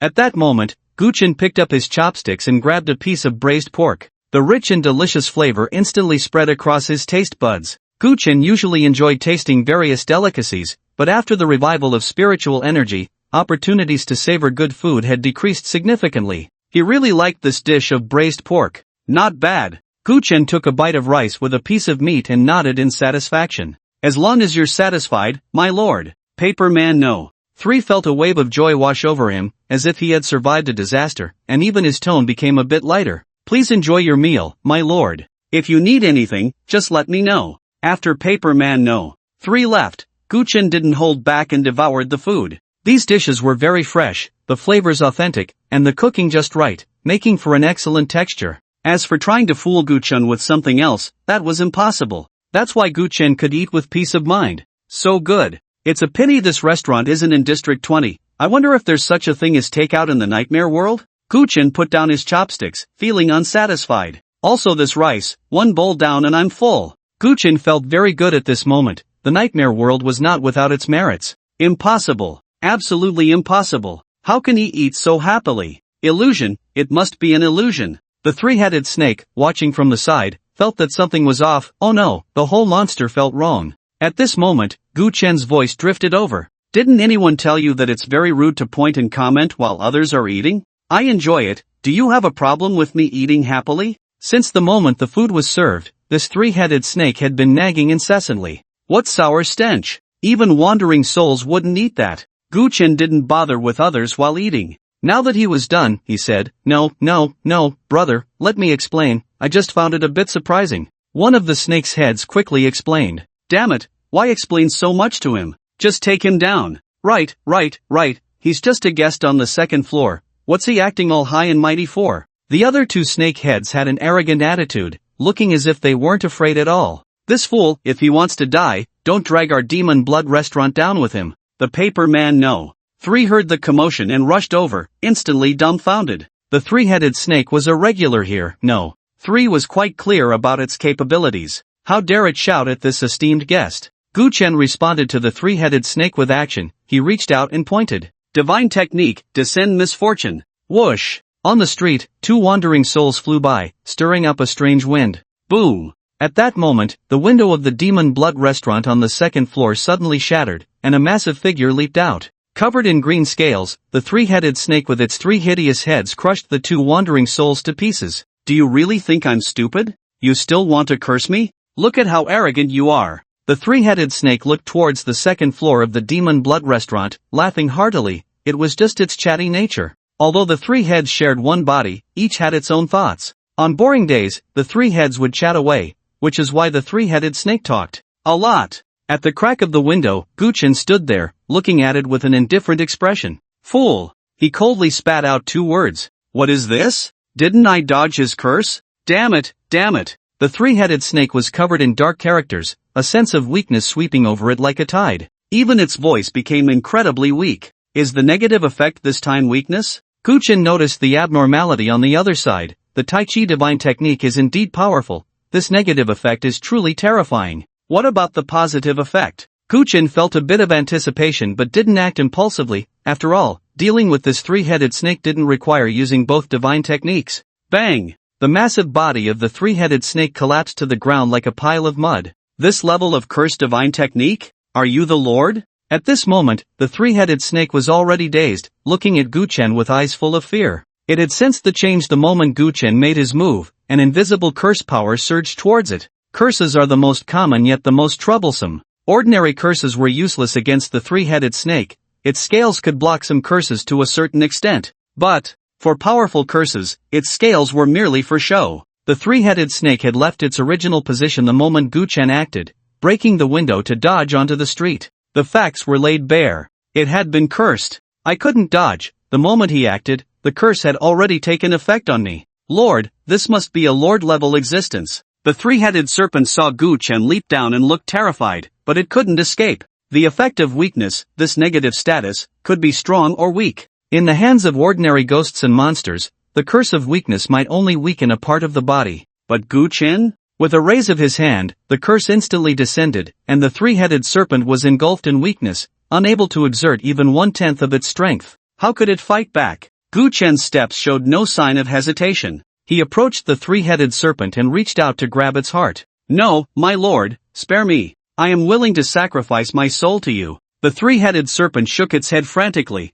trying to retreat and create distance from Gu Chen. It was useless. Gu Chen's movements did not pause for a moment. Put! The scales of the three-headed serpent were pierced as if they were made of paper by Gu Chen's right hand. A massive heart was extracted by Gu Chen. You have obtained the cursed material, the heart of the three-headed serpent. The system's prompt sounded. Gu Chen wrapped it in his dark energy, and the heart of the three-headed serpent immediately vanished. Bang! The body of the three-headed serpent crashed to the ground. It was not a ghost but a monster, and the weaknesses of monsters were quite obvious. The heart was one of them. Of course, if a monster's strength reached a certain level, even without its heart or head, it could still survive. But this three-headed serpent clearly had not reached that level. The cursed material actually requires me to collect it myself? This three-headed serpent has a type of cursed material needed. Gu Chen casually flicked his hand, blood splattering onto the ground. Monsters like the three-headed serpent viewed humans as food. Killing them was just killing them, and Gu Chen felt no emotional turmoil.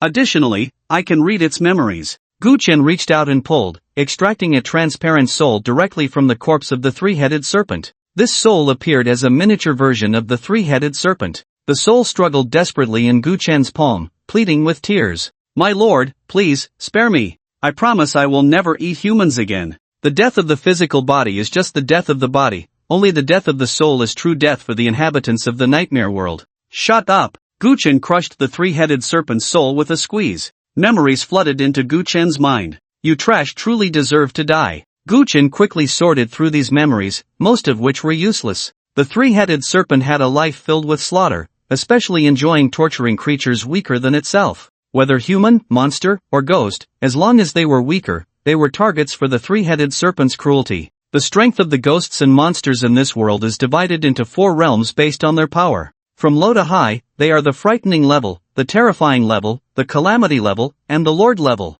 These 4 levels correspond exactly to the 4 levels of human cultivation. I can currently be considered at most a calamity level. Only when I use the divine technique, Tai Dharma form, can I possess lord level strength. However, my divine technique. Gu Chen reflected, the power of the Tai divine technique became more profound the more he used it. The Tai divine technique was even terrifying enough to make the three-headed serpent mistakenly believe Gu Chen was a lord-level powerhouse. Isn't that the three-headed serpent? It just died like that? Who is that person? So terrifying. He seems to look down on the flesh and blood of the three-headed serpent. This stuff is a great supplement. When he leaves, don't fight me for the three-headed serpent's flesh. Get lost, or I'll swallow you too. After Gu Chen entered the blood restaurant, those monsters drawn by the smell of blood surged forward, frantically devouring the corpse of the three-headed serpent. My lord, do you need anything else? The paper figure no. 3 saw Gu Chen return and hurriedly stepped forward, asking humbly, so powerful. The battle ended in just a few breaths.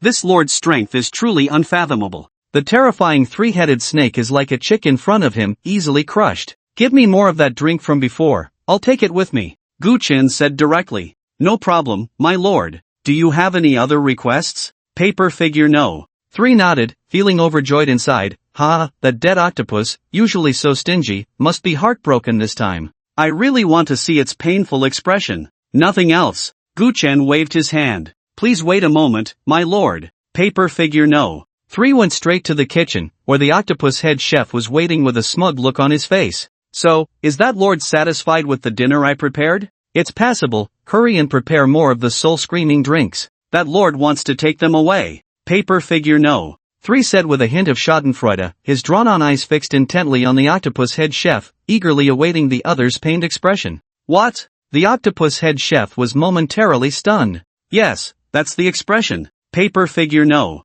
3 couldn't help but clench his fists. He had been humiliated by the octopus head chef several times, so the more the octopus chef suffered, the happier he felt. The next moment, the octopus head chef was ecstatic, exclaiming, I knew it. I knew a big shot would love my drink. 50 bottles? No, I'll give all my savings, 100 bottles. I'll personally deliver them to that lord. Paper figure no. 3 suddenly felt his mind was spinning. Dead octopus, when I tried to exchange points with you, you refused and said you only had a few bottles? What do you know, you trash paper figure? Do you have taste buds? Can you savor the joy of soul screaming? The octopus head chef reached out, and a cabinet immediately transformed, gathering dark energy, a tentacle swatting paper figure no. 3 aside. You little trash, go cool off. Watching the octopus head chef leave in high spirits, paper figure no. 3 felt insulted. I'll remember this grudge. One day, I'll take away the other half of your soul. His eyes suddenly turned crimson before returning to normal.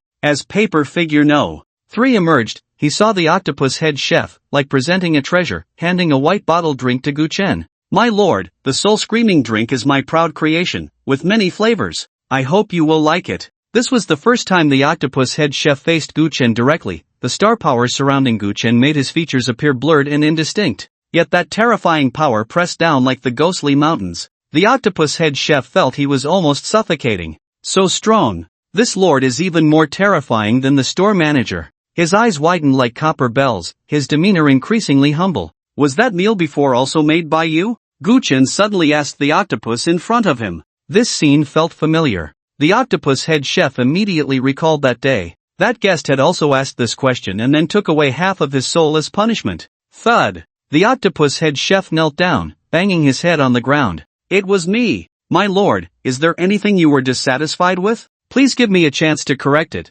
Next time, I will definitely prepare a dinner that satisfies you. Good, very good. That last guest had half of his soul taken away. This time he's really going to turn into a dead octopus. Paper man no. 3 stood not far away, cheering loudly in his heart, even wanting to clap in celebration. What is sympathy? Watching others suffer and die is the most pleasurable thing for them. Even if the one about to die is their colleague, here, if anyone shows true kindness, they will truly be devoured until not a single bone fragment remains. Guchen didn't know what this octopus had gone through. He had only asked a question, so why was it kneeling on the ground, kowtowing, and begging for mercy? How strange. Guchen was speechless. Was he really that terrifying? After a moment of silence, Guchen finally spoke. I really like your cooking skills, how about you come with me? Although Guchen was powerful, he was still a mortal, and mortals could not live without grains and cereals. In the nightmare world, finding a chef that suited his taste was definitely not an easy task. So Guchen decisively asked this question. The octopus head chef felt as if he had been hit by a huge pie, dazed and confused. My lord, I am willing, he almost shouted. One can imagine how excited the octopus head chef was at that moment. Alright, I'll talk to your boss later. Guchen nodded in satisfaction. His daily meals were now settled. How is this possible? This lord actually took a liking to my cooking skills? Paper man no. 3 was already stunned, his expression blank, feeling as if his thoughts had come to a halt. The clown is actually me? At that moment. My lord, you jest. If there's anything in the shop you fancy, please feel free to speak. Behind the counter, the man, pieced together like a doll, suddenly spoke with a dazed expression. Bang bang bang. Paper man no. 3 and some waiters immediately knelt on the ground, lowering their heads and not daring to look at the man. This was the rule set by the owner of the Blood Demon restaurant. No one could make eye contact with him. When he arrived, all the staff had to kneel and speak to him. No one among the demons in the Blood Demon restaurant dared to disobey this rule. A wisp of ghostly soul flew out from his fingertips. This is the soul he offered to me, my lord, please accept it. The man said with great politeness. Guchen waved his hand, and that wisp of ghostly soul immediately vanished. From now on, the octopus head chef would be one of Guchen's subordinates. The octopus head chef immediately stood up, respectfully standing behind Guchen, aware that as a demon, he must have the awareness of being a demon. He knew that he was now Guchen's subordinate, and as Guchen's subordinate, if he continued to follow the rules of others, wouldn't that be slapping his master in the face? The octopus head chef had seen too many demons lose their lives in his long life. The smile on the man's face remained terrifying, showing no signs of dissatisfaction. After all, Gu Chen's strength was evident. Unless Gu Chen threatened his life, he would absolutely not easily create conflict with Gu Chen. He didn't even ask Gu Chen for anything. After all, for someone like Gu Chen, even if he dined and dashed, then went on a killing spree, he wouldn't utter a single word of complaint. The cruelty of the nightmare world was evident. I don't like taking advantage of others. Gu Chen extended his hand and pointed at the man. Divine technique, blessing. The divine technique of blessing, enhancement effect, withered wood meeting spring. Boom! An incredible aura suddenly erupted from the man. A cold and sinister aura rampaged, yet it carried a vibrant life force. His body, stitched together with threads, rapidly fell apart, and the man's fragmented body began to heal quickly. In less than 4 minutes, the parts of his body that had been pieced together from who knows were perfectly fused together, radiating powerful vitality. The puppet body has come to life. The curse has disappeared? My flesh is alive. The man raised his hand to examine it closely, his expression one of shock. Over 100 years ago, he had fought a ghost, and his body had been shattered into pieces. He had also been afflicted by a curse, binding his body together forever, with his soul residing within, enduring torment at all times. Even if he changed to a new body, that curse still clung to him, causing him immense pain. Decades, even centuries of suffering, this kind of pain could drive even ghosts to madness. Now, this curse has vanished, his body has come back to life, and the torment that shadowed him has disappeared without a trace. The man snapped back to reality from his shock, wanting to express his gratitude. But Gu Chen had long since vanished. The paper puppet number 3 knelt on the ground, consumed by jealousy to the point of madness. But he understood that the octopus chef was truly about to take off this time. Following such a powerful figure was indeed a stroke of luck. Not envious? How could that be possible? Master, where are we going? The octopus chef followed Gu Chen out of the Demon Blood restaurant, his life now in Gu Chen's hands. Gu Chen could decide his life or death at any moment. However, the octopus chef was not afraid at all. To gain the protection of a strong person, one must show enough loyalty. Which ghost or monster that relies on others lacks this awareness? Therefore, in the nightmare world, betrayal is extremely rare. District 20, my shop is there, Gu Chen said in a deep voice. District 20? The octopus chef was taken aback, then began to dance with excitement. With my strength, I can only shrink back into a small area. District 21 is too vast for me. This master can actually cross a district. How impressive. The nightmare world is perilous. While walking, one might be targeted by other ghosts and monsters. If one lacks strength, they might not even make it down a street before being torn to pieces. Crossing a district is something only the most powerful ghosts and monsters would dare to do. At that moment, a paper car drove up and stopped at the station ahead. Gu Chen did not hesitate and got on the car directly. The octopus chef was very perceptive, following behind and tossing 2 spirit coins into the money box. The nightmare world is vast, and paper cars are a common mode of transportation. They are fast, able to traverse District 21 in just 4 hours, but the further one goes, the longer it takes for the paper car to reach its destination. Moreover, many times, transfers are required. In dangerous districts, there are even more powerful and faster means of transportation. Ghosts and monsters at a certain level can even open their own teleportation channels. Although Gu Chen's strength was decent, opening a teleportation channel was still too ambitious. Unless he used the Tai Dharma form, but once the form dissipated, Gu Chen would not be able to maintain the stability of the channel. It would be a loss. The car was empty. There wasn't even a driver. After Gu Chen sat down, the door closed, and it began to drive toward the next location. Whoosh! The cold wind howled past, and the scenery on both sides of the street rapidly receded.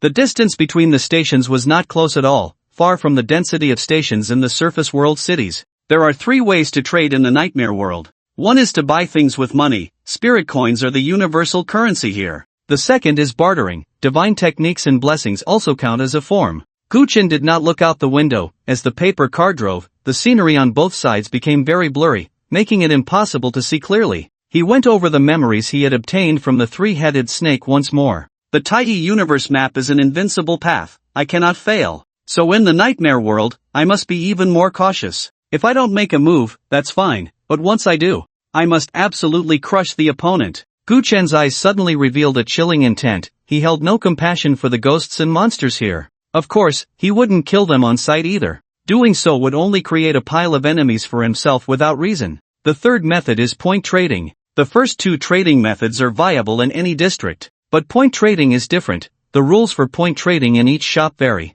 The points from the Demon Blood restaurant would definitely not be applicable in other shops. Point trading is merely a small-scale circulation. Besides the trading methods, there are other things I need to pay attention to. Gu Chen continued to ponder. The nightmare world also has safe zones. For example, the bus stop we just saw, within 5 meters of the bus stop, no ghosts or monsters are allowed to fight. If someone forces an attack, they will be directly erased by the rules of the nightmare world, unless they are truly powerful enough to withstand the rules. At least in the memory of the three-headed serpent, he didn't know of such a powerful being's existence. A sharp glint flashed in Gu Chen's eyes. Not having seen it doesn't mean it doesn't exist. If I were to unleash the Tai Dharma form, perhaps I could forcibly counteract these rules. But there's no need. I should use my trump card at the most critical moment. Sir, may I ask what your rules are? The octopus chef whispered. Without rules, nothing can be established. If a powerful being indiscriminately tortures their subordinates, who would want to ally with them?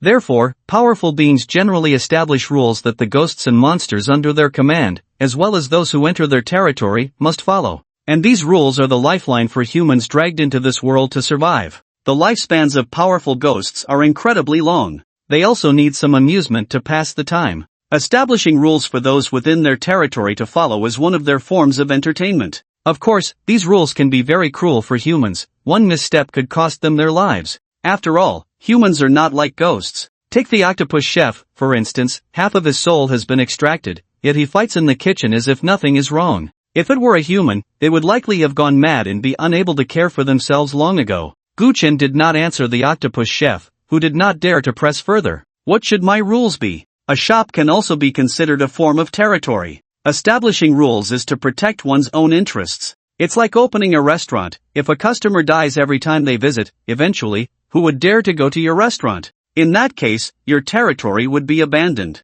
Therefore, ghosts and monsters, regardless of their strength, will establish corresponding rules to defend their interests as long as they possess territory. However, there are always some who dislike following rules. Such individuals are either exterminated by the territory's owner or, relying on their own strength, can ignore the rules set by others. So, it seems that the safer a place appears, the stronger its owner is. Gu Chen's expression was enigmatic. If you are strong, the rules you set will certainly be followed by other ghosts and monsters, who would not dare to overstep. But if you are not strong enough, the rules you establish become a joke. Standing in someone else's territory and ignoring their rules is a declaration of enmity. The system giving me a shop is a test. After reclaiming the shop, the real test has only just begun. At this moment, Gu Chen finally understood the system's intention. The larger the number and the lighter the color of a district, the more chaotic it is. Because in the districts with darker colors and greater danger, the powerful ghosts possess territories that span several streets and buildings, covering vast areas.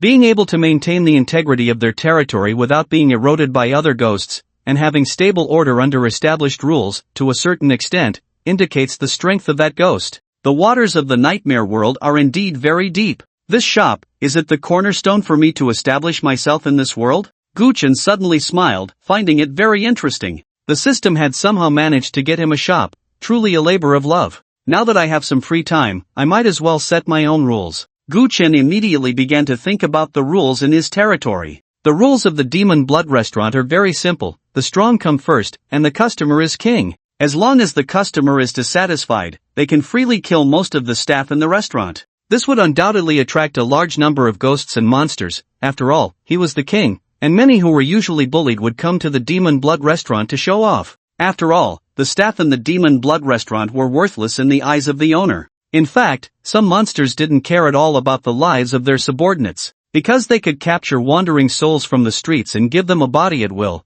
Thus the waitstaff was born. In short, it all boils down to one thing. The strong can do as they please. Because they are the rule makers, within the rules, they are the supreme rulers. Soon, Gu Chen had thought of his own rules. No matter what the rules of other monsters were, once they entered his territory, they all had to abide by the rules he set. If anyone disobeyed, they would be crushed. 1. No fighting or killing. 2. Complete tasks to earn points. 3. Only accept points and barter transactions. 4. Tattoos in strange patterns, materials provided. Before long, Gu Chen had completed his own set of rules. Just 4 points, simple and clear. But just the first point, Gu Chen found it difficult to stabilize his rules. After all, with monsters, no one knew when they might go on a killing spree. In a few days, those who have been sown with seeds of fear in Magic City will be dragged into this world. I hope more humans will fall into Area 20. In this inner world, with humans in my territory, I can provide them with some protection.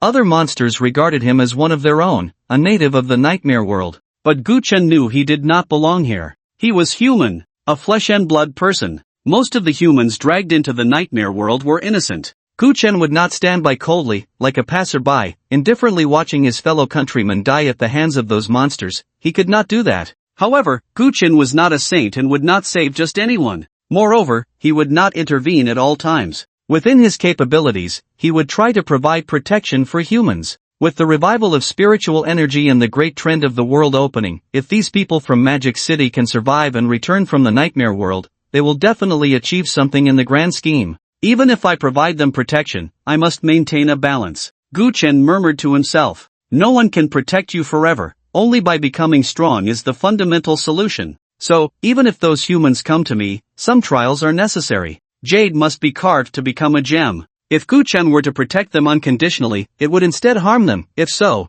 it would be better not to save them. Moreover, Gu Chen would not do that. Now my appearance, even those acquaintances might not recognize me. Gu Chen touched his chin. His form was still human, but his face was shrouded in mist, making it hard to see clearly. A cold and sinister aura emanated from Gu Chen. That kind of chilling and eerie presence would instill fear in any normal person who encountered it. A monster among monsters. No one would think Gu Chen was human. If they saw me, they would definitely take me for a soulless monster.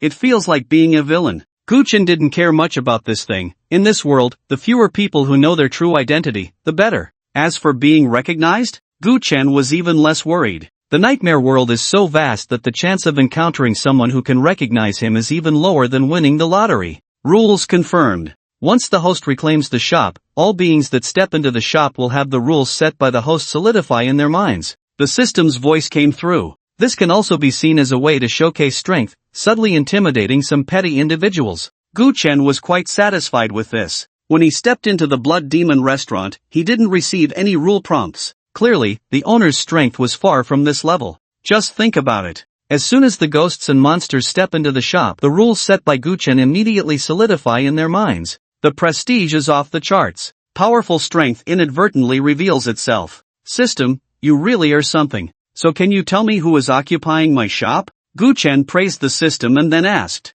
No comment. The system replied directly. Gu Chen had only asked casually. If the system didn't say, he wouldn't press further. When the time comes, he would naturally find out. In the real world. Magic City. Residents, please quickly use spirit perception to absorb the spiritual energy from the heavens and the earth to enhance your physical qualities. All those with black clouds on their arms, you have been planted with seeds of fear. In 3 days, you will be dragged into the nightmare world. Some rules in the nightmare world have been compiled into a survival manual by the Supernatural Bureau. Please go to the designated location nearby to collect it if you haven't done so. The monsters in the nightmare world are cruel and merciless, devoid of humanity. Please memorize the rules and use the survival manual to stay alive as much as possible. 28 days, as long as everyone can hold on for 28 days, you can leave the nightmare world and return to Magic City. If possible, I hope everyone can help their fellow citizens within their means. Perhaps next time, you will also be saved by others. The broadcast vehicle's figure could be seen in every street and alley. This kind of announcement had been going on for a long time. The people of Magic City were anxious, and the Supernatural Bureau was doing its utmost. But time was too short. Some were enveloped in endless fear, stumbling into the fog, wanting to escape this ghostly place. Others, under immense terror, chose to commit suicide. Some memorized the rules of the nightmare world, hoping to grasp a chance of survival amidst despair and fear. Their families were still waiting for them to return. Stay alive. The paper vehicle began to slow down. They had already reached the outskirts, with dense dark woods on both sides. The sky remained gloomy, and not far away, a bus stop stood there. Under the bus stop, a few ghosts were standing. The door of the vehicle opened. Several ghosts boarded the vehicle. One had twisted its head 180 degrees, its back of the head facing the others, a ghost that died a violent death. There was also an old lady with a kind appearance leaning on a cane, and a female ghost holding a baby. After the 3 ghosts got on the vehicle, the ghost that died a violent death immediately found a seat.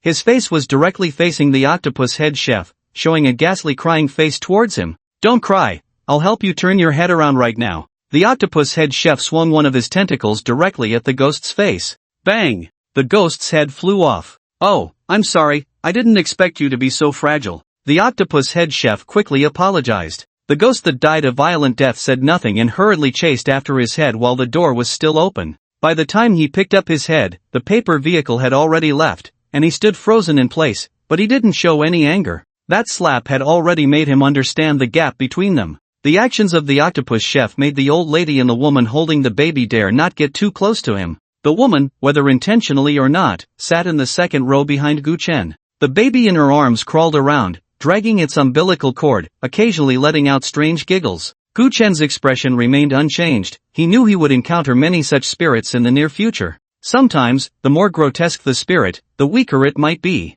Just like the three ghosts that had just boarded the vehicle, they were pitifully weak. If it weren't for the rules on the paper vehicle, that ghost who died unexpectedly would have already been crushed by the octopus chef's earlier strike. Often, when a ghost wants to kill you, it doesn't need a reason. It simply wants to kill you, that's all. Hey, hee hee. Suddenly, a mournful laugh came. The ghost baby crawled towards Gu Chen, grinning as if it wanted to gnaw on a piece of flesh from him. Bang! Gu Chen's large hand pressed directly on the ghost baby's head. "Sir, you can't act recklessly." The woman's face changed drastically, and she hurriedly said, "A mother and child are connected." She could fully sense the terrifying power coming from Gu Chen's hand. As long as Gu Chen wanted, with a gentle squeeze, the ghost baby's head would explode. But she wasn't worried about Gu Chen taking action. After all, the rules on the paper vehicle were set by the giants of the nightmare world. No killing was allowed at the bus stop or on the paper vehicle. No ghost dared to provoke the one who established those rules. Gu Chen was not reckless either. From the memories of the three-headed snake, he had gained a relatively comprehensive understanding of the nightmare world. For 90% of the ghosts, the existence that set this rule was a taboo. At least for now, Gu Chen did not want to be targeted by such an entity. But he would definitely not indulge this female ghost. He grabbed the ghost baby's head, lifted it up, and then walked in front of the female ghost. Rip! Gu Chen directly tore open the female ghost's belly and stuffed the ghost baby back inside. "Take good care of your child, and don't let him run around anymore." The old lady beside them was dumbfounded. I will. The woman looked unnatural, forced a laugh, and hurriedly sat in the last row, far away from Gu Chen. Truly terrifying. The octopus chef's gaze gathered, and as Gu Chen returned to his seat, he instantly understood Gu Chen's meaning. This little ant is really lucky. If it weren't for being on the vehicle, this female ghost would have died hundreds of times already. There was no need for Gu Chen to take action. The octopus chef could crush this female ghost with just one claw. The journey was uneventful. When Gu Chen opened his eyes again, he had arrived at his destination. "Sir, is this your shop? It's truly magnificent, so grand." The octopus chef exclaimed sincerely as he looked at the shop in front of him. Before Gu Chen stood a huge shop. It occupied an entire street, shrouded in thick energy, with only two lanterns shining red light amidst the gloom. "Is this the shop the system gave me?" Gu Chen was momentarily stunned. This was called a shop? An entire street belonged to him. My system is impressive. "Sir, why are there no words on this plaque?" The octopus chef was puzzled but then excited. "This entire street belongs to the master. The master is truly magnificent. Will I be able to work in such a luxurious place in the future?" If Gu Chen hadn't moved, the octopus chef would have rushed in immediately to see the scene inside. "We'll name it later, but I haven't been back for a while, and some little ants have occupied my territory." Gu Chen's expression was indifferent. At this moment, the shop was in operation. Behind the carved windows, figures could be seen moving vaguely, but their postures were somewhat strange. "What? How dare these little ants occupy your territory, sir?" The octopus chef was furious. Gu Chen ignored him, pushed the door open, and immediately frowned. Fresh blood dripped from the ceiling. The ceiling and the walls on either side were wrapped in a layer of flesh, and stepping inside felt as if one had entered the belly of some monstrous creature, evoking a deep sense of disgust. Dark green slime was everywhere, on the wooden partitions, on the table. Corpses and chunks of flesh were carelessly piled on the ground. Gu Chen's face darkened as he walked further in. Chains hung down, suspending bodies in midair. There were human bodies, animal bodies, and all sorts of bizarre creatures. The most eye-catching were the two female corpses on the left. Bang! The large door behind Gu Chen suddenly slammed shut. Among the corpses, there were still living monsters, staring at Gu Chen and the octopus chef. "Hee hee, another fool has come in to die. That handsome human keeps dissecting us, it hurts so much. I hope these two can last a few more days." "What human?" Just a damn spirit. If it weren't for the strong restrictions in this shop, even a spirit with less than 100 years of cultivation could bind me here. To think he could transform into a human after less than 100 years of cultivation is indeed impressive, but this hook is stabbing my heart so painfully. Splash! The flesh wall seemed to come alive, directly binding Gu Chen and the chef's feet. Then, numerous chains lunged forward. The ends of the chains were sharp hooks. If struck, one would not die but would lose a large chunk of flesh. In another room, a handsome man, seeing this scene through the flesh wall, couldn't help but feel excited. It's been a long time since any monsters dared to step into my shop. Those few monsters have little research value left. 2 new materials have come, not bad. These things are a bit strange. Gu Chen raised an eyebrow. His current strength was at the disaster level, allowing him to sense power fluctuations that other monsters could not. It's somewhat similar to the power of that female nurse in the mist. No, it's even stronger than the power that female nurse possessed. Gu Chen glanced at the flesh wall wrapping around his legs, not in a hurry to break free. That invisible power, using the flesh wall as a transmission base, swirled around the room. Playing tricks, do you think a little chain can trap me? The octopus chef was furious, and several of his tentacles struck out. Bang! Bang! Bang! The chains hit by his tentacles were immediately corroded, falling to the ground and turning into molten iron. Just pull out the person hiding inside, don't destroy too much. Gu Chen said calmly, standing in place. The octopus chef was not weak, at the horror level. Although he could only be considered below average within that level, among many monsters, the octopus chef was still a strong one. A horror-level monster? That person hasn't made a move, is he weak, or? The handsome man pondered, then sneered, no need to think too much, I will definitely win. He looked at the house, his eyes filled with greed. Whose territory was this? There exists such an incredible and terrifying power inside. Just the first type of power that has leaked out has kept me researching for years. Now, my grasp of this power is merely superficial. Saying this, the handsome man waved his hand and uttered a word. I want to see who was behind these tricks. The octopus chef's tentacles surged toward the flesh wall. He sensed that something was standing behind the flesh wall. Suddenly, reverse! A slightly mocking voice came out. Whoosh! Thud! The two sounds almost rang out simultaneously. Several of the octopus chef's tentacles were instantly bound tightly by the chains. The sharp hook at the end of the chain pierced deep into the flesh of the octopus chef, though he did not know when it had happened. Can't break free? The octopus chef felt the pain, yet his face showed little sign of suffering, only disbelief and horror remained. With a whoosh, he struggled frantically, but the chains held him tightly, blood pooling around him, yet there was no sign he could escape. Strange, for that brief moment, it seemed to have fallen asleep. Gu Chen observed most clearly, the starlight swirling around him, isolating him from the outside world. That force did not affect him. When it wakes up, reality will be rewritten. Such a miraculous power was something Gu Chen was seeing for the first time. He did not rush to act but quietly watched the other's performance. Stop your meaningless struggles, this chain is specially designed to deal with you monsters. Once hooked, the chain will merge with your flesh and blood. The flesh wall parted automatically, and a handsome man slowly walked out. He was almost otherworldly in beauty, unlike any human. The moment Gu Chen saw him, his tattooed third eye activated. A fox? The tattooed third eye saw straight through the handsome man's true form. Is it? The fox that escaped from the ecological park. In an instant, Gu Chen confirmed the fox's identity. The handsome man was unaware he had been seen through and smugly said, "What are you waiting for? If you don't act now, you won't have a chance when I make my move." He loved watching others struggle in vain. The foolish tiger from before, those humans he had taken away. The seeds of fear he had sown in the demon city. All of this was his proud work. Whether it was the tiger or those girls, their desperate struggles for survival brought him immense pleasure. What kind of power is this? Gu Chen finally spoke, curiosity evident in his voice. He genuinely wanted to know what this power was. Unimaginable. With your knowledge, of course, you cannot comprehend this magnificent power. I am the master of this domain, I can wield this power at will. Before me, you are nothing but ants, mere ants. The fox grew more and more arrogant, having escaped the ecological circle, conducting cruel experiments on other beings, and dragging millions into a nightmare world. To him, all of it was merely decent work. And this territory in the nightmare world was his greatest discovery to date. To obtain the power within, the fox would stop at nothing. That was why he collaborated with those people, creating the current disaster in the demon city from behind the scenes. Gu Chen did not say much more. Many of his doubts had already been resolved.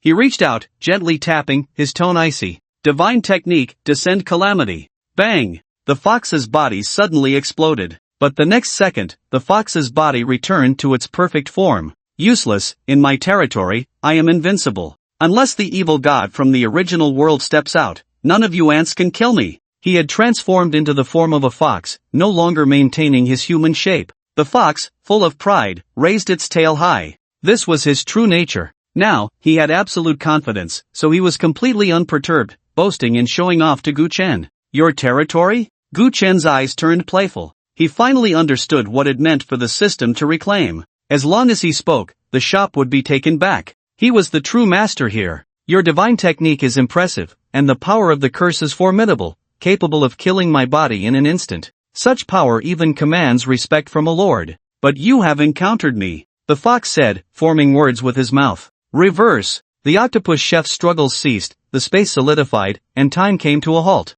Those monsters, locked in chains and hanging in mid-air, also came to a halt. Gu Chen stood still, seemingly just like them. Everything felt as if the pause button had been pressed. A transparent soul emerged from the fox's body. This was the fox's spirit. This person is surprisingly strong?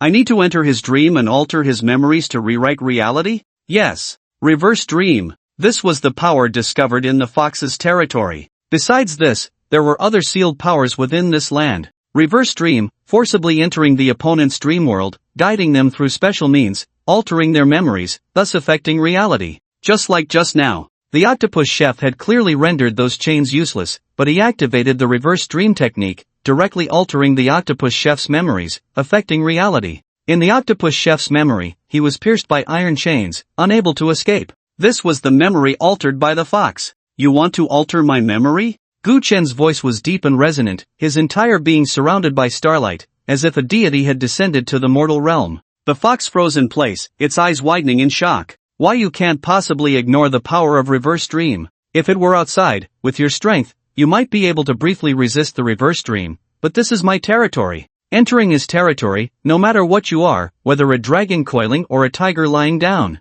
Within the territory, he was invincible. This was the fox's greatest confidence and the reason he dared to act so boldly. At this moment, he was truly stunned. It felt as if his thoughts had come to a halt. He couldn't comprehend it. It made no sense. Surprised, are you? Gu Chen waved his hand, an invisible force descended upon the fox, forcing him to kneel on the ground. You insolent creature, how dare you insult me? The fox screamed instantly, since gaining intelligence, it had never faced such humiliation. Its eyes turned bloodshot, blaring fiercely at Gu Chen. If looks could kill, it would have dismembered Gu Chen countless times. Buzzing. The air trembled. The fox frantically activated the reverse dream technique, trying to change Gu Chen's memories to reverse reality. But it was useless. The reverse dream, usually so effective, was utterly ineffective at this moment. It seems you still don't understand. Gu Chen looked at it as if it were a pitiful creature. He leaned back, and an armchair suddenly appeared, supporting him. Restore, Gu Chen said casually.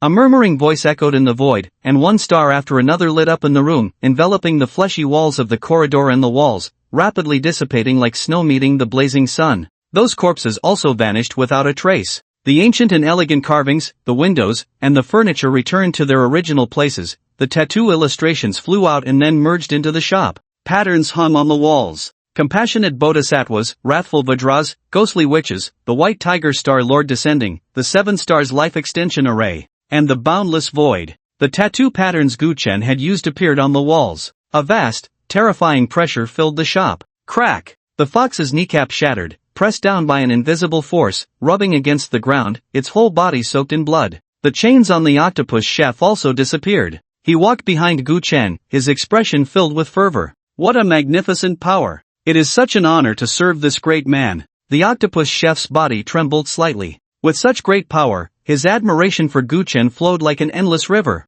This is. The fox struggled to lift its head, seeing the changes in the shop, its expression shifted again. Why you?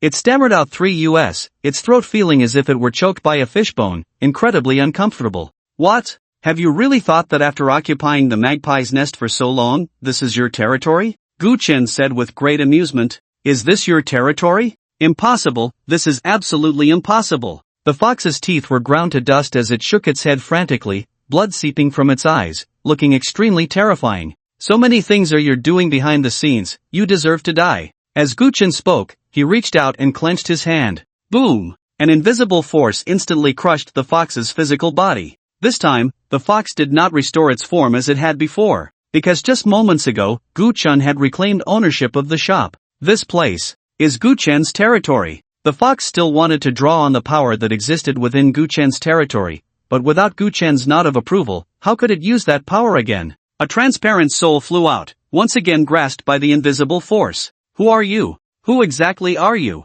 The fox felt an inexplicable fear enveloping it. It had schemed against countless people behind the scenes. Now, facing Gu Chen, it felt a deep sense of powerlessness. Too terrifying, too horrifying. The fox never dreamed that the true master of this territory had returned. In the face of absolute power, any scheme is useless. Gu Chen was too lazy to waste words with it and didn't want to ask anything. After killing it, he would naturally obtain the fox's memories. The evil deeds the fox had committed and what it had been plotting were no longer secrets. Spare me, I can tell you a shocking secret. Someone. Boom! The fox's soul suddenly exploded. No memory fragments remained, it was completely obliterated, turning to dust and vanishing into the world. Gu Chen suddenly stood up. That force just now was too strange. It had preemptively exploded the fox's soul, even erasing its memories. It seems that the situation in the demon city is more complicated than I imagined. What exactly do they want to do? Gu Chen fell into deep thought.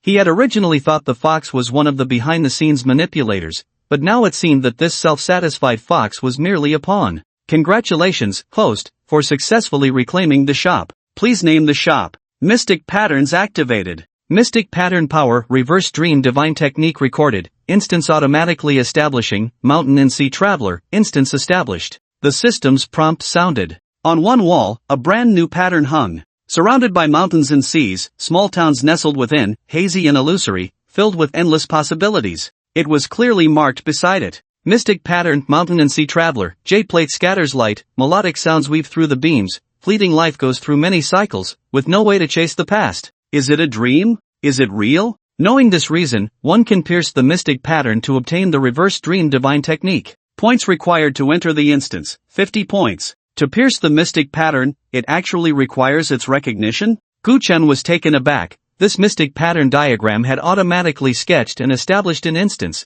containing the power of the reverse dream divine technique. But this mystic pattern couldn't just be randomly tattooed on. Without recognition, it simply wouldn't work. But this is good, this power is indeed strong, and having a test is quite normal. Gu Chen hadn't expected that the tattoo compendium would merge with the shop here. The tattoo designs he had previously used appeared one by one on the walls of the shop. An invisible sense of oppression naturally arose. The octopus chef was so frightened that it dared not move. It felt that any of the designs here could crush it to pieces. Not bad, just reclaimed the shop, and the system has already given me a big surprise. Gu Chen smiled, his gaze falling on those tattoo designs. In the nightmare world, can only the mystic patterns undergo such changes? For a long time to come, I still need to develop other mystic patterns, right? To be precise, it's to let me record these powers one by one. He could sense that there were several other powers residing within the shop. However, at this moment, Gu Chen was still unable to access these powers. If it weren't for the fox's hard work over such a long time,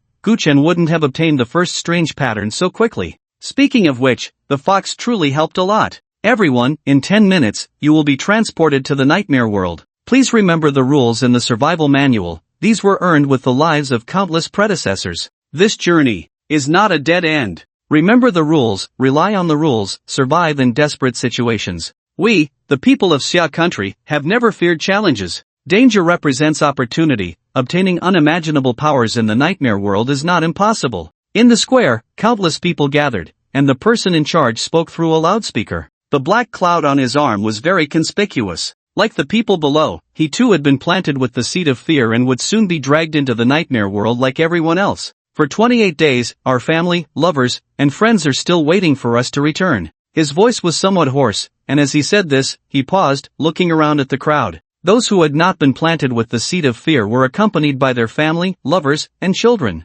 Tears swirled in their eyes, but they had not yet fallen because they were holding strong. Everyone, say your goodbyes. He knew there was nothing more to say. These last few minutes should be left for them. Perhaps this farewell would be forever. Husband, no matter what happens, don't give up. I'll wait for you to come back. Xiaoyu, you've always been smart, this time, you must survive. If you see others in danger, help if you can. Be a little selfish, I just want you to come back alive. Be careful of others, don't trust anyone. To survive, human nature can become very terrifying, you must be cautious. Different voices rang out in the crowd. They stared intently at the person in front of them, as if trying to imprint their image in their minds forever. In the end, no one spoke. Whether it was a deep kiss, a tight embrace, or a silent gaze. Then, buzz. All those who had been planted with the seed of fear vanished into points of light. No, husband, don't leave me. Come back alive, you must come back alive. Buddha, please bless my son. Why is this happening? After they left, many could no longer hold back, desperately trying to grasp those dissipating points of light, but it was impossible, and cries merged into one. Sigh. Not far from the crowd, the ancient priest sighed, a sense of sadness involuntarily rising in his heart. If they discover the truth, will they go mad? Hua Qingyue's tone was cold, revealing no joy or sorrow. There was no one around the ancient priest, so he spoke softly, this truth is too cruel for them. We must let them see hope. So you didn't even tell Gu Qin about this, did you? Hua Qingyue's gaze suddenly turned sharp as a sword. Xixiang, what are you hiding from me? Shimmy, don't be impulsive, this matter cannot be hidden from him. What I owe him is in the nightmare world. The ancient priest sighed heavily, the time ratio between the nightmare world and the real world is 10-1. If they knew they had to stay in the nightmare world for 280 days, it would likely cause even greater panic. Yes, this was the truth the ancient priest had hidden. The 28 days referred to the time in the real world. The time in the nightmare world and the real world did not synchronize.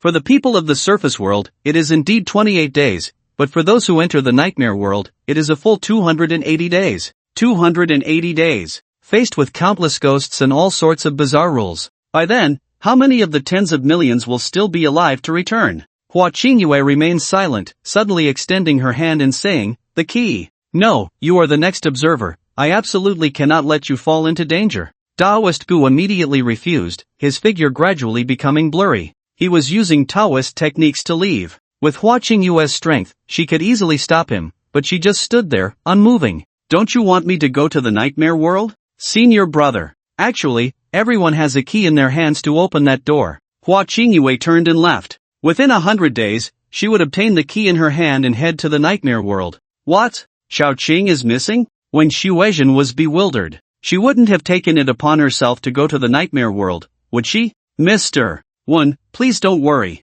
Perhaps the young lady will return in a few days. When Xuezhen fell silent, ultimately shaking his head helplessly and waving his hand. You should go back too, I'm a bit tired. Yes, Mr. Whoa. After he left, when Xuezhen plopped down on the sofa. Shaoqing, no matter where you go, make sure to protect yourself. District 20. A shop is located here. Strange. Gu Chen named his shop with a single character, strange. Mysterious, elusive, absurd, strange patterns. All meanings are contained within this one character. My lord, today millions of humans will be dragged into our world. What should we do? The octopus chef held a newspaper in his hand and asked after reading it carefully. This was already the 50th day since Gu Chen arrived in the nightmare world. Act according to the rules, understood? Gu Chen's tone was indifferent, revealing no emotional fluctuations. Yes, my lord. The octopus chef quickly nodded and retreated to the kitchen to prepare lunch for Gu Chen. Hee, Taoist Gu. The time ratio between the nightmare world and the surface world is 10-1.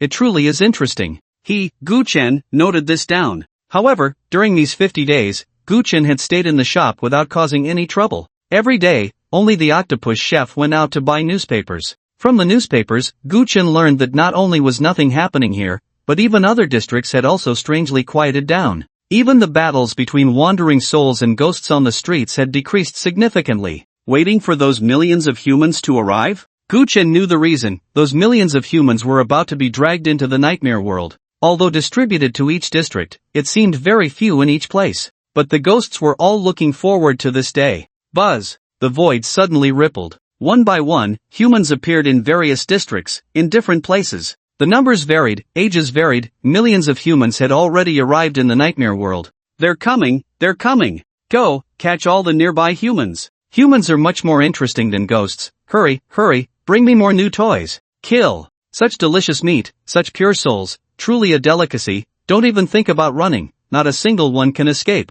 In an instant, the ghosts, who had been quiet for nearly 50 days, erupted. District 16. In a famous haunted house. He's here. Run. Everyone run. You must burn it. Burn it. Su Yongning felt someone shouting loudly not far away, and he immediately woke up, feeling his head spinning heavily. The dizziness overwhelmed him, and his body, which had just steadied, staggered, and nearly fell to the ground. Su Yongning shook his head vigorously, and the dizziness faded significantly. In front of him was an iron gate, and a person was lying on the ground, the cries coming from their mouth. The next moment, an inexplicable force dragged him into the darkness. Bang! The iron gate slammed shut, waking the other three. Where is this? Is this the nightmare world? This is the nightmare world? What just happened? Two men and a woman were startled awake by the loud noise, looking around anxiously and asking, "Haunted house horror. You are trapped here, and death will constantly approach you. Within 10 days, escape the haunted house, or you will no longer be protected by the rules,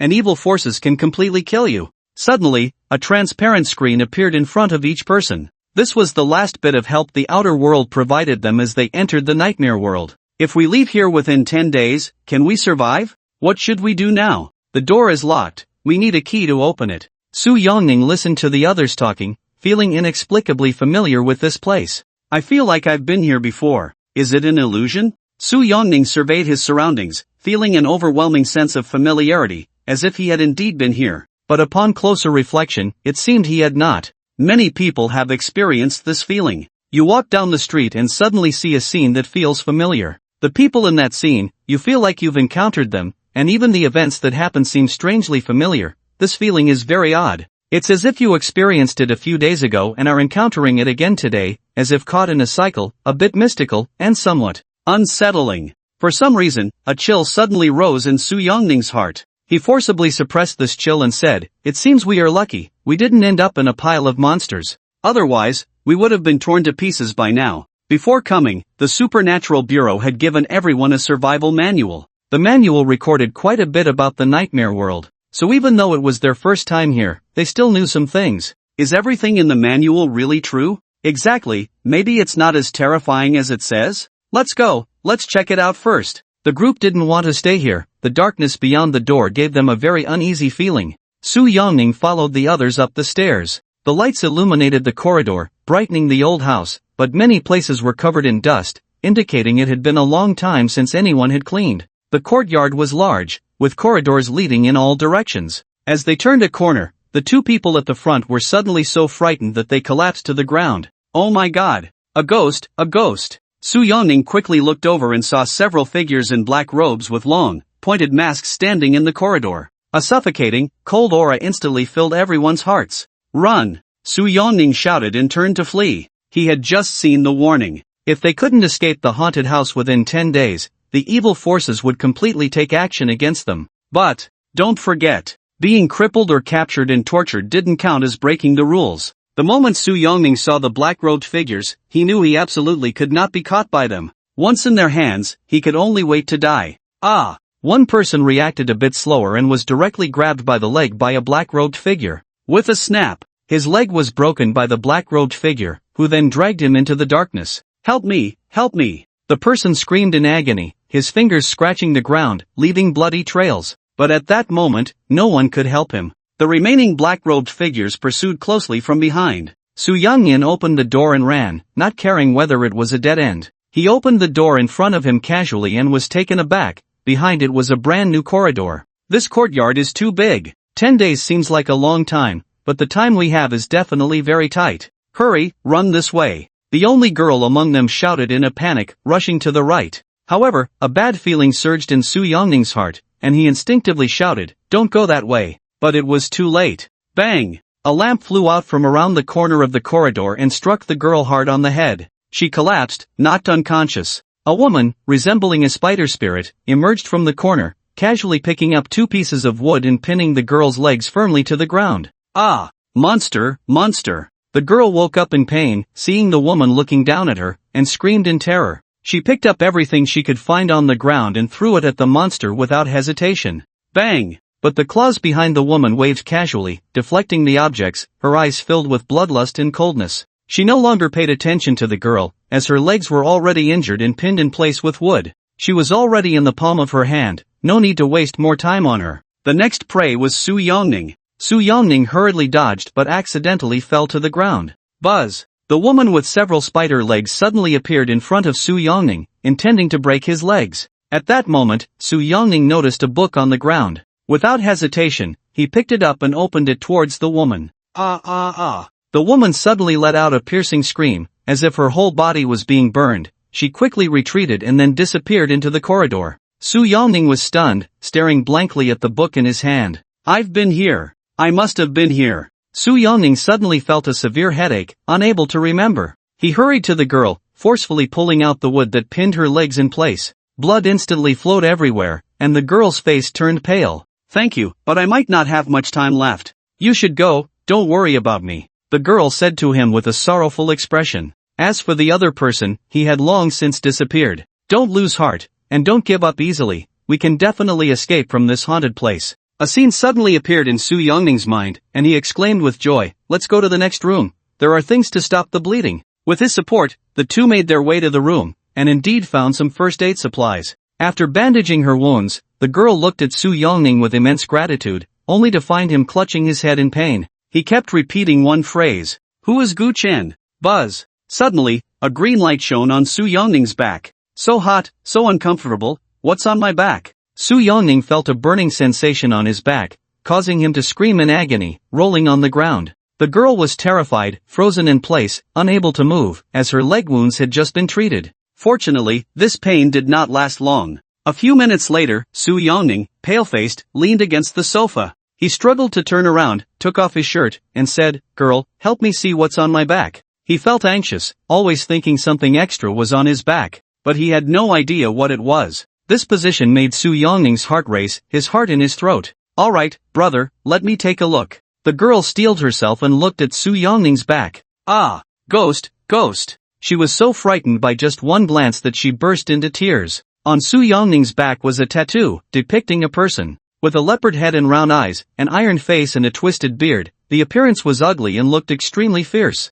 The girl had never seen such a terrifying and ugly person, and she screamed continuously, tears streaming down her face. Don't panic, don't panic. If there is a ghost, the first to die would be me. Sister, there's a broken mirror next to you, bring it over so I can take a look myself. Su Yongning endured the chill and comforted her. A ghost on his back? The fact that he didn't scream along with the girl was already a sign of his strong heart. At such a time, shouting and screaming were useless. Su Yongning could only try to use the gentlest tone to calm her down. Sure enough, as Su Yongning's gentle voice came through, the fear in the girl's heart dissipated a little. After hesitating for a moment, she shakily picked up the broken mirror nearby. She aimed the mirror at Su Yongning's back, and the tattoo on his back immediately appeared in the reflection. Su Yongning turned to look at the mirror and was frozen in place. This isn't a ghost, it's Zhong Kuei. When did I get this tattoo? Who gave me this Zhong Kuei tattoo? Su Yongning felt like his head was about to explode. He had a nagging feeling that he had forgotten something very important. Buzz! A green light flashed, and the broken mirror in the girl's hand immediately became riddled with cracks. Su Yongning felt his headache fade, but he truly couldn't remember those things. Gu Chen. If I find him, maybe I can get the answers. Su Yongning murmured. The only name he could recall was this one. In the depths of his mind, Su Yongning had a feeling. Perhaps this sudden tattoo on his back was somehow related to Gu Chen. District 20. The Eerie Shop. 5 people suddenly appeared in Gu Chen's store. Tong Zmo was the first to react, quickly surveying the surroundings. The other 4 did the same. Survival Manual Rule 1, upon entering the nightmare world, immediately observe your surroundings. A wooden house, intricately carved windows. Tong Zmo's first impression was that it was clean and tidy. His heart sank. The survival manual states clearly that most monsters' territories are chaotic, filled with blood, filth, and dirt. There are also a small number of monsters whose territories are clean and tidy, but the more unusual it is, the more terrifying these monsters become.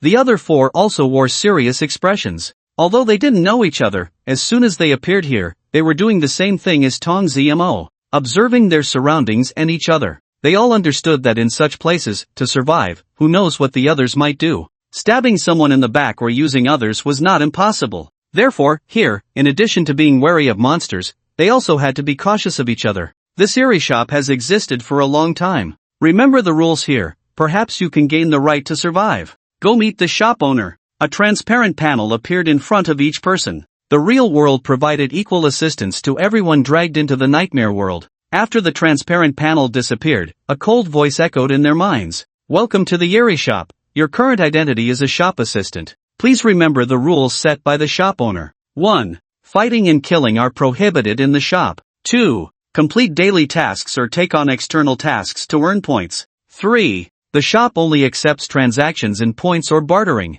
The strange shop possesses incredible power. When entering the instance, there is a certain chance of gaining recognition, and the shopkeeper will personally inscribe the strange patterns for you. Tattooed strange patterns and materials are provided. Tonzi Mo stood frozen in place. Is this the rule of the strange shop? No fighting, no killing? Strange patterns? Incredible power? He felt a bit dazed. This rule was too friendly for them. What kind of existence is the shopkeeper? Let's go. The few of them exchanged glances, seeing the joy in each other's eyes. The prohibition of fighting and killing, to some extent, ensured their personal safety. As for the tasks, they had yet to meet the shopkeeper, and the tasks had not been assigned. I hope the tasks aren't too perverse. After the initial joy, Tonzi Mo became serious. The survival manual stated clearly, do not harbor any illusions, the monsters hold malice towards humans, and your bodies and souls are delicacies in the eyes of the monsters. They pushed open the door to the room, revealing a corridor outside, lined with many rooms.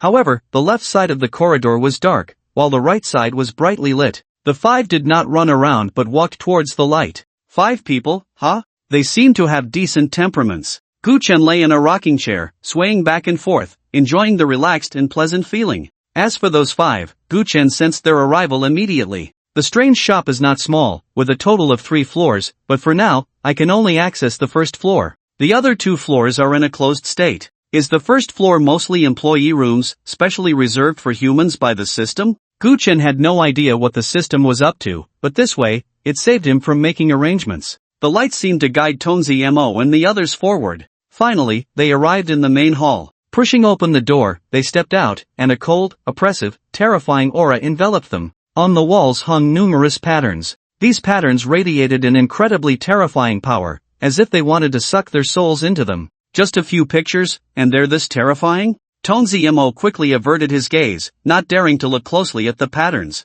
At that moment, an octopus monster walked past them, and Tonzi Mo was certain that those 8 tentacles could easily tear them to shreds. The next moment, Tonzi Mo saw the octopus monster bowing its head respectfully to a person. That posture was humbly submissive to the core. Gu Chen, dressed in dark robes, casually lounged in the rocking chair. Endless starlight converged from all directions. He didn't even speak, and the void became tranquil. His face was shrouded in star mist, encompassing myriad things. Gu Chen looked at the 5, his voice like the cold wind of late winter, chilling to the bone. From now on, you are members of the strange shop. You must complete your daily tasks on time every day. In 1 hour, the strange shop will officially open for business. Points are the foundation of your survival. The strange shop not only tattoos strange patterns for monsters but also accepts commissions from them. Of course, this was all a suggestion from the system to Gu Chen. Gu Chen found it quite reasonable and accepted the system's advice. After saying these few words, he said no more.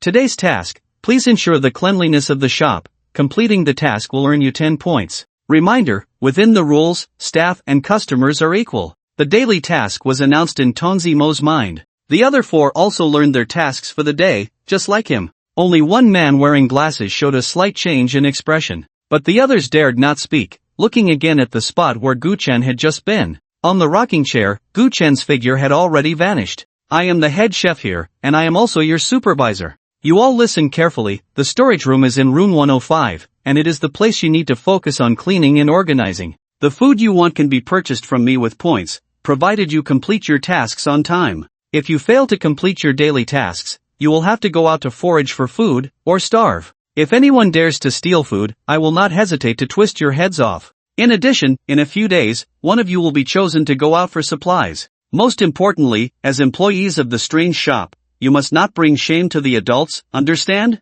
The octopus head chef reprimanded. Gu Chen's power was clear to him. To become Gu Chen's employee was, in his eyes, an unparalleled honor. Although these humans were quite weak, the octopus head chef would not allow them to embarrass Gu Chen. Yes, supervisor. The few of them quickly responded. No one dared to refute, nor did anyone dare to question. The octopus chef's appearance was too intimidating. Humph, and don't wander outside without reason. You ants like you could be killed by the weakest wandering souls out there. The octopus head chef was too lazy to waste words with these people. After finishing, he pushed open the shop door and quickly disappeared down the street. He was going to procure supplies, acquiring food and some peculiar items. However, Gu Chen did not require him to forcibly obtain these items. If he brought some back, there would be point rewards. If not, there was no pressure. The owner here is truly terrifying. A slightly delicate-looking boy spoke up. Although the octopus monster was fierce, the sense of oppression was nowhere near that of Gu Chen. When Gu Chen lay there, they felt as if breathing had become incredibly difficult,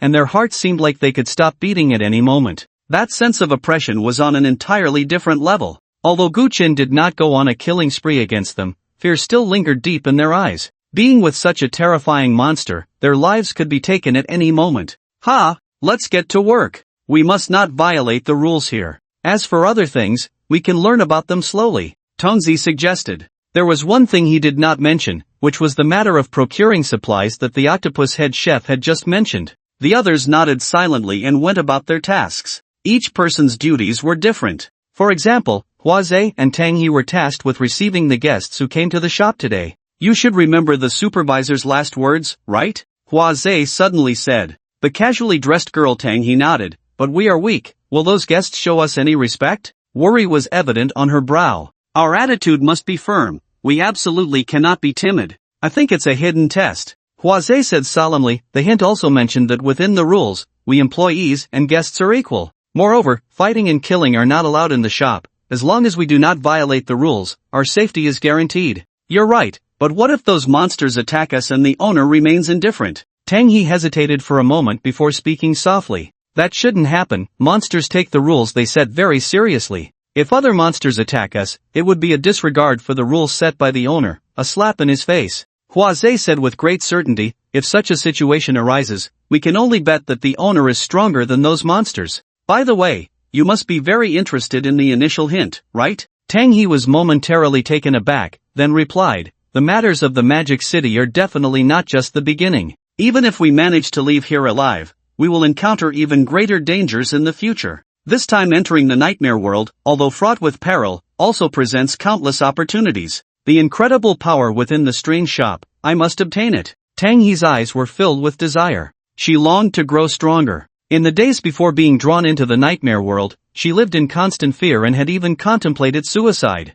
But in the end, she did not take her own life, because being alive means infinite possibilities. Huazhe was stunned. He hadn't expected this girl to be even stronger than he had imagined. Perhaps we can form an alliance. If you have any information or clues, I hope you can share them with me. Huazhe finally stated his purpose. Of course, as a gesture of goodwill, I will also share the information I discover with you. Tang He did not respond, neither agreeing nor refusing. Huazhe sighed inwardly. What a clever woman. I should try to build a good relationship with her. There's no need to make an enemy if it can be avoided. Tang He remained silent, more concerned about another matter. In a few days, someone will be chosen to go for supplies. How can we avoid this situation? If unfortunately selected, how should we resolve it? The danger of going out for supplies was definitely 10 times greater than staying in the shop. This was the major crisis they were about to face. The Lord of Calamity. I hope you can grow stronger soon. Gu Chen's understanding of the Lord of Calamity was too limited. Without concrete information, Gu Chen would never act recklessly. The best approach was to infiltrate the enemy's ranks, know oneself and the enemy, and win every battle without fail. Let's see who gets the recognition of the reverse dream divine technique first. And Xiao Tian. This person is too strange. Gu Chen kept pondering about Xiao Tian. Based on the information Jing Jiangxue revealed to me, this person was previously insignificant, and in just a few days, he underwent a tremendous change. Who helped him? Or did he have some opportunity? Gu Chen had a gut feeling that Xiao Tian's appearance was highly significant. Before entering the nightmare world, Jing Jiangxue had helped him track Xiao Tian's whereabouts, but Xiao Tian seemed to have evaporated into thin air, disappearing in the Magic City. Did you hide in the nightmare world? Let the curtain of this game rise with your death. Gu Chen said, closing his eyes and continuously contemplating the details of the situation. He was playing a game of chess, a game that could turn the nightmare world upside down. An hour later, bang!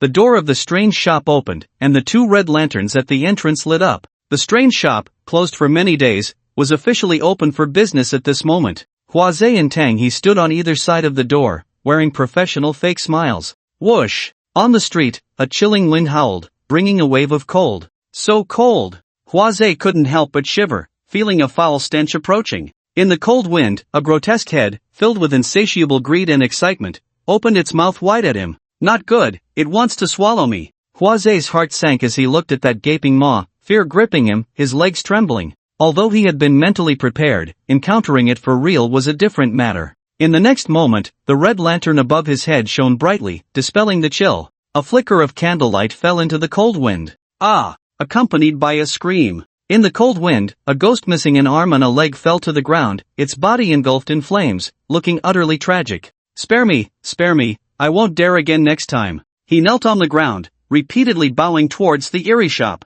The wandering soul was drawn in by the scent of the two people. He could no longer remember how long it had been since he last fed on a human. Now, smelling the scent of humanity, the wandering soul was almost driven mad with excitement. Without any hesitation or concern, he summoned a gust of cold wind, opened his gaping maw, and charged into Guchen's territory, intent on swallowing Huazei whole. But the lantern at the entrance, with its tiny flickering flame, possessed such terrifying power. His soul was being scorched, the pain nearly driving him to the brink of collapse. The wandering soul knelt on the ground, repeatedly bowing and pleading for mercy, desperately hoping Guchen would spare him. Boom! In the next moment, the flames grew even hotter. They burned the wandering soul to ashes, extinguishing him on the street. Gulp!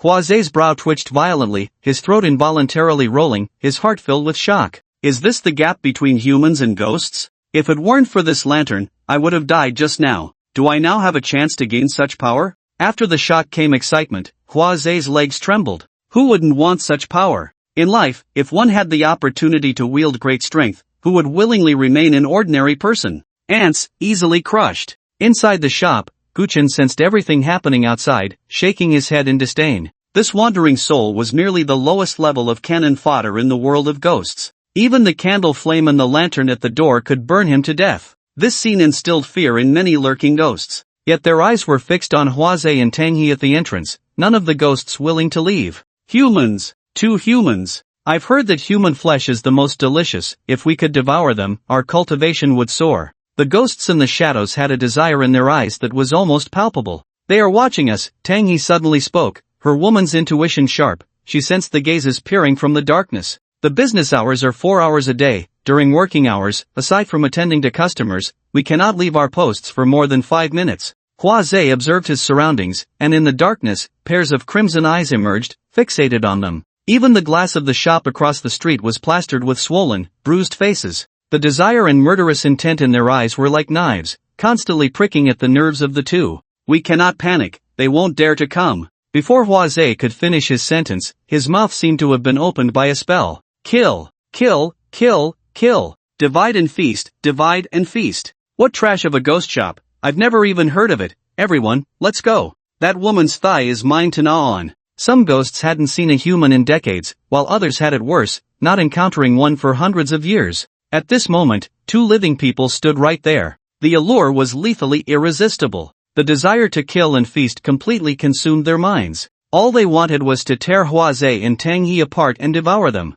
The 100 ghosts roared, surging in like a tide. The cold air whipped up a frenzy, and for a moment, the street was filled with the cries of ghosts and howls of wolves. The scene was such that the timid had already covered their heads and fled in tears. Huazei clenched his fists, suppressing the impulse to turn and run, standing still in place. Tanghe also looked pale, her silver teeth clenched tightly, refusing to leave her post. Haha, did you see that? The shopkeeper here is scared. No fighting, no killing? What nonsense rules? I want to kill, and today I will eat these 2 people. Let's see who dares to stop me. As the many ghosts approached the eerie shop, the rules set by Guchen appeared in their minds. A few of the monsters regained their senses and quickly withdrew. However, more monsters surged in from all directions, their eyes blood red, exuding a chilling aura, fearing that if they ran too slowly, they wouldn't even get a sip of soup. The few monsters that wanted to retreat were directly swept along and pushed to the entrance of the strange shop. Roar! At that moment, a tiger's roar echoed from within the strange shop.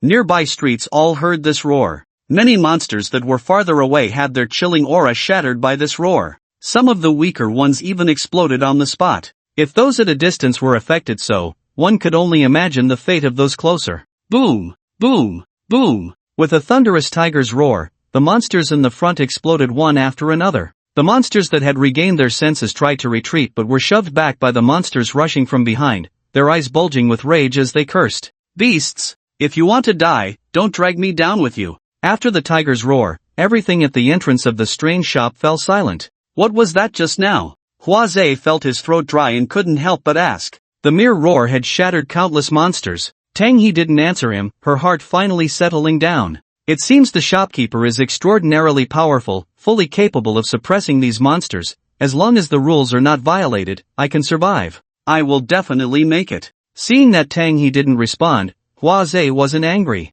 After calming down, he realized his back was already soaked with cold sweat. How dangerous. Is this the true face of the nightmare world? If I hadn't been lucky enough to become a staff member of the strange shop, I would probably be dead by now. He understood his own limitations. Without the protection of the rules, with so many monsters eyeing him, Huazhe would undoubtedly perish. In this place, are humans just ants that monsters can trample and kill at will? Huazhe clenched his fists, his eyes filled with unwillingness. In the real world, humans are at the top of the food chain. Yet in the nightmare world, humans suddenly fell from the top to the bottom of the food chain. This sense of disparity would leave anyone feeling discontent. Utilize the rules, protect myself while striving to grow stronger. The strange shop has such power. Its points are indeed the foundation of our survival. Huazhe recalled Gu Chen's words. Points are the foundation of your survival. I must diligently complete the daily tasks. There can be absolutely no mistakes. The shopkeeper, such a terrifying existence, seems to harbor no malice towards us humans, no threat.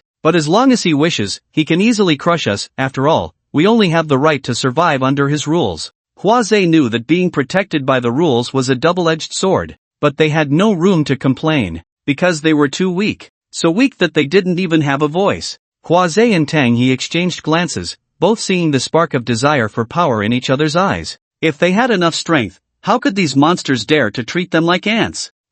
These two have good character. Gu Chen observed their performance. Humans excel at thinking. Constant thinking can always find a way out of difficulties. Once the tattoo illustrations are integrated into the shop, many troubles won't even require my intervention. I must manage the shop well. That earlier tiger's roar was the power unleashed from the tattoo patterns. White Tiger Star Lord, driving away evil. What if one day, the walls of my shop are covered in tattoo patterns? Gu Chen suddenly felt a sense of anticipation. Countless tattoo patterns erupting would definitely be a powerful move. Moreover, the power of these strange patterns is extraordinary. Gu Chen's gaze fell on another wall. The tattoo designs in the shop also follow a distribution pattern. Normal tattoo designs are on the left side, while the strange patterns are on the right. Weaker tattoo designs are positioned further back, while the Tai Chi universe design occupies the most dazzling and eye-catching spot. However, to others, this tattoo appears as a blank space. Only Gu Chen can see the true form of the Tai Chi universe design.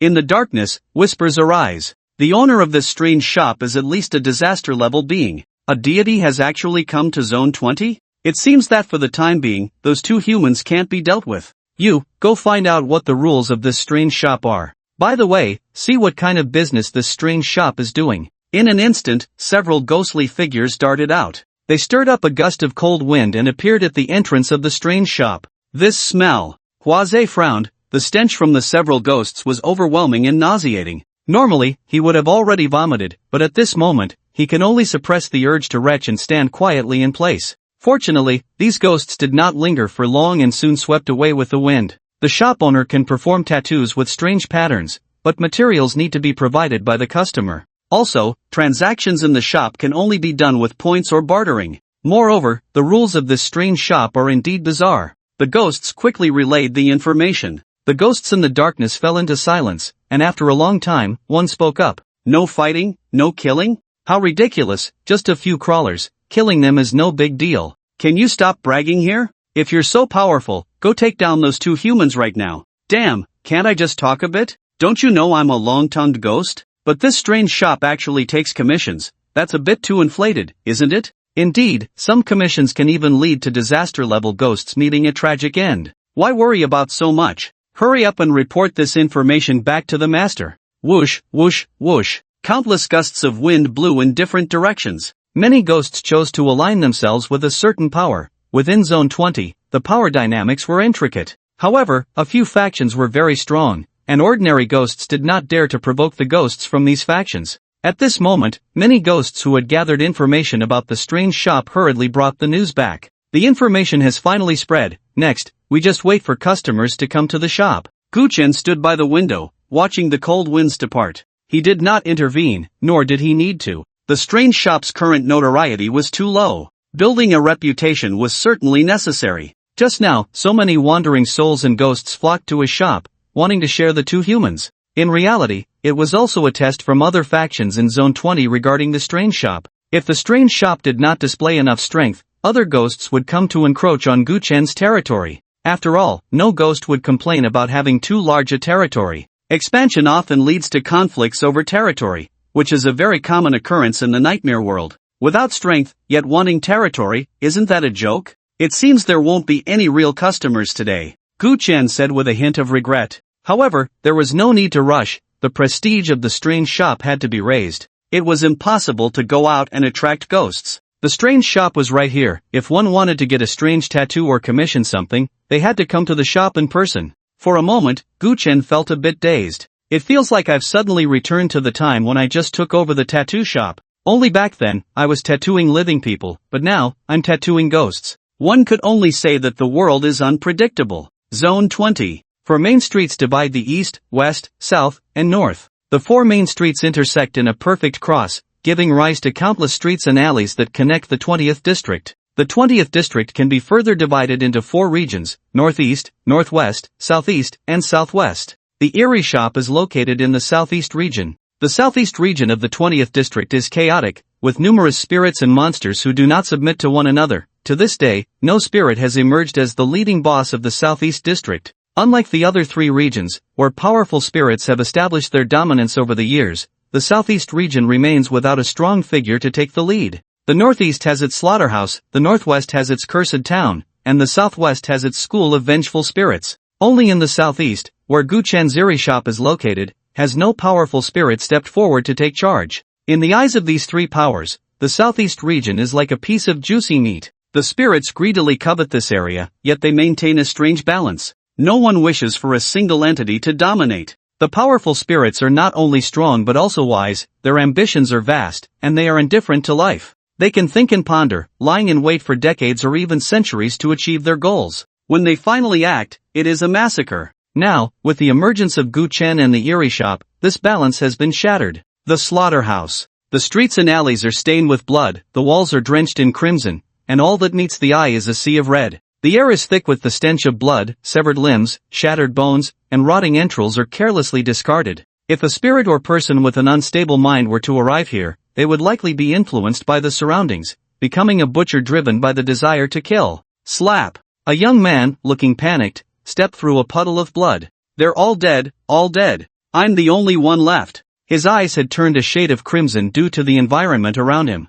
An hour ago, he had appeared in this area with a dozen others. The only rule here is one: slaughter. Endless slaughter. If you don't want to die, you must kill others. Exaggerated figures of butchers, wielding cleavers, roamed nearby, toying with and slaughtering their prey like cats with mice. In a short time, from a dozen people, only the young man remained. Put. Suddenly, a cleaver pierced through a gap in the wall beside him, stabbing a hole in the young man's body. Am I going to die? The rules here are terrifying. No one can survive under such rules. The young man screamed in agony and fell to the ground, losing a significant amount of blood, causing his vision to blur. A man, exceptionally robust and wearing a mask, broke through the wall and reached out to grab the young man on the ground. Next, it's time to enjoy the prey. The young man clutched his wound, desperately trying to keep his consciousness clear. He wanted to retreat, but he couldn't. The young man was too severely injured. The wound on his abdomen wouldn't kill him immediately, but it would render him unable to move. No, no, no. I don't want to die yet. The young man shook his head frantically, knowing what the butcher intended to do. The butchers here are all madmen. They won't kill their prey immediately. After incapacitating them, they will use their cleavers to slowly peel the skin off. After skinning, the butchers can ensure the prey remains alive, then slice the flesh, torturing the prey to death bit by bit. Listening to the prey's screams and savoring the freshly cut meat from their bodies is the perverse pleasure of these butchers. The young man even thought about suicide, but he lacked the courage, his eyes wide open, waiting in sheer terror for the nightmare to come. Just then, a cleaver swung in from the other side. Put! The butcher reaching for the young man had his hand severed. You bastard, how dare you steal my prey? The butcher with the severed arm roared in anger. Prey? You are all my prey. Another butcher sneered, his large hand pressing down on his head. The cleaver swung, and with one strike, he was dead. The butcher who had just been excited and proud was suddenly killed by another butcher. In this slaughterhouse, there are no kindred. They wield their cleavers, slaughtering everything they encounter.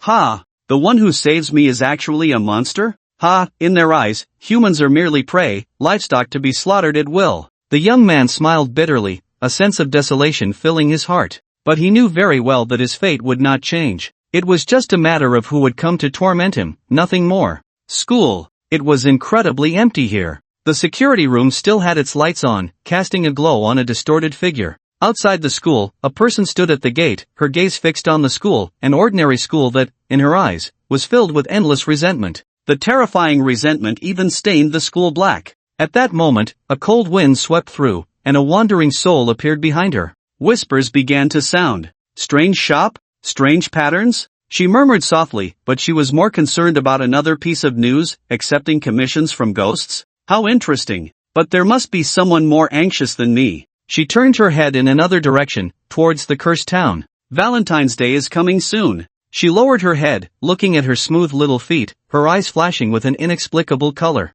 Strange shop. There are still 10 minutes left. It seems there will be no customers today. Huazhe glanced at the time. There were 10 minutes until closing. Tang He nodded. For more than 3 hours, the two had been on edge, like startled birds. Fortunately, the previous howl from the strange shop had intimidated the surrounding ghosts. For a time, no ghost dared to cause trouble. Unfortunately, this intimidation is only temporary. Huazhe sighed inwardly. The greedy, almost mad, gazes made his scalp tingle. Standing at the door, every second felt like immense torment. At that moment, it seemed a song was coming. Is someone singing? Huazhe jolted, his expression turning bewildered, his body involuntarily moving outside. He was completely captivated by the beautiful singing. He wanted to go to the singer's side. Are you crazy? Tang He grabbed him, and Huazhe snapped back to reality, realizing he was about to leave the area illuminated by the lantern's glow, feeling a chill in his limbs. What just happened to me? He asked in shock. Tang He did not answer him but looked seriously at the street.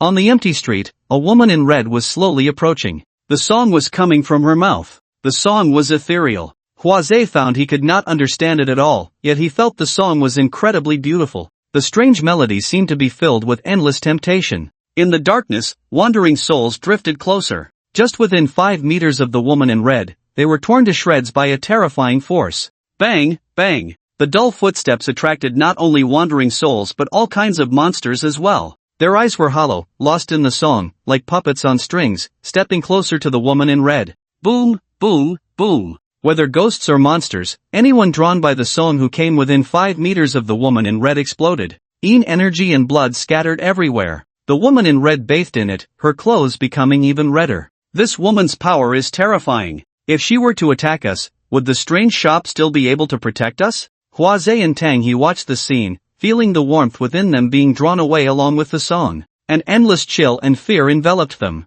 Even the 3 people inside the shop, Tong Zmo and the others, gasped at the sight. The woman in red approached. Only then did they realize she looked no different from a human, wearing light makeup, her lips tinged with red, an alluring charm emanating naturally. Of course, if it weren't for the previous scene. So beautiful. Huazhe couldn't help but marvel. Just one glance made him feel as if his soul was about to be ensnared. As long as this woman spoke, Huazhe would be willing to give everything for her. When the woman in red neared the eerie shop, her song ceased. Otherwise, Huazhe and Tang He would have been unable to withstand the terrifying magic within the melody. Dear guest, please come inside. Tang He suppressed the chill in her heart and gestured for the woman in red to enter. The woman in red glanced at Tang He, who had never felt that death was so close. He had never felt that death was so terrifying. Only when facing death can one truly understand the value of life. Fortunately, the woman in red merely cast a glance at Tang He before gracefully stepping into the eerie shop. She already knew the rules set by Gu Chen.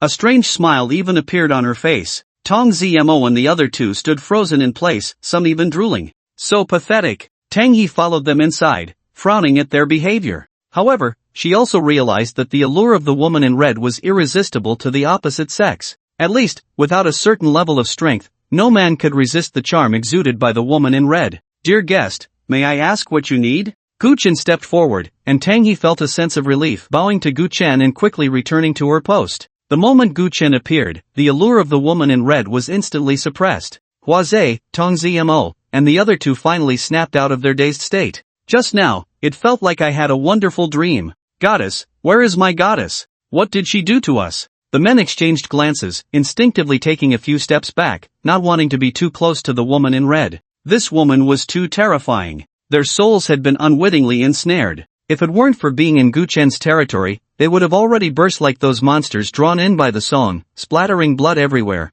adding a touch of brightness to the woman in red's attire. Everything fell silent. The woman in red silently gazed at Gu Chen, her eyes seemingly swirling with strange power. In the next moment, she let out a shriek, her entire body dissipating in dark energy, her originally beautiful face scorched by an invisible force. She looked extraordinarily terrifying and grotesque. Gu Chen's expression showed not a hint of change. He stood there coldly indifferent. Huazhe and Tang He, peeking from the doorway, couldn't help but shiver. How terrifying is the shopkeeper's strength. Even this woman in red is no match for him. Although they were weak, they still had the most basic judgment. The woman in red must have done something just now, yet Gu Chen didn't even move, and she was already injured. I was rude just now, please forgive me. The woman in red covered her face with her sleeve, and when she moved it away, her face returned to normal. She offered a scale to Gu Chen as an apology. The scale emanated an incredibly evil power, looking anything but ordinary. You are the first guest of the Yuri shop, this time I will let you go, but the next time will be your death.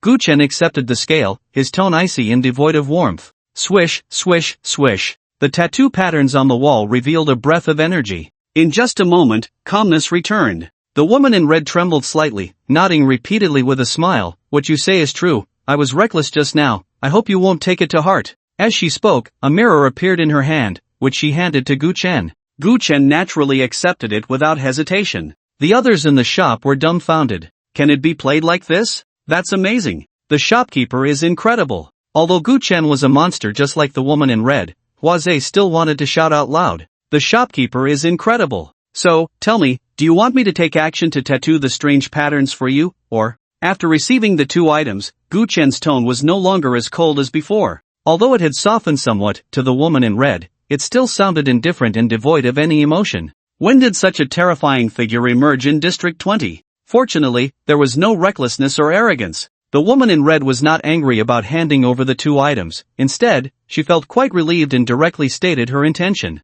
I hope you can accept my commission. Whoosh! Gu Chen waved his hand, and a piece of paper formed from condensing energy flew in front of her. Write the commission details on it, and the commission fee must be settled now. The expression of the woman in red became somewhat unnatural. She did not directly refute but remained silent for a moment before gritting her teeth and saying, "This is the commission fee, please act as soon as possible." A rusty key flew towards Gu Chen. Gu Chen accepted the key and said lightly, "I will come personally in 3 days." The woman in red had already finished writing the commission details, and upon hearing Gu Chen's words, she breathed a sigh of relief. "I will wait for your arrival, then I will take my leave." Gu Chen watched the woman in red leave the shop, then gently flicked his right hand, and the paper vanished into his palm. He lay back in the rocking chair and began to read the commission from the woman in red. Stop the serpent god. Deep within the town lies the seal of an ancient serpent god, and sealing the serpent god has cursed the town. Years have passed, and the power of the seal has gradually weakened, allowing the serpent god to drag the town into a nightmare world, attempting to entice the monsters to break the seal. I have never killed, but in recent years, I have become bloodthirsty and cruel. The curse of the serpent god is distorting my soul, and it is expected. Within 6 months, I will completely lose my sanity. No matter the method, it must be stopped. Gu Chen reached out and crushed the paper, which shattered into wisps of energy and dissipated. Ancient serpent god? Seal? Gu Chen pondered silently. The few sentences contained an abundance of information. And these 3 items. Gu Chen's consciousness entered the system. The items the woman in red had just given him were all placed in the system's inventory. Tattoo Master System. Host, Gu Chen level, Tattoo Master Strength, 305 Agility, 335 points, 9999 W Tai Divine Power, 150 out of 150 Skills, Master Level Tattoo Technique, Master Level Jade Carving Technique, Tattooed Eye, Spiritual Energy Perception, Tai Divine Technique *3. Items, Divine Book, Emperor Star, Serpent God Scale *1, Twisted Mirror of the Dark Guardian, Key of Theft Remnant 1. Gu Chen's gaze fell on a column in the inventory. Immediately, the detailed information of the 3 items he had just obtained appeared before him. Scale shed by the serpent god. This is a scale that fell from the ancient serpent god. After a long passage of time, the evil power within it has not dissipated. The residual power on it can turn any creature below the disaster level into your most loyal servant. A servant below the disaster level? Gu Chen shook his head, this item was not very useful to him, as below the disaster level, it was somewhat weak. This scale can be treated as a task reward. Gu Chen thought. The scale shed by the snake god disappeared from his inventory. His gaze turned to the second item. The twisted mirror of the Dark Guardian. In ancient times, there existed supernatural humans among many tribes, who were the guardians of the tribes. The Dark Guardian was one of them, using the realm of distortion to freely enter the mirror world for a limited time. Supernatural humans? Mirror world? Gu Chen was taken aback, finding it very interesting. The twisted mirror. This round mirror, filled with the breath of time, was held in Gu Chen's hand. Starlight gathered around. No, my power can't penetrate it. Gu Chen pondered for a moment, and the twisted mirror in his hand vanished, but there was no trace of it in his personal information panel. Like the scale shed by the snake god, both items were placed in the storage room of the strange shop. The items there could be exchanged for points. As for losing items, Gu Chen was stationed here, who could steal under his watch. Moreover, even if Gu Chen left, there were many spirits guarding the strange shop within the tattoo patterns. To obtain these items, one had to either trade or exchange points. Gu Chen checked the last item. The key of theft fragment. The complete key possessed incredible stealing power, allowing it to steal a god's power once every period of time. An ancient god was enraged and shattered it into 3 fragments for sealing. Finding the other 2 fragments would yield the complete key of theft. When the key fragments and other fragments come close, they will sense each other. Be careful, if the gods know someone possesses this key, they will do everything possible to kill the holder. If the first 2 items intrigued Gu Chen, this one truly shocked him. A key that can steal a god's power? Even the gods cannot destroy it. This item is too precious. Gu Chen's eyes sparkled with astonishing light. The power of the gods was undoubtedly immense. Yet, in his inventory, this unremarkable key lay quietly, possessing the ability to steal a god's power. Even if it was broken, it was enough to leave Gu Chen in awe and disbelief. Does the woman in red know the function of this key? Gu Chen squinted slightly. Perhaps she knew, perhaps she didn't. Her willingness to be so straightforward likely means she knows the key's function, so this is her means of countering me? This item is indeed hot, and I wonder where the other 2 fragments are. Gu Chen's mood quickly returned to calm. Although it's just a fragment, its preciousness is enough to serve as the reward for this commission. Now, it's time to issue the task. Inside the strange shop, in Tongzi Mo's room, Huazhe and Tang He were there. The 3 waited for 15 minutes, and finally, the last 2 arrived late. Their names were Mu Tongbu and Sun Xinli. For the foreseeable future, the 5 of us cannot leave here, so we must support each other and maximize our chances of survival. You all saw the ghosts today, as well as that woman in red. If we weren't staff of the strange shop, we would probably be dead. Tongzi Mo's expression was serious. He finally understood why the survival manual repeatedly emphasized the terror of the ghosts. Agreed, going solo right now is definitely a foolish decision. Hua Zhe was the first to agree. Yes, we are too weak. We must band together for warmth, so I hope everyone won't hold back. If you have new information, please share it with everyone. Mu Tongbu nodded in agreement, but he also knew that everyone had their own selfish motives, yet the necessary words still had to be said. As for how to proceed, that depends on them. How about leaving the strange shop? Sun Xinli suddenly spoke up. The gazes of the other 4 immediately fell on him, and Sun Xinli quickly explained, "You all saw how terrifying the red-clothed ghost is, yet even such a being must bow its head before the shopkeeper. I feel that the shopkeeper here is just keeping us in captivity." He took out a piece of paper and wrote down this sentence. Silence. The expressions of the group varied. This possibility did exist. They had already understood the brutality of the ghosts. Yet the strange shop was protecting them, and this contrast made Sun Xinli extremely uneasy. He always felt that beneath the shopkeeper's indistinct face lay a chilling malice towards them. Alright, why think so much now? Being kept captive or going out to die directly, everyone should know how to choose, right? Tang Yi spoke up, stating that even if such a possibility existed, they could not leave the strange shop. Leaving the strange shop meant instant death. Among the 5 of them, who could escape unscathed under the covetous eyes of so many ghosts? Moreover, Sun Xinli, the possibility you mentioned is just a possibility. At least for now, we can only seek survival under the protection of the strange shopkeeper. As Tong Zmo finished speaking, everyone froze in unison, because a new piece of information appeared in their minds. Special task, explore the mirror world. There exists another world within the mirror. What is inside? Only one person can enter at a time. Reward, 50 points. As progress increases, the rewards will become richer. Note, you must leave the mirror world within 30 minutes. The strange shop's warehouse is open, you may go check it out. This was the new information that appeared in their minds. Special task? Tong Zimo's expression remained unchanged, but he was secretly observing the expressions of the others. Hua Zhe's gaze happened to meet his, and the two quickly averted their eyes. Hua Zhe stood up first and said disdainfully, "I'm not interested in this special task. I'm too tired today, I'm going back to rest." "I'm not interested in this task either. It's not worth risking my life for it." "Exactly, let's talk about it in a few days.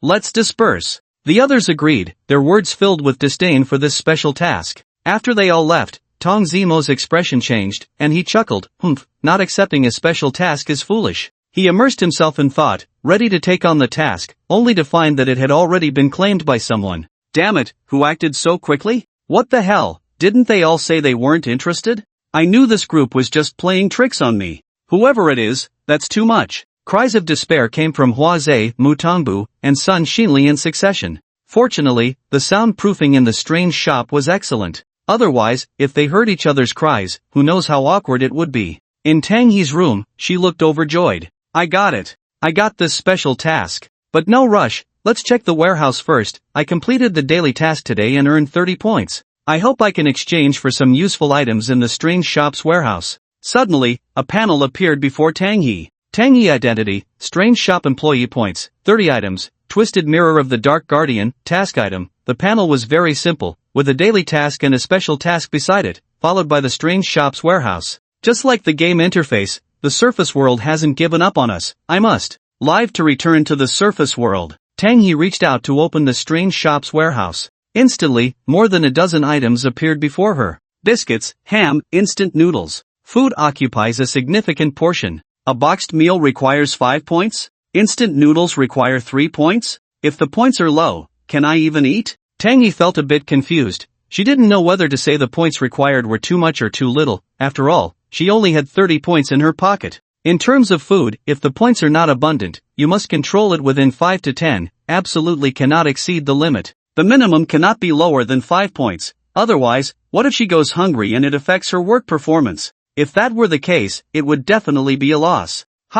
Jade carving, moonlit lion? Can ward off evil, requires 30 points? Disposable tattoo Buddha's light shines everywhere, requires 100 points? And this snake god sheds scales, actually costs 500 points? When Tang He saw the last item, she finally realized how poor she was. Besides food and some daily necessities, the strange shop's warehouse also had a few jade carvings, several disposable tattoo designs, and this snake god shed scales. I'll exchange for this jade carving after completing the daily tasks tomorrow. Tang He exchanged for a bucket of instant noodles and reluctantly left the strange shop's warehouse. It wasn't just her. The others, after seeing the strange shop's warehouse, also felt their pockets were light. Now you should all understand the importance of points, right? Guchen sat on the bed, the special task was issued by him, and the prices in the strange shop's warehouse were all set by him. For them now, the most cost-effective is the jade carving, 30 points. As long as they don't waste points recklessly, they can generally exchange for a jade carving in 2 days. However, the jade carvings must be limited to prevent them from becoming complacent. Guchen was also worried sick for these few people. As for this special task, there are dangers, but it won't endanger your lives. Gu Chen was very certain about this. As long as the woman in red wanted to cooperate with him, she wouldn't act recklessly. However, Gu Chen knew nothing about the world in the mirror, so he naturally wouldn't rashly enter it. Exploration tasks should be left to the people below. I really worry too much for you. I truly can't be the bad guy. Gu Chen shook his head, feeling quite emotional. He didn't know that in the eyes of some people, he was 10 times more terrifying than the woman in red. The Wu family. Wu Binglan entered a room. Inside the house, countless mirrors were placed. Big and small, old and new, everything was there. Countless mirrors reflected Wu Binglan's figure. If it were night, not many people would be willing to stay in such a house. Mirrors. Many people, when facing a mirror and closing their eyes, would have questions arise. When I close my eyes, does the person in the mirror close their eyes too? What is he doing when I close my eyes?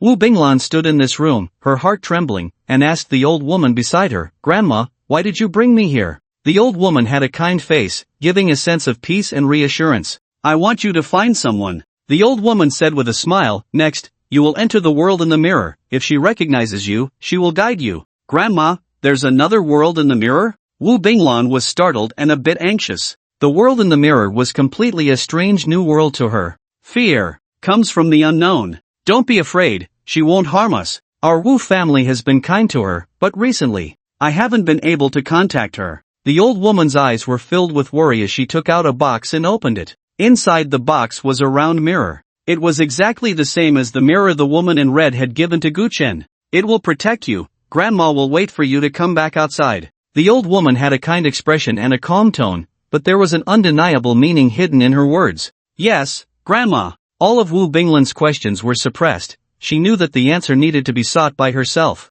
And the answer lay in the world within the mirror. Holding the distorted mirror, Wu Binglan felt a sense of understanding and reached out to touch the full-length mirror in front of her. A miraculous thing happened. The mirror surface, which had seemed solid, rippled like water when Wu Binglan touched it. She hesitated no longer and stepped into the mirror. In the next moment, the old woman's expression changed dramatically. Crack, crack. The sound of shattering continued incessantly. In this room, all the mirror surfaces were covered in cracks. Finally exchanged for this jade carving, I can explore the world within the mirror now. Tang He looked at the jade carving in her hand, filled with immense joy. Today, the strange shop was very calm. Since the red-clad woman left, no new customers had arrived. On the street, there were still many ghosts peering at the strange shop. After completing her daily tasks, Tang He earned 20 points and, without any hesitation, directly exchanged for the jade carving Moonlit Lion. The jade carving emitted a shimmering glow, calming Tang He's heart unconsciously. But the way to wear this jade carving is a bit strange. It can only be worn on the wrist. Tang He touched the jade carving, feeling a bit odd. However, she didn't think much of it and threaded the jade carving with a string, tying it around her right wrist. "Let's begin." She took out the distorted mirror and reached out to touch the mirror's surface in the room. In the next moment, Tang He, dressed in short sleeves, stepped into the mirror, her figure gradually fading away until she disappeared inside. "Has it started?" Guchen felt the change in the jade carving, his expression becoming serious as he calmed his mind, allowing his spiritual power to begin establishing a connection with the jade carving in Tang He's hand. Darkness. Endless darkness. Guchen suddenly saw a brand new world, and he felt very good. This hypothesis is indeed valid. My spirit can connect with the jade carving in the world within the mirror. Even though Guchen was outside, he could observe the appearance of the world within the mirror through the jade carving. This was also the reason for that strange requirement. If Tang He wore the jade carving around her neck, Guchen's line of sight would be obstructed, only able to see the towering mountains, which would truly be a wasted effort for him. Is this the world within the mirror? Tang He looked at the surrounding darkness, the jade carving on her wrist emitting a faint glow that dispelled some of the darkness. This made Tang He's heart relax a little, but only slightly, because in front of her was endless darkness. Only a faint light could be seen not far behind her. That light is the entrance I came through, and now it is the exit I must leave from. Tang He felt very anxious now. She looked at the darkness ahead and didn't dare to move forward for a moment. Is there something hidden in the darkness? If I walk into the darkness, will I still be able to find the entrance to return? At this moment, Tang He realized that she had underestimated this special task. Just at the beginning, she was already panicking. Guchen quietly watched all of this without speaking. Right, this distorted mirror. Tang He looked at the task item in her hand and smiled wryly. My composure is still too weak. When faced with the unknown, I easily panic and feel fear. This is a bad habit that must be corrected quickly. Fear can dull a person's thinking. Tang He knew her shortcomings, but she still couldn't manage to remain calm in the face of overwhelming challenges. In the world within the mirror, apart from the faint light behind her, there was nothing but darkness. She had come here for the first time and had not retreated, which was already a good performance. I can record the location, right? After calming her mind, there was indeed a pleasant surprise. Tang He quickly recorded the entrance location. No wonder it's a task item. Without this thing, entering the mirror world recklessly would definitely lead to getting lost inside. Tang He suddenly realized that the distorted realm was like a radar, not only marking directions but also displaying the time. There are still 28 minutes left. I need to hurry. Tang He's expression became serious. She wanted to earn those 50 points, but the premise was that she couldn't lose her life here. 10 minutes, the time for the first exploration. I absolutely cannot exceed 10 minutes. After 10 minutes, I will return immediately. Tang He was extremely cautious, taking a deep breath to encourage herself, then resolutely stepped into the darkness. She looked at the distorted realm in her hand and murmured, I am heading north now. If it weren't for its help, I would have already lost my sense of direction. The mirror world is too quiet and too eerie. At this moment, she felt she hadn't walked far before she could no longer see the entrance behind her. Darkness completely enveloped her. If it weren't for the faint glow emanating from the jade sculpture, Tang He would have been entirely engulfed in darkness. In the mirror world, losing sense of direction requires the help of special items to rebuild it. Tang He noted this information. Exploration wasn't just about exploring the map, this intelligence could also be counted among it. A few minutes later, Tang He suddenly saw a faint light ahead. She wasn't surprised, instead, her expression was extremely grave. Is it a trap, danger, or something else? In the darkness, a glimmer of light suddenly appeared, and one's heart would surely feel joy at such a sight, but joy would lead to a relaxation of vigilance. Tang He was highly alert. She stood in the darkness, even actively covering the glow from the jade sculpture. She hid in the shadows, slowly approaching the faint light. The closer she got, the brighter the light became, until it finally appeared like a door standing before Tang He. It's not a trap, just like the place I came from, it's an entrance. Tang He quietly sighed in relief. The openings here were bidirectional, serving as both entrances and exits. Where is this? Standing before the light, she was astonished to discover that through this door, she could see the outside scene. It seemed to be an abandoned restroom, with tiles falling off the walls. There were several obvious cracks in the walls. Standing behind the door, this was all she could see. I still have some time, should I go down and take a look? Tang He hesitated for only a few seconds before stepping out into the world beyond the door. As soon as she stepped out, Tang He instinctively waved her hand in front of her, as the air was filled with a decaying odor and a faint smell of blood. The door is a mirror? I can't stray too far from the mirror. If anything happens, I will immediately return to the mirror world. Tang He glanced back and saw a dusty mirror hanging on a wall. The mirror reflected Tang He's figure, somewhat blurry. But for some reason, a chill suddenly rose in her heart. She suddenly understood a saying. Many things are happier not knowing than knowing. Tang He had never thought that there truly existed a world inside the mirror. When I looked in the mirror before, was there someone peering at me from behind that door in the mirror? Tang He couldn't help but shiver. It was too terrifying. The restroom door was closed. Inside the restroom, all the stalls had their doors open. It was clear what was inside the entire restroom. This was also one reason why Tang He dared to come out and take a look. The outside is ominously dark, even worse than the sky outside the eerie shop. Tang He approached the window, but the roots of the window flowers obscured her view of the outside world.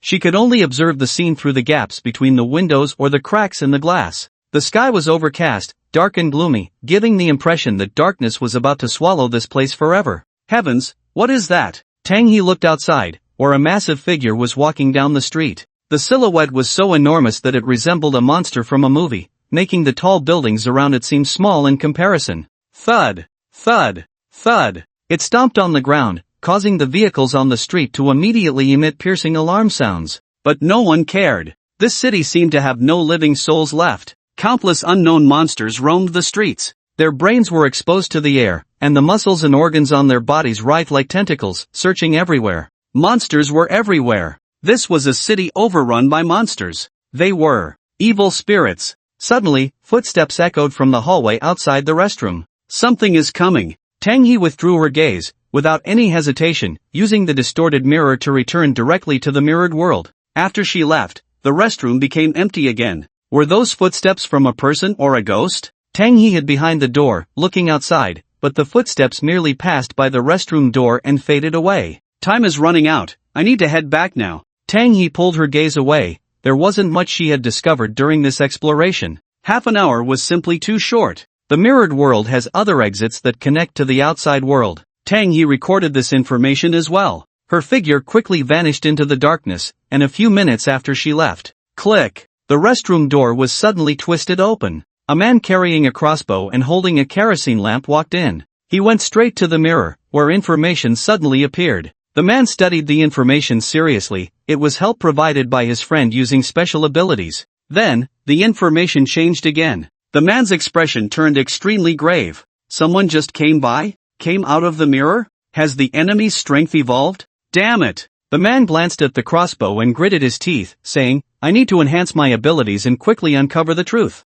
At that moment, time seemed to freeze. Incredible changes occurred within the man. In a very short time, his strength increased a level compared to before. It was astonishing, defying logic. Enhancing abilities here really costs an arm and a leg. By the way, I don't have many crossbow bolts left. The man seemed to be operating something, and suddenly, a dozen more bolts appeared in the crossbow's chamber. If Tang He were still here, she would be utterly amazed by this scene. Creating something out of thin air was truly a divine skill. In Bear Country, in a small town, in a laboratory, researchers in white coats were continuously recording data. In the center of the laboratory, a brain was placed in a glass tube, connected by countless threads. Not far away, several people lay in a specialized nutrient chamber. Suddenly, one person's body trembled violently. Test subject, Joseph's brainwaves are abnormal. Someone noticed the change and immediately spoke up. A voluptuous woman quickly walked to the computer, staring at the screen, where she saw the changes in test subject Joseph's brainwaves.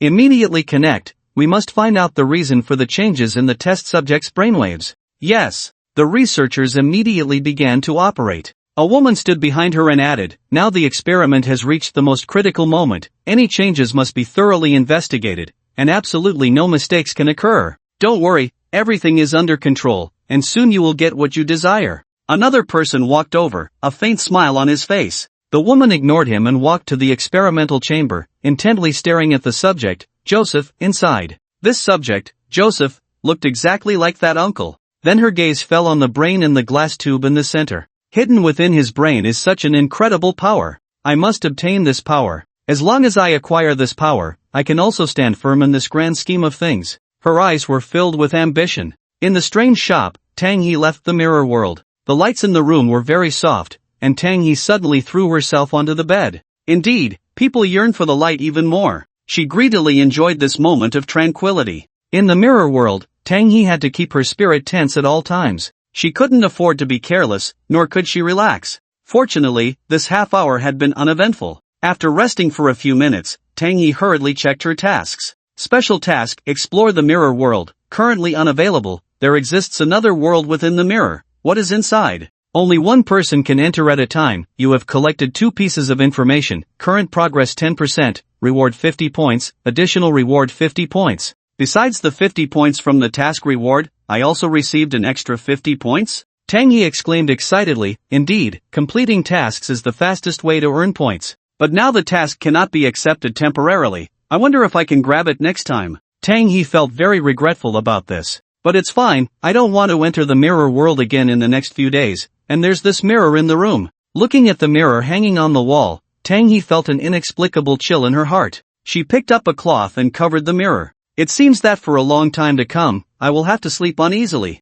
Tang He admitted that she indeed had a certain psychological shadow regarding mirrors now. She was sure that she was not the only one who could enter the mirror world. Tang He did not want anyone standing behind the door of the mirror, peering at her. Just thinking about that scene made her scalp tingle. The mirror world connects to other worlds? Gu Chen kept pondering. His consciousness had just entered that world with Tang He. He clearly saw that world, its powerful mental force, and sensed the anomalies. That is not a real world, it seems to be fabricated. No, to be precise, it should be a world constructed by the mind. Gu Chen exhaled a breath of turbid air. His perception was astonishing, and whether it was real or false could not escape his eyes. He was certain that the world he had just seen was not real. If only Tang He could stay a little longer. Perhaps Gu Chen could learn more information. However, the power in the distorted realm was not Gu Chen's power. He could not forcibly use his strength to open the mirror world. He could only go with the flow. A world constructed by the mind can actually allow a real person to enter?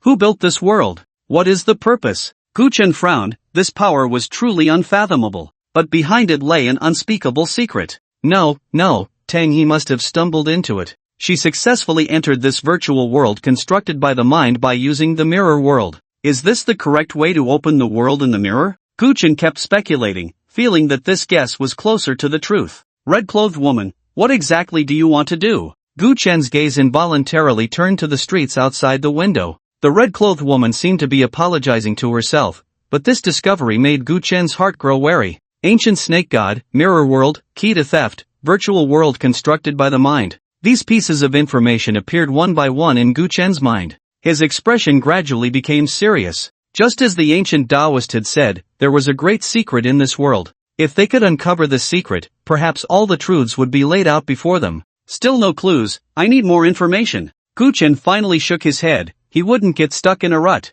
If he couldn't figure it out, he wouldn't think about it for now. The information he held was still too little. It was normal not to be able to analyze it. Let them continue to explore. First, gather information about the mirror world, then deal with this spiritual world. Also, is it possible to enter the mirror world and access the surface world? If that were the case, it would be troublesome. Gu Chen stood up and walked to the window, standing with his hands clasped behind his back. The more he understood, the more uneasy he felt. The difficulties facing the human world were too many. A complex world, intertwined and connected. Once these worlds were linked together, what changes would occur in the surface world? Tomorrow, I should go to the cursed town. Gu Chen didn't think much more. What he needed to consider now was the commission from the red-clothed woman. And this time, the main force of the commission would naturally be Gu Chen. Tang He and the others were still too weak. But I can still issue another task, taking 2 people out to train a bit. If they go out, they need to have the ability to protect themselves.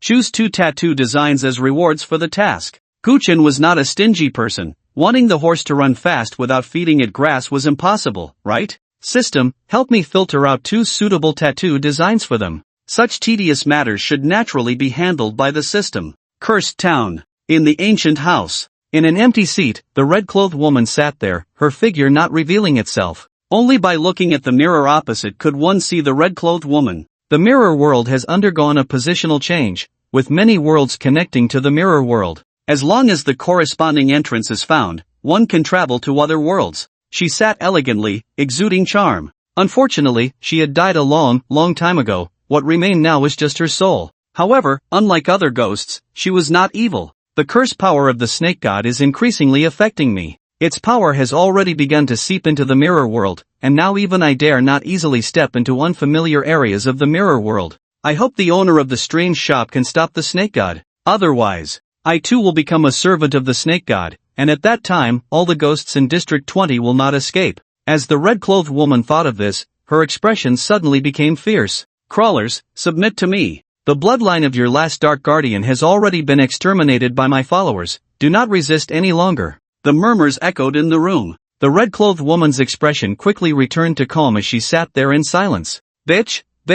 When I come out, I won't kill you. I will make you destroy with your own hands what you have protected all your life. I know that secret. The mirror world is connected to the surface world, and I will definitely find that door. The murmurs suddenly became urgent. The expression of the woman in red finally changed. Her demeanor turned icy as she spoke. You won't find it. The air fell silent for a long time, and the murmurs became somewhat frantic. Damn it, you wretched woman, I could still sense the location of that door not long ago. Where have you hidden it now? Crack! A whip formed from dark energy struck the woman in red hard across the face. She neither dodged nor avoided it, and her face was instantly lacerated by the blow, looking horrifyingly grotesque. Watching the furious serpent god, the woman in red suddenly smiled. Somewhere beneath a building in the small town, a massive figure suddenly opened its eyes. Its crimson serpent tongue flicked out, and it roared in immense anger. Damn. The Dark Guardian clan should all die. No, the supernatural human should be exterminated. The serpent god wished it could rush out immediately and tear the woman in red to shreds. But just to vent its anger, the power it had released was already nearly depleted.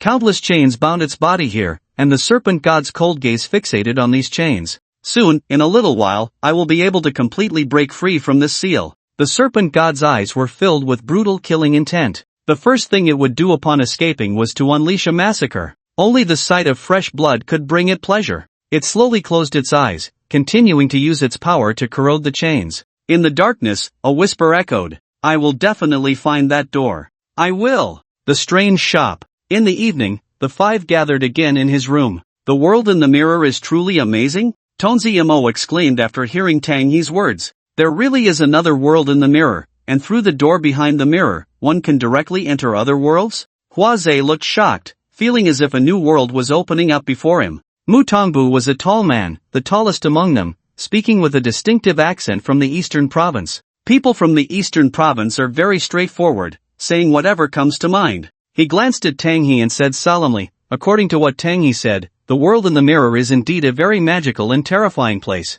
The mirror is the key that links other worlds to the world in the mirror. Without the mirror, there is no door. So why have we heard people mention the world in the mirror in our world? He combined the information Tang He provided and a terrifying guess emerged in his mind. Has someone been inside? Or has someone opened this door, bringing endless evil and sin into our world? Although the room was not cold at all, everyone shrank their necks, feeling their hands and feet turn icy. The world in the mirror. It shouldn't be able to connect to our world, right? Sun Xinli swallowed nervously and said, his eyes secretly glancing at Tang He. Tang He was quite attractive, especially with her towering figure, which was very alluring. Tang He frowned. The others did not answer Sun Xinli's question.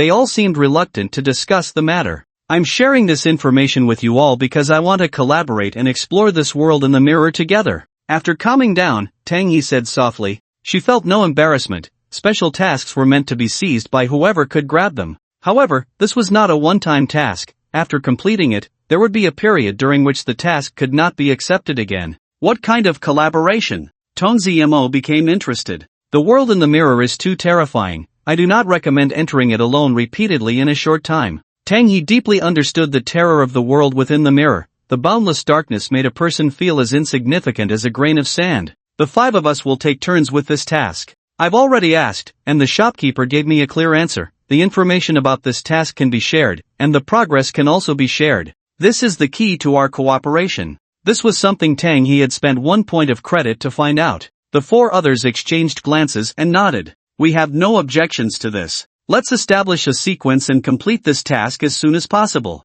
Everyone knew their situation and was eager to earn credits, wanting to exchange for items that could ensure their safety in the strange shop. Therefore, under the same objective, no one would refuse Tang He's proposal for cooperation. They gathered around the world in the mirror to discuss in more detail. No one found it tedious. Compared to life, the preliminary preparations had to be thorough. The role of jade carving should not be underestimated. If credits are insufficient, let's exchange for credits first. Don't think about tattoos for now. Tong Zmo was very decisive. Once he decided to do something, he wouldn't dither. Half an hour later, they finally finished discussing all the matters of cooperation. Lastly, I must remind everyone not to forget the most important thing. Tong Zmo fixed his gaze on them and said, the daily tasks assigned to us by the strange shop must be completed. Otherwise, without the protection of the shop's rules, what will the consequences be? The reason they could gather here to discuss cooperation was that everything was within the scope allowed by the shop's rules. Tong Zmo was worried that someone might forget their primary responsibilities because of this.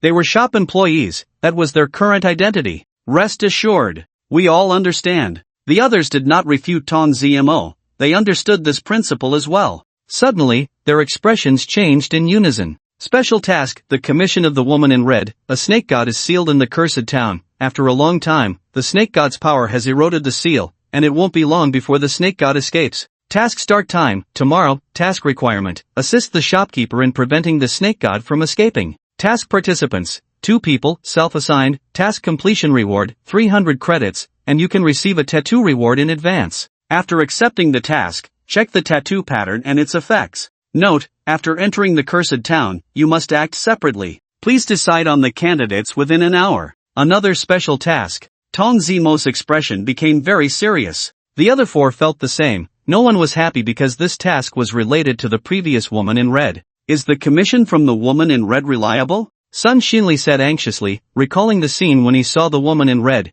feeling a chill run down his spine. The other party had done nothing, yet it felt as if his soul was about to be drawn away. This was still within the strange shop. Who knew what would happen outside? This task requires the 5 of us to self-assign these 2 spots. Tong Zmo continued, his gaze sweeping over the others. You all understand the pros and cons. 300 credits plus a tattoo. The reward was undeniably tempting, but the drawbacks were well known among the 5. There was a high possibility of dying outside. I withdraw. Sun Xinli was the first to speak, his face pale. I'm too weak right now. I can't even fully grasp the rules of the strange shop. I don't want to leave here for now. Humph. Mu Tongbu snorted coldly. It was Sun Xinli who had previously said he wanted to leave the strange shop, and now he was the one saying he wouldn't leave. How ridiculous. I also withdraw. Huazhe also raised his hand and said, indifferent to the gazes of a few people, with a cold smile, I don't want to go out and die either. This task, whoever wants to take it can take it. I won't serve. After saying that, he directly opened the door and left. Sun Xinli followed him. After the 2 left, only Tong Zmo, Tang He, and Mu Tongbu remained in the room. These 2 aren't afraid of death, they just want to monopolize the task in the mirror world. Mu Tongbu saw through their intentions and directly revealed their hidden motives. Tong Zmo and Tang He's expressions became somewhat unnatural. I didn't expect that just as our cooperation was beginning, cracks would appear within us. Sigh. Tong Zmo sighed, expressing his disappointment. People are selfish, especially in this world. To survive, people only become more selfish. She was clear about her own capabilities and knew how much she could achieve. If she were to face those monsters, it would be tantamount to sending herself to death. After Tang He spoke, she also raised her hand and said, I give up on the commission from the woman in red.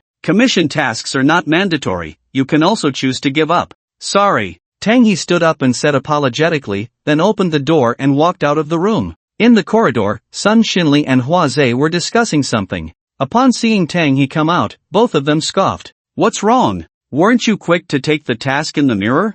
Hua Zhe said somewhat displeased. Zerga, we're all on the same side, so don't take it to heart. Sun Xinli quickly stepped in to play the good guy, rubbing his hands and smiling at Tang He. Sister Tang He, why don't you come sit with me? The implication was obvious. Tang He completely ignored the two of them and went straight back to her room. Sun Xinli's face immediately darkened. Damn it, what's with the pretentiousness? You really think it through, but there's nothing wrong with enjoying life. After all, no one knows when death will come. Hua Zhe patted his shoulder and said quietly, in this world of the survival of the fittest, women will eventually become men's vassals, and then you can do whatever you want. Sun Xinli was unwilling, but in the end, he nodded, the desire in his eyes lingering. This scene was perfectly captured in Gu Chen's eyes. How ugly! In an environment where life is uncertain, to still think with the lower body, one cannot achieve great things. Sun Xinli did not know that he had already been removed from Gu Chen's training list. Brother, now it's just the two of us left. What do you say? Tongzi Mo sighed. He wasn't too surprised that Sun Xinli and Hua Zhe left, but he hadn't expected Tang He to withdraw as well. What else can we say? Just grit our teeth and go for it. Mu Tongbu shrugged. Although the task was not mandatory, if everyone really withdrew, would the owner of the strange shop get angry? No one dared to give a definite answer to that question. Afterward, the two accepted the task, and Mu Tongbu eagerly said, let me take a look at this tattoo first. They naturally knew what tattoos were. However, tattoos in the nightmare world must be extraordinary. Was it really just for looks? Mu Tongbu certainly didn't believe that. After the two accepted the task, they noticed changes in the task interface. For tattoo patterns were displayed. Tattoo totem, attribute exorcism and evil avoidance. Zigu, she can grant people the ability to divine, predicting all matters, thus turning misfortune into good fortune. Taboo, her origins are unknown, and there are many rumors, but as one of the 10 great gods of folklore, she does not allow you to do evil. Zigu? Isn't that the toilet god? Tonzi Mo's expression was intriguing, very few people remembered such a deity. After all, the name of this god sounded quite strange. But he happened to know this. Zigu was indeed a deity conferred by the heavenly court. Is there really a god of toilets? Mu Tongbu was also astonished, then added, our Xia country's mythological system is vast, and there are indeed many deities whose names we cannot recall. This tattoo, once inked, can actually grant us the ability to divine and foresee the future. It's incredible. Divination, foreseeing the future. Who wouldn't want such a power? Although the position of the toilet god is not high, her abilities are indeed impressive. Gu Chen sighed when he saw the tattoo design. The origins of the toilet god are varied. Some say she was a wronged soul, and the heavenly court, in pity, conferred her as a deity. Others say she was a concubine of Liu Bang, who had her hands and feet cut off by Empress Liu, her head shaved, eyes gouged out, ears deafened, force-fed mute medicine, and then thrown into the toilet, where ministers viewed her as a human pig. There are also those who say Zigu was actually 3 people, the 3 sisters of the god of wealth, Zhao Gongming, known as Yunxiao, Xiangxiao, and Bixiao, who were conferred as deities by Zhang Zia. This tattoo of Zigu depicts a graceful woman, her back turned to the crowd, exuding a hazy sense of mystery that invites imagination. Tonzi Mo and Mu Tongbu calmed their minds and began to examine the second tattoo design. Tattoo totem, attribute exorcism and evil avoidance, black and white impermanence. They are the most famous ghost messengers in the underworld, capturing souls and assisting in rewarding good and punishing evil, possessing a special deterrent power over spirits. Taboo, those who repay the deities will be safe, those who break the law will find no salvation. Wow, black and white impermanence? This shop owner is too bold to dare tattoo this on someone? Mu Tongbu was utterly shocked. If the previous Zigu was obscure, then this tattoo of black and white impermanence was renowned. In Xia country, who doesn't know the names of black and white impermanence? The black and white impermanence, holding shackles and handcuffs, seemed ready to leap out of the tattoo design, wanting to cleanse the world. Their fierce and menacing appearance made Mu Tongbu feel no fear. Instead, he felt an inexplicable sense of security. The two suppressed their extraneous thoughts and turned their gaze to the third tattoo. Tattoo totem, attribute death, Anubis, he is the god of death in the West, governing life and death, endlessly reincarnating. Taboo, he has an indescribable desire for control over death and may even protect the deceased. Anubis? The god of death? Tongzi Mo and Mu Tongbu were utterly astonished. This tattoo contained too much information. They didn't know much about Western gods, but they understood that Anubis held an extraordinary status. If Anubis governs death, then what does that make our Xia country's king in? Tong Ziemo finally shook his head and chose not to look at this tattoo design any longer. He didn't know much about Western gods and didn't want such a tattoo on himself. Tattoo totem, attribute exorcism, ghost rider, it can inflict severe damage on spiritual entities and can even evade fatal harm in certain forms. Taboo, the vengeful spirit will gradually consume your thoughts, and if it encounters similar beings, they will also devour each other. Silence. The two fell into silence. Ghost rider, vengeful spirit, consuming similar beings? Mu Tongbu took a deep breath. The origin of this name was indeed fitting. So, which one are you planning to choose? Tongzi Mo asked curiously. He was still hesitating. Each of the 4 tattoo designs had its pros and cons. We still have some time, so let's not rush. Choosing a tattoo design that suits us should be the key to completing the task. Mu Tongbu's expression was serious, not daring to be careless. The task sounded simple, but the simpler it was, the more information it contained, and the more dangerous it became. And this tattoo was a task reward given to them in advance by the shop owner of the Yuri store. What kind of task would grant rewards in advance? The deeper meaning goes without saying. The tattoo carries faith, a new hope. Once it is born, one cannot betray the spirit entrusted within the tattoo. Guchen looked at the 2 people before him, his tone calm. Shopkeeper, we are ready. Tong Zmo and Mu Tongbu said in unison. They did not deliberate for long over the 4 tattoo designs. The tattoos of the god of death Anubis and the evil spirit knight were eliminated.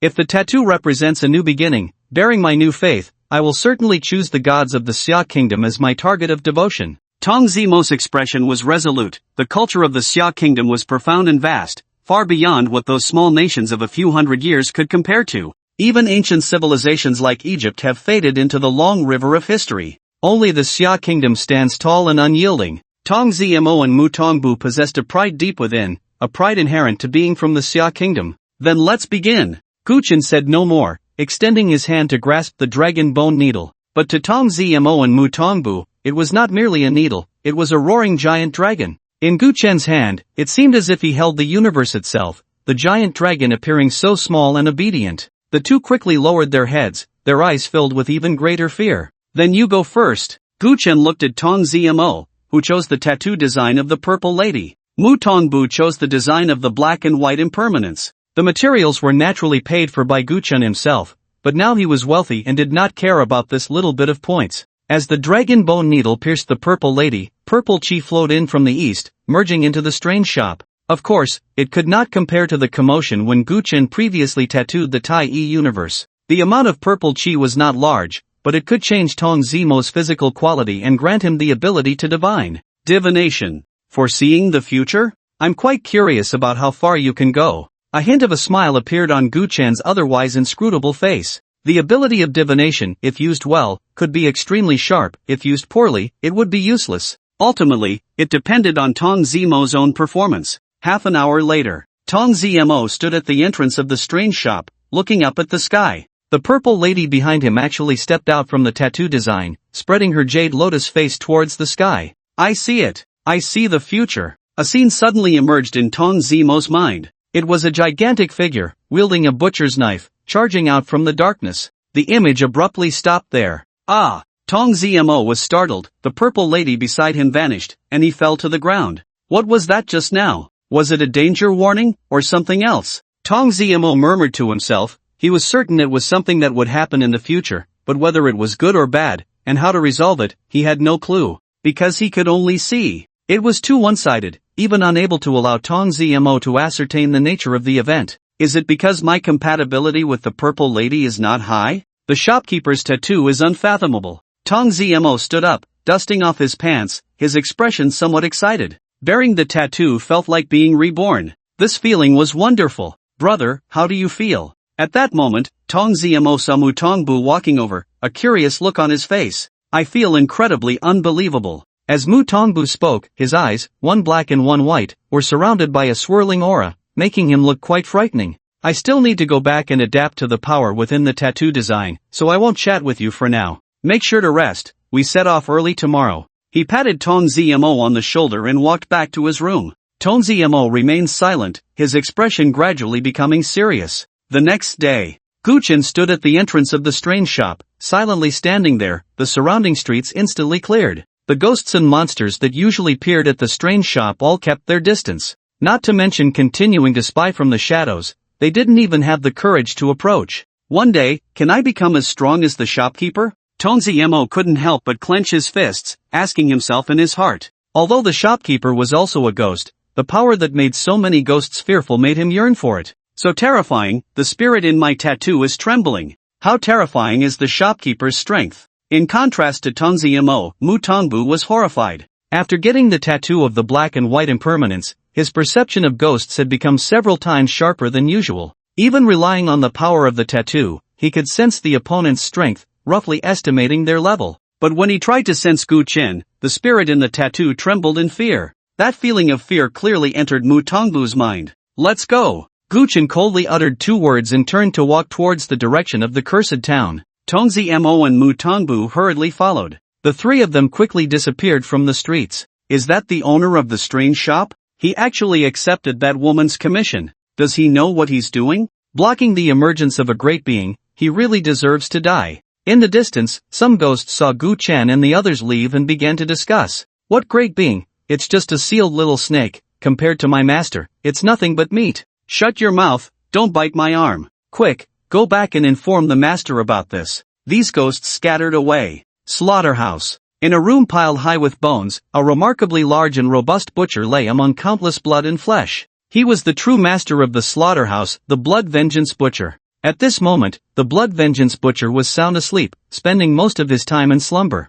But every time he woke up, he would conduct a cleansing of the slaughterhouse. This was not a one-sided massacre. Other butchers would try their best to kill him, thus becoming the new Blood Vengeance Butcher. The term Blood Vengeance Butcher is the title of the ruler of the slaughterhouse. There can be countless butchers, but the strongest butcher is the Blood Vengeance Butcher. Suddenly, several pieces of flesh wriggled, and a blood snake crawled out from within. The blood snake attached itself to the Blood Vengeance Butcher's ear, its voice as harsh as gravel. The owner of the strange shop has left. The Blood Vengeance Butcher's eyelids twitched, and without hesitation, the blood snake tore open the butcher's wound, preparing to burrow inside. Buzz! The room shook slightly, and the Blood Vengeance Butcher opened his eyes, grabbing the blood snake and crushing it into blood. His eyes were crimson, cold, and evil, filled with murderous intent. The hunt has begun. The show is about to start. On the rooftop of the Vengeful Spirit School, a pair of smooth little feet swung in mid-air. The one speaking was the little lowly who had been standing outside the campus earlier. Her face was slightly round, very sweet, dressed in a pink short-sleeved collared school uniform, with a delicate little bow on her chest, and a little red skirt on the bottom. Her pair of eyes were pitch black and bright, full of spirit, sitting there like a little princess, endearing to behold. However, she seemed somewhat out of place in this world. If Gu Chen were here, he would surely be shocked, for her appearance was exactly the same as that of Lan Hanyu when she was young. The little lowly gazed into the distance, softly murmuring, I wonder if he has protected me well, I still can't go back. Her expression was melancholic, her little hand propping up her chin as she gently sighed. I can only hide here. Once they find me, it will be over. This suddenly appearing strange shopkeeper, I don't even know the depth of his power, nor which faction he belongs to. It's really troublesome. The little girl looked towards the cursed town. I hope he can resolve the trouble with the serpent god. Bang! The school bell suddenly rang. The little girl's figure vanished into thin air. In the mirror world, the little girl's form suddenly appeared in the darkness. 3 hours, I wonder if this time I can find the door to the original inner world. She murmured to herself, walking barefoot in the dark. Tang He feared this darkness, but the little girl was not afraid. Because she had been searching for that door for a long, long time, she was not afraid of the dark, only afraid of not being able to find that door, or being discovered by others before she could find it. Is it her? The little girl was walking when she suddenly stopped. The darkness did not affect her vision, even in this mirror world dominated by darkness. The little girl could still see far, about 100 meters away in the darkness. Wu Binglan stood there, maintaining this posture for a long time. She seemed to be merging with the darkness. The little girl walked over, reaching out to touch the air in front of her, and suddenly an invisible wall appeared, blocking her hand outside. Is this the work of that woman in red? Hiding her here, This door. The little girl's expression suddenly froze, her eyes fixed on the distorted mirror in Wu Binglan's hand. The door to the outer world is actually in her hands? After the time reversal, unknown changes indeed occur. Last time, this door didn't appear this early. And that strange shopkeeper. The little girl rubbed her forehead, feeling a bit of a headache. What a mess, when will your backup start to act? She thought of that man, a look of helplessness and heartache flashing across her face. Lost in thought, the little girl took a step forward, and the invisible wall could no longer stop her. She came before Wu Binglan, grasped her hand, and softly said, "Then let me hide you for now, I'll trouble you for a while." The two figures suddenly vanished from there. About 3 hours later, a blood serpent crawled out of the darkness. It flicked its tongue, and its body suddenly stiffened. "Here, I can sense the aura of that door, it must be here." The blood serpent was extremely excited, searching back and forth in this area. "No, the aura has disappeared, it was taken away by someone else." Who? Who? The roar echoed in the darkness. Boom! The blood serpent suddenly exploded. Cursed town. The place of sealing. The serpent god opened his eyes again, his massive body began to struggle wildly. "It can't be wrong, it's that door. As long as I can get through immediately and unleash my divine technique, I can lock onto the opponent's position." He was truly excited. In countless years, he had never been this excited. Swish, swish, swish. Countless snakes formed from dark energy bit at the chains that bound him.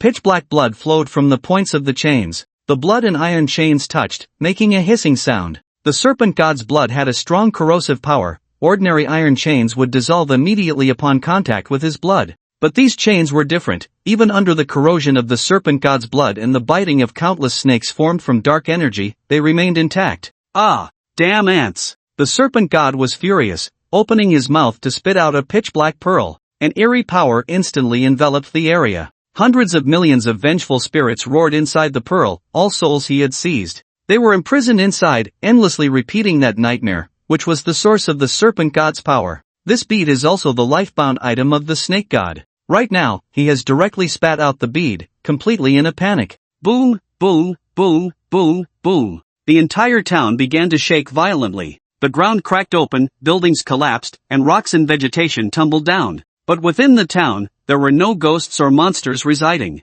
Such a commotion instead attracted the attention of countless monsters outside the town. It's the town. What terrifying power. Oh my, what is that snake? He seems very weak. If I can consume his flesh and blood, I can ascend to the level of disaster. And that bead. The monsters saw the snake god breaking through the ground, bound by countless chains. In an instant, their eyes turned red. Even the blood vengeance butcher, who had just arrived, stopped in his tracks, standing still and staring intently at the snake god, who was struggling madly. What happened? Why isn't he acting according to the agreement? The blood vengeance butcher muttered, but no one answered his question, nor could anyone hear him. Along the way, he had killed every monster he encountered. Heh, who cares? They're just my prey. Moments later, the blood vengeance butcher coldly shook his head, his murderous intent reining in. He wouldn't spare even the bones when he devoured humans. This time he awakened just to unleash a massacre. No matter what monsters or snake gods, they would all die under his butcher's knife. The next moment,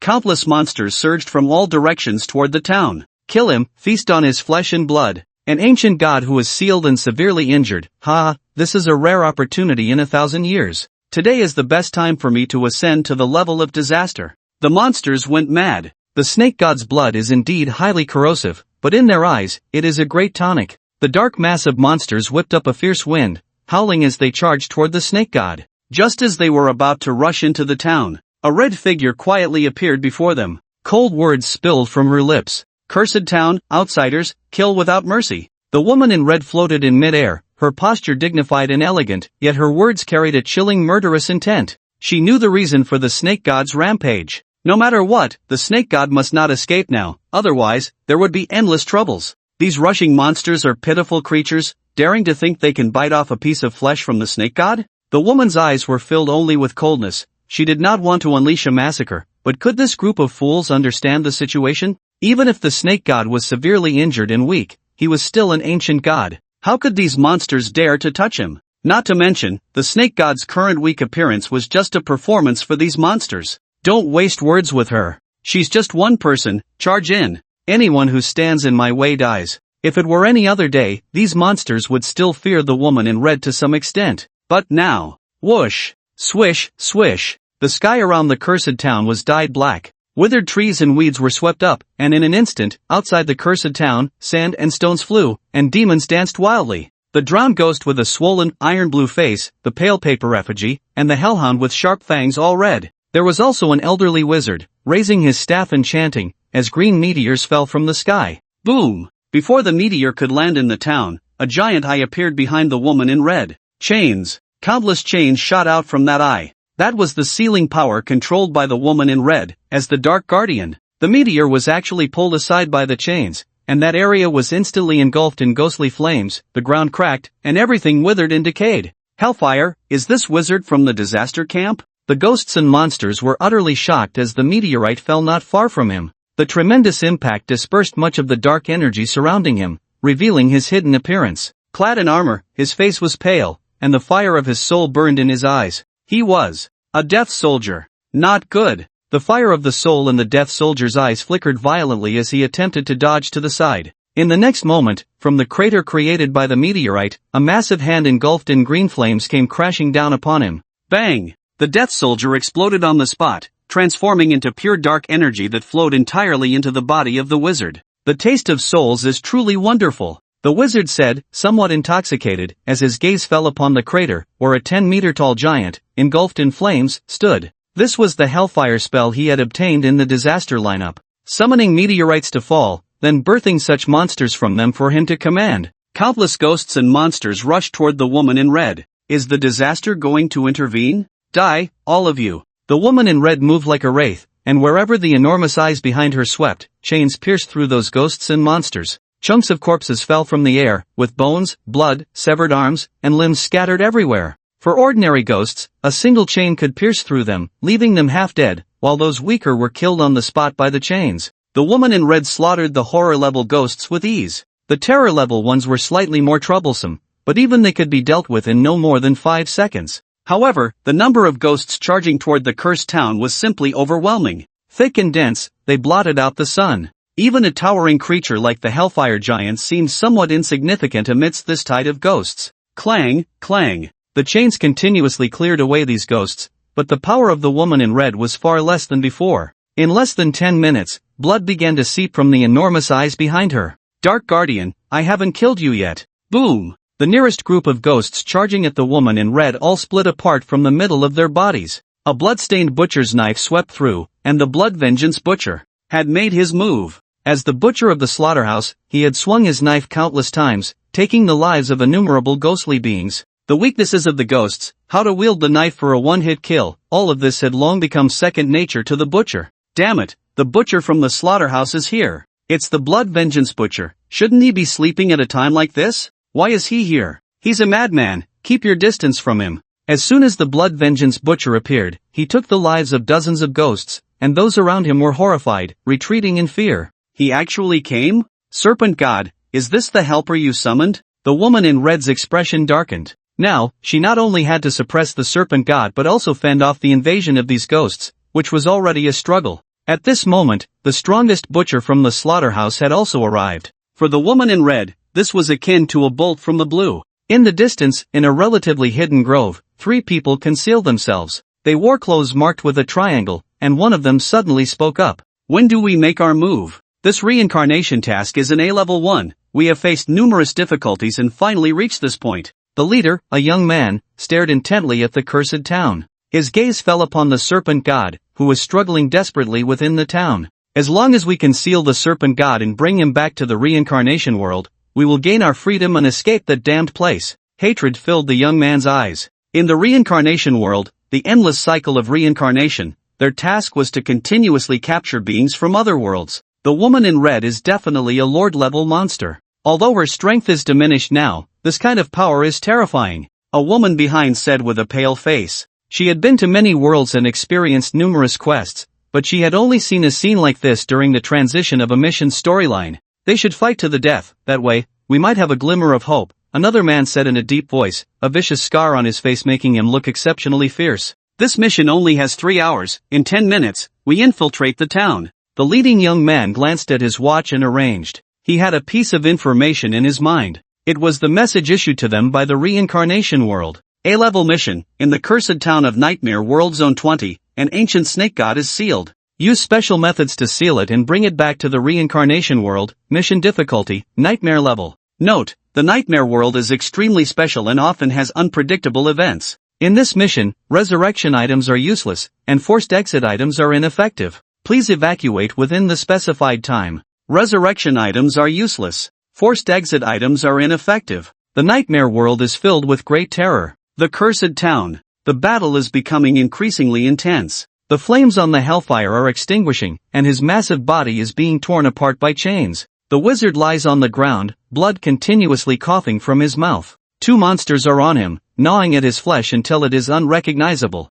Some weaker monsters rush into the scattered limbs and gnaw indiscriminately. They are insane. All of them are insane. The woman in red has a gruesome wound on her abdomen. It was inflicted by the Blood Vengeance Butcher. Your spiritual body is indeed tough. The Blood Vengeance Butcher's eyes are blood red, grinning maniacally, swinging his knife again and again. Once he locks onto his prey, he will not stop until death. Swish, swish, swish. Countless chains burst forth from the eyes on the back of the woman in red, but the invincible chains were all severed when they met the butcher's knife. Is this knife a special cursed object? The woman in red exclaimed in surprise. You are merely at the disaster level. How can you possess such a cursed object? The horror level and terror level monsters have weak curses, let alone spreading curses through objects. Only at the disaster level can one attach their curse to certain items, causing any living being that touches the item to become tainted by their curse. This is also why disaster level monsters instill fear in others. If one is weak and becomes tainted by a disaster level monster's curse, they can only wait to die. The Blood Vengeance Butcher is at the disaster level. Although disaster level powers vary, the Blood Vengeance Butcher can easily sever the sealing chains of the woman in red with his butcher's knife. How could this not astonish her? It is known that even the snake god cannot break free from these sealing chains, yet the Blood Vengeance Butcher can easily cut them. Incredible! Humph! How could you old relics understand this? The Blood Vengeance Butcher sneered, blood energy swirling around the butcher's knife as if it were about to ignite. Countless screams echoed as the blood energy surged. The swirling blood energy and burning souls are the secrets behind the Blood Vengeance Butcher's ability to sever the chains. The woman in red is being forced back step by step. Many monsters have already rushed into the cursed town. The giant body of the snake god lies motionless in the center of the town, blood flowing like a stream, and for the monsters, this blood is filled with unparalleled temptation. Ha ha ha, that mad butcher is holding her back for us. Drink all this blood. The monster's eyes turned red as they surged toward the center with gusts of ominous wind. Puff! The woman in red spat out fresh blood. Although she was a spirit formed from condensed energy, her body was no different from that of a normal person. When severely injured, she too would bleed. Even the light in her eyes dimmed a little. Looking at the rampaging ghosts, a sharp cry escaped her lips. Second sister, third sister, lend me your strength. Two figures suddenly appeared beside her. On the left was her third sister, neurotic and hideously ugly. She had once been a beauty, but the corruption from the serpent god's curse had left her in this ghastly state. Even in death, no matter how she condensed her spirit, she could only maintain this appearance. As long as the serpent god lived, the curse would follow her. The person on the right was twisted and deformed, unable to speak, resembling a madman. But at the call of the woman in red, both sisters temporarily regained their sanity, and the unique power of the Dark Guardians flowed into the woman in red's body. The powerful energy expanded, causing even the Blood Vengeance Butcher to choose to retreat from the spotlight. Damn it, how could you not tell me this information? The Blood Vengeance Butcher's expression darkened. The serpent god had never informed him that the guardians of the cursed town were three. Buzz. Centered around the woman in red, the power spread outwards, enveloping all the ghosts within. Then, many ghosts, the serpent god, the Blood Vengeance Butcher, along with the woman in red and the other two women, all vanished without a trace. Only the cursed town remained standing. The collapsed earth and shattered buildings began to restore. Everything that had happened before felt like an illusion. Only the lingering smell of blood hung in the air. In the forest, several people's expressions changed dramatically. Where did they go? The woman couldn't help but ask. The leading young man pressed his hand down and replied in a deep voice, "They're still in the cursed town, but they've all been pulled into the inner world by the woman in red. To be precise, the cursed town in the inner world is our mission location." The young man took a deep breath, calming his emotions. "Let's go." The others immediately followed, approaching the cursed town, their figures disappearing from the spot. The cursed town, which had just been in a fierce battle, now strangely returned to calm. "Master, what should we do now?" Suddenly, a voice broke the silence in the forest. In the empty space, Gu Chen's figure suddenly appeared. Tong Zmo and Mu Tongbu stood nervously behind him. Just moments ago, they had heard something incredible. Looking at the silent Gu Chen, the two felt anxious. "Master won't kill us, will he? This is really not what we wanted to hear." They lamented in their hearts. They had just arrived and witnessed the battle in the cursed town. Gu Chen did not rush over but chose a more concealed spot to observe the changes. Then, a twisted door suddenly appeared in the forest, and several people walked out from it. Following that was their conversation, every word falling clearly into their ears. Reincarnation mission? Seal the serpent god? Gu Chen stood still, deep in thought. No clues. It seems this time, I need to use some means. I must capture those few people. A strange smile appeared on Gu Chen's face. He was already prepared to use the Tai universe map. Even if he had to manifest the Tai Dharma form, he would capture these suddenly appearing individuals. You too, continue with the entrusted task. Either complete the task or die. Gu Chen's voice was icy as he took the first step. With that step, starlight swirled around him, and his figure vanished before the cursed town. Failing the task means death? Tong Zmo and Mu Tongbu's expressions were remarkable. They knew this mission would be difficult, but they never expected it to be this hard. But now, the arrow is on the string, and it must be released. This cannot be blamed on Gu Chen's ruthlessness. Only between life and death can one force their potential to burst forth. Go! Carry your head up. The two gritted their teeth and charged towards the cursed town. Before their figures disappeared, they understood one truth. From the moment they entered the nightmare world, there was no turning back. In a realm of darkness, the woman in red stood gracefully before him, her aura of malice continuously radiating outward. She looked at Gu Chen and finally let out a sigh of relief. You finally came. I can't hold on much longer. The situation of the woman in red was dire. Her spiritual body could not last much longer, and when it collapsed, her soul would be devoured.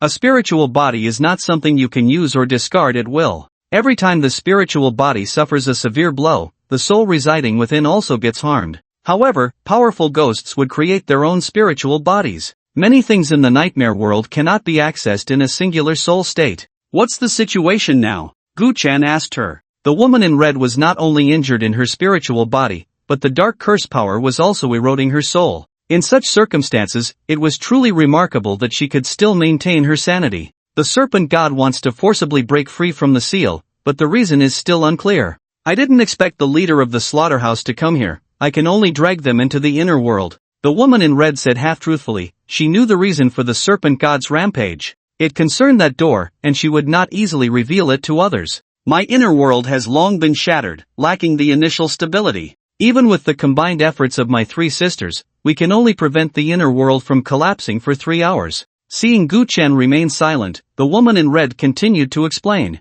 Everyone who enters the inner world has been given a new identity by me, and their powers have been sealed. Wait, if you conceal their powers, why not just kill them directly? Gu Chen found it strange, but he felt it was unbelievable. The master of the inner world indeed possessed incredible power within it. Just the ability to seal powers was enough to instill fear. At that time, to seal the serpent god, I sacrificed my inner world. Now my inner world has long lost its former might. Given my current state, being able to seal their powers is already my limit. The woman in red covered her red lips to prevent blood from spilling out. How long can it last? Gu Chen immediately asked. An hour and a half. Within this hour and a half, they will gradually remember some things and then regain their powers. All I can do is this, the rest is up to you. The figure of the woman in red suddenly became blurry. Find the serpent god and seal him. You must be quick. Whoosh! The howling wind outside the car window brought Gu Chen back to reality. There was no trace of the woman in red before him. He was sitting in a sedan, surrounded by the sounds of laughter. Through the car window, Gu Chen saw his own reflection. He looked ordinary, his face slightly youthful, wearing a white top and gray pants, which were an old-fashioned school uniform. Is this my new identity in the inner world? But my power is still here. Gu Chen reached out to feel it, his eyes narrowing slightly as he looked at the others in the car. A few boys were chatting and laughing. One of them even nudged Gu Chen. What are you daydreaming about? Out to play and still acting like a dullard. Are you lovesick? Come on, tell us, which girl in the class? The other two had equally curious expressions. The next moment. Bang! Suddenly, the bodies of everyone in the car exploded. Blood splattered everywhere inside the vehicle, which began to lose control and crashed into the nearby woods. The sedan slammed hard into a tree, and the airbags deployed. Bang! Gu Chen kicked open the car door and calmly stepped out of the back seat. He brushed off the dust from his clothes. The blood from those people had not splattered on him. There's no need for mercy when facing the monsters here. In this hour and a half, I'll kill whoever I see. Gu Chen's expression was extremely cold. 99% of those who entered the inner world were monsters. Tong Zmo and Mu Tongbu had their own tattoos. As long as they met, even if they had changed identities, Guchen could still recognize them. Besides those two humans, only a few others remained. Did the woman in red not say anything because she didn't notice, or because she didn't want to tell me? Guchen speculated as he walked along the road. He could already see the outline of the small town, and there was no need for a car. It's more likely she didn't notice. That group clearly had someone who had been to the inner world, so they couldn't be unprepared. Guchen stopped thinking further. Since that was the case, what was there to worry about? Mere monsters were not worth pity. Soon, Guchen reached the end of the road. It couldn't be called an end, as the bridge ahead was broken. The bridge leading to the town is broken. It must have been done by the woman in red. She clearly doesn't want others to enter the town so easily. Most of the people in this world are ordinary people. To enter the town, one must take a detour. Guchen arrived at the broken bridge, stepped forward, and strands of starlight immediately gathered beneath his feet. Before long, Guchen had entered the town. Indeed, it's a ruined inner world. Ruins are everywhere. How long has this place been abandoned? Guchen surveyed the town. The town was in disarray, a decaying and rotten atmosphere lingering in his heart. There must have been a huge upheaval here back then. Was it caused by the snake god? Then this town turned into this ghostly appearance in a very short time. Guchen still remembered the commission from the woman in red. It was clearly stated in the commission that the town had been dragged into the nightmare world by the snake god. First, go find those few people. Guchen's goal was clear. The commission from the woman in red would be temporarily handled by Tong Zmo and Mu Tongbu. The two had their own protective tattoos, which provided them with some self-defense power. Guchen needed to capture those few people to obtain specific information about the reincarnation mission. Outside the town, in the woods beside the dirt road, a few people wearing clothes with a symbol walked out of the woods. A scrapped car was not far in front of them. There's a smell of blood. Stay alert. Form AB formation and advance. Ji Yuanhua reminded, as he was the captain of this small team. The others immediately moved into action, 3 in front and 2 in the back, spreading out in a circular formation. This way, there wouldn't be too many blind spots in their line of sight, and even if an emergency occurred, they could respond immediately. Ji Yuanhua approached the wrecked car and instantly saw the horrific scene inside. He reached out and touched the bloodstains on the car. The blood hasn't dried yet. The attackers shouldn't have gone far. I suggest we take a detour to avoid this unknown dangerous person. A car is coming. It will pass by here in about 5 minutes. The only girl in the team, ECC, spoke up. Her ears were like those of an elf, different from ordinary people. Completing the mission would earn them points to enhance their abilities or purchase powerful equipment. ECC chose the former. Her hearing was astonishing. Immediately clear the scene and prepare to gather intelligence. Ji Yuanhua decisively commanded. Someone quickly took out a device, and the scrapped vehicle was instantly absorbed into it. Time is of the essence. The protective energy on the clothes can only last for an hour. Ji Yuanhua glanced at the triangle on his clothing, surrounded by a ring of blue energy. This was a special outfit made for reincarnators, capable of resisting the erosion of certain special powers. The inner world was one such special power. After clearing the traces here, the group followed the dirt road toward the small town. From their position, they could clearly see the small town situated on the slope. 10 minutes later, the group, having received intelligence, stood before the broken bridge. The power of confinement, granting a new identity in the inner world? Ji Yuanhua thought quickly, a hint of joy in his voice as he said, "This is a fantastic opportunity for us. We have the protection of our clothes, so we won't be affected by the power of the inner world. Our memories and strength remain intact. This is our advantage." He took out a special device, examining the series of data displayed on it. However, the power of the inner world is fading over time. In about an hour and 10 minutes, everyone's memories and powers will revive. Can you confirm the location of the serpent god? The scarred man asked urgently. The inner world was an extremely terrifying place, filled with uncontrollable factors. At this moment, all the intelligence they had received was good news, even giving them a sense of unreality. A nightmare-level dungeon, is this really it? Except for us, everyone's powers are confined, but an ancient god like the serpent god cannot be confined. Wherever the power level is highest, the serpent god must be there. Ji Yuanhua said with great shrewdness. He was the most experienced among them when it came to dungeons, having gained invaluable experience through countless life and death situations.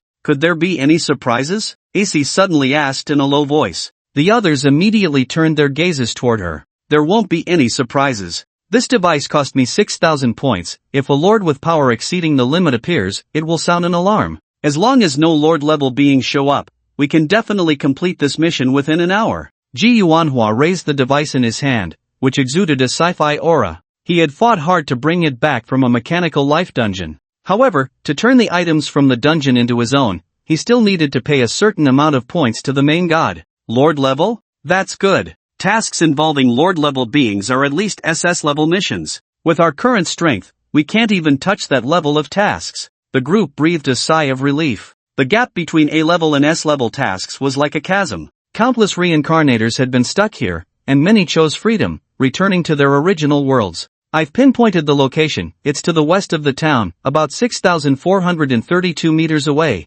where there is an extremely powerful energy quality, at least at the disaster level. Ji Ueno's tone paused slightly, feeling a bit strange. Is it because it's sealed? This value seems a bit low for the disaster level. But he didn't dwell on it, relying heavily on the device in his hand. It was thanks to this device that he had safely navigated several dungeons. Let's go! Under Ji Ueno's lead, the group hurried toward the west of the town. Bang! Guchen casually struck out with his palm, instantly killing the ghost before him. The monsters entering the inner world have their powers confined and are implanted with new identities, mistakenly believing they are ordinary humans. Are the ghosts in the inner world there specifically to deal with them? Ordinary people have been scared to death by ghosts. Not to mention these ghosts, who could not only frighten but could also brutally slaughter ordinary people here. I've taken down 46 people, plus 3 ghosts. The power of the woman in red is indeed at its weakest, otherwise, she wouldn't have created so few ghosts in the inner world. As Guchen spoke, a sudden alertness rose in his heart.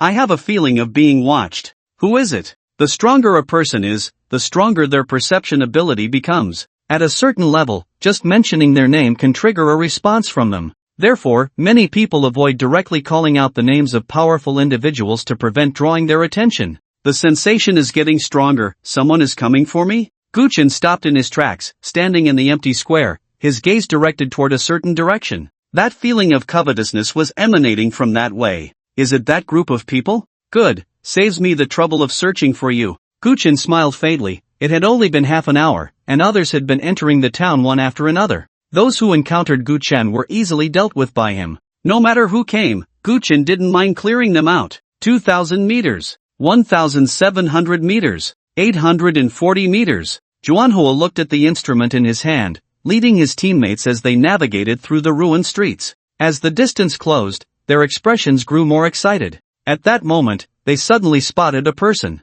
It was a student-like figure, slender in build, yet standing there gave off a sense of incongruity. More crawlers come to entertain me? He turned around to face them, the killing intent in his eyes almost solidifying. This killing intent. Damn it, it's that butcher from before. He's terrifying. His killing intent even affects the personalities of those here. The moment Juanhua saw him, he understood where that sense of incongruity came from. Weak monsters in this inner world become the least threatening existence. But there are always exceptions. Just like the person in front of him, Juanhua could be sure that this person was the bloodthirsty butcher they had seen outside. What terrifying killing intent! Even though he was bound by the rules of the inner world, that killing intent twisted the character of his current role. Perhaps he still thought of himself as a person, just different from others. He was a pervert who enjoyed slaughter. The corpses of his classmates beneath him were the best proof. Chu Fei, Nyayusen, you two stay. Juanhua spoke directly. Without needing to say more, the two names stepped forward, one on each side, toward the person in front of them. Go! Juanhua continued to rush toward the marked position on the instrument. Don't underestimate me. The butcher was enraged and wanted to chase after Juanhua. He hated the feeling of being ignored. He ran faster than a sprinter. Unfortunately, in Juanhua's eyes, he was still too slow. So what if my character is affected? Like ants, not worth my time. Juanhua led the other two away, ignoring the one pursuing them. Buzz! A bolt of lightning suddenly blocked the butcher's path, knocking him to the ground. It was Chu Fei who had intercepted him. He held a yellow talisman between his fingers, a lightning talisman he had exchanged for with points, very useful. The butcher lay on the ground, charred and motionless. What a bore, bound by the rules. At most, he's just a mad pervert, daring to block our way. Chu Fei scoffed but didn't approach the butcher easily. He could sense that the other party was still alive. Don't let your guard down, we don't need to kill him, just hold him off. Nyayusen said in a deep voice, pulling out several steel bars from the nearby building. Put! The steel bars pierced through the butcher's limbs, nailing him firmly to the ground. Then, Nyayusen aimed for the butcher's heart. Fools, these two fools! In the ancient house, The ethereal figure of a woman in red felt everything happening here and spat out a mouthful of blood in excitement. If it were before, she could completely rely on the rules of the inner world to imprison the butcher. But now, the woman in red could only let the butcher fall into a deep sleep within that body. Once threatened with death, the butcher would awaken. We're here. Juanhua, Yisus, and Weishu arrived at the square. This was the location marked on the instrument. You all came. A calm and powerful voice came from behind the statue. Gu Chen walked over and stopped 10 meters away from the three. He looked at ease, as if taking a stroll in his own backyard. Snake God? Juanhua stared at him intently. This ordinary-looking person in a school uniform could very well be the snake god sealed here. Gu Chen shook his head and said something that sent chills down their spines. I am not the snake god. However, I am very interested in the reincarnation mission and origins you speak of.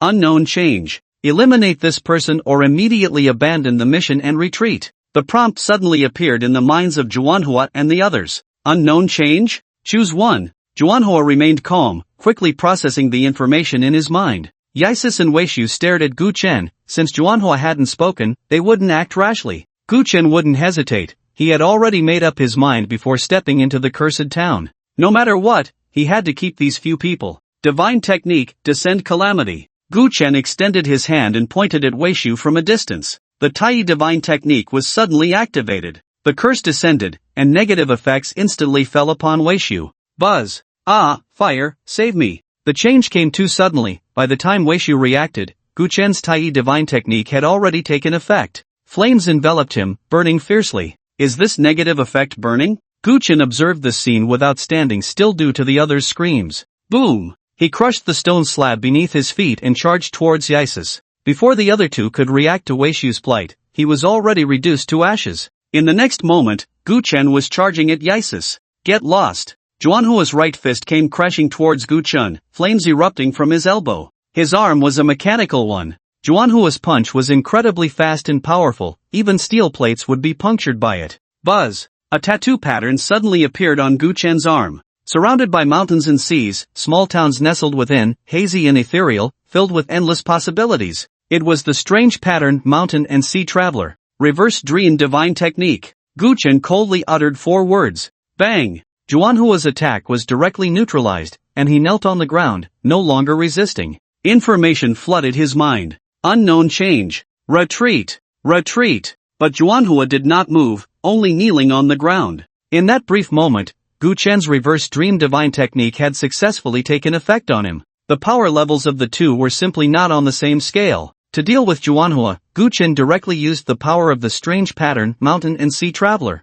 The effect was immediate. Run! Yisus turned and fled, completely filled with an unknown fear. It's terrifying. We have no ability to resist against him. Monster, this person is the real monster. In addition to the snake god, there are such terrifying monsters hidden in the town. At this moment, Yisus finally understood what a nightmare-level task difficulty meant. There was absolutely no possibility of completion. The monster before her was not even a lord. How terrifying could a lord be? Whoosh! Gu Chen swiftly positioned himself in front of Yisus, extending his hand to point at her forehead. Submit, or die. The cold voice escaped his lips. Yisus looked at the finger pointing at her, her delicate face turning pale. I submit, I submit. In the face of death, what did submission matter? She didn't want to die here. Gu Chen's hand had already touched her forehead, and the reverse dream divine technique activated once more. Reincarnator no. 433-612 has a potential leak. Commencing erasure.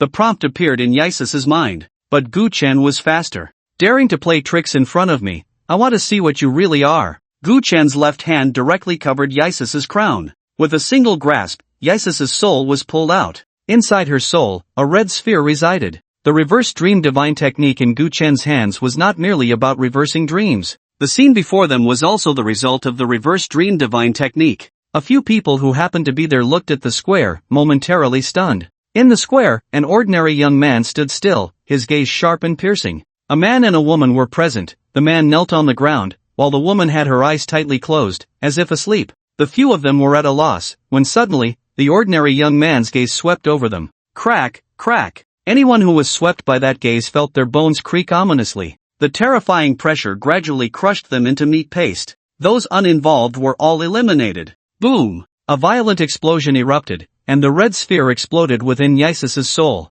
Such a bizarre method, Gu Chen could not stop it. Fortunately, Gu Chen managed to protect Ysis's soul in time, even as the red sphere detonated within her. 1/5 of Ysis's soul was forcibly preserved by Gu Chen. Boom, boom, boom. 3 consecutive explosions sounded simultaneously. The kneeling Manhwa, along with Chu Fei, who had just stabbed a steel bar into the butcher's heart, and Nye Yusen standing beside him, were all blown to bloody pulp, splattering everywhere. Faced with Gu Chen, the entity residing in their minds decisively chose to self-destruct. Not wanting to leak secrets, quite decisive, huh? Gu Chen snorted coldly, spreading his hands, a hint of a smile appearing on his face. But I still preserved some of her soul. I must see what kind of matter is so unspeakable. When the few people appeared, Gu Chen already sensed they had secrets. Manhwa and Yisis never expected Gu Chen would act so decisively. With a wave of the Tai Divine Technique, followed by the strange pattern Reverse Dream Divine Technique, a combination of attacks left the few of them with no power to resist. Just as Gu Chen was about to check Yisis's memories, a buzzing sound erupted in the town. Is it that butcher? Has his power recovered? Gu Chen stored Yisis's soul and looked to the south. A remarkably robust figure appeared on the street, and wherever he walked, crimson blood seeped out, spreading endlessly. The butcher, having suffered a fatal injury in the inner world, had awakened. Gripping his cleaver, the blade was filled with the wails of countless vengeful spirits, burning. After today, there will be no more cursed shops. The butcher roared as he charged towards Gu Chen. He had never been this furious. An ant had pierced his heart, leaving him wounded. Although the ant was dead, the butcher's anger had yet to be vented. He needed slaughter to quell this rage. Bang! The ground beneath Gu Chen suddenly cracked. A massive tail swept toward Gu Chen. It was the serpent god, sealed within the small town, and now the chains binding him were less than half of what they once were. A mere ant dares to wield such incredible divine arts. I will devour your soul and unearth the secrets within you. The serpent god had witnessed everything that had just transpired. The Tai divine art and the reverse dream divine art that Gu Chen had unleashed made the serpent god incredibly envious. At this moment, the serpent and the butcher joined forces to strike at Gu Chen. Whoosh! 2 chains of dark energy suddenly shot out. Mu Tongbu, hearing the commotion, rushed over immediately. The power of the tattoo black and white impermanence was activated. Soul binding and ghost capturing. Put! The dark energy chains pierced straight through the serpent god's tail, instantly staining the chains red with blood. You little ant, how can you possess such power? The serpent god, in pain, became even more frenzied. Crack! The dark energy chains that Mu Tongbu had swung shattered on the spot, and he spat out a mouthful of blood, staggering backward. So strong, not even a match. Mu Tongbu felt his energy drain away. After just one exchange, he understood the gap between him and the serpent god. But I shouldn't lose heart. I haven't fully mastered the power of this tattoo yet. If I can improve my compatibility with this tattoo, the power I can unleash will be even greater. He clenched his fists and stepped aside. What was to come next was beyond his participation. Kill! The serpent god and the butcher paid no heed to Mu Tongbu, swatting him aside, and the serpent god's attention returned to Gu Chen. As long as he dealt with Gu Chen, he could escape today. Gu Chen's voice was indifferent as he faced the serpent god and the butcher, unleashing a Tai divine art, disaster descend. The invisible curse power instantly spread over them. Suddenly, cracks appeared all over the serpent god's body. It was fracturing, and as time passed, it seemed as if the serpent god's body would split apart. What kind of curse is this? It's tearing my body apart. The serpent god rolled on the ground in pain, the power of the disaster descend divine art manifesting vividly at that moment. Clang! The butcher swung his knife. There was no change in his body, and not a single step of his foot faltered. The disaster descend divine art didn't take effect? Gu Chen looked at the butcher, feeling somewhat surprised. After using the Tai universe map, he had unleashed 2 divine arts, both of which had been effective. The butcher's strength was at most at the level of disaster. It was impossible for him to ignore his divine art. His state is off. Gu Chen quickly noticed something unusual. The butcher's eyes were a terrifying crimson, flashing with a murderous intent and malice that instilled fear. Swish, swish, swish. The butcher slashed at Gu Chen again and again, appearing mad, completely lacking the restraint he had shown when dealing with the woman in red. It's a curse. The curse on him has overridden my disaster descend divine art. Who cast the curse on him? As Gu Chen dodged, he directly cast a divine art blessing on himself. Then Gu Chen felt his power rise to a new level. Is it an increase in power? Gu Chen moved his wrist, directly grabbing the butcher's wrist, simply and brutally stopping the downward strike. Almost there, almost done. The butcher's wrist was gripped by Gu Chen, unable to move. Yet, a smile appeared on his face. This smile seemed not to come from him, but from another soul. Crack! A fissure suddenly opened in the butcher's forehead. Something seemed to be writhing inside. What is that? Gu Chen's gaze sharpened, and he immediately let go, creating a distance between himself and the butcher. At that moment, the butcher's situation was too strange. It's the serpent god. He wants to use the butcher's body to completely break free from the seal. The voice of the woman in red suddenly echoed in Gu Chen's ear. The serpent god, whose body had been convulsing wildly, was gradually ceasing its movements. His body began to rot, a foul stench wafting through the air, as if he had been dead for a long time. Puff! The butcher's cleaver plunged directly into his own chest. Again and again, he madly hacked at his own flesh. That scene was enough to chill anyone's heart. This curse, no, no, no! The butcher's eyes suddenly slitted like a snake, and the voice that came from his mouth was eerily identical to that of the serpent god. At this moment, the serpent god occupied this body. However, the serpent god showed no hint of joy in his words. His soul had indeed taken over this body, but the serpent god found himself unable to control it. A terrifying thought surfaced in the serpent god's mind. This was a trap. Who are you? Who exactly are you? The soul of the serpent god, occupying the butcher's body, roared in the butcher's mind. The body was uncontrollable, and even the soul was imprisoned within this shell. As an ancient deity, the serpent god had never felt fear, even when sealed in a small town. But at this moment, he felt a chill and fear. A mask suddenly appeared before him, half demon, half wild boar. The mask was incredibly evil. The butcher's soul had long since merged with it, and then, a terrifying suction erupted from the mask. You want to devour me, seize my power? Damn it! The power of the serpent god was being continuously absorbed by this mask, and he cursed in shock and anger. The serpent god wanted to possess the butcher, but an accident occurred? Gu Chen quickly understood the reason. What a good opportunity! He wouldn't wait for the accident to end before taking action. There was no need to reason with these monsters. Divine Art Blessing. Gu Chen once again cast the Tai Divine Art on himself. The calamity and blessing could stack continuously for a certain period as long as Gu Chen's divine power was sufficient.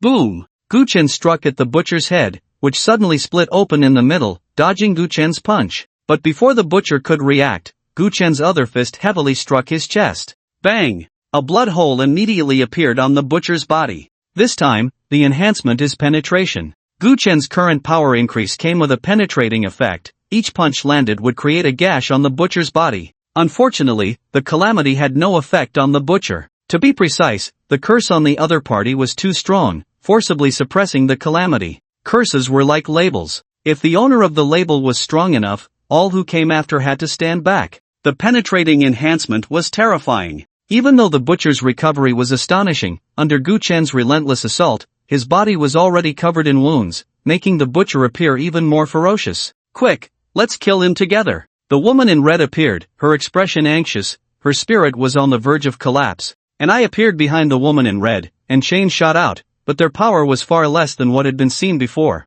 Kill! Gu Chen's large hand finally grasped the butcher's head. The reverse dream divine art was activated, but this time, it was different from before. Gu Chen saw the serpent god's soul being devoured by a mask. Jealousy and the desire for slaughter surged towards Gu Chen's mind like the sea. The mask was filled with such negative emotions, it was jealous of everything and craved slaughter. That was the curse planted within the butcher's shell. From the curse of a deity. Heresy knew? Only he would wear that mask. The butcher is his follower. Gu Chen felt as if the fog had lifted, and everything became clear. So the false god outside the magic city is also related to Heresy knew? Gu Chen felt a hint of doubt in his heart. A chaotic and malicious god peering at the Xia kingdom was not a good thing. The butcher's head shattered under immense power and penetration. However, in the second before it shattered, the mask in his head had completely devoured the soul of the snake god. Go, leave my inner world immediately. Escape from Zone 20. The woman in red stopped. She knew it was all too late.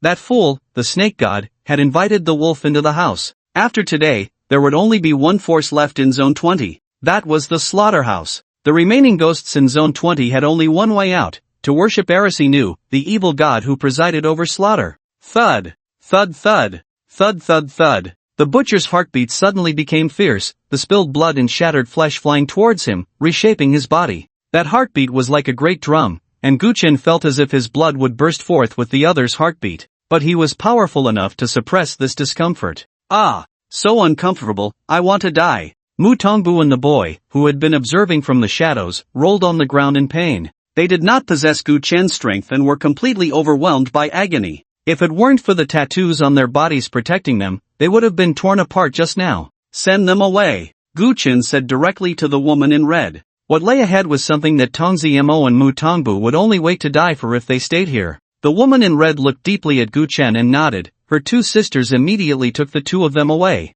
Disaster, 2 disaster-level ghosts, just enough to fill my stomach. Excitement flickered in the butcher's eyes as he clenched his fists, feeling the violent beating of his heart. I have come back to life. My body has finally come back to life. This is all a gift from the god. The curse of heresy knew was a blessing for the butcher, this mad follower. The curse made him filled with jealousy and a desire for slaughter. But it also granted the butcher an immortal soul and a perverse body. However, the butcher's body had previously been lifeless, and many skills were beyond his reach. Now, relying on the god's curse, the butcher devoured the soul of the snake god, transforming his body from lifeless to living. No more restraints. The butcher's power had also leaped forward. Clang! Chains flew from the eyes of the woman in red. She was still making her final effort. The next moment, the butcher reached out and grabbed the flying chains, crushing them fiercely, along with the eyes behind the woman in red. Bang! The remaining power of the woman in red could no longer maintain the stability of her spiritual body. It collapsed, and she turned into a soul state. Hurry and go! The woman in red opened her mouth, but the words did not come out. Guchen already understood her meaning.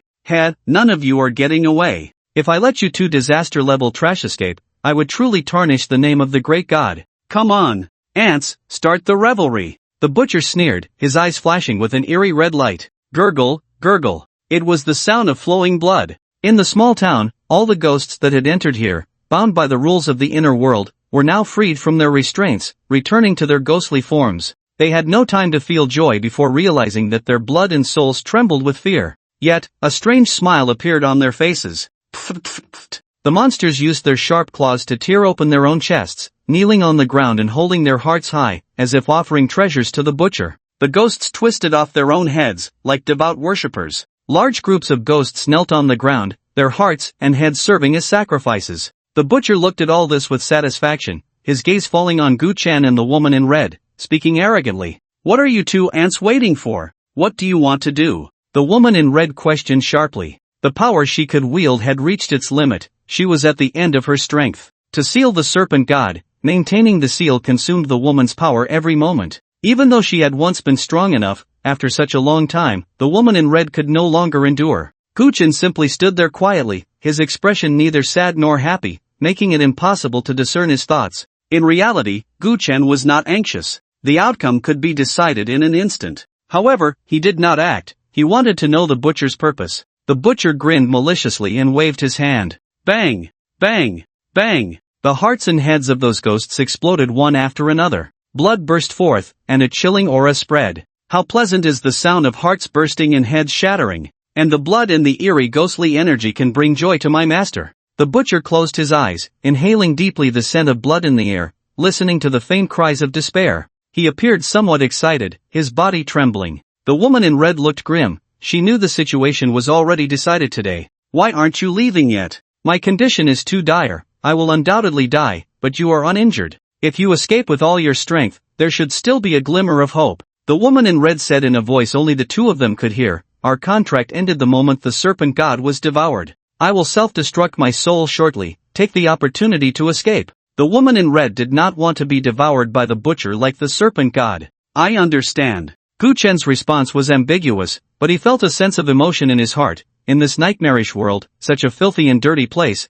there are still ghosts that can remain clear-headed. The woman in red was indeed special among the many ghosts. Still not giving up? You really won't shed tears until you see the coffin. The butcher noticed their small movements, and endless blood energy erupted from him, dyeing the entire inner world with a shade of red. This was his ghost domain. A terrifying aura swept through the entire inner world like a storm. Boom! Houses collapsed, roads shattered, and the fierce wind lifted the grass and trees high, resembling a scene of the apocalypse. Crack! Even the sky of the inner world showed signs of cracking. The woman in red's eyes were filled with disbelief. How could you possibly cross the chasm of disaster to become a lord? A disaster-level ghost advancing to lord status crossed a chasm. The woman in red knew how difficult it was to cross that chasm. Back in her time, with the help of her entire clan, she had only touched that chasm, and there was no hope of crossing it. But what about the butcher? A twisted monster, a follower of an evil deity. Now, he was actually going to cross that chasm and ascend to lordship.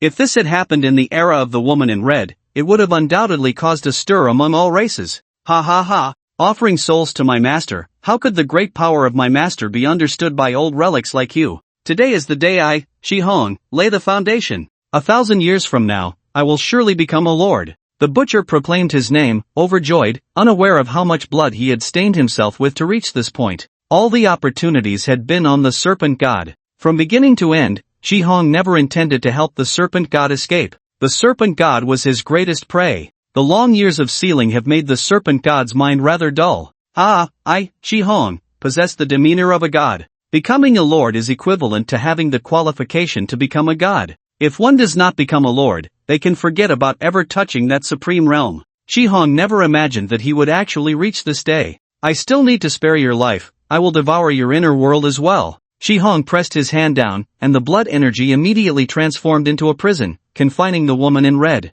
This was not the blood energy cultivated by a martial artist, but the bloody aura he obtained after slaughtering lives. If it were the martial artist's own blood energy, it would be like the blazing sun. However, the blood energy controlled by the butcher was like the cold and eerie chill of a harsh winter. Run! The woman in red shouted loudly. She had never thought that this butcher, whom she once looked down upon, would actually step by step reach this point. Your calm demeanor really annoys me. Come, let me see what secrets you are hiding. After devouring the soul of the serpent god, he also obtained some information about Gu Chen. That kind of divine technique stirred the butcher's heart. Boom! Countless blood energies, like blood snakes, lunged at Gu Chen, and in that instant, Gu Chen's shirt turned into countless fragments that scattered. A tattoo pattern suddenly appeared before the butcher and the woman in red. The boundless starry sky. It seemed to contain countless stars, yet it appeared as if only a few stars were shining. Endless starlight enveloped Gu Chen, who had already returned to his original appearance. However, the butcher and the woman in red could not see clearly, they could only feel a terrifying power erupting from Gu Chen. A curse from a god of my level? But I am about to become a lord, my strength is greater than yours. What do you have to fight me with? The butcher was enraged, but he felt a sense of threat in his heart. Kill! The blood energy in his hand gathered into a butcher's knife filled with resentment and hatred. If struck by this knife, one would be lightly corroded in mind by the countless grievances within, turning into a madman, or at worst, die on the spot, with flesh and soul taken by the knife, becoming part of countless grievances. The remaining blood energy surged forward, transforming into a prison of heaven and earth. At this moment, Gu Chen's escape route was completely sealed. However, Gu Chen's expression was calm, showing no signs of panic, for he did not need to hide or evade. Divine technique, Tai Dharma form. Gu Chen unleashed the strongest divine technique from the Tai divine arts. 100 points of divine power immediately dissipated. Starlight. The inner world was filled with starlight.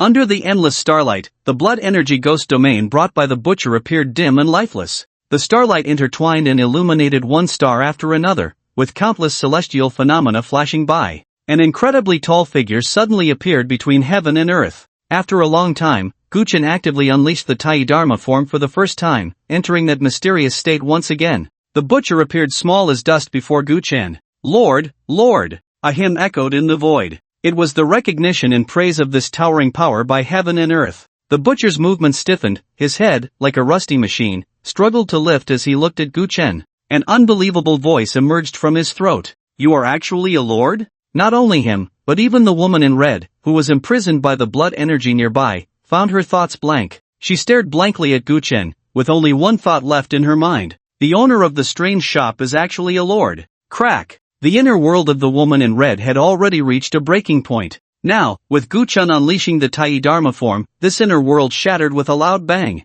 The dark and gloomy sky, in that instant, under the illumination of endless starlight, became bright as day. What is that? Ah! What terrifying starlight! My body, and my soul, are being burned. Retreat, retreat, retreat! 1,000 meters away, some monsters witnessed this scene, their bodies engulfed in flames, and they were horrified, quickly pulling back. After retreating nearly 5,000 meters, the burning sensation finally faded away. It's the shopkeeper. Oh my, is this the true power of the shopkeeper? Tonzi Mo and Mu Tongbu were utterly shocked. They could feel the emotions emanating from the tattoos on their bodies, which were leaping and cheering. In the world, Gu Chen's figure was so majestic. Even in the dim and gloomy nightmare realm, his brilliance could not be concealed. Run! The butcher came to his senses, silent, and turned to flee. Before the Lord, he was nothing but an ant, with no possibility of resistance. Even though he had successfully laid the foundation for his promotion to Lord, it was useless. No matter how terrifying or catastrophic one might be, without crossing that chasm, the Lord was the supreme existence. Other beings and monsters were mere dust before the Lord, easily crushed. If only I had 1,000 years, I could also become a lord and possess such majestic power. The butcher was nearly driven mad with jealousy at this moment. What a magnificent power! Just the aura that Gu Chen exuded made his body and soul tremble. If he didn't already have a master to serve, he would have knelt in submission the moment Gu Chen revealed his Tai Dharma form. Whoosh! Gu Chen's large hand reached out, sweeping away the clouds. With one hand, the heavens and earth changed color. Starlight, like a galloping horse, surged towards the butcher with Gu Chen's hand. The butcher heard the howling wind behind him. It was no mere wind, but the momentum created by Gu Chen's outstretched hand. His eyes widened in horror as cracks appeared all over his body. Before Gu Chen's hand even landed on him, the overwhelming pressure had already left him battered and bruised. "Master, save me!" The butcher cried out frantically, hoping to invoke his own curse to seek protection. "No one can save you. Fall!" Gu Chen's tone was icy as he crushed the butcher to death. The butcher's cries for help abruptly ceased. Even the curse on him could not save him now. In the face of absolute power, any struggle was futile. The blood vengeance butcher is dead? The leader of the slaughterhouse just died like this? Killed by a single hand? In the distance, the monsters watched this scene, their expressions a mix of astonishment and complex emotions. They knew that the blood vengeance butcher was a catastrophic level being, someone they could not afford to provoke. Yet such a being was now crushed to death as if it were an ant, by a single hand. These two things. Gu Chen retracted his hand, revealing two items in his palm. One was a pitch-black orb, and the other was a half-demon, half-wild boar mask. After the butcher was obliterated, these two items remained. However, both the orb and the mask had visible cracks. Clearly, Gu Chen's earlier strike had left them significantly damaged, even though they were preserved. "I'll keep them for now." Gu Chen stored the two items away, then turned his gaze to another direction, coldly shouting, "Trash hiding in the shadows, die." He sensed the prying eyes from afar.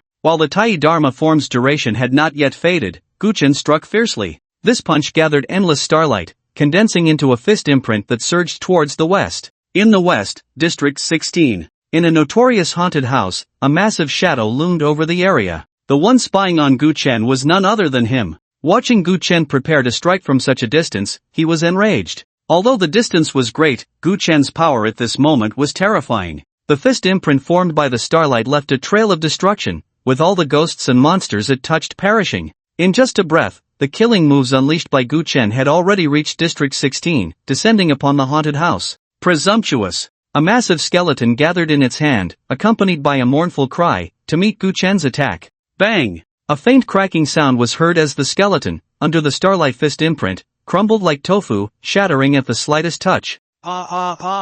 Run, run fast! The fist imprint enveloped the haunted house, with starlight illuminating the area. The ghosts and monsters within the haunted house let out heart-wrenching screams. The most unfortunate of the black-robed figures turned into a puddle of sludge on the spot. Even the walls of the haunted house began to crack and collapse. The fist imprint pressed down inch by inch, causing the haunted house to shake violently. The shadow struggled against Gu Chen's fist, its entire aura of darkness rapidly dissipating. "You bastards, stop watching and save me!" The shadow cried out in desperation. Buzz! Three forces converged, barely managing to block Gu Chen's punch. In the next moment, another fist imprint formed from starlight came crashing down. "How dare you spy on me, die!" Gu Chen's cold and domineering voice echoed in District 16. Boom! The second punch was even more terrifying. All the ghosts and monsters in the haunted house were directly wiped out. The shadow that enveloped the haunted house had most of its form shattered. Ah! What terrifying power! This punch can't be stopped.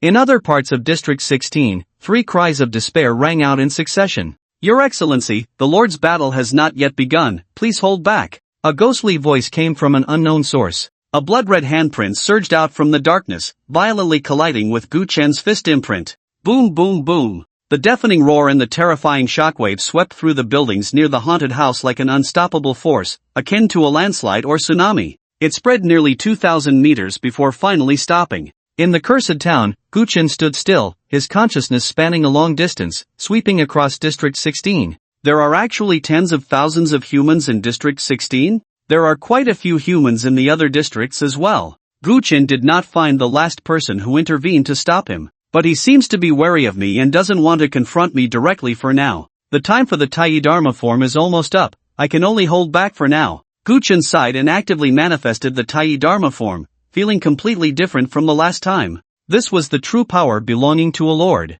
However, in District 16, Guchen's indifferent voice resounded. All living beings, come under my command, and you shall receive my protection. I will be waiting for you in District 20. Guchen's voice, centered around District 16, spread to the nearby districts along with his towering power. In total, 6 districts from 15 to 20 heard these 2 sentences. Silence, an indescribable silence. No one dared to refute Guchen's words, because this was the supreme will of a lord. As Guchen's voice gradually faded, the beings in these 6 districts became incredibly agitated. Not far from the haunted house, amidst the cracks of the dilapidated ruins. Did we escape that haunted house? A gentle voice, filled with disbelief and the joy of surviving a disaster. Yes, we escaped that ghostly place. Su Yongning looked at the massive outline of the haunted house nearby, which had now turned into ruins. At the moment when Guchen was fighting the master of the haunted house, the 2 of them seized the opportunity to escape from within. What was that just now? The girl, Zhu Beijia, was filled with fear, hugging her knees, as if only this could bring her a sense of security.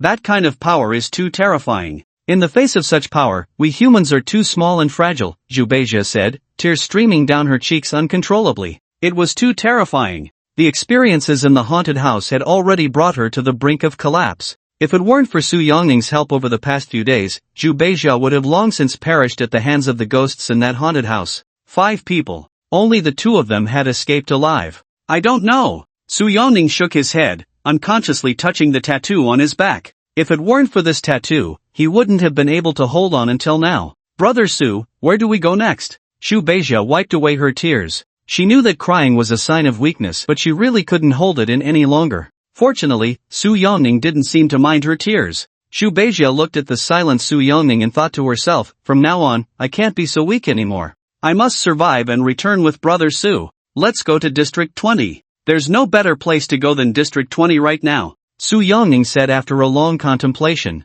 Just a haunted house had posed life-threatening dangers several times. Are we going to the strange shop to seek protection from that lord? Zhu Beijia understood Su Yongning's meaning and asked uneasily, could it be a trap? She had a deep understanding of how unfriendly ghosts were to humans. In the haunted house, they all seemed eager to tear them apart, their fiery gazes like hungry wolves eyeing a lamb. Whenever she closed her eyes, those scarlet eyes filled her mind. Let's go to District 20 first. If that lord can truly provide me with protection, then joining his ranks is not out of the question. Su Yongning nodded, looking towards the haunted house, murmuring to himself. That kind of power feels strangely familiar. And that power seems to have great lethality only against ghosts, while it actually benefits us humans. Su Yongning's gaze unconsciously fell on the scars on his arms and legs. The fist prints formed by the gathered starlight had enveloped the haunted house. The ghosts inside seemed to have encountered the heavens, frantically avoiding the illumination of the starlight, and then one by one, they disintegrated and died. But when the starlight shone on Su Yongning and Zhu Beijia, their injuries surprisingly began to heal.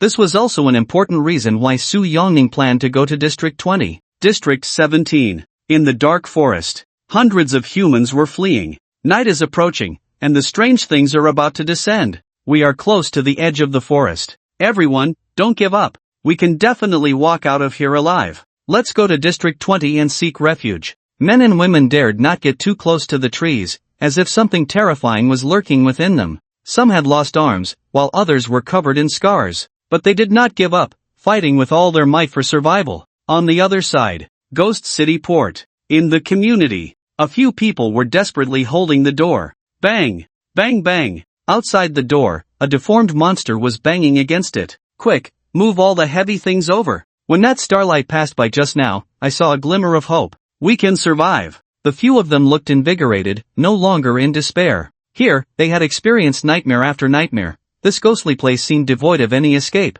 After completing their tasks, they would return to the starting point. Originally, there were more than 40 of them, but many had chosen to commit suicide after several cycles. Only a few remained, gritting their teeth and holding on. They had originally lost all hope, and they had agreed that if they returned to the starting point after completing the final task, they would give up the struggle. Days of cycling had left them exhausted. If it weren't for supporting each other, they would have gone mad long ago. But just now, a dazzling starlight had swept across the sky from their side. In this starlight, some saw a path they had cycled through countless times, yet never noticed. It was the true lifeline hidden away by the ghosts and monsters here. Brothers, once we escape, don't hesitate, take the paper car to Zone 20. Someone is willing to offer us protection. Serving under him is better than being tormented by this group of monsters. The swiftly passing starlight felt like dawn in the darkness to them. No matter what that lord's intentions were, he was the only one who openly claimed to provide protection for everyone. But the prerequisite was that they had to survive to reach Zone 20.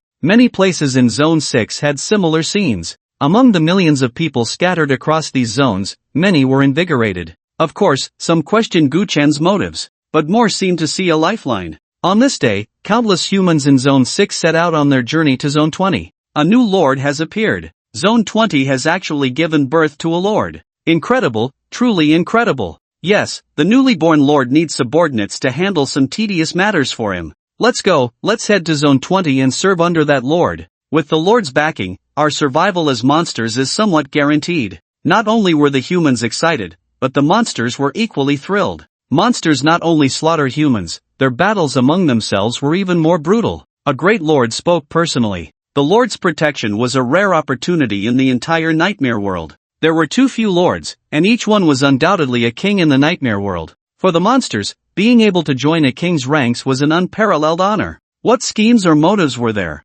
Being able to serve under Guchen was enough for them to boast about for a lifetime. In the cursed town, the towering figure vanished, and the starlight gradually faded. Guchen stood silently in place, a strange glint flashing in his eyes. Just now in Zone 16, I actually sensed the presence of a tattoo. Which old friend could it be? However, most of Guchen's focus was on the enemy at that moment. I adjusted the lethality of my power. As long as humans bathe in starlight, any non-fatal injuries can heal and recover. There's so little that can be done in a minute. Guchen felt a bit regretful. If the Tai Dharma form could last 3 to 5 minutes, even if that person intervened, those few trash would have paid a more painful price. Next, some mice that only dared to hide in the shadows should come out, right? A faint smile appeared in Guchen's eyes. Who wouldn't be tempted by the recruitment of a new lord? Moreover, the humans in these zones, if they find themselves in a desperate situation, should come to Zone 20. Next, I will organize Zone 20 and incorporate it all into my territory. Flames burned in Guchen's heart.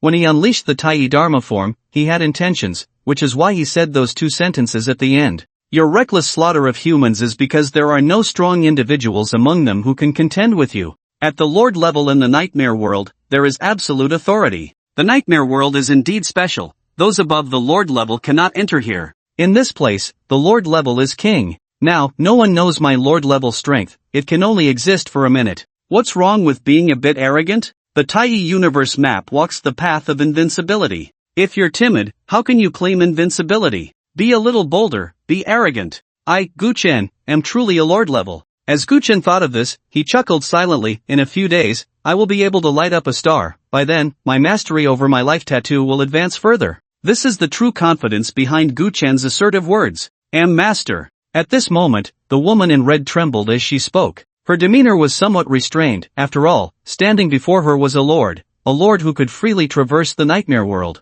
Such a lord was far more terrifying than those who remained hidden away. Do you have any other business? Guchen looked at her, knowing she had a request. Could you give me the bead from the snake god? I am willing to exchange something with you. A glimmer of desire flashed in the woman's eyes. That was the inner core of the snake god, which had merged with her power over the long years. If she could obtain that bead, after refining it, she was confident she could restore 60% of her peak strength. Oh, go on. Guchen did not refuse. The woman in red had existed for an unknown amount of time, and she had quite a few valuable items in her possession. As for eliminating her, Guchen had no such thoughts for the time being. After all, their cooperation had been quite pleasant. If the woman in red had made any outrageous moves before, she would have been dead. You haven't forged your inner world yet, have you? I have a fragment of a divine kingdom here. It should greatly benefit you in condensing your inner world. The woman in red took out a piece of deep blue fragment. The moment the blue fragment appeared, a vibrant life force emanated from it. The reason she dared to say this was that the stronger a person was, the higher their requirements for their inner world. Forge an inner world? I'm not a ghost. Guchen felt a bit helpless in his heart, then paused for a moment and quickly asked the system. System, can I also forge an inner world? Yes, host, you are now a native of the nightmare world, essentially the same as other ghosts. The system immediately provided a positive answer. Guchen fell silent. He began to understand why the system had said he had become a native of the nightmare world when he first entered the inner world. The key point is here. Does the system want me to open up an inner world? The inner world was a completely new realm, and how to forge it depended entirely on its owner's thoughts. However, without reaching a certain level of strength, one could not forge an inner world at all. For example, the woman in red, although she had also forged an inner world, her inner world was too fragile. Just sealing a snake god had brought her inner world to the brink of collapse. Perhaps I could shape my inner world into the underworld? This thought unconsciously emerged in Guchen's mind. However, it was just an idea. Actually shaping the inner world into the underworld would be quite troublesome. While the woman in red anxiously waited, Guchen reached out and took the Divine Kingdom fragment from her hand. Master, this is a fragment of the Divine Kingdom left after the fall of the Goddess of Life. The woman in red spoke with a wistful expression. Divine Kingdom fragments were the products of a divine being's fall, resulting in the shattering of their divine kingdom. Even the lofty gods could fall. How could that not evoke a sense of melancholy? I feel ashamed to say that my strength is too weak to comprehend its mysteries, but with your power, Master, you can definitely glimpse its secrets. Take it. Guchen flicked his fingers, and the bead immediately flew out, hovering before the woman in red. Thank you, Master. The woman in red quickly took the bead, speaking with immense excitement. Although the Divine Kingdom fragment was precious, it was far less useful to her than the bead before her. No matter how valuable something was, if it remained in hand without use, it was better to exchange it for something that could help her. Then let us part ways here.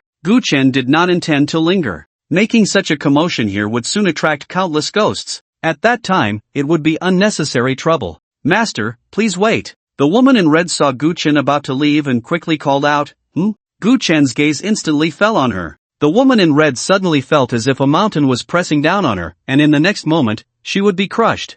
I wonder if we three sisters can catch your eye, my lord? We are willing to open our souls and serve you. In the nightmare world, the way to ally with another side is very simple. There's no need for military orders or background checks. Just open your soul and pledge allegiance. Once the soul is opened, all secrets are laid bare. Simple and direct. After you deal with these troubles, come find me at the strange shop. Guchen left that sentence and walked away. The woman in red watched Guchen leave, and her second and third sisters quietly appeared beside her. Eldest sister, are you really going to ally with him? The third sister couldn't help but ask. After the death of the serpent god, the curse on her was gradually dissipating, and she was no longer neurotic, having regained much of her rationality. In another 50 years, the Lord's War will begin. The entire nightmare world will undergo a major reshuffle. No one can avoid it. Joining a faction is something all spirits must face. If we can serve under a lord, our chances of survival will increase significantly. On the mountain peak, Tong Zmo and Mu Tongbu were waiting there.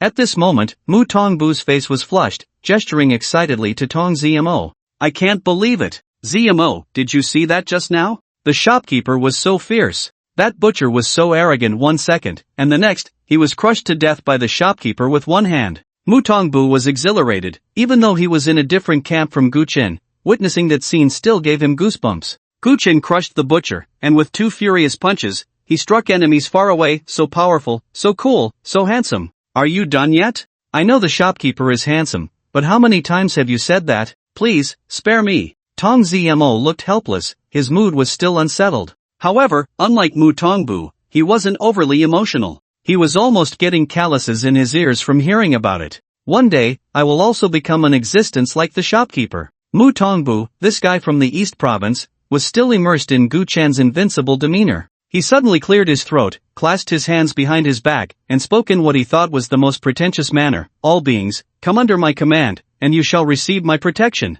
Cough cough. Tong Zmo coughed a few times, frantically signaling to Mu Tongbu. But Mu Tongbu was still lost in his own world, unable to extricate himself. Zmo, do I look like I'm imitating him? Do I have a bit of the shopkeeper's charm? Guchen's cold voice came from behind him. Go back. Mu Tongbu immediately froze in place, his face full of embarrassment, but Guchen had already walked far away. What are you still standing there for? Let's go. Tong Zmo came over and patted the still-dazed Mu Tongbu. Coming. You didn't remind me just now. Mu Tongbu's face turned red as he hurried to catch up. Damn, my throat is about to cough up smoke. You were so into it, is it my fault? Fortunately, the shopkeeper wasn't angry, otherwise, I would have been in trouble. Gu Chen walked ahead, listening to the voices of the two behind him, and he wasn't angry. This was what he hoped to see. No matter where people are, they should be full of vitality and energy. The Lord's War? Gu Chen was contemplating another matter, which was the Lord's War mentioned by the person who had previously tried to stop him. Involving Lord-level conflicts? At that time, it seems that all beings in the nightmare world will be unable to avoid it. Gu Chen was very clear about how powerful Lord-level forces were. This level of struggle is something that all residents of the nightmare world cannot avoid. So before the Lord's War, all the monsters will choose sides. Gu Chen has already understood why the woman in red wants to join him. So, what is the purpose of the Lord's War? There will be no conflict without reason. What kind of interests could provoke a conflict among the lords? Gu Chen is extremely curious. At the lord level in the nightmare world, they are absolute rulers. At this level, if they want something, wouldn't the other monsters obediently provide it? You should ask the woman in red later. Gu Chen stopped thinking about this matter. The Lord's War feels quite distant for him right now. Not to mention that Gu Chen can only temporarily possess the power of a lord. The longer the Lord's War is delayed, the more advantageous it is for Gu Chen. Before that, he needs to finish organizing District 20. District 19. A massive mountain range divides District 19 into eastern and western regions. The eastern region, close to District 20, houses an extremely large town. The scale of the cursed town is completely incomparable. Dawn! A loud bell echoed through the town. The blurry scene gradually became clear. At this moment, the eastern region of District 19 is in early winter. The sky is dimly lit, and the entire town is enveloped in a light mist. Dong Qingsheng, with dark circles under his eyes and a haggard expression, walked out of his house, his eyes bloodshot. It's safe for now, but when will this kind of life come to an end? Dong Qingsheng stretched out his hand to feel the cold air, sighed in relief, but his heart was filled with fear. Many people, along with him, pushed open their doors and stepped out onto the street, all looking exhausted. Some were even wrapped in bandages, with still wet blood staining the bandages red. There were also quite a few with missing arms and legs. Many people in the town had been dragged from the demon city into the nightmare world, scattered here. There were also unfortunate souls who ended up here due to some accident from other places. Sigh, how much longer can I hold on? Dong Qingsheng was very afraid of the cold, but at this moment, the chill in his heart was far colder than the external temperature. Stop sighing, let's go to the church in the middle of the town and see if there's a chance to get inside. A man from the nearby house came over and patted Dong Qingsheng's shoulder. He was a middle-aged man with thick eyebrows and big eyes, looking quite honest. However, a tiger tattoo on his chest completely undermined that impression. As he walked, he resembled a mighty tiger, exuding an intimidating aura. Brother Feihu, I fear I won't last 2 days. Dong Qingsheng looked at him, not afraid, and a rare smile appeared on his face. The middle-aged man's name is Sure Feihu, a formidable character. Recently, he has gained quite a reputation in the town. If the town transforms into the inner world at night, encountering him would likely mean a chance to save one's life. However, the inner world that appears at night is vast, and with tens of thousands of people in the town, they would be randomly transported to some place in the inner world. In such a situation, encountering Sure Feihu is difficult. As long as you're alive, don't give up. Sure Feihu patted his shoulder, not saying much. In the nightmare world, if he encounters others and can help, Sure Feihu will naturally lend a hand. If not, one can only rely on themselves. The principle of relying on oneself rather than others is understood by all. If one dies, it's their own fault. Brother Feihu, how can I join the church? Dong Qingsheng couldn't help but ask, as many people on the streets and alleys, like them, were heading towards the church in the middle of the town.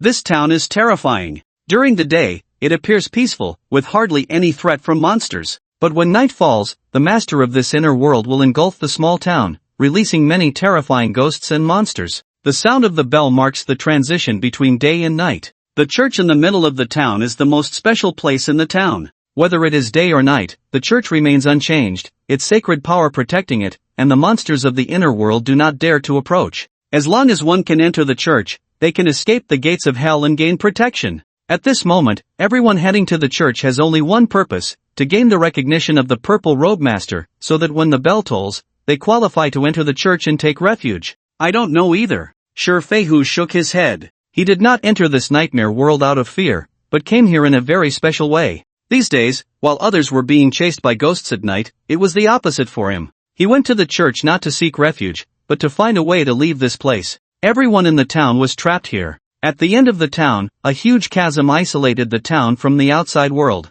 The chasm was bottomless, like an abyss. Even with the protection of his tattoo, Shifeihu's desire to leave the town was nothing but a dream. There must be a way to the outside world hidden inside the church. But why do the people inside the church not leave this ghostly place? This question troubled Shifeihu for a long time, and he could not understand. The towering power from a few days ago was the work of the master. I must leave here quickly to serve the master. A few days ago, Shifeihu saw a fist mark that spanned the heavens and the earth, and the tattoo on his body, the White Tiger Star Lord, made him feel a connection. Tattoos created by Gu Chen could sense each other. Even if the ghosts disguised themselves as them, Gu Chen's tattoo could not be faked. It's a pity we can't leave the town, otherwise, we could go to District 20 and seek the protection of that person. The rules there might not be as cruel as here. Dong Qingsheng sighed. They had all heard the fist mark and the imposing voice from a few days ago. Many were moved, but unfortunately, wanting to leave here was like dreaming. The rules set by the master of the town were simple and clear. As long as they could survive in the inner world at night, they could live safely in the town during the day.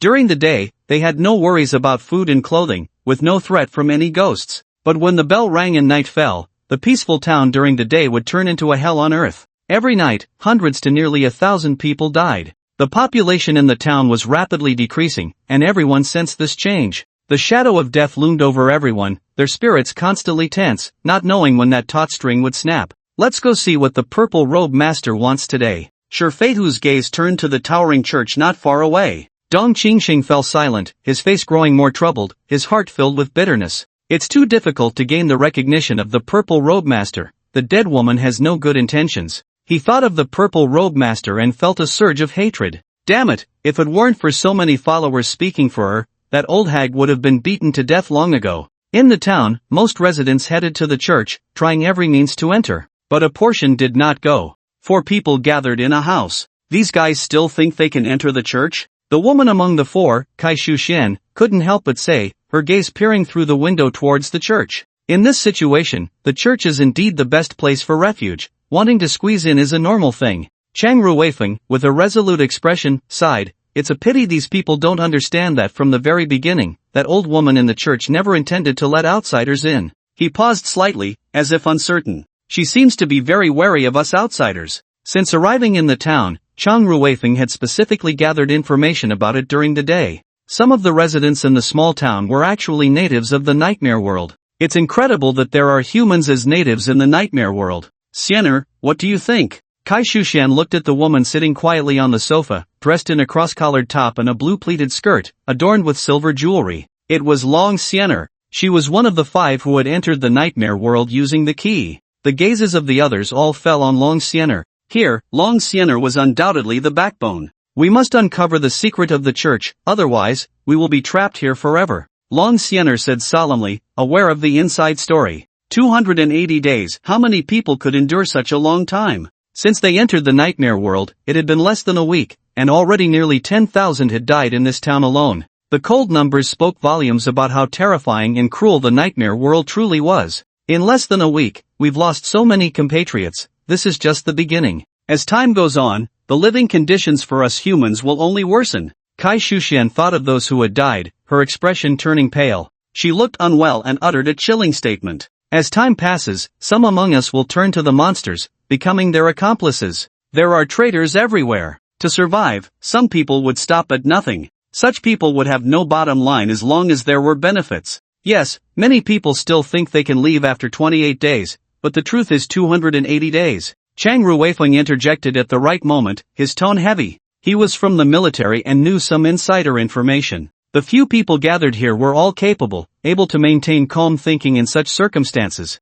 280 days. Those words felt like a boulder pressing down on everyone's hearts. So many had already died in less than a week. What about the other districts? What would it be like in a few weeks? Ding-dling. Long Xiener stood up, the bells on her clothing ringing out a clear sound as a black cursed insect crawled back through the window. She reached out to catch the black insect, which immediately conveyed a message to her in a way the others could not understand. After a moment, Long Xiener spoke. 1 hour before nightfall, we will launch a strong attack on the church. The expressions of the others changed slightly, but no one refuted her. They all nodded in agreement with Long Xiener's suggestion. In the void, a girl looked toward the direction of the church, her eyes filled with hatred. Suddenly, a pigeon flew in front of her. The girl crushed the envelope, and the information inside immediately flooded her mind. She stood up and looked toward the direction of the 20th District's Vengeful Spirit School. Don't want to be annexed? Ask me for help? You really dare to think of having me face a lord. But once that lord finishes reorganizing the 20th district, my 19th district won't escape being annexed either. The girl hesitated for a long time before sighing. Choosing sides. What a hassle. I really don't want to be enemies with a lord. In the 20th district, the Eerie shop. The streets nearby, or rather the southeastern area where the Eerie shop was located, appeared quite desolate. Many monsters had left with their packages overnight before Gu Chen returned. They were well aware of what Gu Chen had gone out to do. A lord. The shopkeeper under the lord's command is not making a run for it, but instead staying here to wait for death? Lord level. Tang He stood at the door, utterly shocked. She had been in the nightmare world for some time and understood the hierarchy among the spirits. Lord level, that is the pinnacle of existence in this world. She knew the shopkeeper's strength was unfathomable, but she never expected it to be this terrifying. Inside the Eerie shop. My lord, the leader of the slaughterhouse is dead, and the remaining butchers have descended into a frenzy of killing. The octopus chef reported to Gu Chen with utmost respect. How is the intelligence gathering from the Wailing Spirit School going? Gu Chen nodded. The bloodthirsty butcher of the slaughterhouse had been crushed by him, and the remaining butchers were not a concern. This slaughterhouse can be used for training people. But before that, the rules of the slaughterhouse need to be modified a bit. Gu Chen had already made plans for the slaughterhouse in his heart. A slaughterhouse without a leader would not pose any hindrance to his unification of District 20. However, the slaughterhouse was quite large, and it would take some time to swallow it up. Of course, these matters could be left to others. As the shopkeeper, Gu Chen only needed to provide correct strategic guidance for the future development of the Eerie shop. What he cared about more now was the Wailing Spirit School. The biggest obstacle to unifying District 20 came from this school. This school is very strange, with a special seal that cannot be forcibly broken from the outside. The octopus chef quickly replied, only beings below the disaster level can enter that school. Is that so? Gu Chen pondered for a moment and said, I will arrange this. How long until the Lord's War begins? His tone was very casual, and the octopus chef's expression immediately became fervent, his voice somewhat excited. My lord, the Lord's War will begin in 50 years. If my lord can secure a top 3 position in the Lord's War, you will gain the qualification to enter the most core area of the nightmare world. Although his strength was average, he knew a lot. Many things that others did not know, the octopus chef was aware of because when he changed his brain, all the secrets of the spirits were absorbed by him. The most core area? Gu Chen raised an eyebrow, instantly intrigued. He could forcibly check the octopus chef's memories, but doing so would cause great harm to the memory owner. Since the octopus chef came to the Eerie shop, he had been diligent, never ceasing to create various delicacies. Gu Chen was very satisfied with this. Not to mention, the octopus chef's life was already in Gu Chen's grasp, leaving no possibility for him to speak freely. As long as Gu Chen wanted to know, the octopus chef would certainly share everything he knew. My lord, please try my newly made pastries.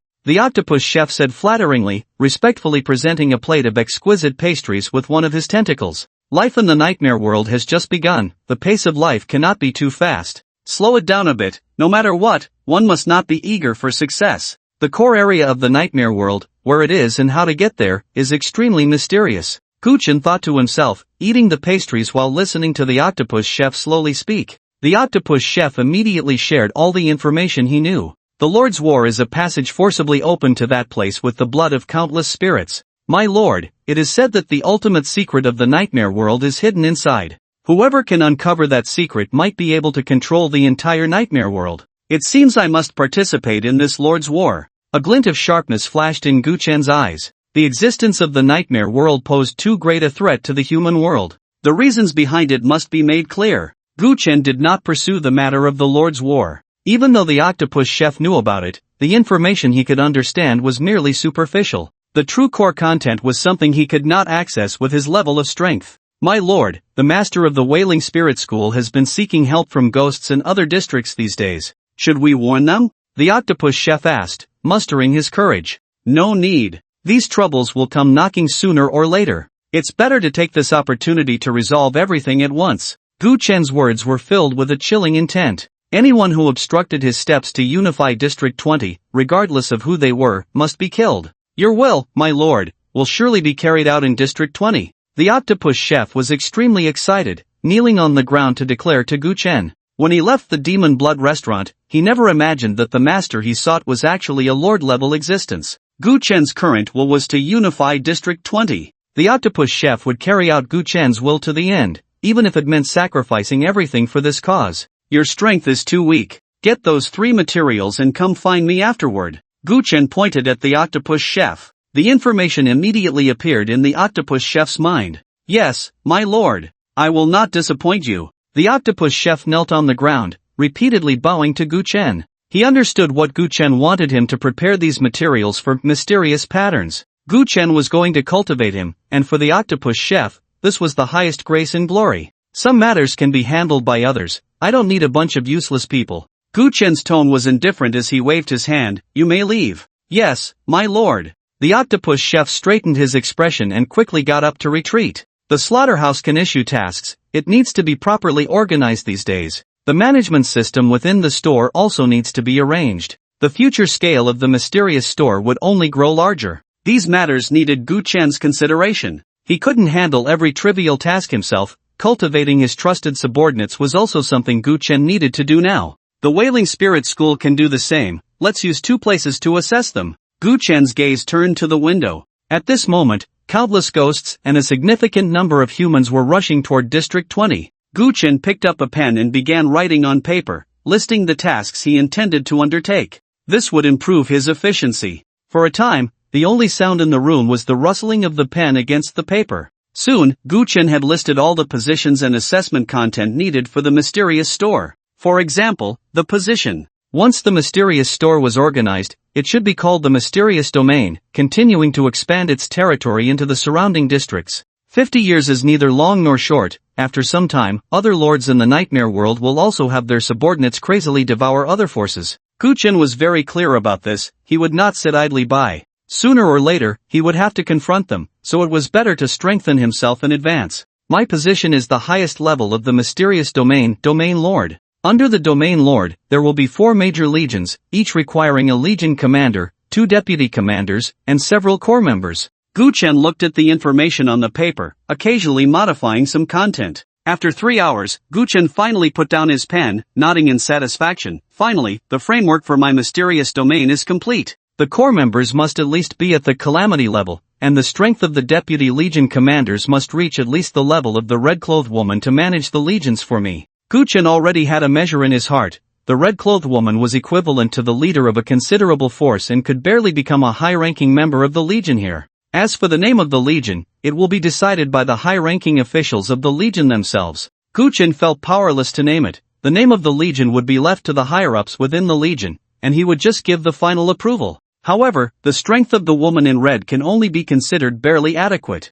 Selecting strange patterns to draw for them is also a good insurance. Strange patterns could not only enhance the strength of Gu Chen's subordinates but also bind them, making it a win-win situation for Gu Chen. In the nightmare world, there are countless bizarre methods such as souls forcibly occupying bodies, devouring each other's souls, or inexplicable curses. Gu Chen was certain that in the future, his subordinates would definitely encounter such situations. As long as they remained in the nightmare world, such occurrences could not be completely avoided. The previous curse in the Cursed Town, where the serpent god used his life to remind Gu Chen, was a stark warning. Curses. If only I could recruit a ghost adept at curses this time. Curses in the nightmare world were undoubtedly a major weapon for ghosts. The curse on the Blood Vengeance Butcher could even suppress Gu Chen's divine technique, disaster suppression. Its power was unimaginable. System, release this. Gu Chen thought, and thousands of points were immediately deducted by the system, causing the paper in front of him to vanish. The net has been cast.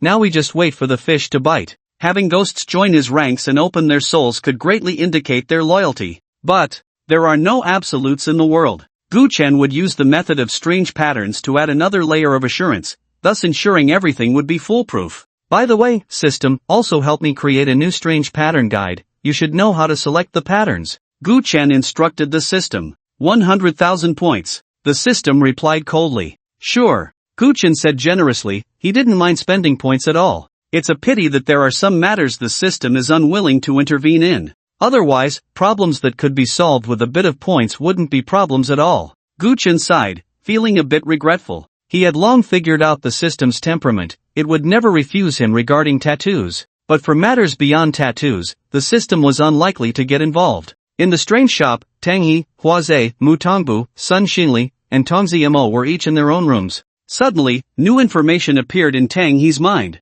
A decree from the Lord of the Strange Domain. Expanding territory, unifying Area 20, making the strange shop part of the strange domain, is undoubtedly the will of the Lord. Implementing the Lord's will is a reflection of your value. Requirements: all members under the Lord must participate, targeting the slaughterhouse in the northeast domain and the school of vengeful spirits in the northwest domain. Task 1, cleanse the slaughterhouse. The slaughterhouse in Area 20 has offended the Lord's authority. Within 30 days, cleanse all the ghosts within the slaughterhouse. Task rewards: 50 points for each horror-level ghost killed, 500 points for each terror-level ghost killed, and 5,000 points for each disaster-level ghost killed. Special reminder: killing 5 enemies can make you a true citizen of the strange domain, under the protection of the Lord of the strange domain. The more enemies you kill, the richer the rewards, perhaps. You could also become a capable aide under the Lord, enjoying supreme glory. My God, unifying Area 20? Is the shop owner going to start a war? Tang He was stunned by this information.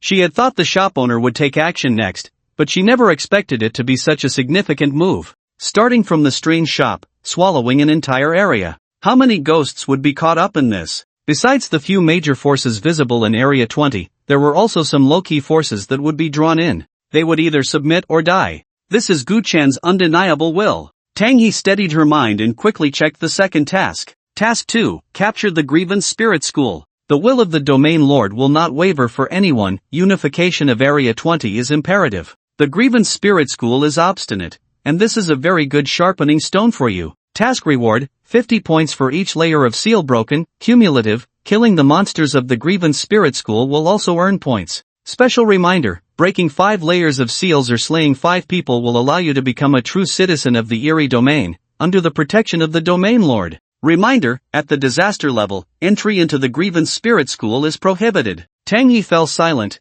pacing back and forth in the room. We are employees of the Eerie Shop, automatically becoming citizens of the Eerie Domain. Compared to the monsters and people of others, we can directly receive the shopkeeper's protection. But, to receive protection, we must demonstrate our value. The soon-to-be-established Eerie Domain does not need useless people. Tang He quickly sorted out the pros and cons. The benefit was that they no longer had to worry about the safety within the Eerie Domain. As long as Gu Chen's established rules remained, mutual slaughter was not allowed within the Eerie Shop and the Eerie Domain. I must make a choice between the slaughterhouse and the Grievance Spirit School. This is the shopkeeper's assessment for everyone. If I can stand out among them. Tang He's heart couldn't help but race. She carefully reviewed the task several times, missing no detail or hint. Finally, she bit her silver teeth and said, the Grievance Spirit School is more suitable for me. There are still 3 weeks of preparation time. The exploration of the mirror world must be accelerated. Before the task officially begins, I will do my utmost to improve myself.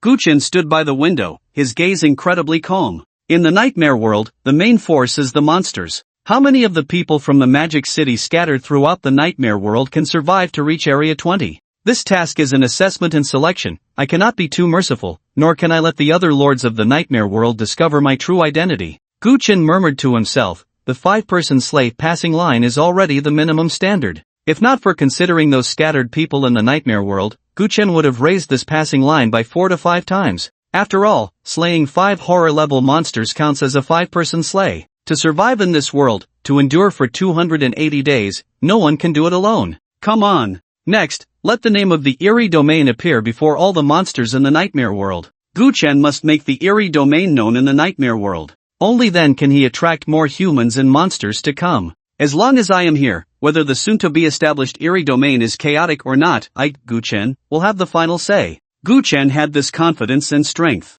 After unifying Area 20, he would directly establish the Eerie Domain, and the monsters within would obediently follow the rules he set. Ultimately, it still comes down to my own strength. The stronger I am, the more stable the Eerie Domain will be. Gu Chen suddenly felt the burden on his shoulders was heavy. He wanted to show those desperate people a glimmer of hope and dawn. With the establishment of the Eerie Domain, no one could stop Gu Chen's determination. And this fragment and mask. Gu Chen spread his hands, and 2 items suddenly appeared in his grasp. On the left was a fragment emitting a deep blue light, only the size of a fist. It was the fragment of the Divine Kingdom exchanged with the woman in red. As for the right hand, it held a mask that was half demon, half wild boar. The mask was filled with extremely sinister power, with black lines extending from it, trying to erode Gu Chen's hand. Humph! Gu Chen let out a cold snort, and the starlight gathered in his hand, firmly blocking this sinister power from the outside. Irisnu? Gu Chen controlled his own power, eroding the mask in reverse.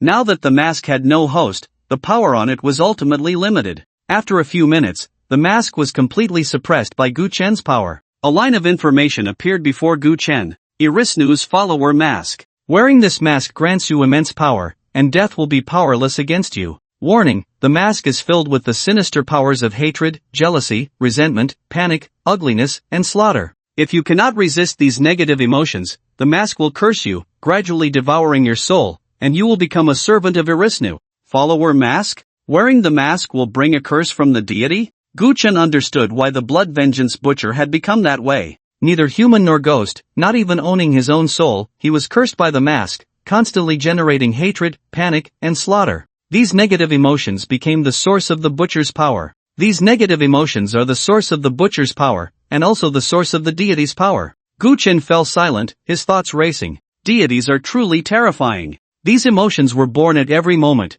The deities had existed for who knows how long, and these negative emotions had been nourishing them. Their strength was unimaginable. Fortunately, the deities seemed to be under some kind of restriction, unable to descend directly, otherwise, Blue Star would have already collapsed. What about the deities of the Xia kingdom? Gu Chen couldn't help but think of this. After arriving in the nightmare world, he had seen figures from Western mythology among some of the ghosts, but he had not seen any from the Xia kingdom. In terms of mythological systems, the Xia kingdom's mythology was incredibly vast, its depth unmatched by those in Western mythologies. Someone is deliberately suppressing the deities of the Xia kingdom, seemingly competing for faith. The more desperate and dark the situation, the more people yearn for faith. Not just humans, the ghosts felt the same. Endless slaughter, constantly facing the threat of life and death, entrusting their faith to the deities could unleash unparalleled power and strengthen their beliefs. What secrets are hidden in the nightmare world? What does the other party want? Gu Chen's expression grew serious, and he pondered in fear.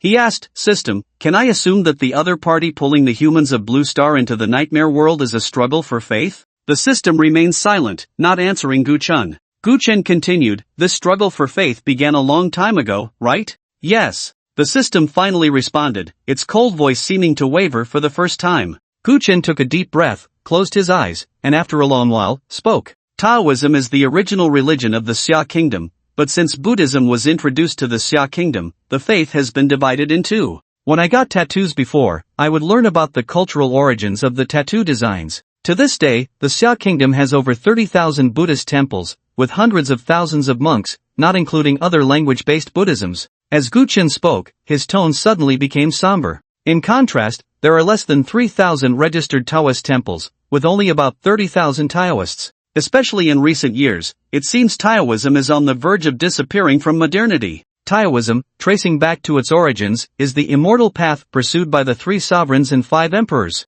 The host need not overthink, just follow your heart and act, the system advised. Gu Chen suddenly smiled, tattoos are a new beginning, carrying a brand new faith. The patterns on the tattoos represent people's new beliefs. He did not finish his sentence. At this moment, Gu Chen fully understood the meaning of the tattoo master system's existence. A new beginning, a new faith? It was merely superficial rhetoric. This was the revival of the immortal path, and he, Gu Chen, was the one who would raise the beacon for the people. In the nightmare world, this beacon of Gu Chen could not fall. Once it fell, the revival of the immortal path would come to an end, and no one would have the power to turn the tide. System, you really are thoughtful. Gu Chen said irritably, then suddenly asked coldly, those 3 life tattoos back then, they each had their own significance, right? My inner world might be related to Emperor Fengdu? Gu Chen finally understood why the system had priced the 3 life tattoo designs so low at that time. It turned out they were digging a pit here, waiting for him. System, you truly are something, your calculations are impeccable. The news of a lord appearing in Zone 20 swept through the entire nightmare world like a storm scattering leaves. Even the top 5 zones cast their eyes toward Zone 20. A lord. Even if they ranked high in their own zones, no ghost would underestimate a lord. A newly risen lord? Their expansion won't temporarily affect us here. We in the 5 zones just need to observe. Unlike the calm in the top 5 zones, the ghosts in other zones appeared restless. The closer they were to Zone 20, the more pronounced this restlessness became. Zone 20. School of Vengeful Spirits. The will of the Lord is not so easily shaken. A man's voice suddenly echoed in the empty corridor of the school. My wish has not yet been fulfilled, I cannot leave. After a long silence, a capable woman's voice slowly emerged. Yes, until that person arrives, we will forever remain here. After the man spoke, the school fell into silence. Suddenly, a girl appeared in the corridor, her face covered in curse marks, her complexion dark and terrifying. She gazed out the window, somewhat lost in thought. I can hardly remember how long I've been here. I haven't stepped out of the school in ages. I am unwilling, truly unwilling. A figure suddenly appeared in her mind. It was because of that person that the originally peaceful school had turned into this ghostly sight. She and her friends had all transformed into vengeful spirits, forever trapped in this school. They were earthbound spirits. The western part of Zone 20 met the eastern part of Zone 19. At this moment, at the boundary of the two zones, darkness was spreading. This was not due to gloomy weather but the darkness of evil forces. Grass, trees, rocks, and rivers were all being devoured by the darkness. At a glance, it seemed as if a massive blood-red mouth was consuming the territory of Zone 20. However, this devouring speed was not fast. The darkness was still a long way from the school of vengeful spirits. It was expected that it would take about 4 weeks for the darkness to reach the school of vengeful spirits. In the darkness, a black crow flew out and soon landed in the school of vengeful spirits. A frail arm reached out and directly grasped the crow's head. Crack! The owner of the arm opened their mouth and bit off the crow's head. Information immediately surged forth. Has it been agreed upon? With Alessa's intervention, even a lord shouldn't think they can easily enter here. She murmured softly. Earthbound spirits are forever bound to a certain area after death. Unless their wishes are fulfilled, they can never leave this place. Of course, where there is binding, there is protection. The earth binds them, but in doing so, it also provides them with protection. This is the source of the confidence of the master of the school of vengeful spirits. In the town of Dongyu, District 19. In 2 hours, the bell will ring. At that time, the town will be engulfed by the inner world of its master, and countless monsters will swarm out. This is their exclusive revelry. In midair, a hospital bed floats here. A girl lies on the bed, her eyes filled with endless resentment, a hatred so profound it could distort a person's soul. She is the assistant mentioned by the master of the vengeful spirit school, Alicia. Alicia had suffered inhuman torment and died with boundless resentment, directly opening her own inner world. She carries a curse. If it weren't for that, an ordinary being, even with immense resentment after death, would not possess the power to create an inner world. That damned cult. Alicia glares at the church in the center of the town, her eyes brimming with hatred. If it weren't for the protection of that power over the church, she would have charged in and slaughtered everyone inside. Such great resentment. Not far from the church, in a single-story house, Long Siener suddenly furrows her brow. She steps outside and looks at the sky, her willow-like brows slightly knitted. Siener, what's wrong? Kai Shuxian follows her out, gently draping a piece of clothing over Long Siener. Long Siener does not stop her, her beautiful eyes fixed on the sky, turning a deep green, incredibly enchanting. Vaguely, she sees a shadow flash across the sky. What is that? Such terrifying hatred. Some of the insects on me are afraid. Long Siener lowers her head and sees the worry on Kai Shuxuan's face. She turns back into the house, her cold voice echoing. Let's talk inside. Kai Shuxian knows things are not simple and does not ask further. She closes the door, releasing her unique domain, isolating the house from the outside world. A few troublesome individuals. In the empty sky, Alicia's figure reappears as she retracts her gaze. Kai Shuxuan's domain prevents her from peering into the scene inside. Alicia's lips curl into a sinister arc, her eyes filled with resentment as she looks at the church. I'll give you a few people as a meeting gift. You better not disappoint me. A rare glimmer of hope appears in Alicia's eyes. Today, she will secretly assist Long Siener and the others, as long as they can break into the church and dissolve the power within. Then Alicia will be able to fully obtain that power. At that time, her strength will become even more terrifying. Inside the church, thousands of worshippers dressed in church attire are reciting doctrines, their gazes devoid of any impurities. Their expressions are incredibly devout. Everyone has their hands clasped together, praying for the protection of the divine. In reality, it is indeed so. The deity they believe in protects them, shielding them from the corruption of evil forces outside. Every nightfall, only their church stands proudly. Praise my Lord, you are merciful and just. Fear my Lord, it is by your protection that we are able to survive. Serving my Lord is our highest honor. On the central platform stands a noble woman in purple, praying alongside the worshippers. She is the highest deacon of the church, the purple bishop. No one notices the flicker of dark shadows in her eyes. That power is even more evil than Alicia outside the town. Alicia, our day of reckoning is fast approaching. This time, I will still be the victor. Her gaze inadvertently drifts to a corner of the church. There, a girl in white stands, innocent and lovely, romantic and pure. Only those with exceptionally strong power can see the pure strength emanating from the little girl. She seems to represent all the beauty in the world. This power is indeed strange. Gu Chen stood here, watching the darkness advance towards District 20. Everywhere the darkness passed, everything was swallowed into it. No ghost below the disaster level was spared. As long as they were within 100 meters of the darkness, they would be pulled into the terrifying suction of the darkness, becoming nourishment for its advance. A ghost with only half a head stood humbly behind Gu Chen. Great Lord, this dark power comes from a town in the eastern region of District 19, where the master is a woman named Alicia, who possesses disaster-level power. The half-headed ghost hurriedly relayed all the information it knew to Gu Chen. The octopus chef had captured many ghosts while Gu Chen was heading to the cursed town, and this ghost was one of them, responsible for gathering news from the vicinity. Especially at this critical moment, the octopus chef could not afford to make mistakes. This octopus chef is quite diligent. Let's see when he can gather all the materials needed for the strange patterns. Gu Chen was relatively satisfied with the octopus chef and thought he could nurture him a bit. Oh, tell me more. Gu Chen looked at the darkness, thinking to himself, my gaze cannot penetrate the darkness, as if a world is hidden within it. The half-headed ghost spoke somewhat nervously. Although Alicia is just a disaster-level ghost,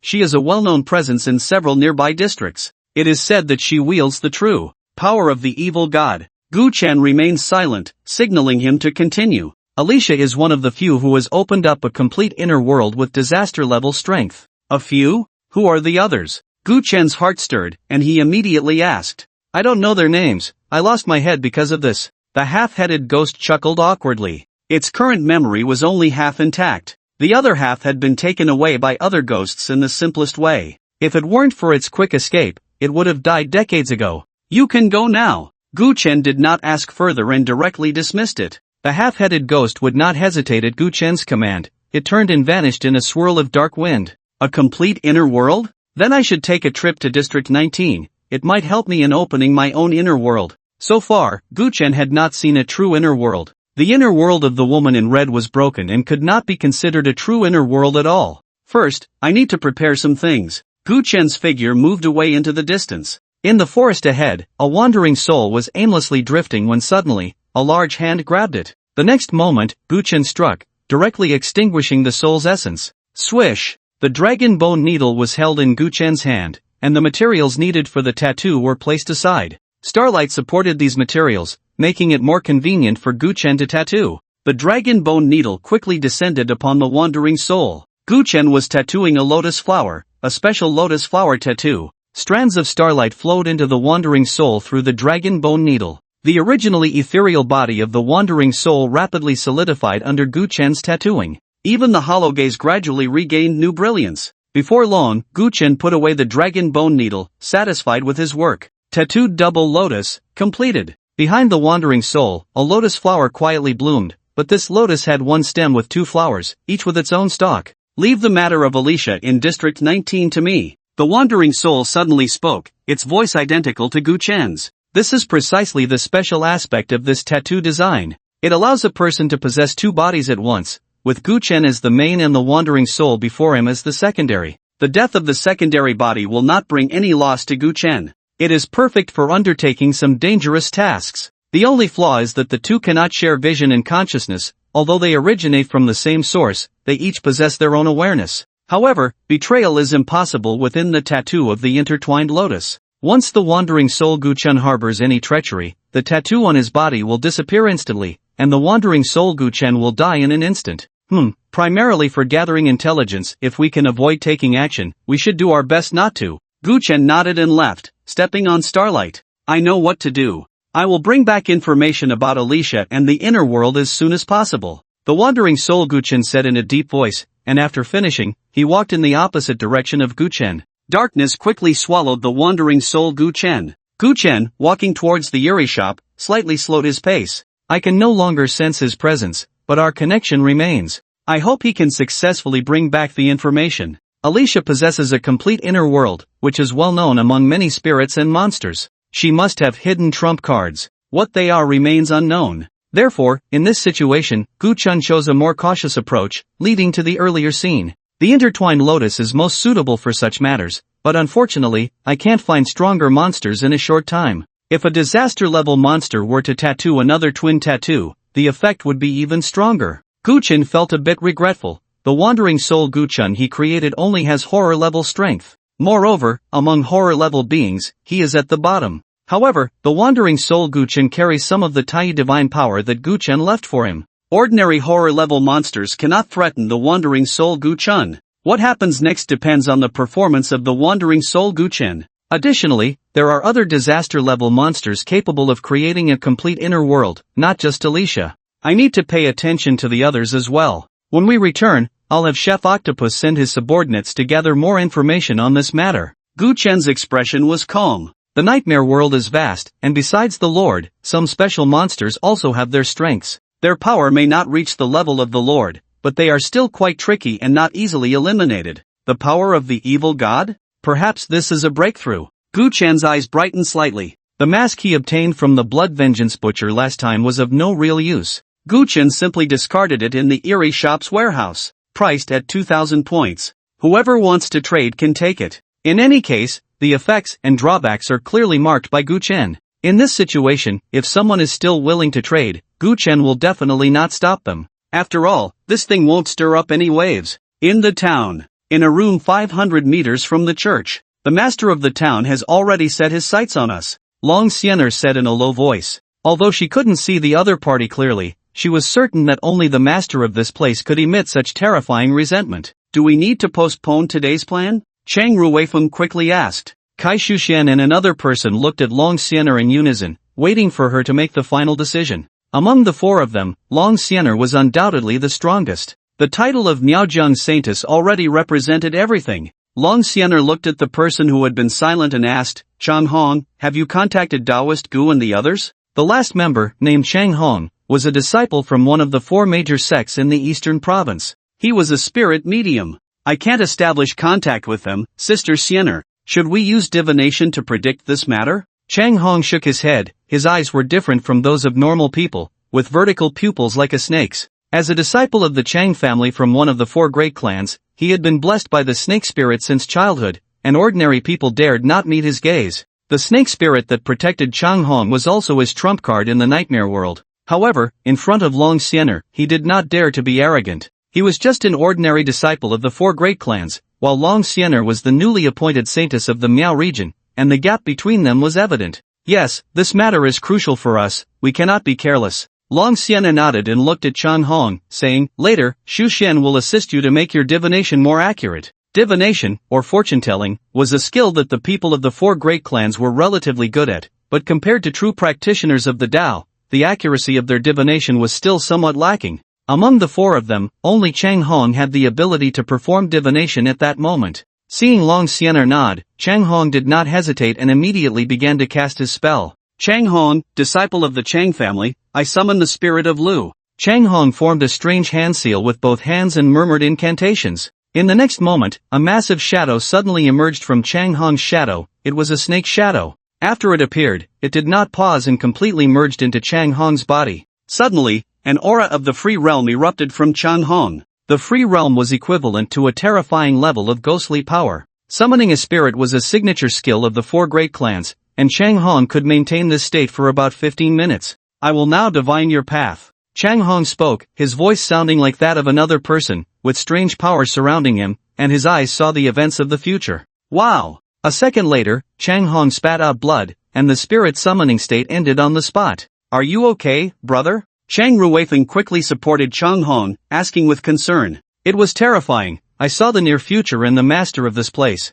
Chang Hong said, still shaken, as he wiped the blood from his lips. Is it good or bad? Long Siener asked him directly. Very bad. Chang Hong's expression turned somewhat grim, and then he hesitated, saying, should we postpone the plan? The master of this place has already set his sights on us. If we forcibly occupy the church, it might cause a huge incident. Kai Shuxian and Chang Ruifeng did not express their opinions. The room fell into silence, and Long Siener stood silently by the window, looking at the church. The only place in the town not affected by the inner world. Perhaps the master here is even more eager to invade the church than we are. We must leave here as soon as possible, otherwise, it will delay our subsequent plans. Thoughts flashed through Long Siener's mind, and then she spoke with determination. Prepare yourselves, in 15 minutes, no matter what method, we must invade the church. She looked at the slightly wavering Chang Hong and said, you should understand that the lifespan of ghosts is much longer than that of humans. A few years or decades are nothing to them. The other side has already set their sights on us. Delaying will only be detrimental to us.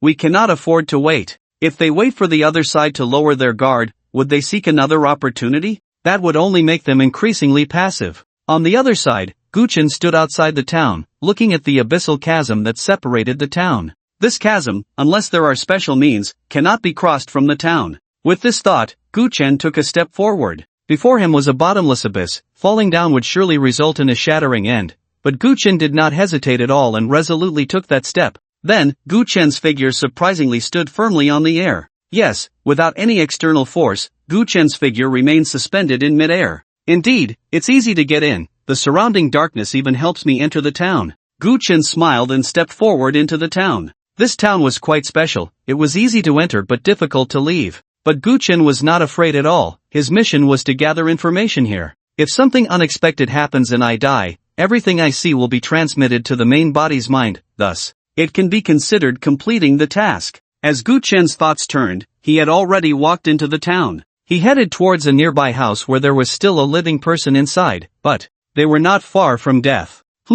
I feel something strange. In the air, Alicia suddenly cast a glance towards Guchen, but he had already entered the room. There are only a few dying people nearby, am I mistaken? Alicia felt as if someone else was watching her, a strange feeling that was hard to articulate. Is it the expansion of the inner world that has caught the Lord's attention? Alicia thought, unable to come up with any other explanation for this odd sensation. The Lord wouldn't easily step into someone else's inner world, for even a Lord faces the risk of falling in another's domain. It must be some small fry, there's no need to pay them any mind. Alicia's main focus was on the church. Compared to the church, everything else was trivial. As long as she could break through the church and reclaim her own power, Alicia was absolutely confident she could contend with the Lord of District 20. Guchen pushed the door open, and a faint smell of blood immediately filled the air. On the bed inside, a person was curled up, covered in numerous ghastly wounds, already in a state close to death. The wounds are festering. You are beyond saving. Guchen approached, examined him briefly, then looked to the side and spoke.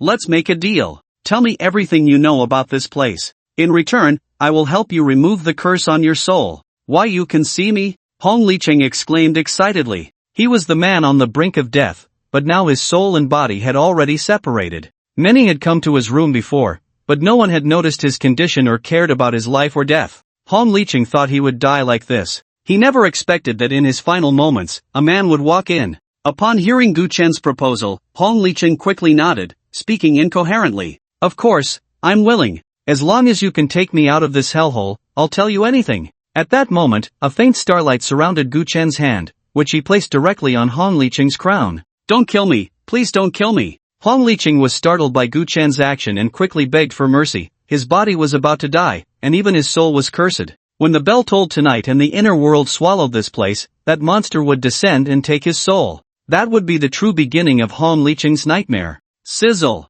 Guchen's hand felt like a red-hot iron, and Hong Licheng's head immediately emitted a hissing sound of burning. Ah! I don't want to die. Hong Licheng wanted to cry, but in his current state, even crying was a luxury. Stop shouting, I'm helping you remove the curse. Guchen commanded, as he now possessed only terrifying power. Otherwise, with a curse of this level, wouldn't it be easy to erase? Indeed. After hearing Guchen's words, Hong Licheng quickly covered his mouth, trying not to disturb Guchen. 10 minutes. A worm made of dark energy was pulled out of Hong Licheng's soul by Guchen. The worm was still struggling wildly, trying to return to Hong Licheng's soul, emitting a piercing cry that sent chills down one's spine. Crack! Guchen threw the worm to the ground and stomped it to death. The curse is gone, huh? I'm fine now, I'm fine again. Hong Licheng said with immense joy, feeling that the sense of danger had faded away. However, when he looked at his own body beside him, it had already turned cold, and a wave of sadness surged in his heart. He had now transformed from a human into a ghost.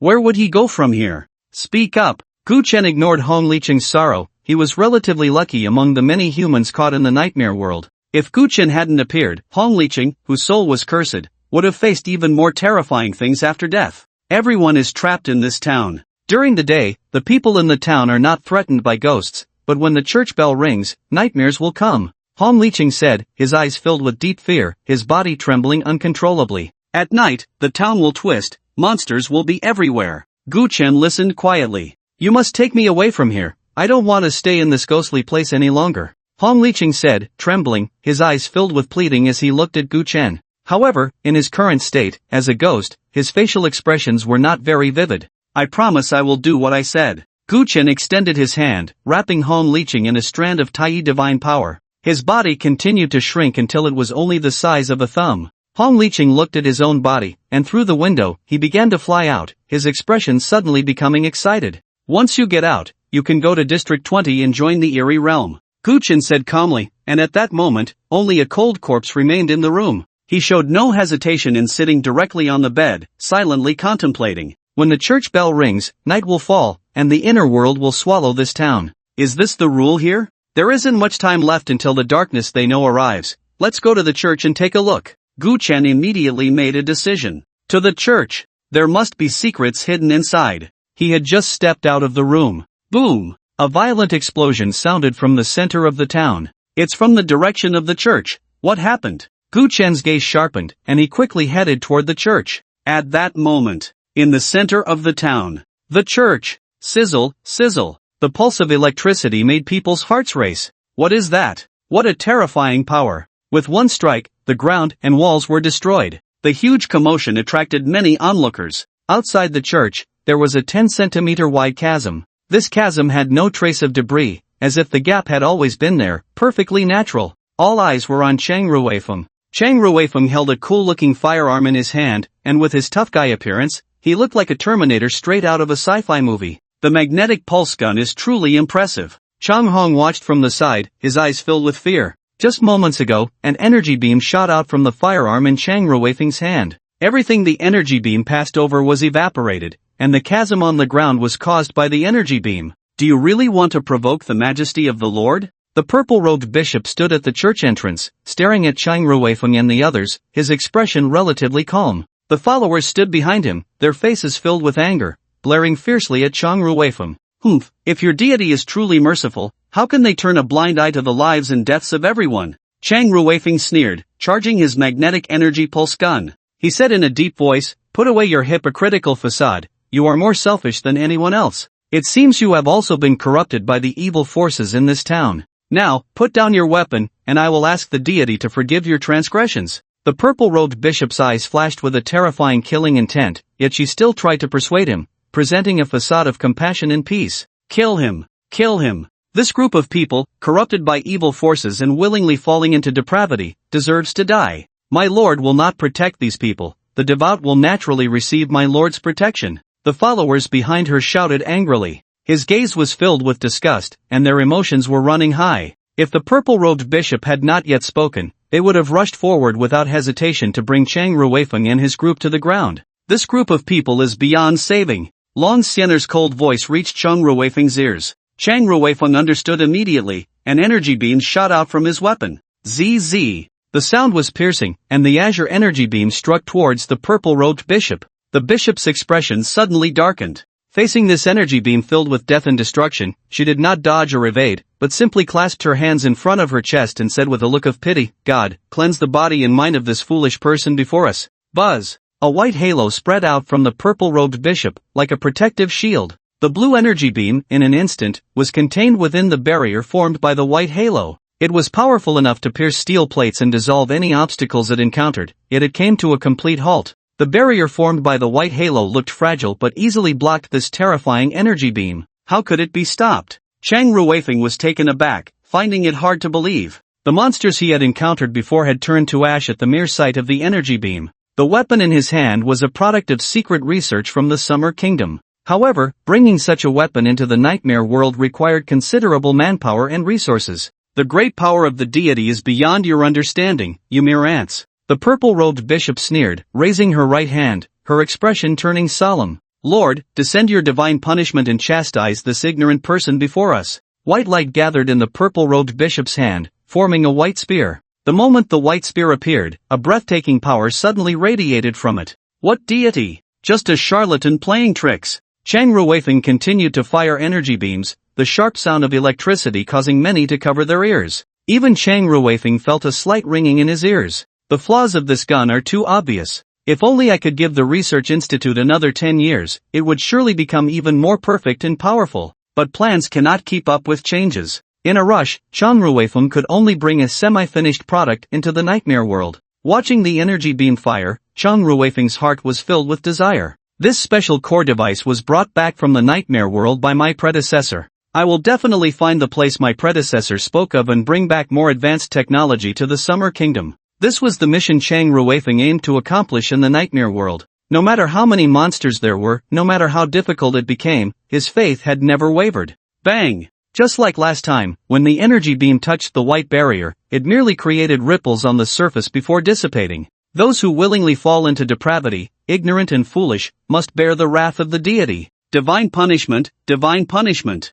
The purple-robed bishop raised a shield in one hand and held the spear in the other, resembling a divine warrior descending from the Olympic mountain. Cleanse them, purify them, punish them. Behind the purple-robed bishop, the followers clasped their hands together, murmuring. Their gazes towards the bishop were devout and fervent, filled with a morbid intensity. Swish! The white spear was hurled by the purple-robed bishop. The sharp sound of slicing through the air created a streak of white light, aimed directly at Chang Ruifeng's heart. This strike! Chang Hong sensed the breath of death. Even summoning a deity would not easily withstand this blow. Can Chang Gu dodge it? Too fast! The thought barely formed in Chang Hong's mind when the white spear was already upon Chang Ruifeng. In the next moment, the spear would pierce through Chang Ruifeng's heart. Damn it, I can't dodge this strike. Chang Ruifeng could only instinctively move aside, trying to avoid the spear from hitting his vital points. But as he dodged, the white spear seemed to lock onto his heart. Foolish! How can divine punishment be evaded? The purple-robed bishop's expression was disdainful, but then he showed astonishment. What is that, to block my spear of divine punishment? What is this woman doing? The bishop's gaze fell on Kai Shuxian. Clearly, it was a strike that Chang Ruifeng could not evade, yet in the end, he managed to escape. At that critical moment, Kai Shuxian's domain was unleashed once more. Beneath her feet, a strange array expanded, enveloping a 30-meter radius around her. This was her domain, Heavenly Disk 9 stars. She practiced the art of Chiman Duanjia. Stand, soldiers, array before me. Kai Shuxian's expression was cold as she formed the sun will seal. Splash, splash. Suddenly, the sound of water echoed around Chang Ruifeng. 5 elements reversal, water element, scatter. The white spear struck fiercely at Chang Ruifeng's heart, but it did not draw a single drop of blood. At the moment the spear was about to wound him, Chang Ruifeng's entire being seemed to dissolve like flowing water onto the ground. The magnetic energy pulse gun and a few pieces of clothing fell. Boom! The white spear created a dent in the ground, splashing water everywhere. Outside the church, it suddenly began to rain lightly, mist swirling, the rain curtain slowly parting, quite magical. Kai Shuxian's hand seal changed again, lightly uttering a word. Gather! Within the rain curtain, Chang Ruifeng's figure reformed. However, now Chang Ruifeng was completely bare, feeling the chill. Chang Gu, catch! Chang Hong was quick to react, hurriedly tossing a piece of clothing. All of this happened in just a few seconds. By the time the others reacted, Chang Ruifeng had already put on the clothes. Thanks! Chang Ruifeng did not feel embarrassed. Instead, he expressed his gratitude to Kai Shuxian. Compared to staying alive, being seen in the rain was a trivial matter. However, compared to before, Chang Ruifeng's complexion had turned much paler. That reversal had still affected him to some extent. Pitter-patter, the rain continued to fall. What kind of heretical path is this? The purple-robed bishop looked at Kai Shuxian, feeling somewhat dazed. She had encountered many ghosts and seen many strange powers, but this scene was truly a first for her. Humph. The foundation of the Xia kingdom is not something a frog at the bottom of a well like you can comprehend. Kai Shuxian's expression was cold. She couldn't be bothered to say much to such a hypocritical person.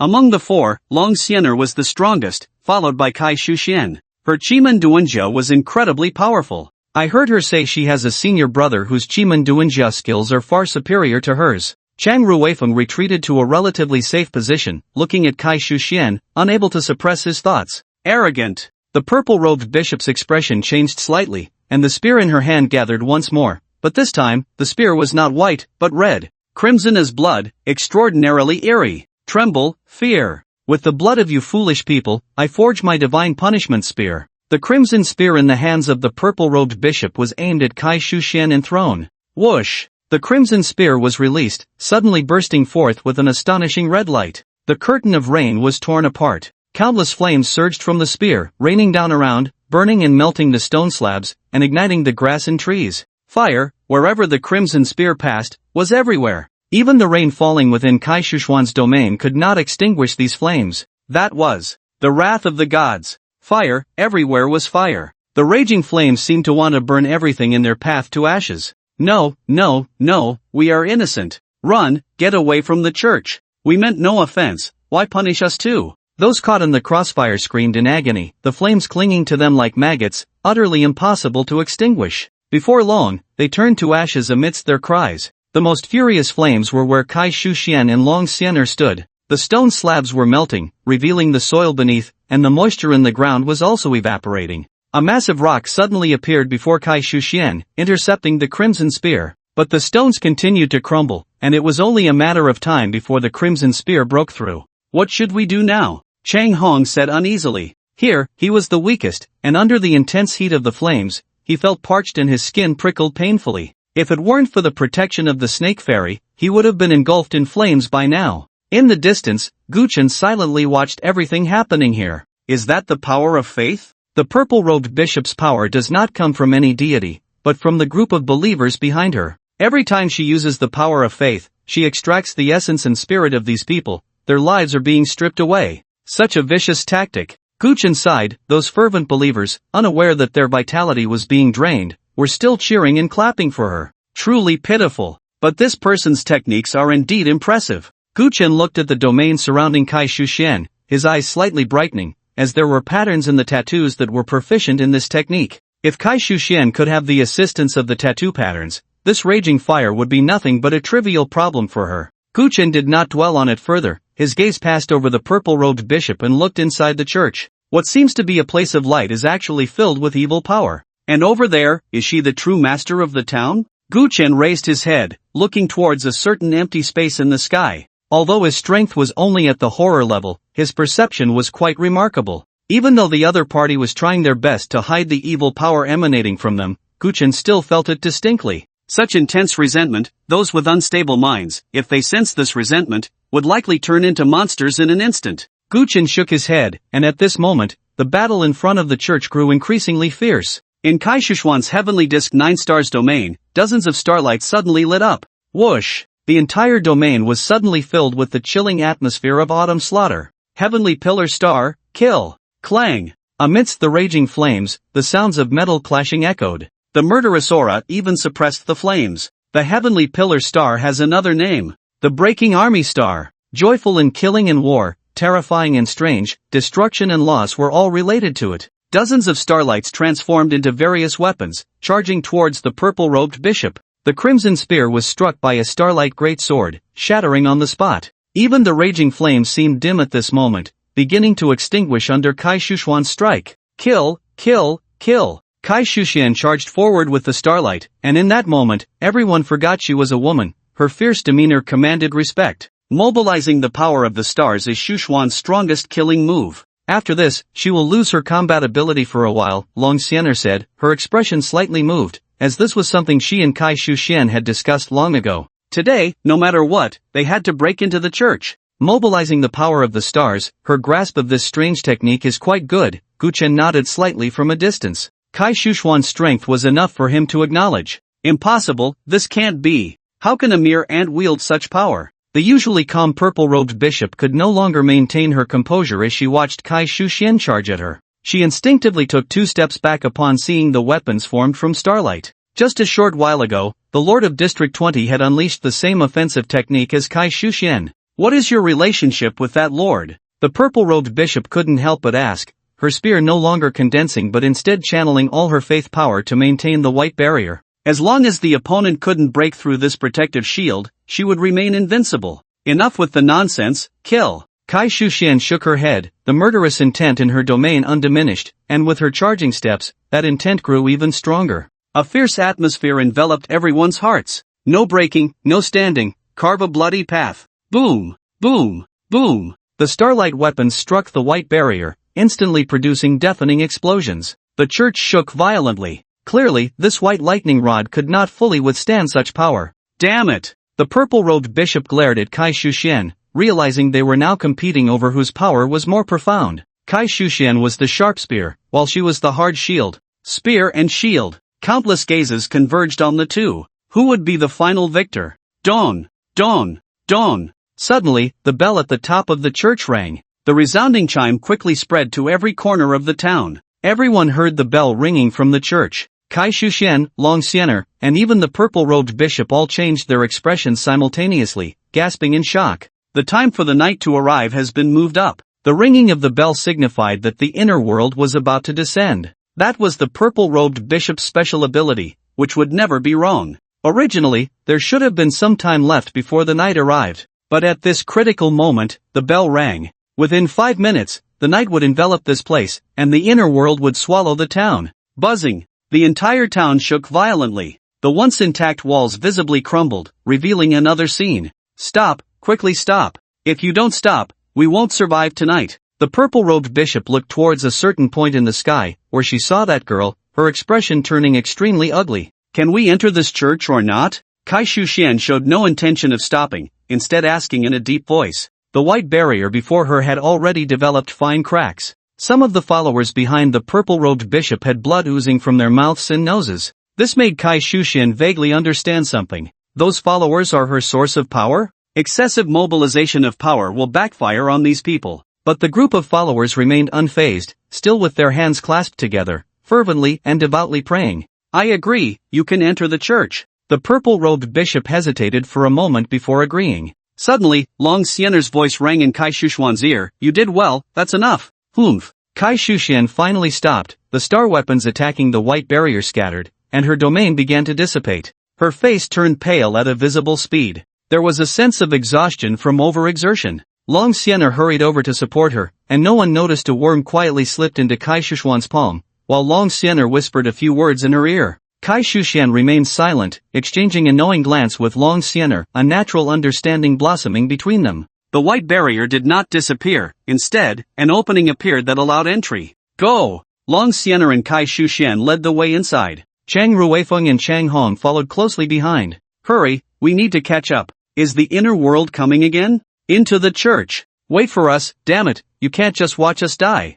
Watching the changes in the town, the others panicked, closely following Long Xiener and the others, wanting to enter the church for protection. Get lost. The purple-clad leader coldly shouted, her long sleeves sweeping, causing these people to spit blood and crash heavily to the ground. Allowing Long Xiener and her 3 companions to enter the church was already a significant concession from the purple-clad leader. Did these people think they could join in? No way. The violent force cleared the area of people, but at this moment, no one cared about that anymore. Night was approaching, and the terrifying inner world was about to engulf this place. Hope for survival was right in front of them. Charge! Everyone, charge together, smash them. If they won't let us into the church, then let's wait for the inner world to arrive together. Right, why shouldn't we be allowed in? Many shouted, and some began to give up. If I can't have it easy, neither should you. Such thoughts and attitudes were not uncommon. A bunch of ants. A terrifying killing intent flashed in the purple-clad leader's eyes. If it weren't for her fear of Long Xiener and the others, she would have already begun a massacre. Let's go back to the church. The purple-clad leader glanced at the distant town, suppressing her killing intent. The followers behind her immediately cleared a path. Long Xiener and the others did not look at the people outside, nor did they say anything. The church inside is not much safer than outside. Gu Chen remained in place, unmoving. He was not very interested in entering the church because tonight, a good show was about to unfold. What are you scheming by hastily bringing on the night? Gu Chen looked at the sky, where a girl radiating overwhelming resentment floated. At this moment, the girl's gaze was fixed solely on the church in the center of the town. Crash, crash. Layers of the wall began to peel away, dark red rust starting to engulf the room from all sides. The air was immediately filled with a sense of decay, rot, and age. It wasn't just here, other houses were the same. Even the streets outside had become dilapidated, as if abandoned for a long time. The entire town was expanding at an unimaginable speed. In just 3 minutes, it had become unrecognizable.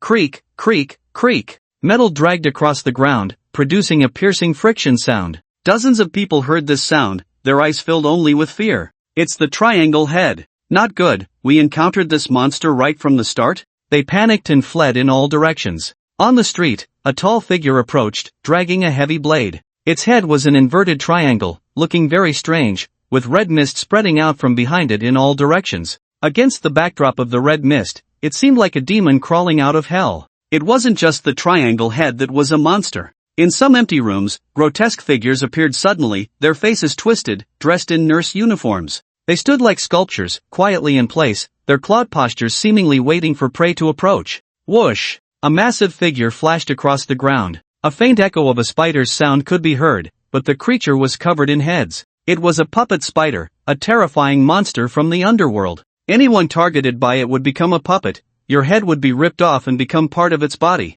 Ah! A scream erupted as an unsuspecting person locked eyes with the puppet spider. The person screamed once, and within 3 seconds, they transformed into a puppet. The puppet spider wasted no time, immediately twisting off the puppet's head, which soon, perfectly merged into its body. The underworld had not fully descended yet, but many terrifying monsters had already appeared. Run! Find a place to hide. Avoid these monsters, we must not be discovered. There are too many, why are there so many monsters tonight? People shouted in terror, each searching for what they believed to be a safe place. Someone fell to the ground, but no one cared for him. At this moment, fleeing figures were everywhere in the streets and alleys. Red. Everywhere the eye could see was red. Night had fallen, and the underworld was rapidly engulfing this place. There were 2 minutes left until the underworld completely descended. In the open space in front of the church, a dense crowd gathered. Let us in. Why are we being left outside? Please, let me in. Some were indignant, some knelt in prayer, and others cursed loudly. These were the desperate ones. With so many people standing here, they did not believe the purple-robed bishop would turn a blind eye. That white barrier hasn't fully closed yet. Charge in. Hurry. Seize the opportunity. Someone with sharp eyes spotted the white barrier, the gap that had not yet completely sealed. Get out of my way. Don't push me. Don't crowd in front, don't crowd. Ah. Screams erupted as the crowd went wild. Some, eager to reach the front, pulled out daggers from their pockets and stabbed those ahead of them. Terrified cries rose and fell, the scent of blood constantly stimulating the nerves of others. That guy is doing it on purpose. Guchen stood on the outskirts, confused by the chaos, a bystander seeing clearly that something was very wrong. Moreover, with the power of the purple-robed bishop, closing the barrier created by his own strength would take mere seconds. But now, the speed at which the white barrier was closing was exceedingly slow. It would take about another minute and a half to fully close. But for many, this truly was a lifeline in a desperate situation. They scrambled desperately to seize this chance for survival. The crowd in front of the church had gone mad. In the relatively narrow passage, thousands of people were caught in a frenzy. Trampling, the cold glint of daggers, screams converged with bright red blood, curses, wails, and pairs of eyes filled with bloodshot rage. Such intense hatred, blood flowing along the floor into the church. What does that purple-robed bishop want to do? Guchen jumped onto the roof, carefully observing everything. He was not blinded by the lifeline before him, nor would he lose his reason because of it. However, Guchen was currently just a clone, not his main body, and did not have the ability to stop this scene. The curses and anger of the people, in Guchen's eyes, radiated a black aura from them, different from the Yin energy. Yin energy felt cold and eerie, while this black aura was incredibly toxic and evil. It was the malevolent energy that had long been hidden within the human body. But, such a large amount of malevolent energy would only manifest when negative emotions dominated a person. At this moment, the invisible evil energy seeped into the floor cracks along with the blood, converging at the center, which was the church. The white barrier acts like a protective shield, safeguarding those inside while isolating those outside. The evil energy surged into the church, and the white barrier showed no signs of resistance. Guchen silently watched this scene, finding it quite laughable. In the nightmare world, the brighter the place, the darker it became. Roar! A howl erupted out of nowhere. Many people covered their ears, the bloodshot in their eyes receding slightly. Under the sound of the tiger's roar, they regained their sanity. What am I doing? I killed someone? No, I didn't mean to. Some saw the bloodied knife in their hands, their faces turning pale as they repeatedly apologized to the person in front of them. But the person before them clutched their wound, eyes wide open, refusing to close. It's him! Guchen recognized a familiar figure. It was Shifeihu. The roar of the tiger was also his rhythm. The white tiger emblem on Shifeihu's chest surged with his energy, as if it were about to burst forth and annihilate the enemy. Shifeihu strode forward, and those who still had the heart to stop him were casually tossed aside by him. Within 10 seconds, Shifeihu had reached the front of the crowd. He reached out, both hands gripping the closing gap, and shouted angrily, "Open for me!" Rip! The white barrier, under his terrifying strength, was torn open like a piece of cloth, creating a gaping hole. Quick! Follow this brave warrior. We're saved! We're saved! Others' eyes lit up, quickly following Shifeihu's lead. The current gap was wide enough for 10 people to walk side by side, making it feel less crowded. Shifeihu said nothing and directly stepped inside, heading towards the church, indifferent to how others chose. No one can stop me from leaving here today. Shifeihu looked up at the church's main door, his conviction unwavering. Inside the church, the purple-robed bishop, with a strange perspective, witnessed everything happening outside. Upon seeing Shifeihu push the door open, the bishop's expression became somewhat unnatural. Another troublesome character has arrived, how annoying. Where did this person come from? The purple-robed bishop glanced at Shifeihu, feeling the power within her stirring restlessly. That intense impulse made her wish to rush over and kill Shifeihu immediately. It's not time yet, just hold on. The bishop suppressed this murderous intent, watching the people inside the church, a chilling cold flashing deep in her eyes. Dawn! Dawn! The bell atop the church rang increasingly urgently. The inner world was crazily devouring this town, rushing from all directions towards the church. Countless monsters roamed the streets, and eerie footsteps echoed from many rooms. Evil forces want to erode the church. Pray with me. The Lord will always protect us. With a wave of her hand, the gap torn by Shifeihu instantly closed. Endless blood mist approached the church but could not breach the white barrier enveloping it. The believers clasped their hands together, ignoring Long Xiener, Kai Shuxian, Shifeihu, and others. They followed the purple-robed bishop, continuing to uphold the doctrine, earnestly beseeching the Lord's protection. In reality, it was indeed so. The white barrier was a miracle bestowed by the Lord. The Lord was watching over them and protecting them. In the back row, Chang Ruifeng looked at Long Xiener and asked, "Did you see anything?" He just felt that this scene was very strange, giving a sense of unease deep in his heart. Chang Ruifeng had never had a good impression of the church. He had seen some darkness, knew some of the church's darkness, but it was useless. Those believers simply did not believe, and there were even extremists who wanted to kill you to grant you God's forgiveness. At this moment, the believers in the church were even more terrifying than those he had seen before. Long Xiener frowned and then spoke. The white barrier outside doesn't seem to be just a simple power of faith, it also wraps around people's sincerity, kindness, and so on. Very strange. She also couldn't understand what exactly constituted the white barrier. At that moment, Long Xiener sensed a curious gaze. She turned her head and saw a girl in white standing in the corner. The girl in white was innocent and lovely, romantic and pure, as if all the beauty in the world had gathered in her. The curve of Long Xiener's willow leaf brows became more pronounced. Her strength had already reached a state of ease. She immediately sensed something unusual about the girl. This girl is the core maintaining the white barrier, but a very tiny black worm had unknowingly arrived at the girl's feet. Before the worm could take any further action, it was crushed to death by an invisible force, dissipating like foam. The girl's eyes looked at Long Xiener with curiosity, as if she were an innocent child, filled with a thirst for knowledge about everything outside. Yet, strangely, there was a power about her that made even Long Xiener feel the need to be serious. So out of place. For now, it's better to stay away from this girl. Long Xiener immediately made a decision, completely unwilling to get involved with this girl. As long as one is human, there will be selfishness, and there will be mundanity. Even those enlightened monks or celestial masters still carry some mundanity. However, compared to ordinary people, their mundanity is much thinner. In contrast, the girl not far away had not a trace of mundanity at all. Unfathomable, incomprehensible. Long Xiener sighed inwardly, thinking, no matter how you look at it, she's just an ordinary girl. Xiener, be careful of that girl. Kai Shuxuan's lips parted slightly. Her words had not yet been spoken, but Long Xiener had already understood the meaning of her lip movements.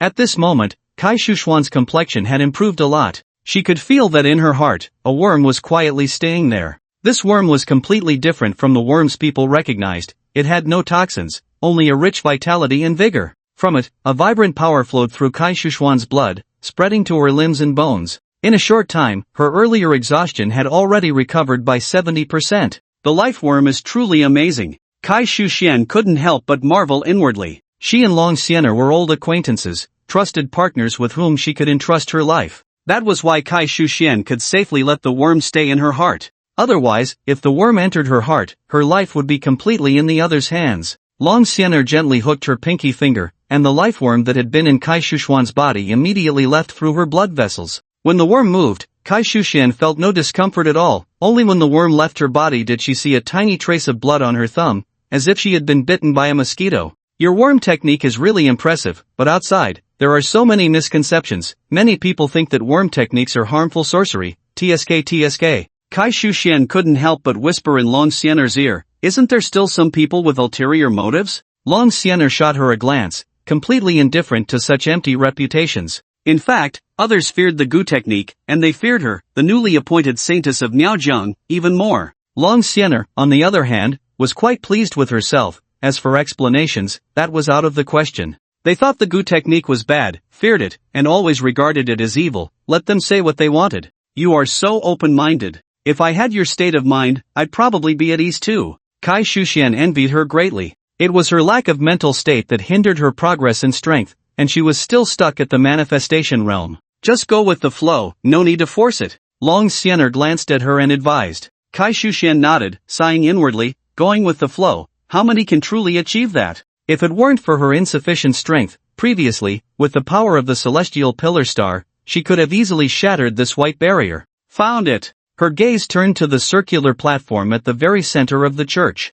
There, stood the purple-robed bishop. Kai Shuxian spoke with utmost certainty, there's something strange beneath her feet, the town's secret should be hidden right there. As long as we unravel this secret, we can leave this place. She wasn't just chatting with Long Xiener. However, to avoid arousing the purple-robed bishop's suspicion, she casually chatted with Long Xiener, but secretly, Kai Shuxian had been stealthily employing the art of Chimanduanjia. There were no issues elsewhere in the church, but the circular platform occupied by the purple-robed bishop was impossible to probe. Wait a bit longer, now is not the time. Long Xiener shook her head, not in a hurry to act. Her peripheral vision caught a glimpse through the church's door crack, looking outside the town. At this moment, apart from the church they were in, other places had been completely swallowed by the inner world. Those who had managed to hide inside were blocked by an invisible force at the church's door. Even their voices were muffled by that power. They could only stand behind the door, anxiously watching everything outside. Let the slaughter begin. Let the hunt commence.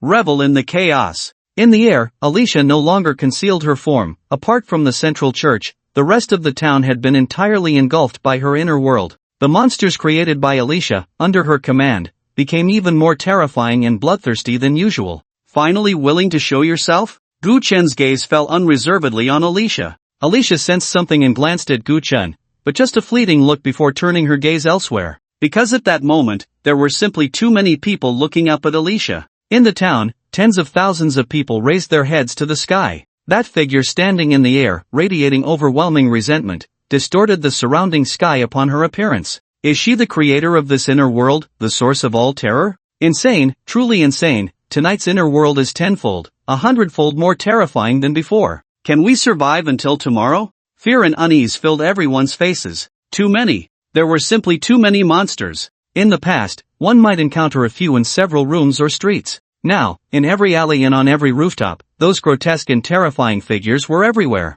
Even monsters that usually stayed fixed in certain areas were now actively roaming the streets, searching for prey.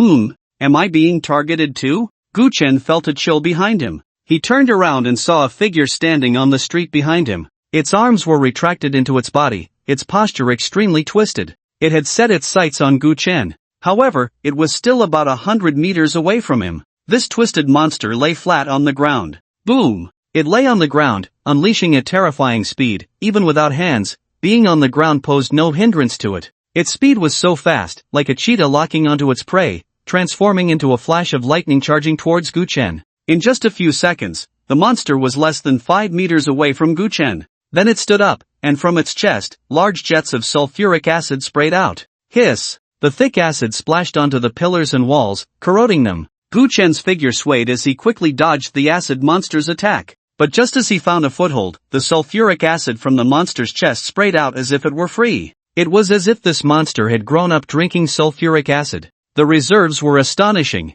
Kill! Gu Chen's expression was solemn as he searched for another angle to avoid the acid monster's attack, moving to its back. In a very short time, Gu Chen had already discovered the opponent's weakness. It moves slowly, only when it is lying down does its speed become extremely fast. In Gu Chen's hand was a piece of iron rod that had just been corroded and broken off by the acid. Whoosh! The iron rod whistled through the air. Whoosh! Put! The iron rod pierced straight through the acid monster's head, and the monster, which was continuously spraying sulfuric acid, suddenly stopped moving, its life force quickly fading. Gu Chen's strike had hit its vital point. One hit, and it was dead. Gu Chen let go of the iron rod, and the acid monster fell straight to the ground. Too weak. No resistance. Suddenly, Gu Chen stopped in his tracks. In front of him on the empty street was a group of figures. Under the dim light, they posed in various ways, with long, toned legs and curvaceous peaks, perfectly demonstrating what a devilish figure looked like. Such a perfect figure, placed on the street,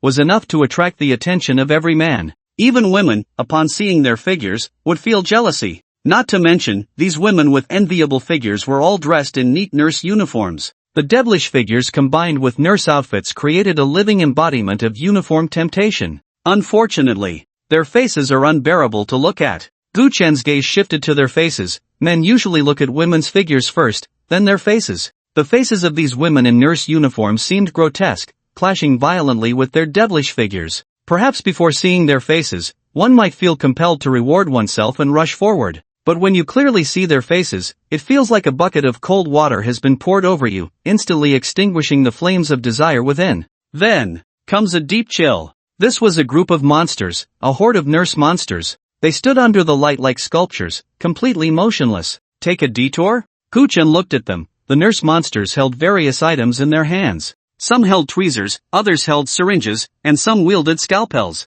Those instruments originally meant to save lives were tightly gripped in their hands. There was no doubt that these were the weapons they used to kill. Clang! To Gu Chen's left, the sound of iron mesh dragging on the ground came. He turned his gaze to the left and saw a grotesque figure wrapped entirely in barbed wire, standing not far away. Its form was extremely distorted, and the wire had become a part of its body. This twisted monster had also set its sights on Gu Chen. Thud! Thud! Heavy footsteps sounded from the right. A massive triangular-headed monster dragged a knife as it approached. When the triangular head appeared, countless corpse worms swarmed at its feet, densely packed, like a tide following the triangular head. Anyone with a fear of clusters would likely faint at the sight. Corpse worms favored corpses but preferred to burrow into the flesh of the living. However, living people would try to avoid them. The corpse worms themselves were quite fragile, easily crushed underfoot by an ordinary person. The corpse insects all knew that by following the triangle head, they could harvest a large number of bodies.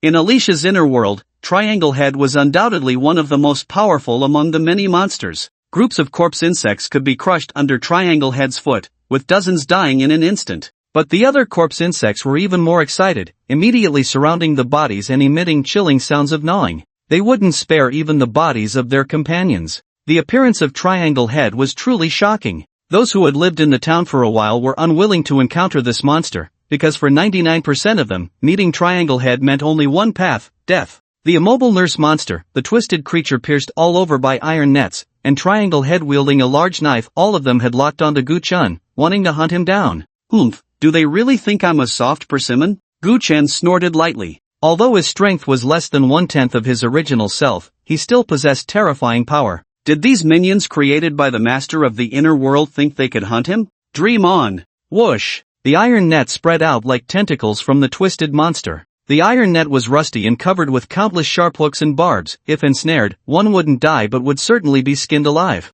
Moreover, no one knew what bacteria might be on that iron net. Once bound by it, the agony was unimaginable. You filthy creature, just looking at you makes me want to vomit. You die first. Gu Chen stepped forward, a powerful aura erupting from him. A chilling wind arose, and Gu Chen transformed back into his original form. A wandering soul. This was the true appearance of Gu Chen, marked by the double lotus tattoo. Chains passed through Gu Chen's body but did not draw even a drop of blood. The benefits of a ghostly body were evident at that moment. Ordinary physical attacks were utterly useless against monsters. Gu Chen, wrapped in the chilling wind, passed through the iron net and approached the twisted monster, placing his hand on its head. Whoosh! Countless iron chains swept toward Gu Chen once more. A mere chain cannot harm me in the slightest. Gu Chen remained unfazed, the chilling wind swirling around his hand, penetrating the twisted monster's mouth and nose.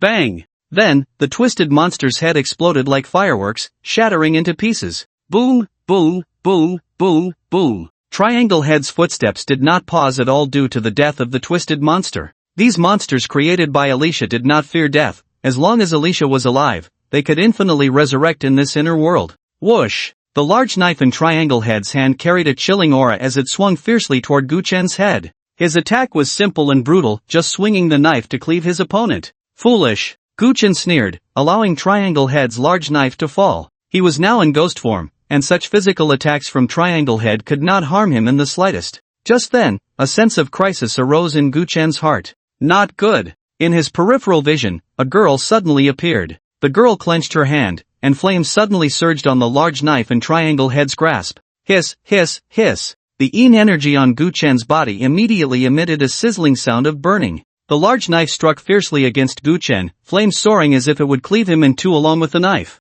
Got it. Not far away, the girl controlling the flames revealed a smile. But that smile lasted only a moment before turning serious. Surrounded by several starlights, Gu Chen reached out to block the blow. The flames swirling around the large knife turned into mere flickers, completely suppressed by the suddenly appearing starlight. Terrifying power erupted from Gu Chen's hand, and the large knife in Triangle Head's grasp shattered inch by inch, turning into a pile of scrap metal that fell to the ground. Gu Chen seized the opportunity, reaching out to press his hand against the Triangular Head's skull. The violent force caused the Triangular Head to stagger back over 10 meters, being slammed hard against the wall. Even the wall was riddled with cracks. Gu Chen exerted his strength again, and the Triangular Head began to crack. Accompanying this was Gu Chen's indifferent voice. You and I are not even on the same level. Boom! The wall suddenly collapsed, and the Triangular Head was thrown aside by Gu Chen with an unstoppable force. The Triangular Head fell to the ground, immediately creating a dent in the surface.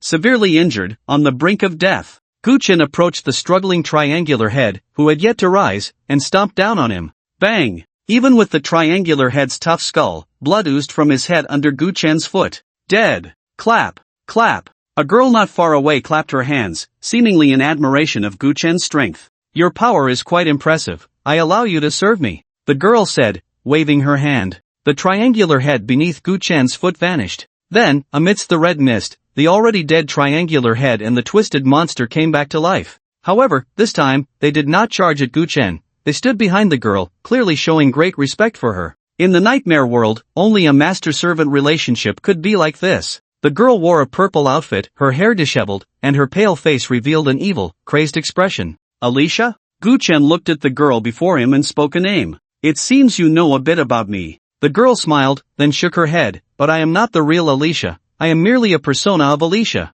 In this place, there were a total of 3 Alicias. The evil Alicia was the one standing before Gu Chen. The true Alicia was the one who had issued commands from the sky earlier. The whereabouts of the other one were unknown. The evil Alicia spread her arms as if to embrace Gu Chen, her pale eyes fixed on him, and spoke. Come on, join my ranks. From now on, you will no longer have to fear death. The twisted monsters and Triangular Heads behind her were the best proof of this. In Alicia's inner world, she could grant eternal life to the monsters. I refuse. Gu Chen did not hesitate to reject her on the spot. Serve a monster? What a joke. Clearly, there is a correct choice before you, yet you choose to seek your own demise. Then go die. The evil Alicia waved her hand, and layers of flames immediately surrounded Gu Chen. Controlling fire was one of her abilities. You are merely at the terror level, not even at the disaster level, and you dare to speak so arrogantly? Gu Chen showed no fear. What if she was the master here? Like him, she was just an incarnation. As an incarnation, who was afraid of whom? Even if the real Alicia came, Gu Chen would never submit to her. Starlight, flames, and iron nets intertwined, rusty knives and syringes, nurse monsters all came rushing in. In an instant, these monsters charged at Gu Chen, as if to overwhelm him. Gu Chen showed no fear. Starlight protected him, unleashing terrifying power. Kill! The starlight gathered on Gu Chen's fists, granting him immense lethality. The power of this starlight came from the various constellations in the sky, mixed with terrifying strength. Gu Chen punched out, even dispersing the incoming chains of fire with a single blow. The surgical knives and syringes in the nurse monster's hands shattered. Sizzle! Gu Chen's punch sent many severed limbs flying. But whether it was the Triangular Head, the twisted monster, or the nurse monsters, they all charged at Gu Chen fearlessly. Without weapons in hand, one uses their hands. If hands are broken, one bites with their mouth. To inflict harm on Gu Chen, these monsters spare no effort. So strong. Who is that person? So many monsters can't do anything to him. Some people fleeing through the street were taken aback by the scene before them. But soon, they seized the opportunity to escape to other places. The commotion here attracted more ghosts and monsters. Is it a human sea tactic? Gu Chen looked at the evil Alessa retreating to the side, his brows furrowing. If the real Gu Chen were here, the human sea tactic would be useless. The current him was struggling a bit. With so many monsters, I will soon be exhausted. I need to retreat. In an instant, Gu Chen made a decision. He came here to gather intelligence, not to fight this group of monsters. Such fighting was unnecessary. Whoosh! In the next moment, Gu Chen transformed into a streak of light, fleeing into the distance. Starlight enveloped Gu Chen as he charged forward. The monsters he collided with, the weaker ones exploded on the spot, while those slightly stronger had massive wounds inflicted upon them. In just a moment, he broke through the encirclement of these monsters. Roar! The monsters looked at the distant Gu Chen, letting out angry roars. In the eyes of evil Alessa, a chilling killing intent emerged. That annoying star power again. How can he wield such boundless strength? Gu Chen's essence was that of a wandering soul, and yet this mere wandering soul could harness the power of the stars in the world. This power was immensely damaging to the monsters. Some monsters, nearly grazed by the starlight, had cracks appear on their bodies. With just a little force, their bodies would shatter into countless pieces. Kill him, he must die, Alessa uttered coldly. If he could not be used by her, then he must be killed. Has he already used the Tai divine power I left for him? In the strange shop, Gu Chen suddenly opened his eyes, clearly sensing the change in the aura of another avatar. Soon, with a little more time, my mastery of the Tai universe map will advance further. At this moment, Gu Chen was establishing a connection with the Emperor Star. After a while, he would succeed and gain a new divine technique. Additionally, he could also slightly mobilize the power of the Emperor Star. This would be a significant boost to Gu Chen's strength. Tai, the myriad worlds, everything is contained within Emperor Star. The master of the stars. All who defy shall be suppressed. The Tai universe map on Gu Chen's chest shone brightly, with one star particularly dazzling. Behind him, streams of starlight gathered, forming a pair of wings woven from starlight. As time passed, these wings quickly solidified from being illusory. It was unclear how long had passed. A thick pillar of starlight fell from the sky, enveloping Gu Chen entirely. At this moment, in this place, the starlight wings behind Gu Chen solidified completely. He suddenly opened his eyes and exhaled. I've finally established a connection with the Emperor Star. A new divine technique has been born. The Tai divine power I can store has also increased. And these wings were formed by Gu Chen harnessing the power of the Emperor Star. This wing is called the Universe Wing. In the outer world, Bayou Capital, Yao Qi. An old man suddenly stood up, looking at the sky. In the sky, a thick pillar of starlight fell from above, heading towards an unknown place. But this pillar of starlight appeared for only a brief moment before vanishing without a trace. The star disk in his hand spun wildly, finally pointing towards the direction of the demon city. The Emperor Star has emerged. We've finally reached this point. An old man's face revealed a hint of a smile as he stepped forward, and in the next moment, he had already appeared in the distant mountains and forests. Before long, he arrived at the front of a city. Above the sky, 5 massive cities echoed each other, surrounded by terrifying restrictions. This was the White Jade capital of the Xia Kingdom. Countless talented individuals were eager to break through, all wanting to enter the sacred place. Without special methods, one could hardly find the location of the White Jade capital. Just as the old man approached, someone walked out from the city. It was a middle-aged man in a blue robe, carrying a long sword on his back. He stood there, unremarkable. If he were walking in a bustling city, he would hardly attract attention. Wei Jing, do you have any news? The middle-aged man asked, his gaze sharp as a sword, seemingly capable of killing with just a look. Swish, swish, swish. 3 more figures rushed over. They came without any external assistance, relying entirely on their own strength to break through the air. If these people were placed in the present world, they would be considered immortals. Representatives from the 5 great families had all gathered here. We have waited too long. That group of scum is becoming increasingly audacious. Do they really think there is no one in our Xia kingdom? Just now, I felt an immense and boundless power. The 3 newcomers focused their gazes on the old man, Wei Jing. Wei Jing nodded and smiled. The Emperor Star has emerged. The destiny is with our Xia kingdom. What? Is that true? A woman in a purple qipao raised her crescent-shaped eyebrows in surprise. The Emperor Star has emerged in our Xia kingdom? Only those from the White Jade capital knew what the Emperor Star truly meant. The people of the White Jade capital had sealed themselves off, partly to suppress certain things. On the other hand, they were waiting for the emergence of the Emperor Star. The Emperor Star represented destiny. Without its emergence, no one dared to act recklessly. They had thought they would have to wait another decade or so for the Emperor Star to appear. It can't be wrong. The star plate has sensed the unique Tai divine power of the Emperor Star. Wei Jing took out the star plate, which bore the weight of time, with a faint trace of starlight remaining. That direction is the demon city. The man in white became excited. Truly, heaven blesses our Xia kingdom. Can the white jade capital emerge now? Another person asked. Everyone fell silent, waiting for Wei Jing to speak. Wei Jing's divination skills were absolutely at the pinnacle in the Xia kingdom. His predictions had never been wrong. In fact, Wei Jing was of the same generation as these people, but while the others appeared middle-aged, Wei Jing looked like an old man. Divination, knowing the future, was inherently a defiance of fate. Wei Jing's current appearance was largely due to the effects of his divination. The destiny is with the Xia kingdom. Why should we hesitate? However, I suspect that the person chosen by the Emperor Star has been drawn into the nightmare world, Wei Jing said solemnly. The uniqueness of the nightmare world required even the people of the White Jade capital to treat it with caution. The new Lord's War is about to begin, and the destined person is actually in the nightmare world? The woman in the purple cheapo exclaimed. Could this lead to unforeseen changes? At the level of the Lord, the destined person should still be far from reaching that level. Wei Jing shook his head. The Lord's War was a conflict of the lords. The level corresponding to the cultivators was the Divine Connection realm, and battles at the Divine Connection realm were so widespread that they were appalling. That's true, even if the person chosen by the Emperor Star, they wouldn't be able to reach our level in a short time.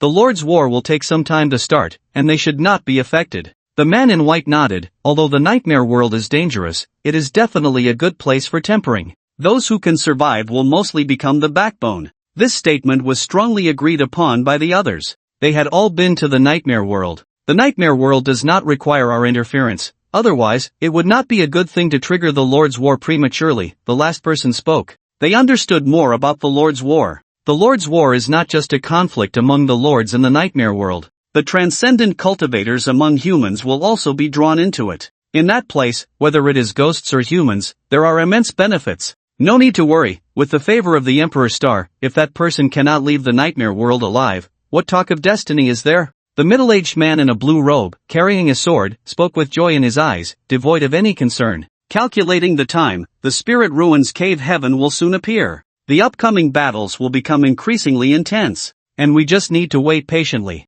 Although the White Jade capital was closed off, they were aware of the news from the outside world. Once those drawn into the nightmare world leave alive, the Spirit Ruins Cave Heaven will emerge. The great momentum of heaven and earth will truly begin. I hope it has already appeared. Once the people from the Demon City leave the nightmare world, the White Jade capital will immediately come into being. Wei Jing's eyes sparkled with divine light. Good. Then let's wait a little longer. I have waited too long for this day. The gazes of the few turned towards the direction of the Demon City, their expressions invigorated, with astonishing brilliance bursting forth from their eyes. This cosmic wing is the Emperor's star power I can currently mobilize? Guchen gently touched the cosmic wing, feeling a softness that gave him an indestructible sensation. The cosmic wing did not burden Guchen at all. In fact, Guchen felt completely at ease controlling the cosmic wing, with no discomfort whatsoever. It doesn't require consuming Tai divine power. I can use it anytime. Guchen's eyes lit up. After establishing a connection with the Emperor Star,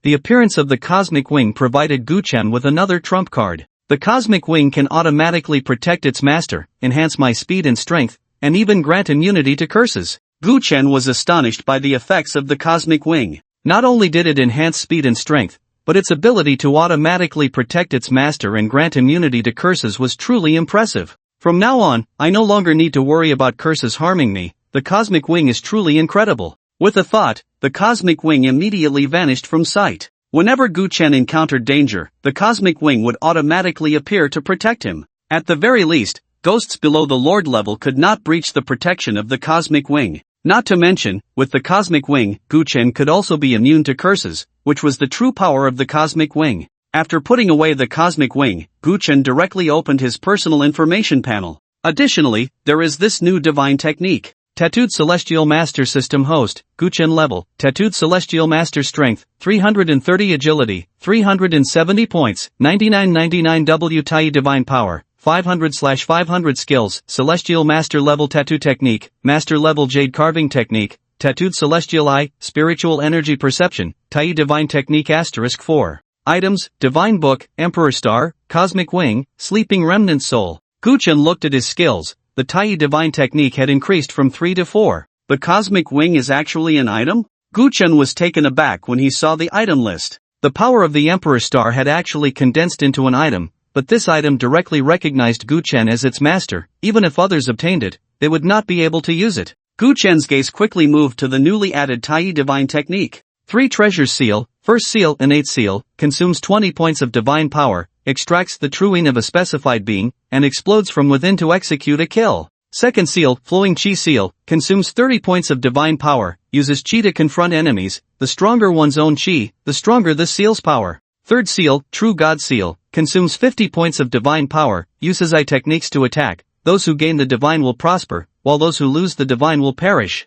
This new divine technique actually contains 3 seals, all of which are offensive skills. Gu Chen instantly became interested. The previous 3 divine techniques, the blessing of the divine technique had no lethality. As for the divine technique of calamity, it would lose its effect when encountering special ghosts like the Blood Vengeance Butcher. The Tai Dharma form was indeed powerful, but its duration was too short. At this moment, with the new divine technique, the 3 Treasures Seal, Gu Chen was directly given some offensive moves. 3 treasures? Does it refer to the 3 treasures of essence, Qi, and spirit? Gu Chen's eyes showed contemplation. The descriptions of the 3 seals immediately reminded him of the 3 treasures of the human body. Essence, Qi, and spirit are the 3 treasures of a person. The origin of human life is essence. The driving force of life is Qi. The manifestation of life is spirit. The 3 essence, Qi, and spirit nurture and support each other. If essence departs, one dies. If Qi departs, one dies. If spirit is lost, one dies. The 3 treasures of the human body cannot be lacking in anyone.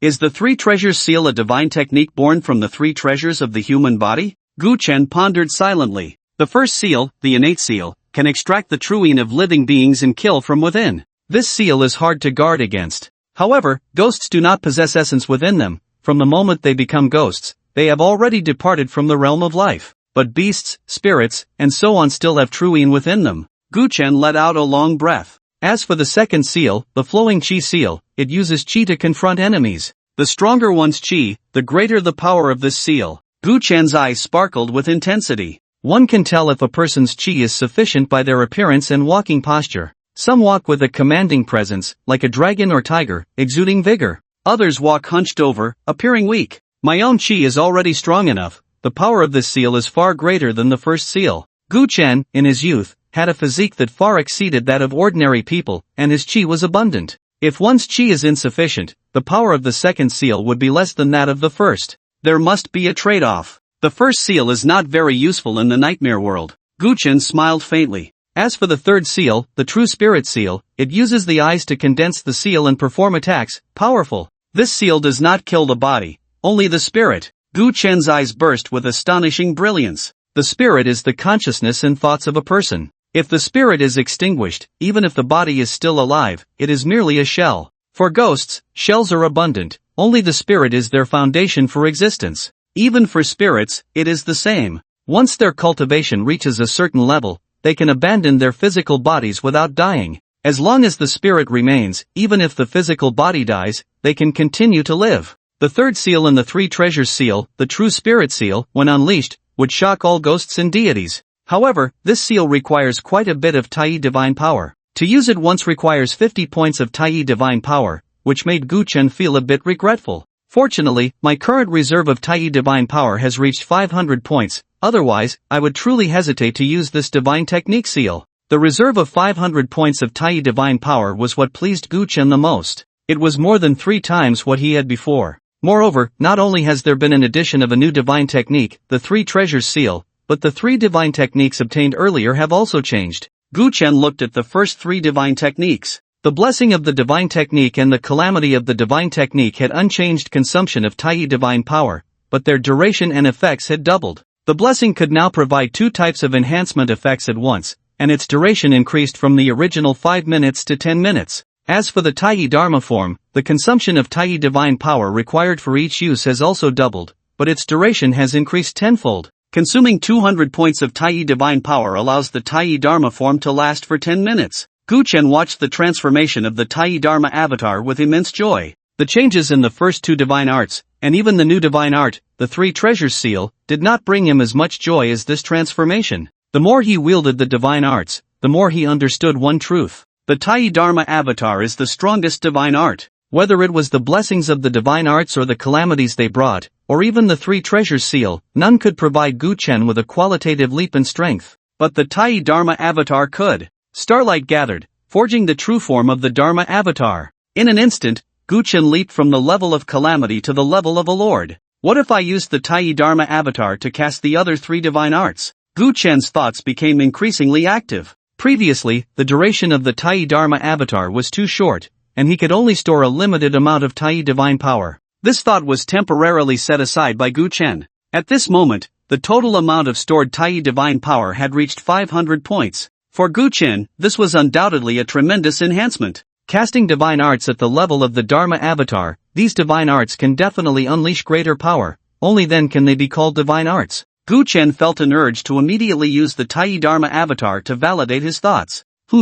The avatar created by the dual lotus tattoo is on the brink of death? What happened in that town in District 19? Gu Chen sat still, sensing something. He could perceive that the wandering soul tattoo was about to die. No rush, just wait a bit longer, after it dies. I will know everything that happened there. Gu Chen was not anxious. When this dual lotus was tattooed on him, the mission of the wandering soul Gu Chen was just that. Either return alive to inform Gu Chen of the intelligence obtained, or die there. Time rewound. When Gu Chen was studying the three treasures seal, District 19, in Mist Town, inside the church, the purple-robed bishop struck without warning. Kill! Dozens of long spears were thrown one by one. Compared to before, this time the purple-robed bishop showed no restraint. Blood oozed from the mouths, noses, eyes, and ears of the followers. Thud! Thud! One by one, the worshippers fell. The expression of the purple-robed bishop was icy, completely indifferent to the lives and deaths of these people, only frantically throwing her spears of slaughter.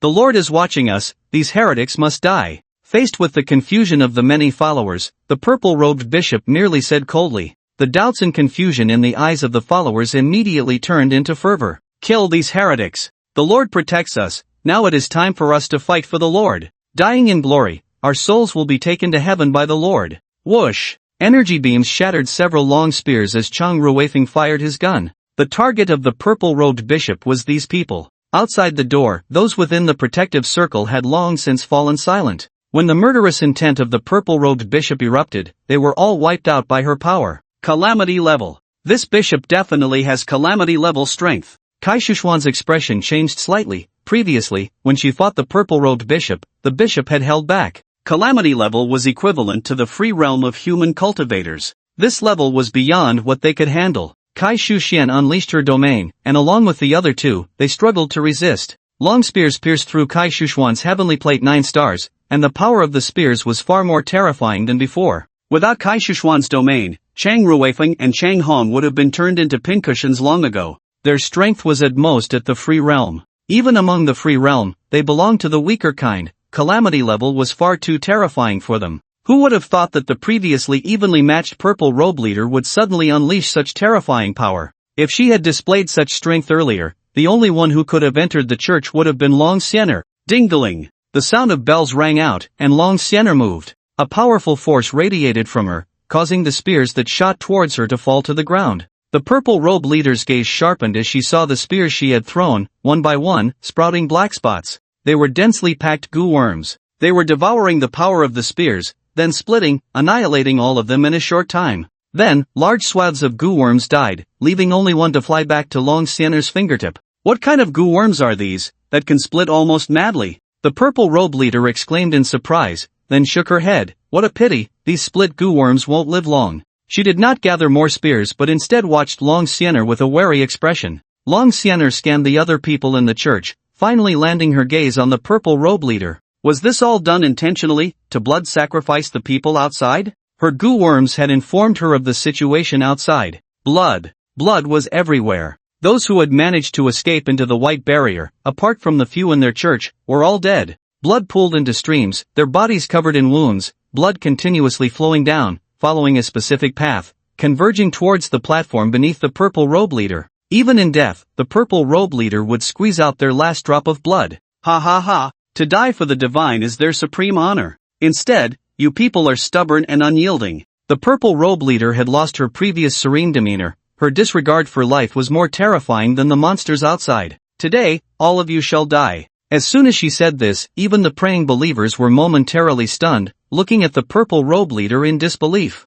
Bishop! A woman hesitated to speak. Shut up! The purple robe leader's gaze pierced through her like a sharp sword. Crack, crack! The woman's head instantly twisted 180 degrees, eerily smiling at the person next to her before collapsing straight to the ground. This scene terrified many of the believers. They usually regarded the purple robe leader as a divine representative in the world. She was kind, wise, peaceful, and loving. All the beautiful adjectives in the world to praise the purple robe leader seemed entirely justified to them. At this moment, the purple robe leader appeared strange and grotesque in their eyes. How hypocritical! But I have no interest in watching you all tear each other apart. Let there be a way out. Long Xianer said sharply, as there was still a terrifying monster outside, eyeing this place covetously. The purple robe leader stared intently at Long Xianer, revealing a chilling smile. A way out? I know she has always been obsessed with me, but you all wanting to leave is absolutely impossible. The purple robe leader had now revealed her true form. Like the outside Alessa, she was filled with malice and resentment towards the world. No matter who entered the town, they should not think of leaving again. In this regard, the purple robe leader and Alessa were the same. The devil, she is the devil. We have all been deceived. She has been lying to us all along. The believers finally came to their senses, pointing at the purple robe leader and denouncing her. Oh, I am the devil? I provide you with shelter, ample food, and warm housing. Do you think all of this is taken for granted? The purple robe leader's eyes glinted with mockery. From her body, one tentacle after another, like blood vessels, surged out frantically. Hiss! Those blood vessels pierced directly into the bodies of the believers, greedily siphoning their blood. A massacre! An overwhelming slaughter! Aren't you going to make a move? The purple-robed bishop looked at Long Xianer, a smile that was not quite a smile on her face. They're just a bunch of people who should have died anyway. Whether they live or die has nothing to do with us. Long Xianer's expression showed no change at all. Make a move to save them? Don't be ridiculous. They weren't even compatriots from the Xia kingdom, not to mention that the seeds planted by the purple-robed bishop had long since taken root in these people's bodies.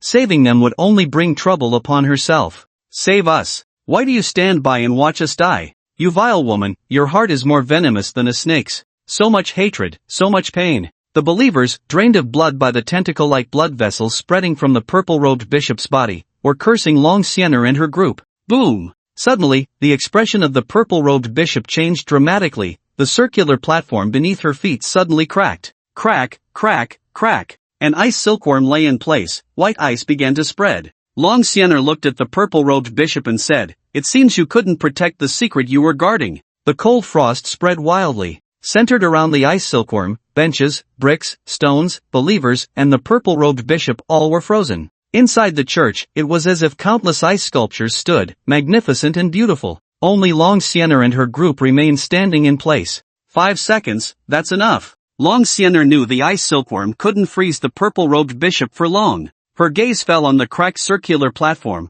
where a woman was lying. A shell? Long Xianer was slightly surprised. Hidden beneath the platform was a soulless shell. But she didn't think much of it and directly ordered, "Xiao Bai, eliminate her." The ice silkworm received the command without hesitation and immediately jumped onto the shell. Hiss! Dozens of ice spikes erupted from the ice silkworm, piercing fiercely into the woman. Instantly, the woman's body deflated like a punctured balloon. Waves of extremely pure power radiated from her. Quick, absorb that power. Long Xianer's eyes lit up, and she hurriedly shouted, rushing towards the circular platform. Crack! The frost on the purple-robed bishop's body was covered in cracks, a terrifying power breaking through the frost, sweeping through the entire church. Crash! One ice sculpture after another exploded. The purple-robed bishop's expression twisted, her face seemingly about to split in two, countless blood vessels like vines strangling towards the ice silkworm. An angry voice erupted from the purple-robed bishop's mouth. No, there is still hope. The purple-robed bishop had gone mad, truly mad.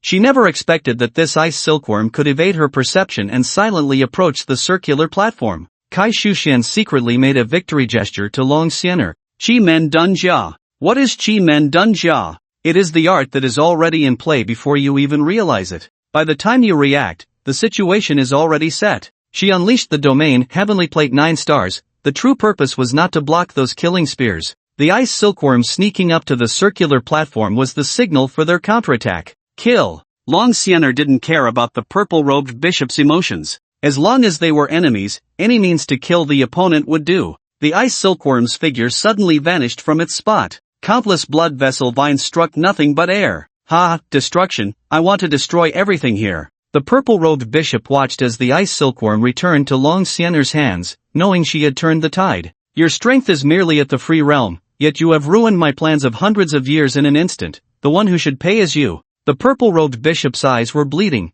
his crimson gaze fixed intently on Kai Shuxian. I said from the very beginning, the strange arts of the Summer Kingdom are beyond your comprehension. Kai Shuxian showed no fear. No matter how elaborate the enemy's century-long scheme, one must never allow the enemy to achieve their desires. The more the enemy suffers, the more advantageous it is for oneself. Who would discuss righteousness and morality with these ghostly beings? The mysteries of the Chiman Duanjia would forever elude the purple-robed bishop. The moment she compromised to let a few people enter the church, this scene was already destined. Good, truly wonderful, you have forced my hand. The purple-robed bishop's bloodshot eyes swept over Long Xiener and the others. Shifeihu had been watching from the side, not intervening. Ah, now I'm being targeted too, what a hassle. Shifeihu thought as he looked at the seemingly mad purple-robed bishop, unable to help but shake his head. He and Long Xiener shared the same goal, to leave this cursed place. Boom, boom, boom. The church began to collapse. The white barrier enveloping the church also started to dissipate. At this moment, the church was engulfed in a chilling wind, howls of ghosts and wolves echoed, and the floor around the circular platform cracked open, revealing countless bloodstains churning beneath. That blood was the result of the many lives the purple-robed bishop had taken. How many people has this purple-robed bishop killed? Kai Shuxian quickly retreated to the edge and looked down, feeling a wave of nausea. Countless corpses floated in the blood, their faces twisted, eyes filled with endless terror. That expression told the story of their experiences in life. A nightmare. An absolute nightmare. Go! A way out has appeared. Kai Shuxian's face lit up with joy as she saw a path to escape the town. The group immediately left the church and rushed toward it. No one hesitated or paid attention to the changes around them. No matter what the purple-robed bishop intended to do, as long as they could evacuate quickly, they would have won. Alicia, haven't you always wanted to reclaim that part of your power? Today, just as you wish, but you must kill these here. The purple-robed bishop looked up at the sky, where Alicia stood. Are you begging me? Alicia slowly emerged from the corner of the church, her expression flickering with madness and endless resentment. It was here, and this woman before her, who had ruined her. The purple-robed bishop's gaze faltered. Put! Alicia pierced directly through her chest, gripping the purple-robed bishop's heart. She leaned close to the bishop's ear and whispered, "It's because of you that I've become what I am now. You want to steal the power of the divine, how ridiculous." Indeed, the purple-robed bishop had plotted for hundreds of years, and from the moment she inscribed the curse on Alicia, the scheme had begun. The body destroyed by the ice silkworm was the vessel of the purple-robed bishop. A vessel without power infused into it is not so sturdy. It could not withstand the invasion of Long Xiener's ice silkworm goo. Hundreds of years of planning were obliterated in an instant by Long Xiener and the others. The purple-robed bishop wished to tear these people to shreds, but she could not, because without a vessel, without followers, she could no longer sustain the white barrier outside the church. Even more infuriating, the blood sacrifice had not yet been completed. I know I will die, but you should understand, once the blood sacrifice begins, it cannot be stopped. You must sacrifice all living beings in the town. This is the amount I calculated for you. If more than 10 escape, you will fail just like me. At this moment, the purple-robed bishop's face showed no fear, only madness. No matter who wins, we will gain a part of that divine power. From now on, the nightmare world must treat us with caution. Your power and mine are originally one. Crack! Alicia's expression was indifferent as she directly crushed the heart of the purple-robed bishop. Countless blood-red vines pierced into the bishop's body. The bishop's power, flesh, and soul were all being stripped away. Alicia reveled in it all, her gaze suddenly turning to the fleeing crowd, her tone chillingly cold. Then let them all die. Everything will become my power. Alicia had long lost her humanity. She was a fusion of resentment and evil. There was no compassion, no mercy, none existed. As long as she could grow stronger, Alicia could unleash slaughter at will. Boom! The church collapsed, the blood pool roiling, and wherever the blood pool surged, buildings were shattered to pieces. The blood pool carried a terrifying corrosive power. Wherever it passed, whether living or dead, everything was melted away, becoming part of the blood pool. The earth shook. The inner world began to collapse and crumble under Alicia's will. She's gone mad. She wants to kill us all. The world is collapsing. Is she trying to take us down with her? Please don't kill me. I am willing to serve you, to give you everything. I can be your dog. I beg you, spare me. Some knelt on the ground, crying out, desperately pleading. In order to survive, dignity and principles no longer mattered. But Alicia's response to them was a single word: kill. Rampage, endless slaughter. This feeling is too wonderful. Alicia closed her eyes, embracing her world, the blood pool gradually expanding, countless corpses accumulating. The despair, curses, and pleas delighted Alicia. She loved this feeling. My inner world, collapse. In blood and despair, I, Alicia, will forge a brand new, stronger, and more perfect inner world. Alicia slowly tore apart the purple-robed bishop's body. She had once vowed to dismember the bishop, and now she had done it. Before long, the bishop was reduced to countless pieces of flesh, and several twisted monsters rushed forward to devour the remains. Next, there's one more thing to deal with. Alicia's gaze turned to another direction. As for Long Sienna and the others, she paid them no mind. As long as the number of those who escaped did not exceed a dozen, Alicia could accept it. Compared to others, Long Sienna and her group were undoubtedly the most troublesome. She had not yet fully adapted to the power within her body, so she turned a blind eye to them. As for the others, they were all targets for her slaughter. Of course, among these targets, one person was particularly important. On the street, the wandering soul Guchen was somewhat dazed when a girl in white stood timidly before her. The girl looked up at the sky, her eyes filled with fear, as if something extremely terrifying was about to come. Brother, I know the way out of here, hurry and run with me. The girl looked at Guchen, who stood frozen, thinking Guchen was scared, and quickly reached out to pull her, wanting to escape together. She suppressed her inner fear, wanting to take Guchen away. In such times, this kind of character was rare. In the face of disaster, survival is humanity's first instinct. But there are always some lovely and admirable people who can stand up in such moments. Their beliefs overcome the instinct to survive. Even knowing it might lead to death, they unhesitatingly stand in front of others. Guchen felt the small hand gripping hers, trembling uncontrollably. The girl was even more afraid than Guchen. Yet at this moment, she reached out to a stranger, someone completely unrelated to her. That kind of kindness was unrelated to strength or anything else. In this nightmarish world, it was like a beam of light. Only, this beam of light could be extinguished at any moment by the darkness of the nightmare world. Her good intentions might lead to her own demise countless times. In this world, being a little angel is not so easy. The girl pulled Guchen and ran for about 10 meters, only to find that she could no longer move him. Brother, what's wrong? The girl looked up at Guchen, anxiously asking. She's coming. Guchen looked up at the sky as a figure slowly descended. It was the master of this place, Alicia. The girl's body immediately trembled, but she did not hide. Instead, she stared directly at Alicia. She is also a personality of Alicia, but it seems to be Alicia's kindest personality. Guchen's peripheral vision swept over the girl beside him, and he thought to himself, it's not just a kind personality. Alicia seems to have entrusted all the beauty of the world to her. Only then could the little girl be like this. All that could be seen on her was beauty, truly like a descending angel that evokes affection. And Alicia, who landed here, was the master of the inner world. She and the girl were completely two extremes. If the girl represented all the beauty in the world, then the Alicia who was chasing them was the epitome of evil. The malice radiating from her, the resentment in her eyes, was enough to distort the mind of any normal person. Even the kindest and most benevolent person, upon meeting Alicia's gaze, would turn into a heartless demon. Guchen felt countless evil thoughts assaulting his mind. The tattoo on his back, a pair of lotus flowers, flickered with a pure white light, helping him resist the erosion of these evil thoughts. You little ant have some skill, but that's all there is to it? Alicia looked at Guchen, slightly surprised. The evil Alicia had already returned to her body, and she still had a vague impression of Guchen. The next moment, a cold wind swept by. One of Guchen's hands fell off, and there were several deep wounds on his body. Her strength completely crushes mine. Her power is definitely close to that of a lord.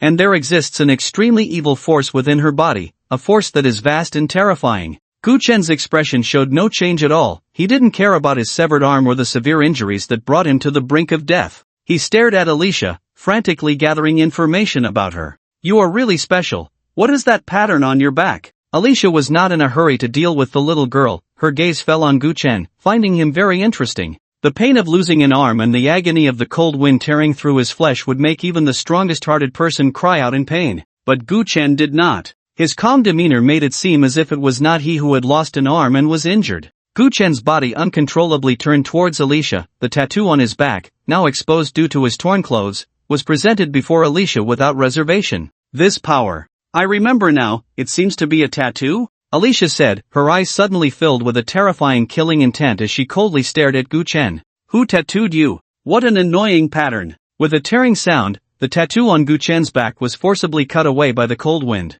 The pain of skin being ripped off made Gu Chen smile. You seem to be quite afraid, but that's okay. Soon, we will meet again. Even at death's door, you still want to play tricks? Alicia scoffed, even if the other party had a tattoo, so what? The power hidden within tattoos could be strong or weak. For example, this pair of lotus tattoos before her was among the weaker types. You can die. Alicia looked down from above, her eyes devoid of any sinister movement. The cold wind, like a knife, inflicted 1,000 cuts upon Gu Chen. Clearly, what Gu Chen had just said had struck a nerve with Alicia. She was determined to torment Gu Chen to death. Gu Chen was very decisive, shattering his own consciousness with a single palm strike. Bang! His body turned into a mass of dark energy and dissipated. A wandering soul? I've been played. Alicia's expression darkened as she witnessed this scene. No wonder he felt so strange before. It turns out this was just a clone. Clones were relatively common in the nightmare world. After all, bodies were plentiful. But this clone of his is too perfect. The power of the tattoo is indeed formidable. Alicia couldn't help but marvel. Tattoo techniques were something ordinary ghosts in the nightmare world were completely unaware of, but some long-lived and knowledgeable spirits understood their power. Once, there had been turmoil in the nightmare world because of tattoo techniques. Alicia thought, her gaze falling on the girl in white. The girl in white was filled with fear. There's no need to be afraid, you and I are one and the same. Now, it's time for you to return to my embrace, Alicia said with a smile, but her smile could certainly silence a crying child. The girl in white wanted to retreat, even more so to escape. No one could help her now. In this place, Alicia was the true ruler. Everyone was frantically fleeing, trying to escape this haunted place. A streak of blood enveloped the girl in white, bringing her before Alicia. Alicia looked at the girl, a flicker of responsibility passing through her eyes, but ultimately, only resentment and evil remained. Come, let us witness true glory together. Alicia rose and flew into the sky, the girl in white wrapped in blood, drawn by Alicia's power, soaring with her. Alicia was not in a hurry to kill the girl in white. The inner world has not completely collapsed yet. The best time to devour her will be when the inner world is being reforged. At this moment, Alicia's thirst for power surpassed everything. Originally, she had created this girl in white to replace herself and enjoy all the beauty of the world because those were experiences Alicia had never had. But now, nothing mattered anymore. She had fulfilled her wish by killing the purple-robed bishop and regained the power that was rightfully hers. The last remnants of her humanity had been completely shattered before that evil power. Run, run! These monsters have gone mad, they kill anyone they see, even leaving their territory to hunt us. Ah, brother, don't go, help me. I don't want to die. Voices filled with extreme panic echoed through the streets and alleys. Twisted monsters, nurse monsters, acid monsters, and so on, were all engaged in frenzied slaughter. Corrosive acid, iron nets with sharp hooks, and surgical instruments glinting coldly. Every time the iron net shook, it would ensnare dozens of people. My hand! Why must I suffer like this? We're all going to die here, we're all going to die here. Some were drenched in blood, wailing in pain, while others knelt on the ground, laughing maniacally in a breakdown. It was terrifying. Blood stained the earth. Severed arms and limbs were everywhere, and slaughter was happening at all times. The wails and screams merged into one, as the monsters ruthlessly slaughtered humans, gnawing on blood-soaked limbs. Those scenes continuously impacted the fleeing people's minds. Those with unstable minds had already collapsed under the onslaught of these images. Where should we run? Dead end, this way is a dead end, quickly take another route. Oh no, there are swarms of corpse worms here. Many were fleeing in panic, and many had already lost their way in their haste. They finally managed to run to another street, only to find that it was a moment when the tightly wound sanity, like a spring, instantly shattered. There were more people. In order to survive, they pushed those beside them out to take the brunt. Everything they did was just to buy themselves a little more chance to escape. The monsters, the collapsing inner world, and the people scrambling to survive were far more frenzied and bloody than what had happened at the church entrance before. Isn't it ugly? Alessa pointed to a spot on the street, where a woman, in order to save her own life, unhesitatingly pushed her male companion, whom she had known for just a few days, out to take the blow. It should be noted that before this, her companion had saved her several times. The girl in white watched the scene below, biting her lip, remaining silent. Alessa smiled and pointed to another place, continuing, "Look how fragile humans are, a terrifying monster can easily kill them." In that room, a horrifying monster was wantonly slaughtering several humans, playing with them like a cat with a mouse. That's not true. The girl in white couldn't help but retort. Alessa's gaze converged on her, and the girl in white's expression instantly turned pale. Hee, don't be afraid, you are me. Alessa stroked the girl in white's chin and said, once you and I become one, you will no longer feel pity for these ants. Alessa's gaze swept below, her expression only cold. We are high above, is it a matter of concern for us whether we crush a few ants or a whole swarm? Humans are ugly, just look at them, fleeing in panic, disregarding everything to survive, it's truly laughable. A strong mockery flashed across Alessa's face. The more desperate these humans became, the more they turned on each other, and the inner world she subsequently forged would become even more perfect and powerful. Resentment, despair, blame, unwillingness. These were all the nutrients for her growth. The girl in white fell silent. She couldn't refute any of it because she knew she would soon die alongside these people. A look of pity flashed in her eyes. That expression was enough to soften anyone's heart. Yet Alessa showed no change in her demeanor, speaking to herself. Collapse, rampage freely, this is my apocalyptic carnival.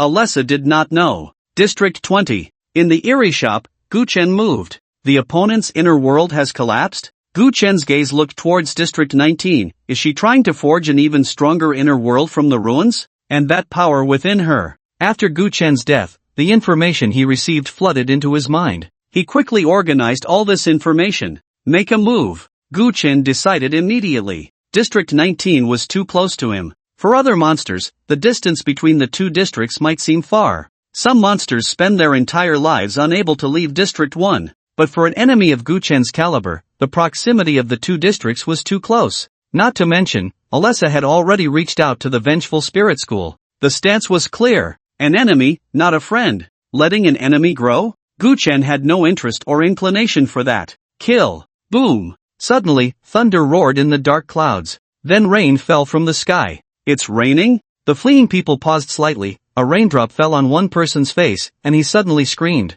His face was directly corroded to a bloody mess by that drop of rain. This rain was comparable to acid. Hiss, hiss, hiss. The rain fell on people, immediately making a hissing sound. Even some monsters, when touched by the raindrops, began to rot away. But unlike others, these monsters did not flee when drenched by the rain. Instead, they all stopped in their tracks. In fact, large swarms of corpse insects actively crawled from the rooms onto the streets. What are they doing? Those hiding in the rooms, witnessing this bizarre scene, couldn't help but feel a chill run down their spines. I don't know, but it can't be anything good. Another person said, looking anxiously at the sky. Above, two figures stood, unaffected by the rain. The sudden downpour caused the rampaging monsters to halt their killing. Many exhausted individuals found a moment to catch their breath. Yet their expressions were heavy. The dark sky, with rain that felt like sulfuric acid, poured down on the unmoving monsters, creating an eerie sense of dread. It was as if it were the calm before a storm. What does the master here intend to do?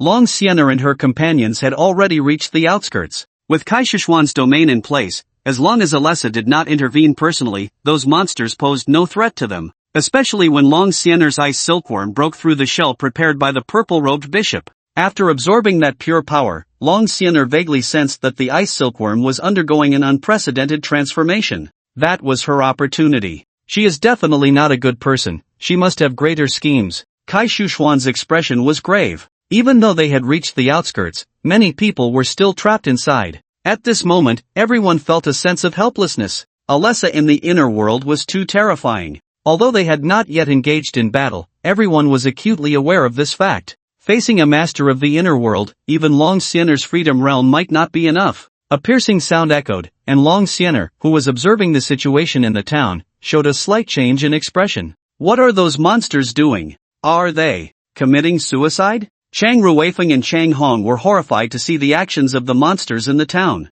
In the streets and alleys, those monsters actually opened their own bellies, pulling out their organs and laying them before them. Then, one by one, these monsters knelt on the ground, letting their blood flow freely. That scene made people's eyelids twitch, their hearts racing. Some even walked out from their houses and under the trees, their expressions numb and dazed, allowing the rain to drench them. It was as if they had lost the ability to be influenced by the madness of these monsters. They disregarded everything, wanting to kneel and offer themselves to Alessa in the sky. Did you see that? I control everything here, they can offer me anything at any time. Do you know how wonderful that feels? Alessa greedily reveled in it all. She reached out to touch the face of the girl in white, speaking in a tone of tenderness she herself was unaware of. In this world, no one can bully us. Come, Let's take control of this world together. In the heavy rain, Alessa extended her hand to the girl in white. Scenes from her past flashed through her mind. Those people had tormented her by any means possible, humiliating her. Her body and soul were tortured without respite.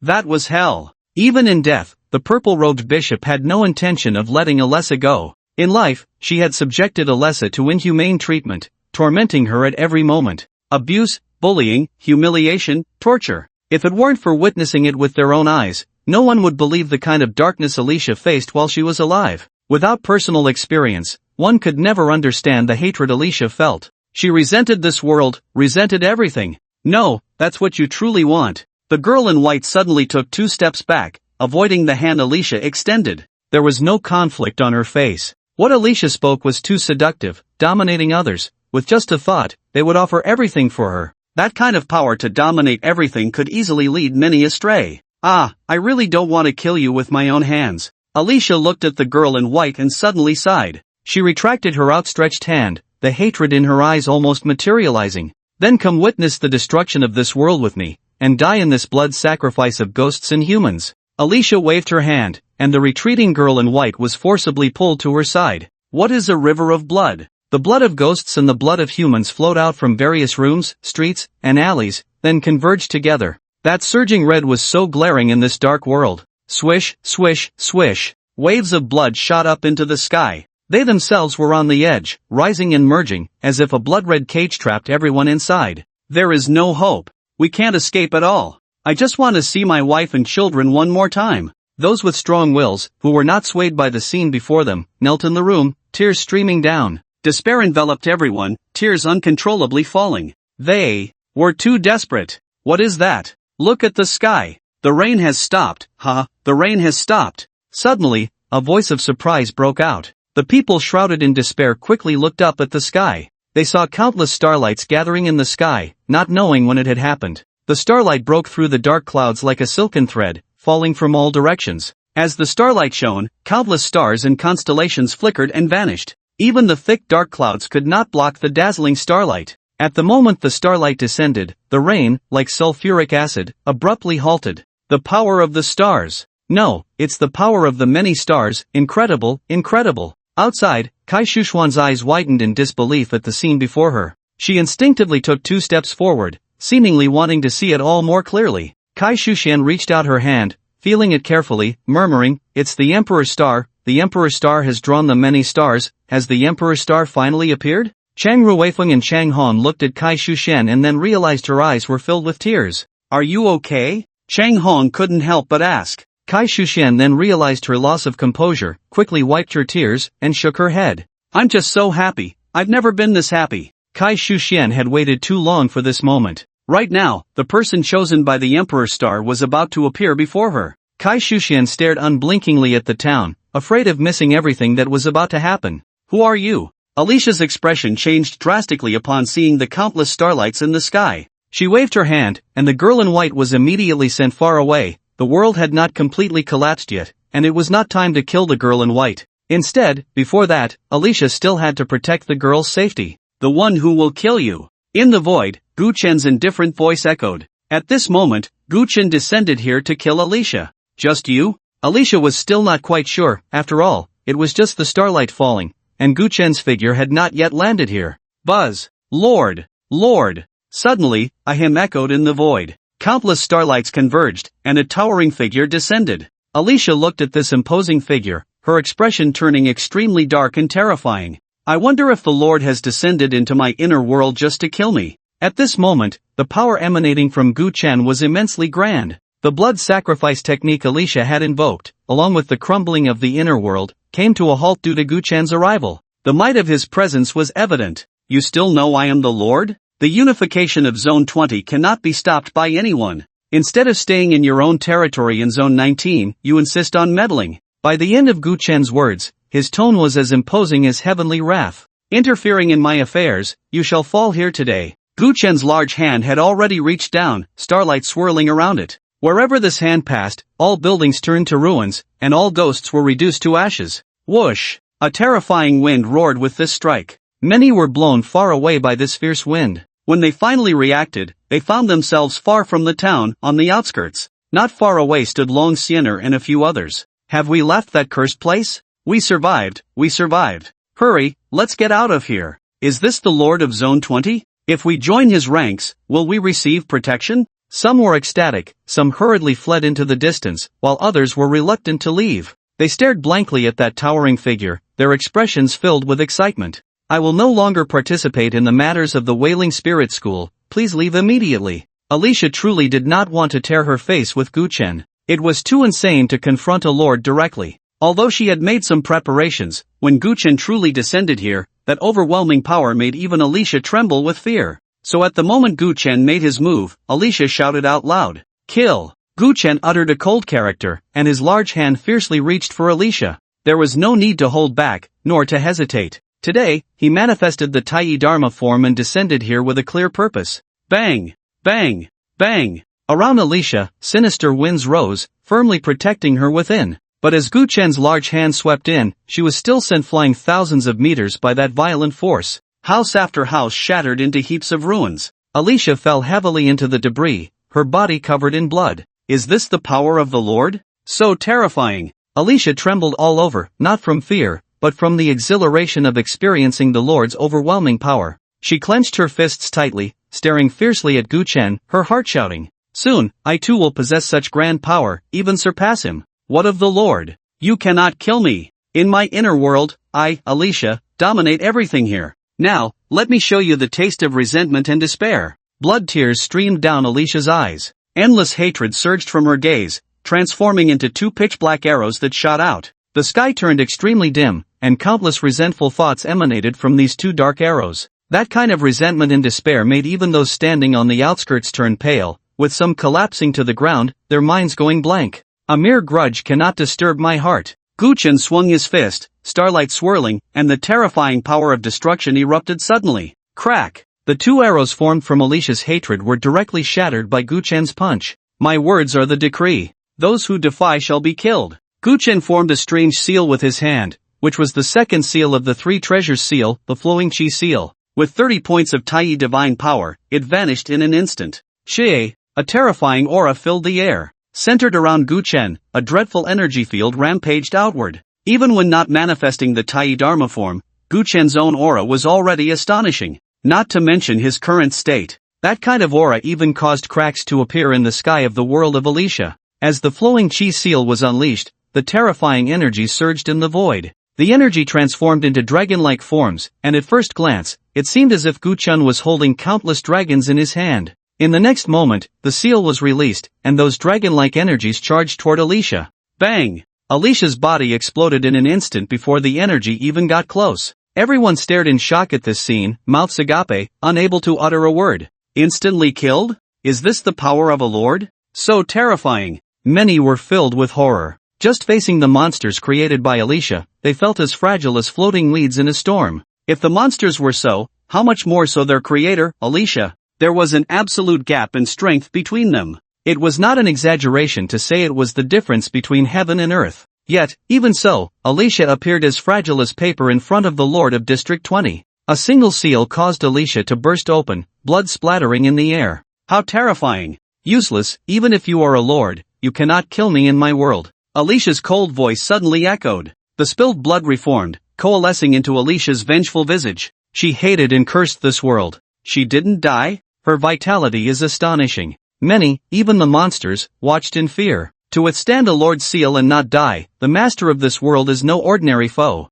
Can't kill you? Guchen scoffed. Those monsters born alongside your new world are the source of your confidence, aren't they? Alicia was startled, then coldly snorted, so what? In my world, the monsters I create are endless. They're evil and anger. Provide me with faith. As long as there is faith, I can be reborn infinitely. Guchen listened to Alicia's new concept with curiosity. This was indeed the first time he had heard such a thing. However, Guchen's intent to kill was already set. Endless? Ridiculous. Guchen shook his head, his gaze resembling an abyss, ready to devour and destroy everything. It seems you still don't understand the gap between us. Alicia was startled, suddenly feeling a chill enveloping her. It was the breath of death. It was laughable. Yet Alicia truly felt it. Death was approaching her. It was a feeling she hadn't experienced in many years. After all, strictly speaking, the real Alicia had died long, long ago. Is this the Emperor's star? How could it become like this? Kai Shuxian was stunned. She looked up at the towering figure above the town. She could not be mistaken about the essence of life. Cold, sinister, filled with all negative energies, this Lord of District 20, like Alicia, was a native of the nightmare world. In an instant, Kai Shuxian fell silent, the previous joy and excitement completely gone. The natives of the nightmare world were monsters who viewed life as worthless and killed without hesitation. Could such monsters be the Emperor's star? But this power of the stars. What kind of life error has occurred here? Kai Shuxian frowned in thought, momentarily at a loss. She looked at that towering, indistinct figure and clenched her delicate fist. This matter is of great importance. I must investigate it thoroughly. District 20, we must go. Whoosh! A cold, piercing gaze, like that of a god or a demon, erupted from Gu Chen. True God seal. 50 points of Tai divine power instantly vanished. With his gaze solidifying the seal, Gu Chen's eyes burst forth, coalescing into a terrifying magical seal in the void. The world lost its color, and silence enveloped everything. When Alicia saw this magical seal, she screamed and turned to flee amidst the astonished gazes of everyone. So even monsters can be afraid. Even powerful monsters can feel fear. Many fleeing humans paused, watching Alicia run away, their eyes seemingly ignited by an unnamed flame. Confronting fear, overcoming fear. The adaptability of humanity is remarkable. This scene left a profound impact on many, planting the seeds of strength in their hearts. If they could be as strong as the Lord of District 20, even in the nightmare world, they would have the confidence to speak. Go! Gu Chen murmured softly, hands behind his back, watching Alicia's fleeing figure without haste. Wherever his gaze fell, he could unleash his power in an instant. His eyes could see far, how could Alicia escape? This is forbidden power. Alicia, who was frantically fleeing, suddenly froze, her body stiffening as she exclaimed in disbelief. Then, she fell straight to the ground. Rustle, rustle, rustle. Suddenly, blood rain began to fall in the town. Those newly born monsters shattered one after another, and the new inner world Alicia had created completely collapsed. The blood rain drifting indicated that the master of this inner world had fallen. With Alicia's death, the monsters she created, even this world, began to crumble. Unlike before, this collapse was true destruction. The entire process took only a moment. Everyone was stunned. Just moments ago, Alicia had confidently declared that Gu Chen could not kill her, claiming she could be reborn infinitely. Yet, with just 2 magical seals, Alicia was killed. Ah, was Alicia too weak? No. It was Gu Chen's strength that was too overwhelming, too monstrous. Gu Chen glanced in the direction of Kai Shuxian, then slowly dissipated from the scene. His goal had been achieved, there was no need to linger here. Swift and decisive. Many swallowed hard. Is it over? That terrifying monster just died like that? I'm not dreaming, am I? Kai Shuxian stood frozen, Gu Chen's gaze was too terrifying, as if all her secrets were laid bare in an instant. Is it warning me? Or? Kai Shuxian kept guessing, ultimately making up her mind to personally head to District 20. She practiced the 8 gates of escape and understood the significance of the Emperor's star,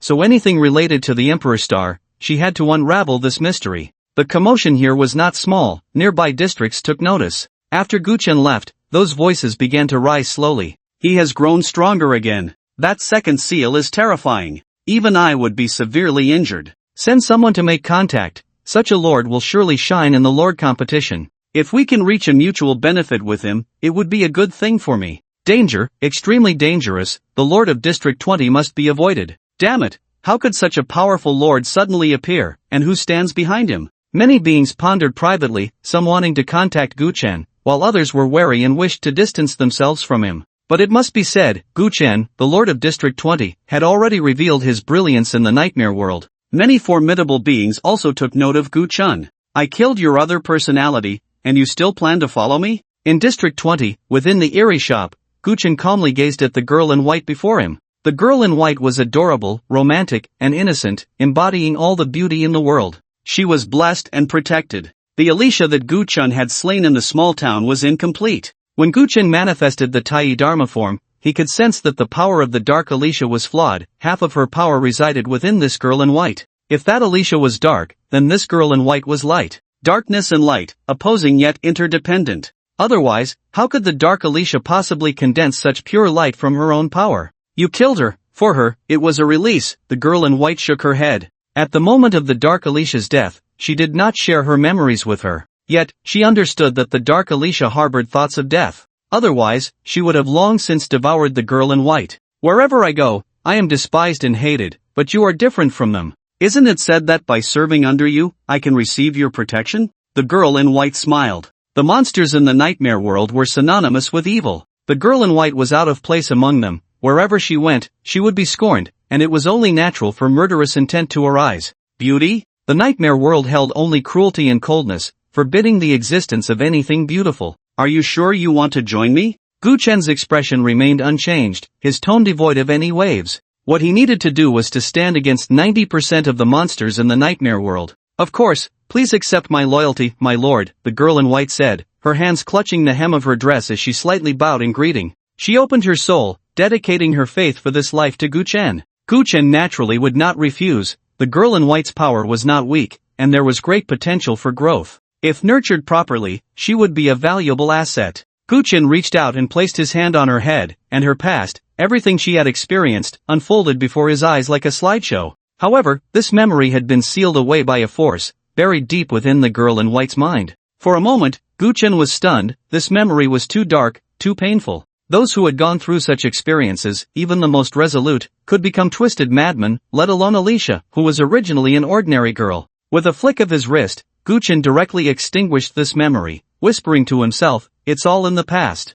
She will embrace a new life now." The girl in white was unaware of this. She only felt joy at Gu Chen accepting her loyalty. In that moment, it was as if she had found her home. When she looked at Gu Chen again, there was a brand new feeling within her, one she had never possessed before. It was as if, in this cold world, she had found support. From now on, she would no longer be alone. Your strength is decent, you can be a legion commander. From now on, you will manage one of the 4 legions for me, Gu Chen arranged directly. He had previously worked on the prototype of the Eerie domain. He just lacked some examples and people to match the professions. The girl in white's strength was among the best at the disaster level. Yes, my lord, the girl in white nodded, then asked, I don't know what the name of the legion I will manage is, and what its responsibilities are. You will manage this legion, so of course, you will name it yourself, Gu Chen said nonchalantly, without a hint of embarrassment. The girl in white's forehead appeared with several question marks, then she nodded. You are the boss, you have the final say. As for the responsibilities, all 4 legions are the same, they are to expand the territory for me.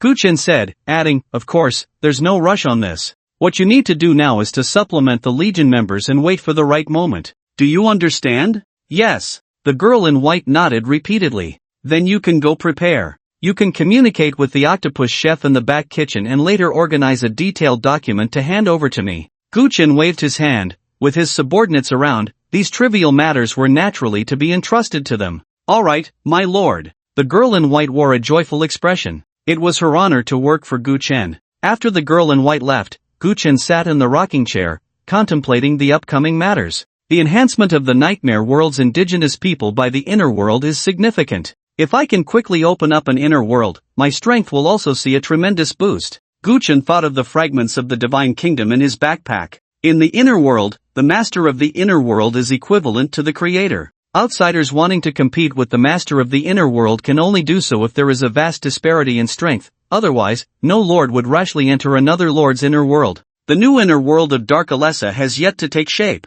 I must act decisively to crush the threat in the cradle, one must be resolute in life. Gu Chen smiled. The ease with which he could win was partly due to his own strength. The other part was the timing of his actions. With both the timing and the advantage on his side, how could he lose? How to construct it specifically will have to wait until all territories in Zone 20 are under my command. Gu Chen's thoughts were clear. Alessa's inner world was too small. She thought it could accommodate many monsters, but in Gu Chen's eyes, it was far too few. The ghosts in the underworld numbered in the trillions, with countless shadow soldiers and ghost generals. Just imagining that scene sent shivers down one's spine. My inner world will be called the underworld. My inner world will surely make all monsters tremble. A glint flashed in Gu Chen's eyes. He intended to participate in the Lord's War. Since he had decided to join, he would fight to the finish. In the end, who could laugh last would depend on their own abilities. Zone 20? A newly emerged lord. Incredible. At this time, a new lord can still be born. This lord must have a great secret.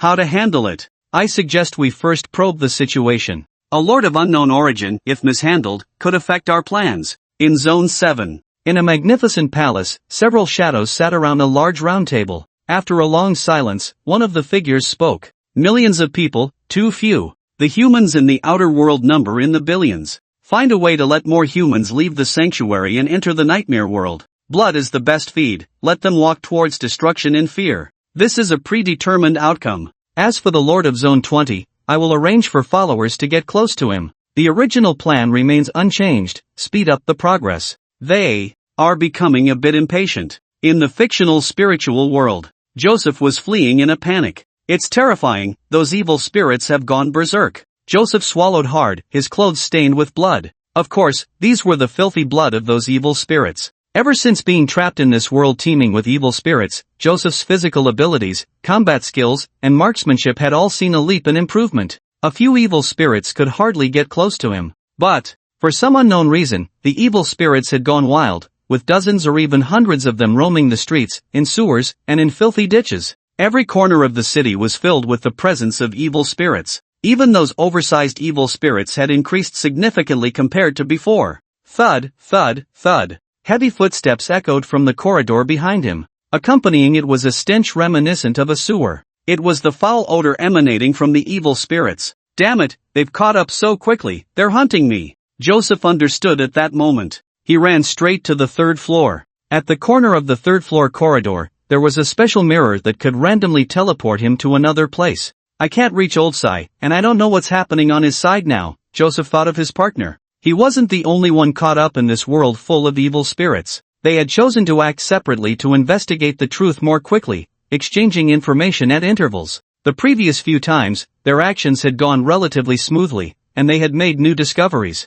Joseph didn't expect that this time the change would come so suddenly, with the evil spirits surging towards him. Moreover, there were several times when those evil spirits could have killed him but held back. After that incident, Joseph suspected that someone was controlling these evil spirits from behind. Who has such power to manipulate evil spirits, and what is their purpose? Joseph pondered as he fled. He didn't believe that one person could possess such strength. Behind all this must be an organization. Things became increasingly mysterious and convoluted, and Joseph was momentarily distracted. Sizzle! A blob of corrosive acid flew towards him. Joseph immediately twisted away, and the wall hit by the acid was instantly corroded, creating a large hole. These evil spirits had become stronger. Joseph's heart trembled. If that acid had hit him, what would have happened? Finally, Joseph reached the third floor. The next moment, despair washed over him. He saw the mirror, the one he intended to use to escape. But at that moment, the area in front of the mirror was filled with evil spirits.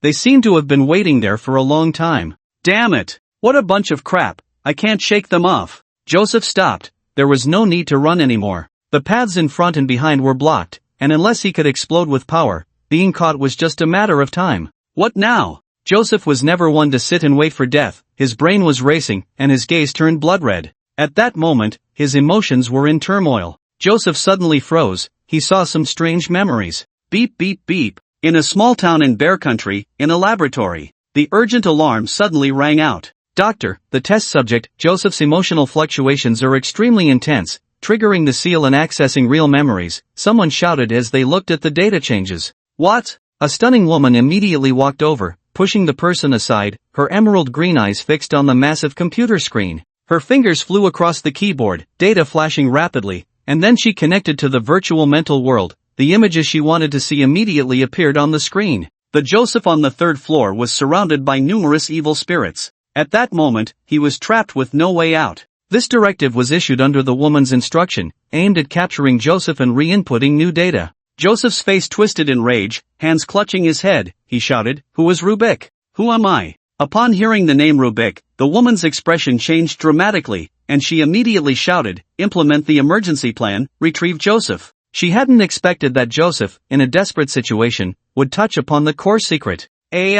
The evil spirits surrounding Joseph howled and charged at him. Retrieval meant elimination. In this situation, it was clearly better for Joseph to die. After all, with this kind of data consciousness, the woman could create as much as she wanted in this world. "Get away from me!" Joseph, whose thoughts were already chaotic, shouted. To his surprise, the evil spirits exploded at his shout. Filthy blood and a foul stench filled the third floor. Warning, warning, there are signs of awakening. Please eliminate adverse factors immediately. A warning popped up on the screen from the biological system. Researchers in other laboratories quickly began to operate, but it was already too late. Joseph seized the opportunity and charged into the mirror. Joseph's figure vanished without a trace on the entire third floor. The woman was about to crush her perfectly white teeth, the wrinkles at the corners of her eyes bulging. Increase the sleeping agent, keep it in a dormant state. Track Joseph's new location for me, issue the erasure order. Joseph must completely die in this world within 3 minutes. Soon, someone said. Joseph has lost track. Hearing this, the woman was furious, directly lifting the speaker by the collar, her originally beautiful appearance turning somewhat sinister and ugly, her voice sharp as she shouted. Useless, a bunch of useless fools, that world is under our control, just a piece of data, and it actually slipped out of control? The woman laughed in anger. Data can only survive in the virtual world we constructed for them. Tell me, if he leaves the virtual world, can he live? Slap. At this point, the woman could no longer hold back and slapped him hard across the face. A tooth flew out, and the right side of the man's face swelled up. Find him for me, he must be hiding somewhere. If you can't find him within an hour, you can all go die. Everyone was shocked and hurriedly searched in the virtual world. But they could never have imagined. Joseph had truly jumped out of the virtual world. Darkness. Endless darkness. Where is this? Joseph walked in the dark, feeling he had arrived in a strange place. The darkness here was suffocating. Joseph felt as if his head would explode. The unfamiliar memories were too overwhelming for his brain. When a person's safety is threatened, the brain activates a protective mechanism, temporarily forgetting that memory. Behind Joseph, there was a faint light. But Joseph dared not look back, for that was the mirror he had escaped from. If he returned, it would be like walking into a trap. In Joseph's mind, there was only one thought, to stay far away from the original mirror. Suddenly, it seemed that Joseph's surroundings brightened. No, it was still dark, but Joseph could see. To be precise, it was the person in the darkness who wanted Joseph to see her. It was a woman in a red dress, her lips a rosy hue, her figure curvaceous, exuding unparalleled allure. Joseph's mind momentarily froze. An encounter in the dark? Such good fortune. It couldn't be. The woman in red was none other than the one from the cursed town. She was the one who had previously asked Guchen for help. As a guardian who could freely enter and exit the mirror world, after Guchen dealt with the serpent god, the woman in red had refined her inner core and restored her strength to 60% of her peak. The current woman in red was also at the disaster level, and one step further would be the lord level. But becoming a lord was difficult. Usually, the woman in red practiced in the mirror world. For other outsiders, the mirror world, aside from the bright entrances linking to other worlds, was nothing but boundless darkness. But for the woman in red, this was her domain. However, the woman in red would not recklessly step into other entrances. That was the rule of the guardians. If she violated the rules, she would lose the power to freely enter the mirror world. The moment Joseph arrived in the mirror world, the woman in red sensed it, and then the scene of their previous encounter unfolded. Who are you? Joseph came to his senses, looking at the woman in red with full vigilance. You can call me Red. The woman in red smiled. Her existence had spanned too long, and her name had long lost its meaning. But she really liked red. Crackle, crackle, crackle. Joseph hadn't spoken yet, but his whole being began to flicker, his face, arms, and even the clothes on his body shimmering, each a garbled mess like a bug. This scene was quite eerie. Moments later, an inexplicable force stabilized the garbled data, restoring it to normal.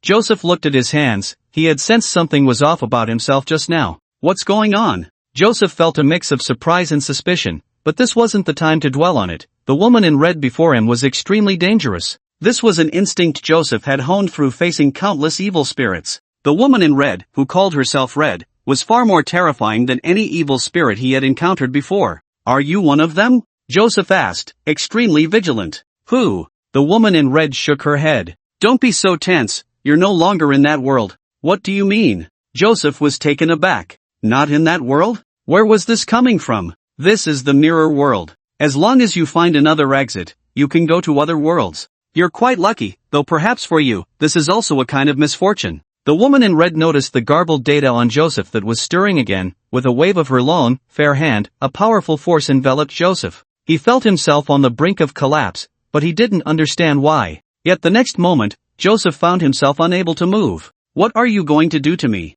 Joseph felt uneasy. He had never encountered such a situation before, in this dark, ghostly place, with this woman before him. Her words sounded like ramblings. Who could make sense of them? I'm not interested in you, but someone should be interested in you, the woman in red said, too lazy to say more to Joseph, and directly took him to the entrance of the nightmare world. Whoosh! Passing through the mirror. Joseph found himself in a town, but the next moment, he sensed something was off about himself. My perception is gone? Joseph looked at the scenery around him. He couldn't feel the wind or the temperature, he felt out of place here. Then, the woman in red took Joseph flying towards District 20. Joseph didn't know where she was taking him. He knew very well that struggling was pointless. The power between them was not on the same level at all. So Joseph remained very quiet, patiently waiting for whatever was to come next. The eerie shop. Gu Chen's gaze fell on Joseph. "You're Joseph?" "Yes, I'm a federal investigator." Joseph quickly explained his background. It seemed things weren't as bad as he had imagined. The person the woman in red brought him to see looked quite easygoing. Crackle, crackle. The data on Joseph began to flicker again. Garbled text started to appear. Gu Chen snapped his fingers, and the restless garbled data was forcibly restored to order by him. "You must have noticed your own anomaly. To be honest, this is the first time I've encountered a piece of data that can walk in the nightmare world like a person." Joseph's appearance indeed opened Gu Chen's eyes. His gaze was sharp. How could he not see Joseph's anomaly? In his eyes, Joseph could hardly be called a person, but rather a cold piece of data. Yet this cold piece of data was not much different from a real person. Of course, if Joseph hadn't had the help of the woman in red and Gu Chen to stabilize him, this cold piece of data would have long since turned into a pile of garbled text and vanished. "Are you saying I'm just a piece of data?" Joseph was stunned, unable to accept this fact. He raised his hand, and green code was flowing on his arm. Although he didn't want to admit it, the truth was undeniable. Gu Chen remained silent, allowing Joseph a moment to digest this harsh reality. Joseph clutched his head in pain, clearly on the brink of collapse, murmuring, "Then what is the meaning of my existence? And who created me?" Joseph felt terrible. He had always believed he was a flesh and blood person, but reality had dealt him a harsh slap. He was merely a virtual character created from data. After a long while, Joseph finally looked up at Gu Chen and the woman in red, asking, "Where is this place?" "The nightmare world. You are fortunate to have escaped your original world and seen the true world," the woman in red said elegantly as she sat in a chair. Dignified, graceful, full of charm. "However, unfortunately, without the support of the world you came from, your situation is dire. Without our help, you would have already perished." Joseph seemed to understand, his expression quite vivid. He felt his thoughts were a chaotic mess, very disordered. He wanted to say something but didn't know how to start. At that moment, Gu Chen spoke. "Actually, it's not difficult for you to have a real body. Mechanical ascension. Mechanical eternity. Those were also data. The shell could be discarded at any time for them. The Joseph brought by the woman in red was remarkably similar to them. The only difference was that Joseph's shell was a bit too fragile." "What? You can give me a real body?" Joseph's eyes lit up, as if he had grasped a glimmer of hope in the darkness, his gaze filled with desire. "Submit to me, and then let's carve a strange pattern," Gu Chen said indifferently, waiting for Joseph to make a choice. "Submit or perish? I am willing to serve you." Joseph quickly made his decision, bowing his head to express his loyalty to Gu Chen. Refusal meant death. There was no need to be conflicted about it. As long as one wasn't disheartened, who would want to die? He didn't want to die in a daze, even if he was just a cold piece of data. Very good. Gu Chen nodded in satisfaction. It was best that Joseph could recognize reality. After all, for him, Joseph's existence was optional. After speaking, Gu Chen stood up and approached Joseph, placing his hand on his head. Joseph immediately felt another kind of power invading his body, instinctively resisting this force. "Relax your mind, do not resist," Gu Chen said. Joseph's existence was quite special, and Gu Chen needed to understand it better. Joseph could only follow Gu Chen's instructions. This discomfort lasted for about 10 minutes before Gu Chen withdrew his hand. "Interesting," Gu Chen murmured. In Joseph's database, he saw some intriguing information. Power is universal, although it manifests in different ways. There is no barrier to communication for the strong. So even if the existence that created Joseph had sealed his database with data, under Gu Chen's power, these sealed data and information were readily accessible to him. "My lord, what do I need to do now?" Joseph said anxiously. "I have stabilized your virtual body with my power. In 2 days, I will give you a new faith and purpose," Gu Chen said lightly. He still needed to think about what kind of strange pattern to give Joseph. There was no need to rush this matter. 1 or 2 days wouldn't cause Joseph to collapse. "Yes, my lord." Joseph opened his mouth but ultimately calmed himself. He was seeking help, and when seeking help, one must have the attitude of a supplicant. Watching Joseph leave, the woman in red suddenly spoke. "My lord, you seem quite interested in him? His existence is indeed intriguing. There is truly incredible power hidden within the human brain." Gu Chen did not refute this. Joseph's appearance had indeed piqued his interest, especially the one who created Joseph, or rather, the organization behind it. Humans do possess incredible power, the woman in red empathized. Although Gu-chin appeared human, she did not believe he was a true human. After all, the life force emanating from Gu-chin was that of a native of the nightmare world. The natives of the nightmare world are fundamentally different from humans. As for what kind of being Gu-chin truly was, she would never ask, as it involved personal secrets. "My lord, what do you plan to do next?" the woman in red asked tentatively. "Of course, we will invade that world and bring back the core," Gu-chin said coldly. The woman's attitude was one of loyalty to Gu-chin. However, specific duties would only be arranged after a certain legion commander handed over the planning documents to him. "What is the core?"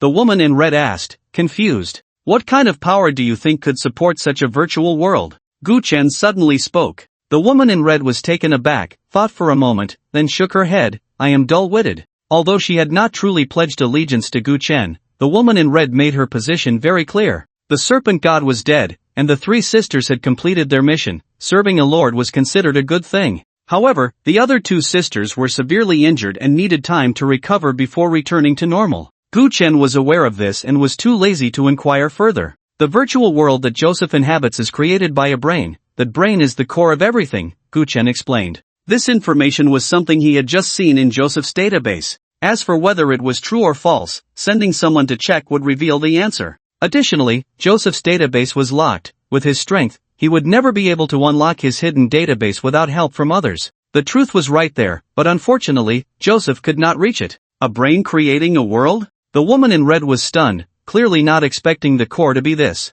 In an instant, she understood. If that were the case, then this brain would be of immense value. Humans themselves knew that the higher the development of the brain, the greater the enhancement for themselves, but increasing that development was incredibly difficult. Even the monsters were aware of this, and some had researched it, but many had given up. If the brain were to be separated from a person's head, it could maintain life, but developing it would be a thankless task. Not to mention, there were very few monsters patient enough to study this. It does sound somewhat incredible, but precisely because of this, things become interesting, Gu-chin said with a faint smile. After arriving in the nightmare world, some experiences had indeed opened Gu-chin's eyes. The more he saw, the more he felt that the survival environment for humans was becoming grim. Whether it was the monsters or those hidden in the shadows, they were all ambitious, wanting to either domesticate humans or exterminate them completely. In a sense, they were all the same.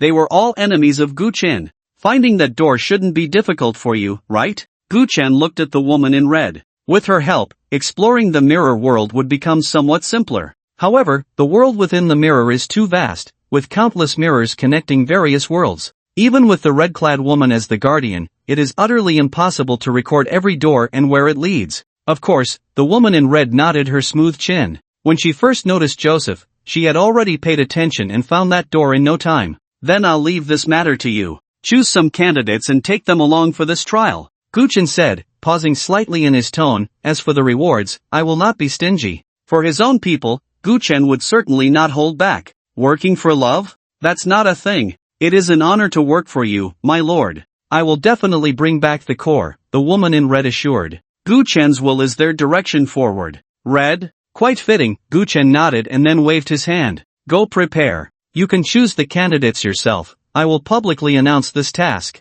This matter cannot be kept secret. Gu-chin also did not care whether others from the nightmare worlds would participate. After all, his strength was evident, and he spoke and acted with confidence. Useless, all useless, a bunch of dog shit and garbage. In the laboratory, the female doctor was furious. Around her lay cold corpses in disarray. These were the personnel who had worked for her, but just moments ago, in a fit of rage, the female doctor had killed them without hesitation. If Joseph could not be found, then this batch of workers deserved to die. Tap tap. An elderly man with graying hair walked in. His face was aged, but the muscles in his arms and calves were strong and taut. Even some young people could not match this old man's robust physique. Kristen, you've made a mess of the laboratory again, the old man said, kicking a corpse out of the way with some dissatisfaction. Klaus, these garbage made such a low-level mistake, shouldn't they die? The female doctor sneered, sitting down on the testing table and lighting a cigarette. You know that's not what I mean. Just some useless trash. If they die, they die. The old man shook his head.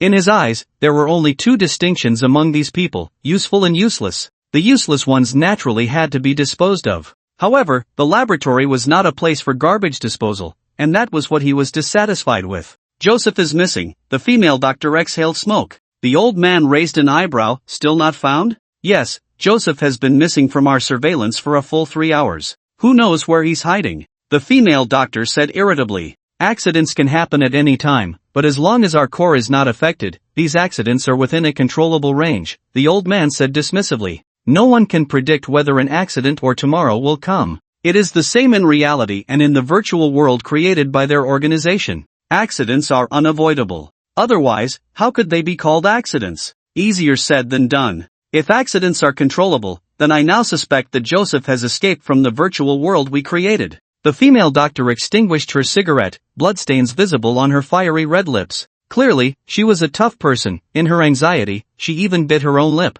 Impossible. Moreover, even if he had a chance to escape, without the support of core power, he would soon perish. After all, he can only be considered a real person in our world, the old man chuckled. After hearing this, the female doctor nodded. That's true, but recently he has become increasingly unstable. Simply increasing the dosage won't work. What do you think we should do now? She looked towards a certain part of the laboratory, where a huge petri dish was filled with nutrient solution, and inside it floated a human brain. Various tubes were connected to the brain. It was its existence that allowed the female doctor and her team to create that virtual world. The boss asked me to tell you, spare no effort, speed up the progress, and we must transfer the core power in the shortest time possible. The old man took a deep breath and stated his purpose for coming. Spare no effort? The female doctor was taken aback. The old man nodded. Yes, spare no effort, even if it means damaging the core. I understand. The female doctor's expression grew serious. She knew the boss was truly anxious.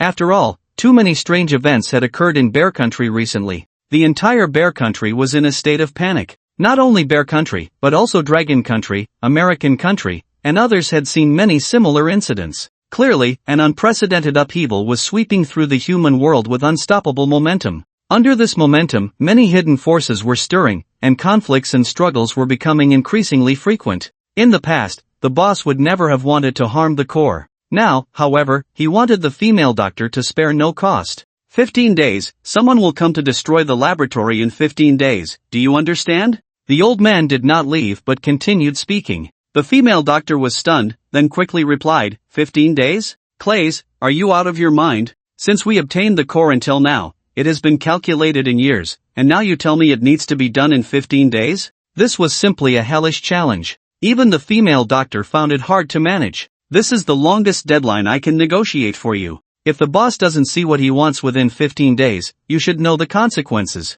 The old man's gaze was very cold. Although they had been together for a long time, there was no affection between them. Emotions only made people incredibly vulnerable. In their organization, the higher the status, the colder the person, with no humanity. Once someone lost their usefulness, they could be eliminated by the organization at any time. Fine, I understand. The female doctor's eyes seemed to blaze with fire, looking at the old man as if she wanted to devour him. The old man merely smiled, unfazed. Their strengths were evenly matched. If they truly fell out, neither would come out unscathed. By the way, the third type of reagent will be delivered to you in a couple of days. That's a reward from the boss for you. Do well, my partner. After finishing, the old man combed his graying hair and turned to leave the laboratory. After the old man left, the female doctor spat on the ground fiercely, cursing. You're full of crap. 15 days? Damn, why don't you try it yourself? The knife wasn't at this dog's throat, so he spoke so lightly. The female doctor cursed, her eyelids twitching wildly, and she fell into a state of madness again.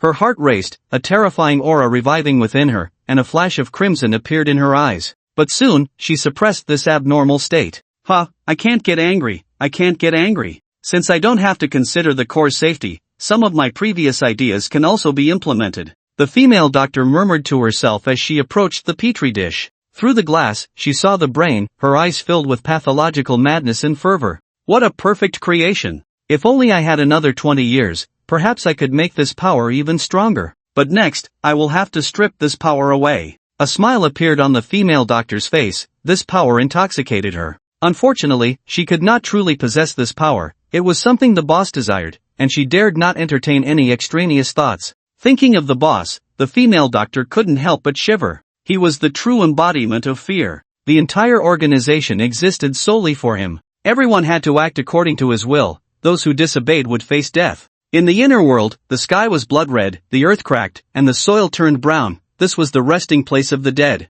Endless monsters surged toward the east. Then, waves of chilling sword energy surged through the void. Numerous spells shot forth. Under the attacks of sword energy and spells, these monsters turned to dust and perished. Their souls and bodies were utterly destroyed. This was true death. Even the masters of the 8 towering, twisted figures in this world could not reverse it with their great power. Damn the white jade capital. Has the divine abandoned this place? Isn't it better to open their arms to welcome death? What is the point of this struggle? One figure could not help but shout. They had been kept outside for too long. These were the evil gods that brought death. They represented death. Wherever they passed, everything was destroyed. And the destruction of life was their pleasure and the meaning of their existence. One of the evil gods gazed through the void and saw a special world. It was the nightmare world. Everything happening in the nightmare world replayed before them. Boom! In the next moment, dozens of mountains suddenly exploded, and dust soared into the sky. An evil and powerful aura spread everywhere.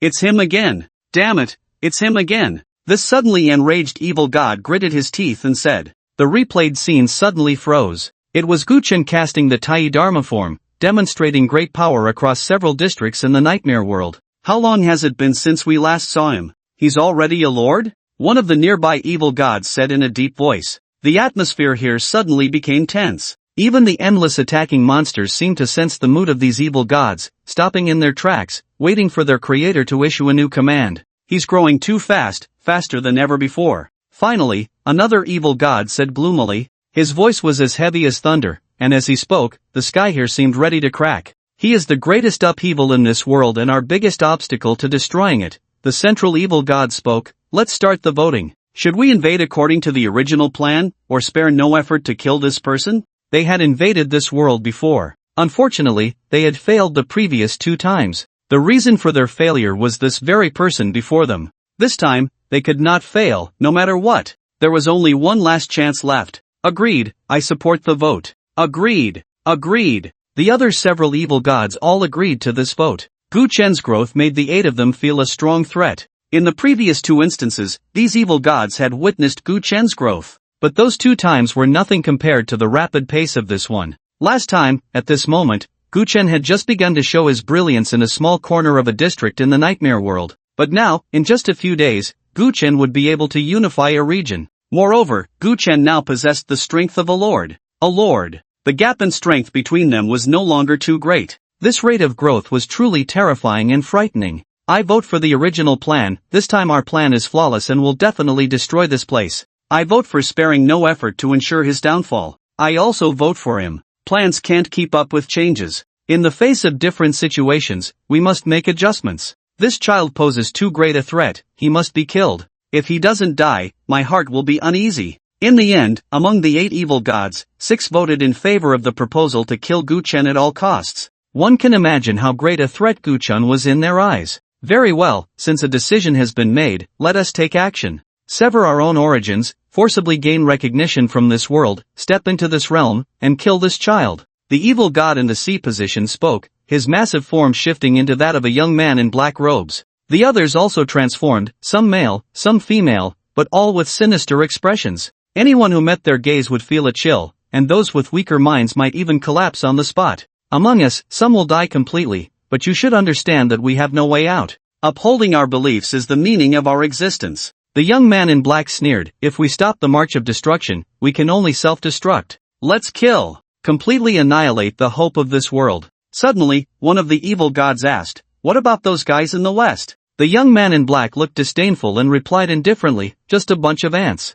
If it weren't for the protection of the East, they would have perished long ago. Their gods don't even exist. They can't withstand any scrutiny or testing. True, especially that America, which has only been established for 200 years and doesn't even have its own foundation, yet dares to dream of infiltrating that great Eastern nation. It's truly like striking a rock with an egg, utterly ridiculous. The questioning evil god chuckled dryly. We need not concern ourselves with their conflicts, all pieces can be recalled. No more dividing our strength. If we kill him, we win. The young man in black stepped forward, and the countless monsters of this world turned into blood. The blood transformed into an endless, terrifying aura, surging into the body of the young man in black. He created these monsters, and now that he was entering Blue Star, their existence was no longer needed. Bai Yu Jing. Wei Jing, carrying a long sword, was taken aback. Just now, he received news that the endless monsters threatening Blue Star had vanished. When the people of Bayou Jing discovered these monsters, they launched a frenzied attack. For decades, day and night, they had never ceased. Now, the monsters had stopped their assault. Whoosh! Someone broke through the air. A woman in a purple qipao appeared, her expression solemn, her delicate brows slightly furrowed. Wei Jing, the 5 great families are holding a meeting tonight. Please go immediately. Has something happened? Wei Jing asked, puzzled. The retreat of these monsters was too strange. He vaguely sensed a great danger, like the unsettling calm before a storm. It's still unclear, but we can be sure that a greater conspiracy awaits us. The woman in the purple qipao paused, her rose-colored lips parting slightly. Also, inform the people in the nightmare world to relay the news from the outside to the Emperor Star. Do you already know who the Emperor Star is? Wei Jing's eyes brightened. Yes, she practices the art of Chimanduinjia, so she can naturally recognize the Emperor Star. Hurry, I have a feeling that a terrible disaster is about to arrive. The woman in the purple qipao looked worried. What are those behind the scenes planning? End.